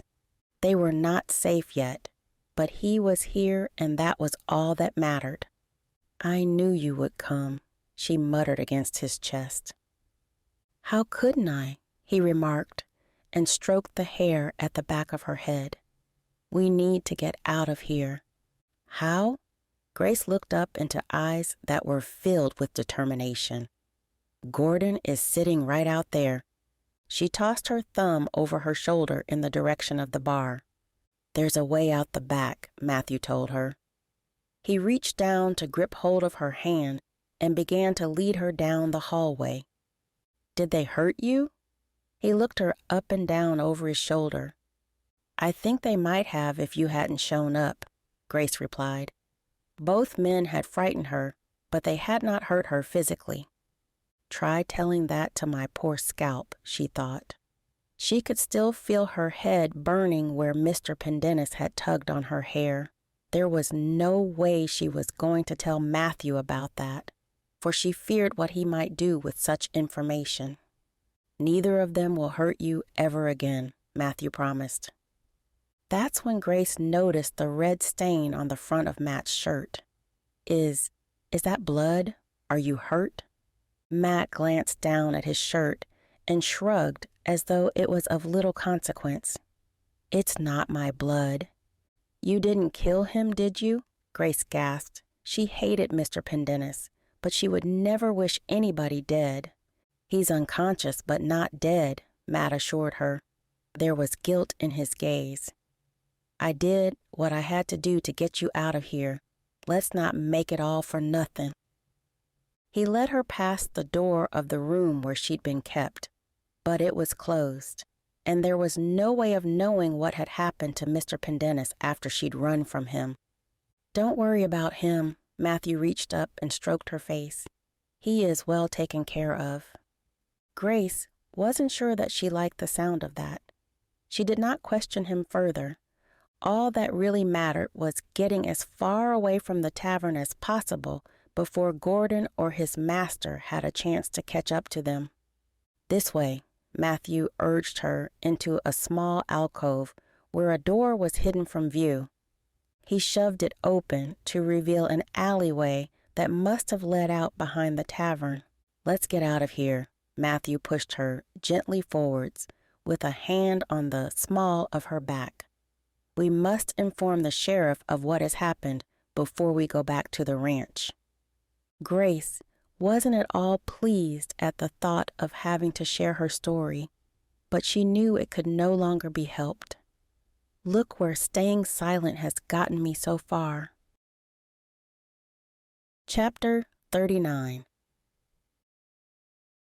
It was a bumpy ride back to the ranch, but it was one that was filled with relief. Matt held Grace on Thursday's back between his arms. With one hand on the reins, he wrapped his other around Grace's waist to be sure that she would not fall. The last thing he wanted was for her to fall and be injured when he had only just gotten her out of harm's way. They were both completely silent as they traveled, but it was not uncomfortable. Having Grace in his arms was comfort enough. The scent of her washed over him and eased the nerves that were still coiled in his stomach. "I hit a man over the head." Matt grimaced at the thought. Not half an hour earlier, he had broken through the window of Grace's room at the tavern. He had wrestled with Mr. Pendennis for the knife in the man's belt and used the hilt to knock the man out cold. He abhorred violence, but at least he could say that he had not killed the man.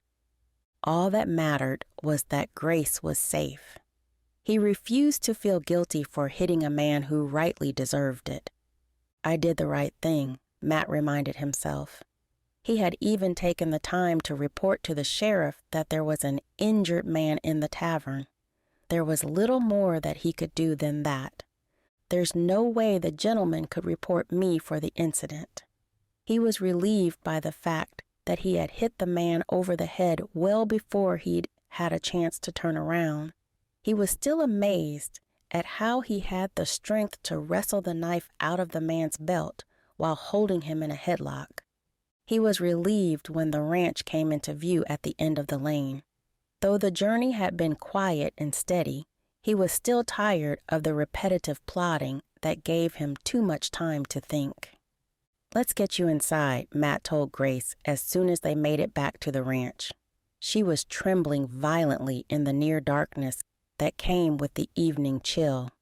It had taken them most of the afternoon to make it back, and the last of the light was fading fast. Matt threw himself down from Thursday's back and reached up to help Grace dismount.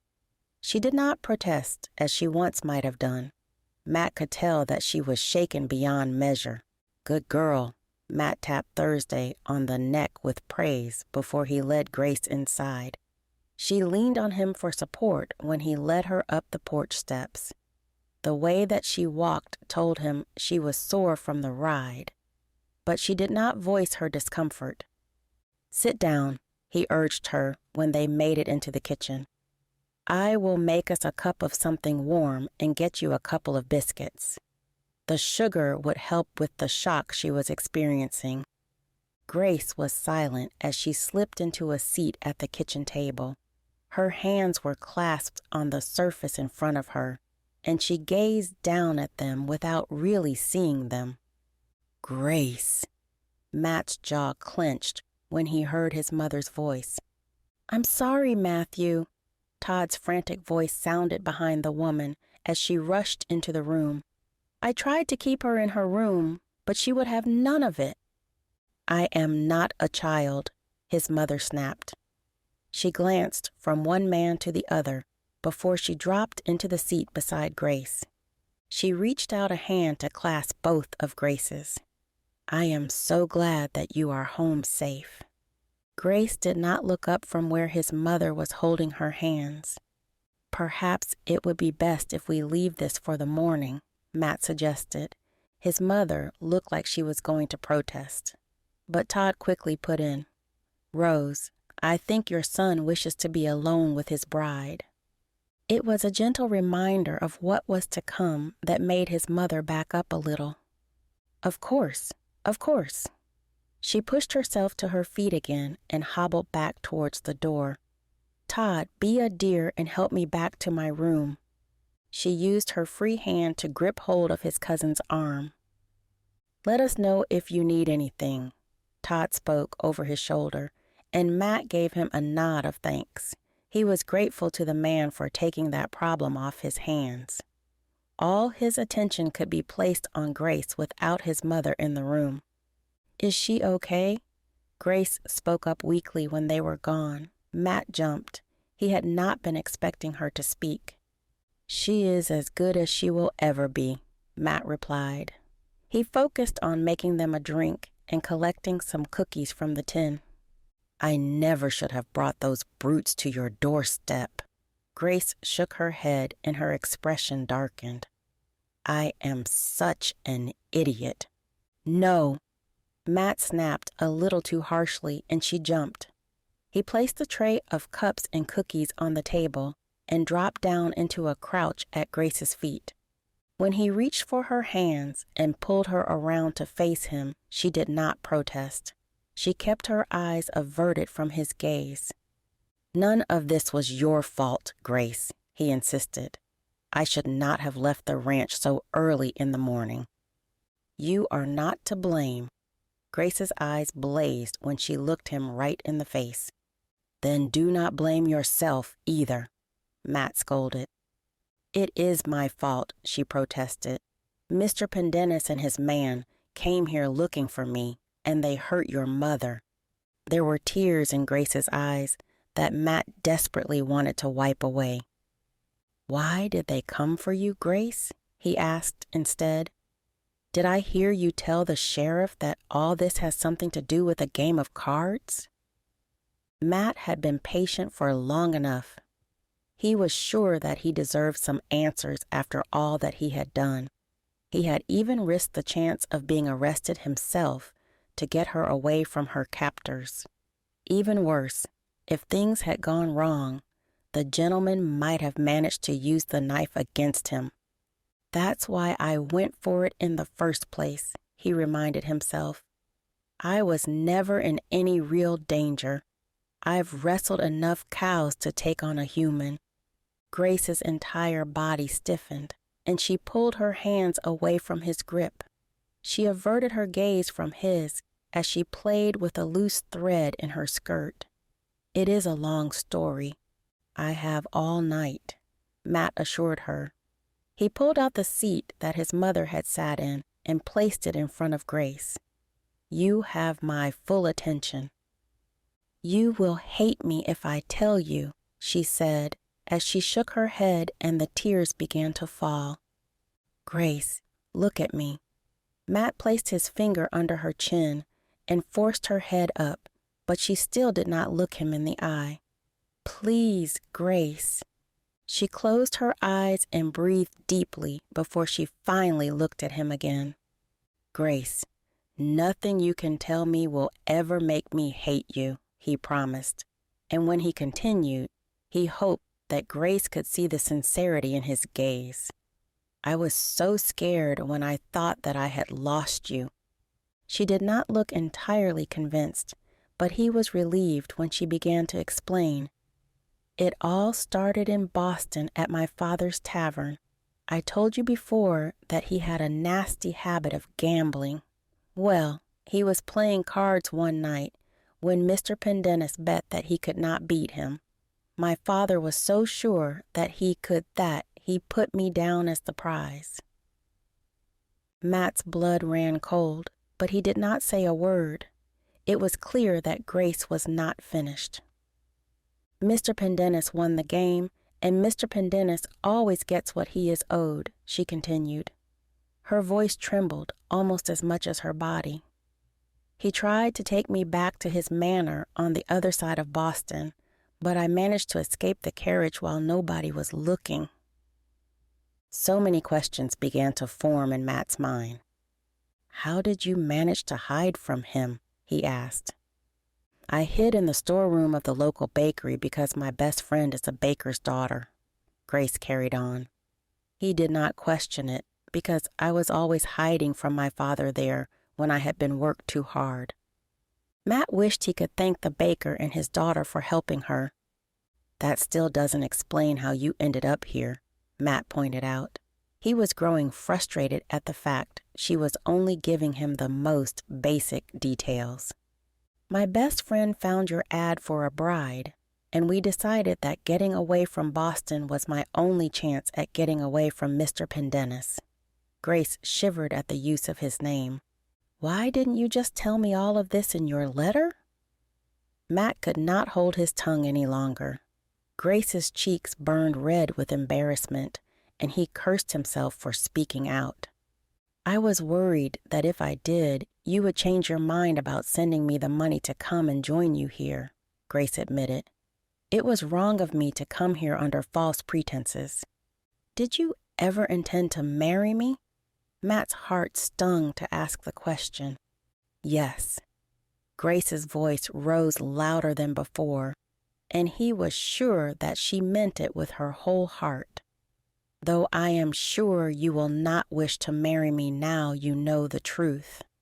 Matt was infuriated by the way that she looked away from him again. "Grace, nothing in this world could ever stop me from wanting to marry you." Matt squeezed her hands. Her eyes darted back to his. She looked as though he had just struck her with a hot poker. "Are you sure?" She did not sound at all certain. "I have never wanted anything more in my life," Matt assured her. Matt was almost bowled right over as she threw herself into his arms. She wrapped her own arms so tightly around his neck that he feared she might choke the life out of him. When he felt her begin to tremble in his arms, he realized that she was weeping. Her tears soaked into his shirt and stuck the material to his skin, but he did not care. All that mattered was that she was safe in his arms. "It's all right," he told her as he stroked the back of her head and rocked her gently. "You are safe here." She continued to sob into his chest, and Matt held her silently until she began to calm. "I promise nobody will try to use you or hurt you ever again," he vowed. "Not while I am alive." "So you are sure that you do not want me to leave?" Grace finally pulled away and looked at him with an anxious expression. Epilogue. I never should have said that, she realized when she saw the look on Matt's face. Now I've put the idea in his head, and he will definitely send me away. She had no idea where she was going to go if she couldn't stay at the ranch. All she knew was that she could not go back. All she could do was look forward. "Grace, Mathew began, but there was a loud thud coming from the hallway. Mathew jumped up from his seat. Grace's heart skipped a beat before she followed him into the hallway. Her breath caught in her throat when she saw Mr. Pendennis and Gordon stride into the house. The door hung off its hinges, and Mr. Pendennis smirked at the damage with amusement. "Hello," the gentleman turned his attention to Grace. "Fancy seeing you here." "Get out of my house," Mathew ordered. He threw his finger at the door. "I am warning you. The sheriff and his men have already been warned about you." Now, sir," Mr. Pendennis scowled. "You may have gotten the jump on me once, but that will not be happening again." "How is your head, by the way?" Mathew laughed, and the gentleman's expression darkened. "You are lucky I do not have the time to have Gordon flay you alive," Mr. Pendennis snarled. "Grace, we are leaving." "There is no way on earth that she is going anywhere with you," Mathew protested. He stepped in front of Grace before she had the chance to respond. "Gordon, please take care of this." Mr. Pendennis looked bored.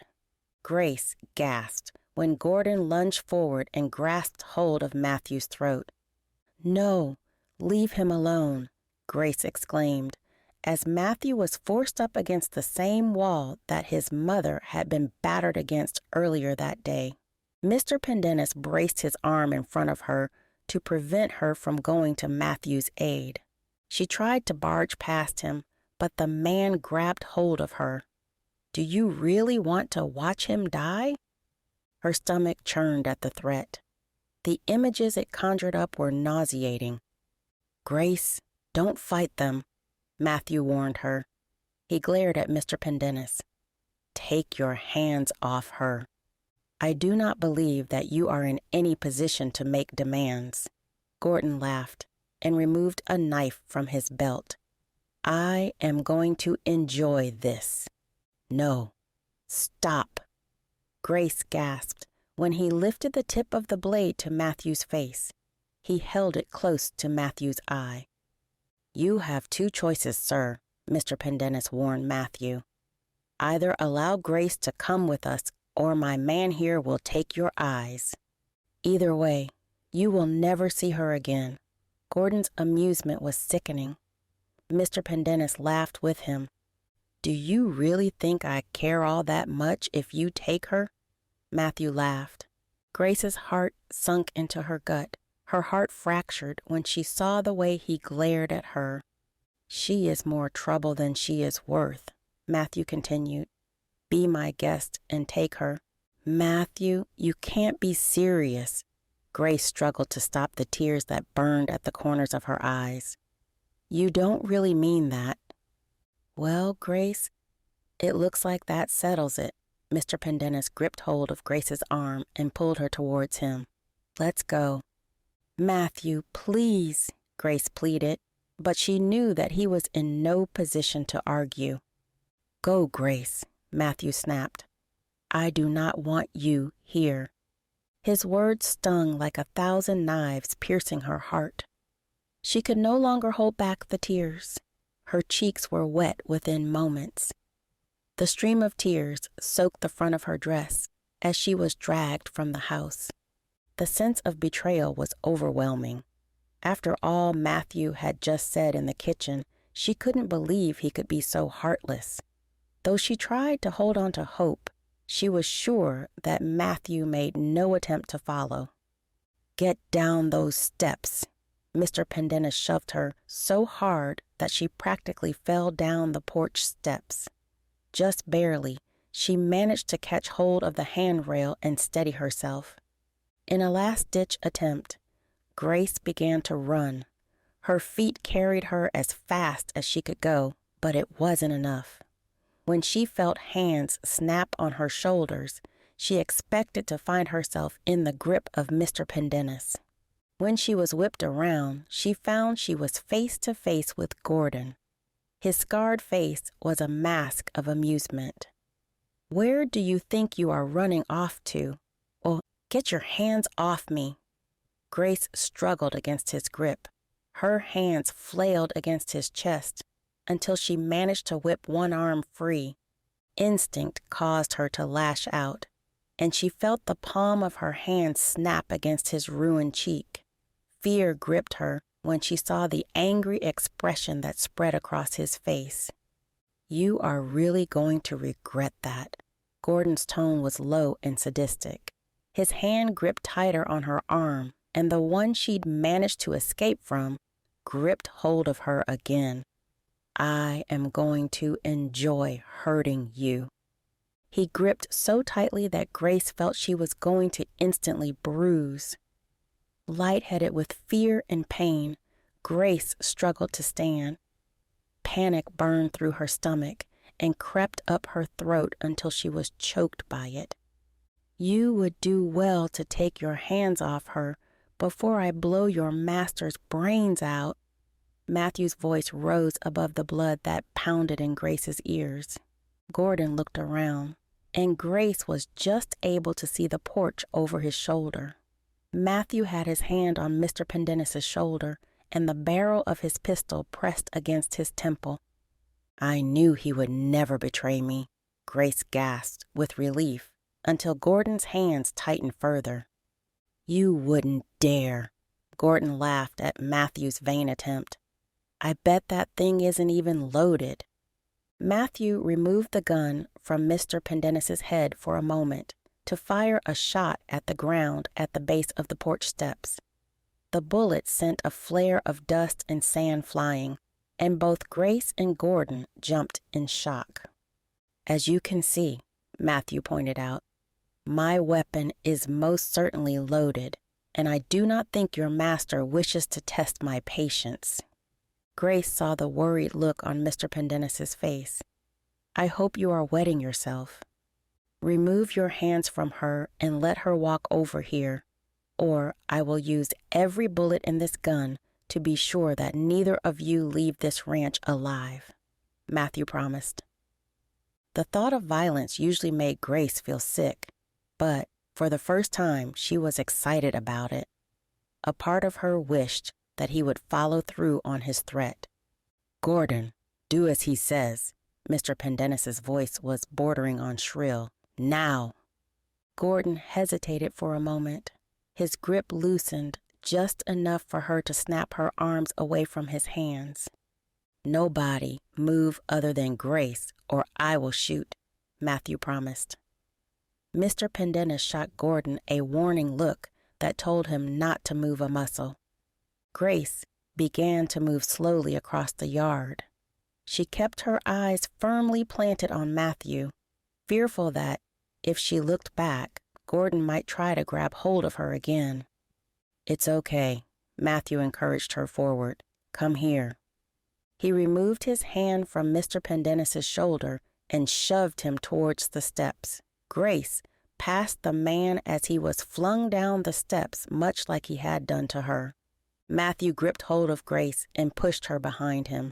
He kept the gun trained on Mr. Pendennis, never once faltering. His eyes never blinked once. Both of you are going to leave now, and if I ever see either of you again, I will not hesitate to pick up this gun again and shoot you, Mathew vowed.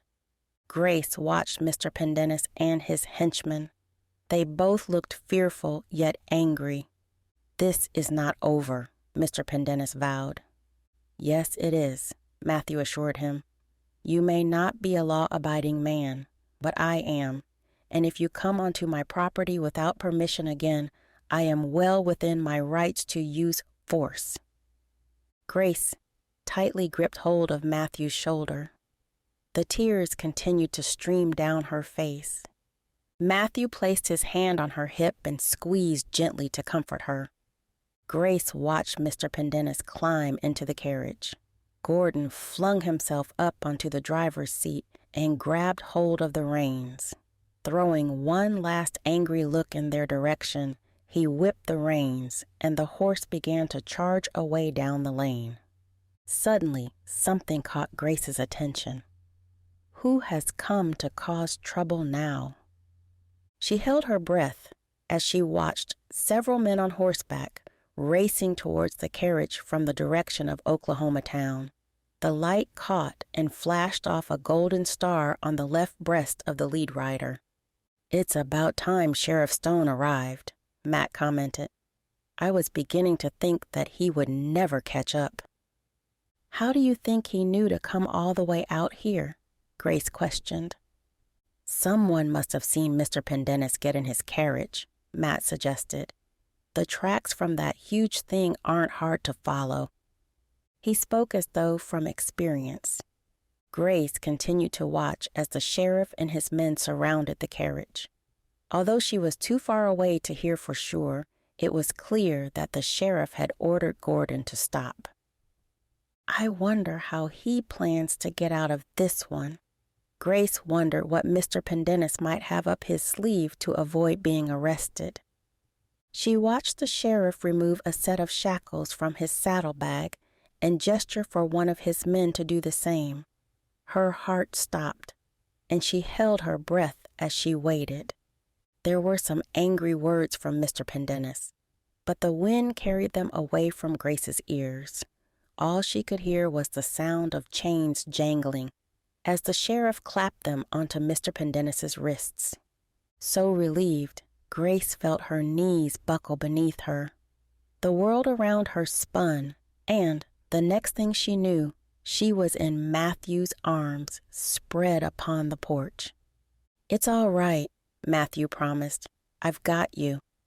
Mathew crouched on the porch and cradled her in his arms as though she was a child. "I am so sorry that I frightened you," he apologized profusely.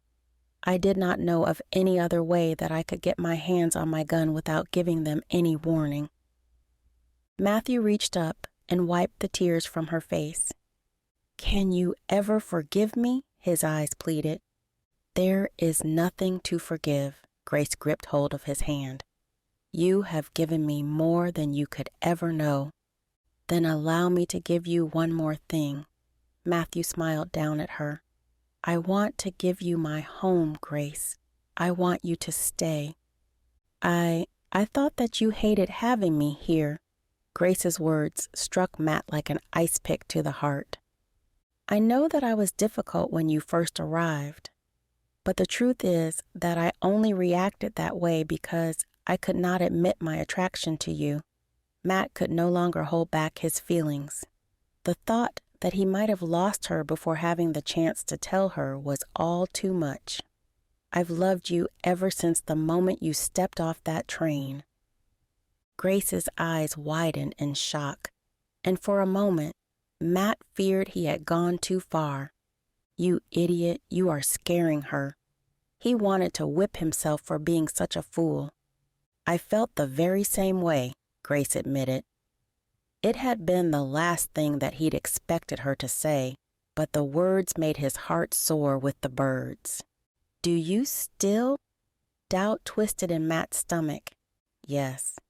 "In that case, Grace Mathers, even though you have caused me so much trouble," Matt smirked, "will you do me the honor of becoming my wife?" "Yes, 1,000 times yes." Grace's voice grew shrill with happiness. Matt could no longer help himself. He had been resisting the urge to kiss her for so long that he pulled her into him and possessed her lips with his own. She kissed him back with such passion that he barely noticed the orange cast across the sky as the sun began to go down. When he finally pulled away, he professed, "Grace Mathers, I love you. I love you too, Mathew Tucker, and I believe that I always will." Read or listen the next story now. Save more with our bundles.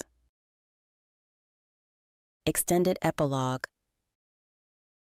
Grace, 4 months later. Grace stood on the porch, looking out at all that had become of their small ranch. The crops were growing larger than ever, and so were the calves.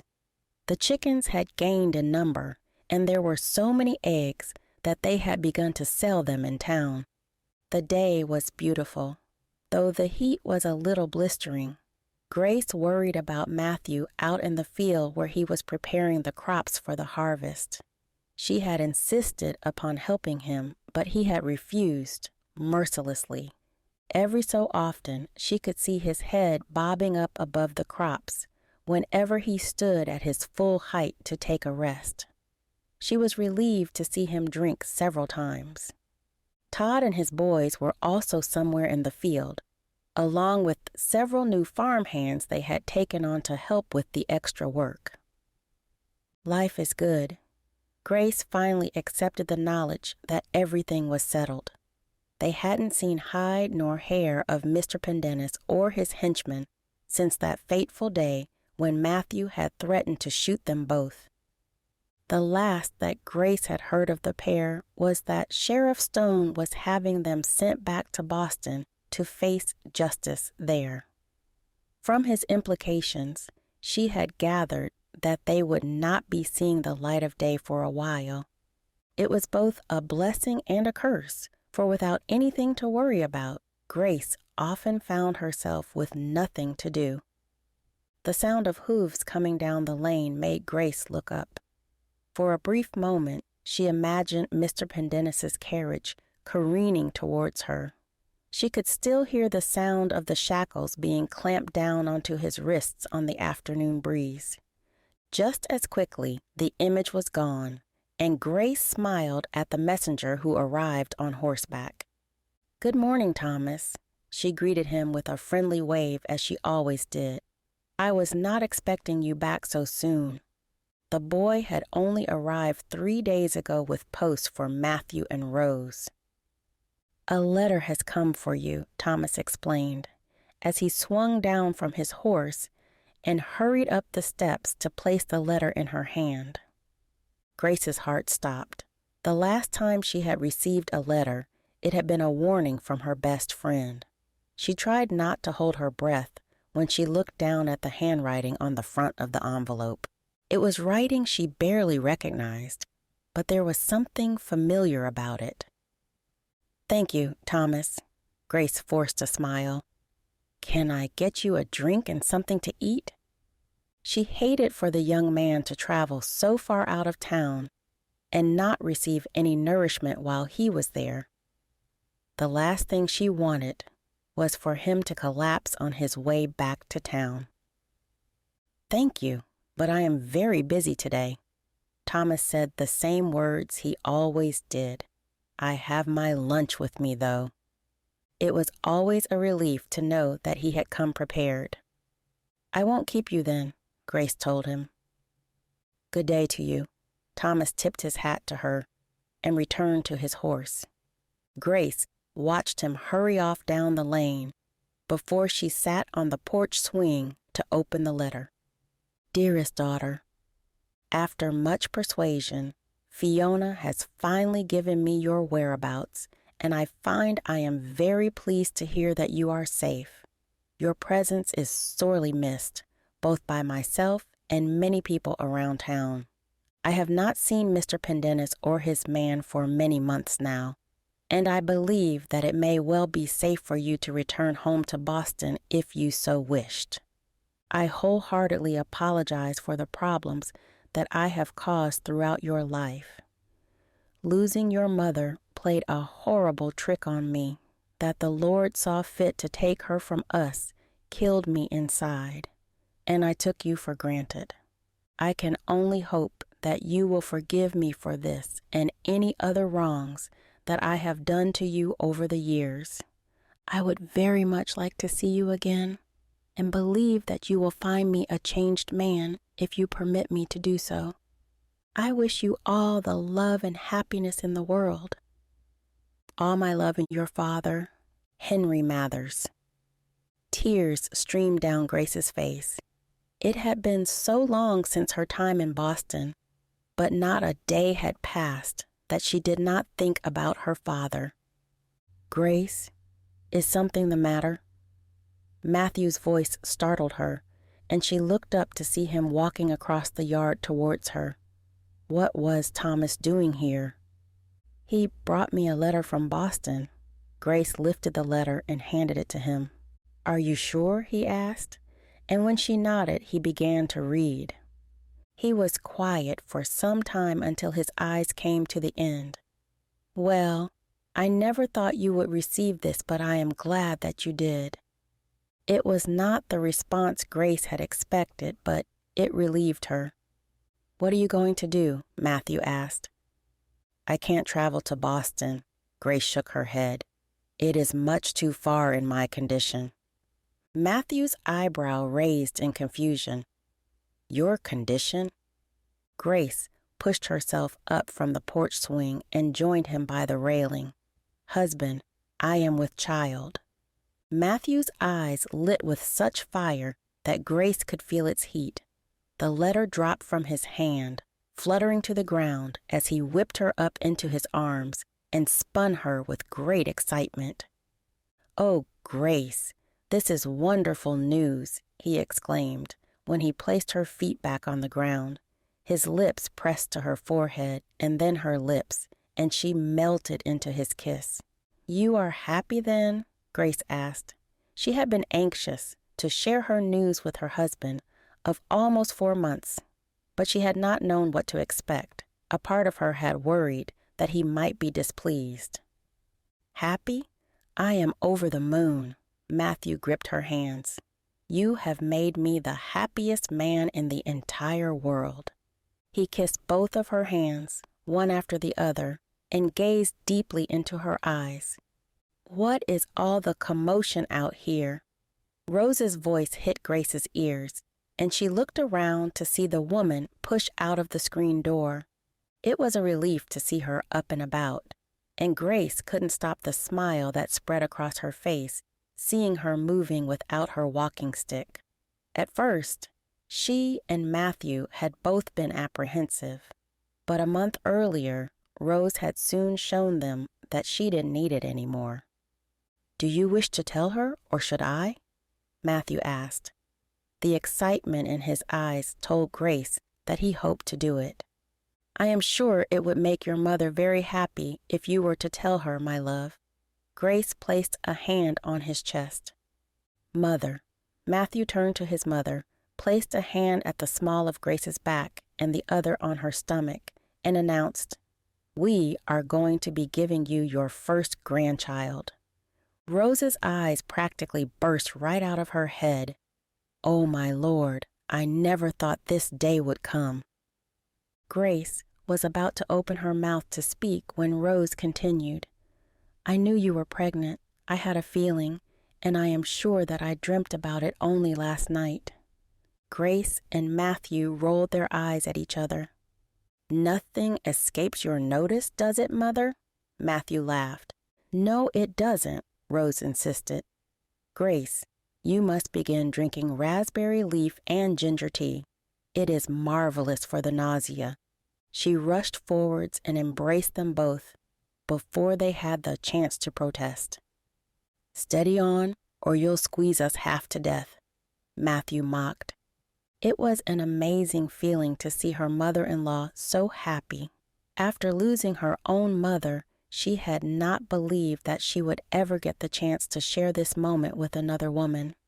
Rose had been so kind and generous that it was hard not to see her as a mother figure. Are you beginning to show? Rose practically whipped her around to examine her stomach. Not yet, but I imagine you have been feeling movements by now. Grace grinned when Rose pressed her hand to her stomach, feeling for any movement. I do believe that they are sleeping right now. Grace accommodated the woman's hopes. No doubt they are hiding from their overexcited grandmother, Mathew mocked, and Rose gave him a darkened look. I will have you know that they will love me for my excitement when their father is being much too strict, Rose insisted. A light crossed Mathew's face, as if her words had reminded him of something. Grace, in light of this news, I think we should invite your father to come and visit us here. Mathew's words shocked Grace beyond measure. It was something she had never considered before, but the moment that she did, she felt hopeful. Are you serious? She asked. She searched his face for any sign that he might be joking, but she could not understand why he would do such a thing to her. Yes, it is about time I met my father-in-law, and it would be wonderful to share our news with him in person, Mathew nodded. It is time you stopped running from your life in Boston. That was a frightening thought that made Grace pause. I am not sure that I am ready.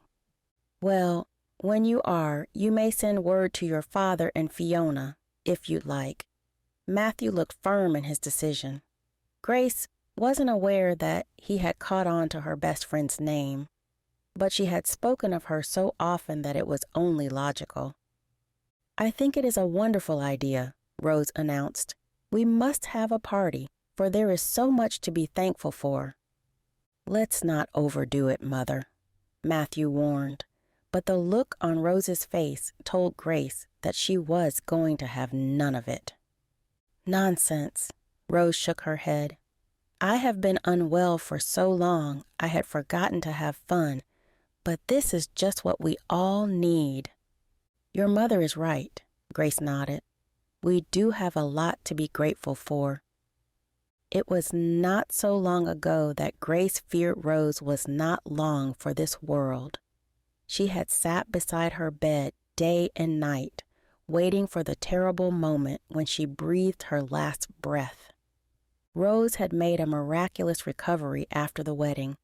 It was as though the relief of seeing her son married and cared for had cured her of all ailment. Only if you are sure? Mathew looked concerned. It won't be too much for you? He stroked Grace's stomach gently, and it was clear he was already thinking of the safety of his unborn child. I am pregnant, not dying, Grace assured him. That is settled then, Rose practically jumped with glee. I shall begin writing the invitations immediately. Before either of them could say another word, she turned and made her way back into the house. Mathew rolled his eyes but said nothing. He gripped hold of both Grace's hands and kissed them again before he announced, I love you, Mrs. Tucker. I love you too, Mr. Tucker. You have truly made me the happiest man alive. Mathew repeated the words that he had said multiple times since they had met at the altar. Mathew's kiss was passionate but gentle as he wrapped his arms around her. When he broke away again, there was a light in his eyes like none Grace had seen before. It was a light she felt reflected in her own gaze. This must be what happiness feels like. Grace reminisced for a moment on the first time he had kissed her in that way. They had stood at the altar in the church filled with wildflowers, and the whole town had witnessed him do just the same thing. It had not been awkward or uncomfortable. In fact, it had been the happiest moment of her life. Now I can add this moment to that list. They had said the words, I love you so often since the wedding, but Grace was sure she would never get used to them. The butterflies they caused in her stomach always left her with a smile. I am safe, she thought to herself. I am home. I am going to keep you and this baby safe, Mathew vowed. It was almost as though he had plucked the idea right out of her own head. You will never want or need for anything ever again. I have everything I could ever want or need right here. Grace wrapped her arms tighter around Mathew's neck and held him there. She never wanted to let him go, and now she knew that she didn't have to. I am all yours, Grace, he announced. And I am yours, Mathew. Scan the QR code or click on the link in the description to read the next book in the series. Share this video with your friend or watch one of the following videos. Subscribe to our channel, like this video, and hit the notification bell to not miss any new audiobooks. Thank you for watching.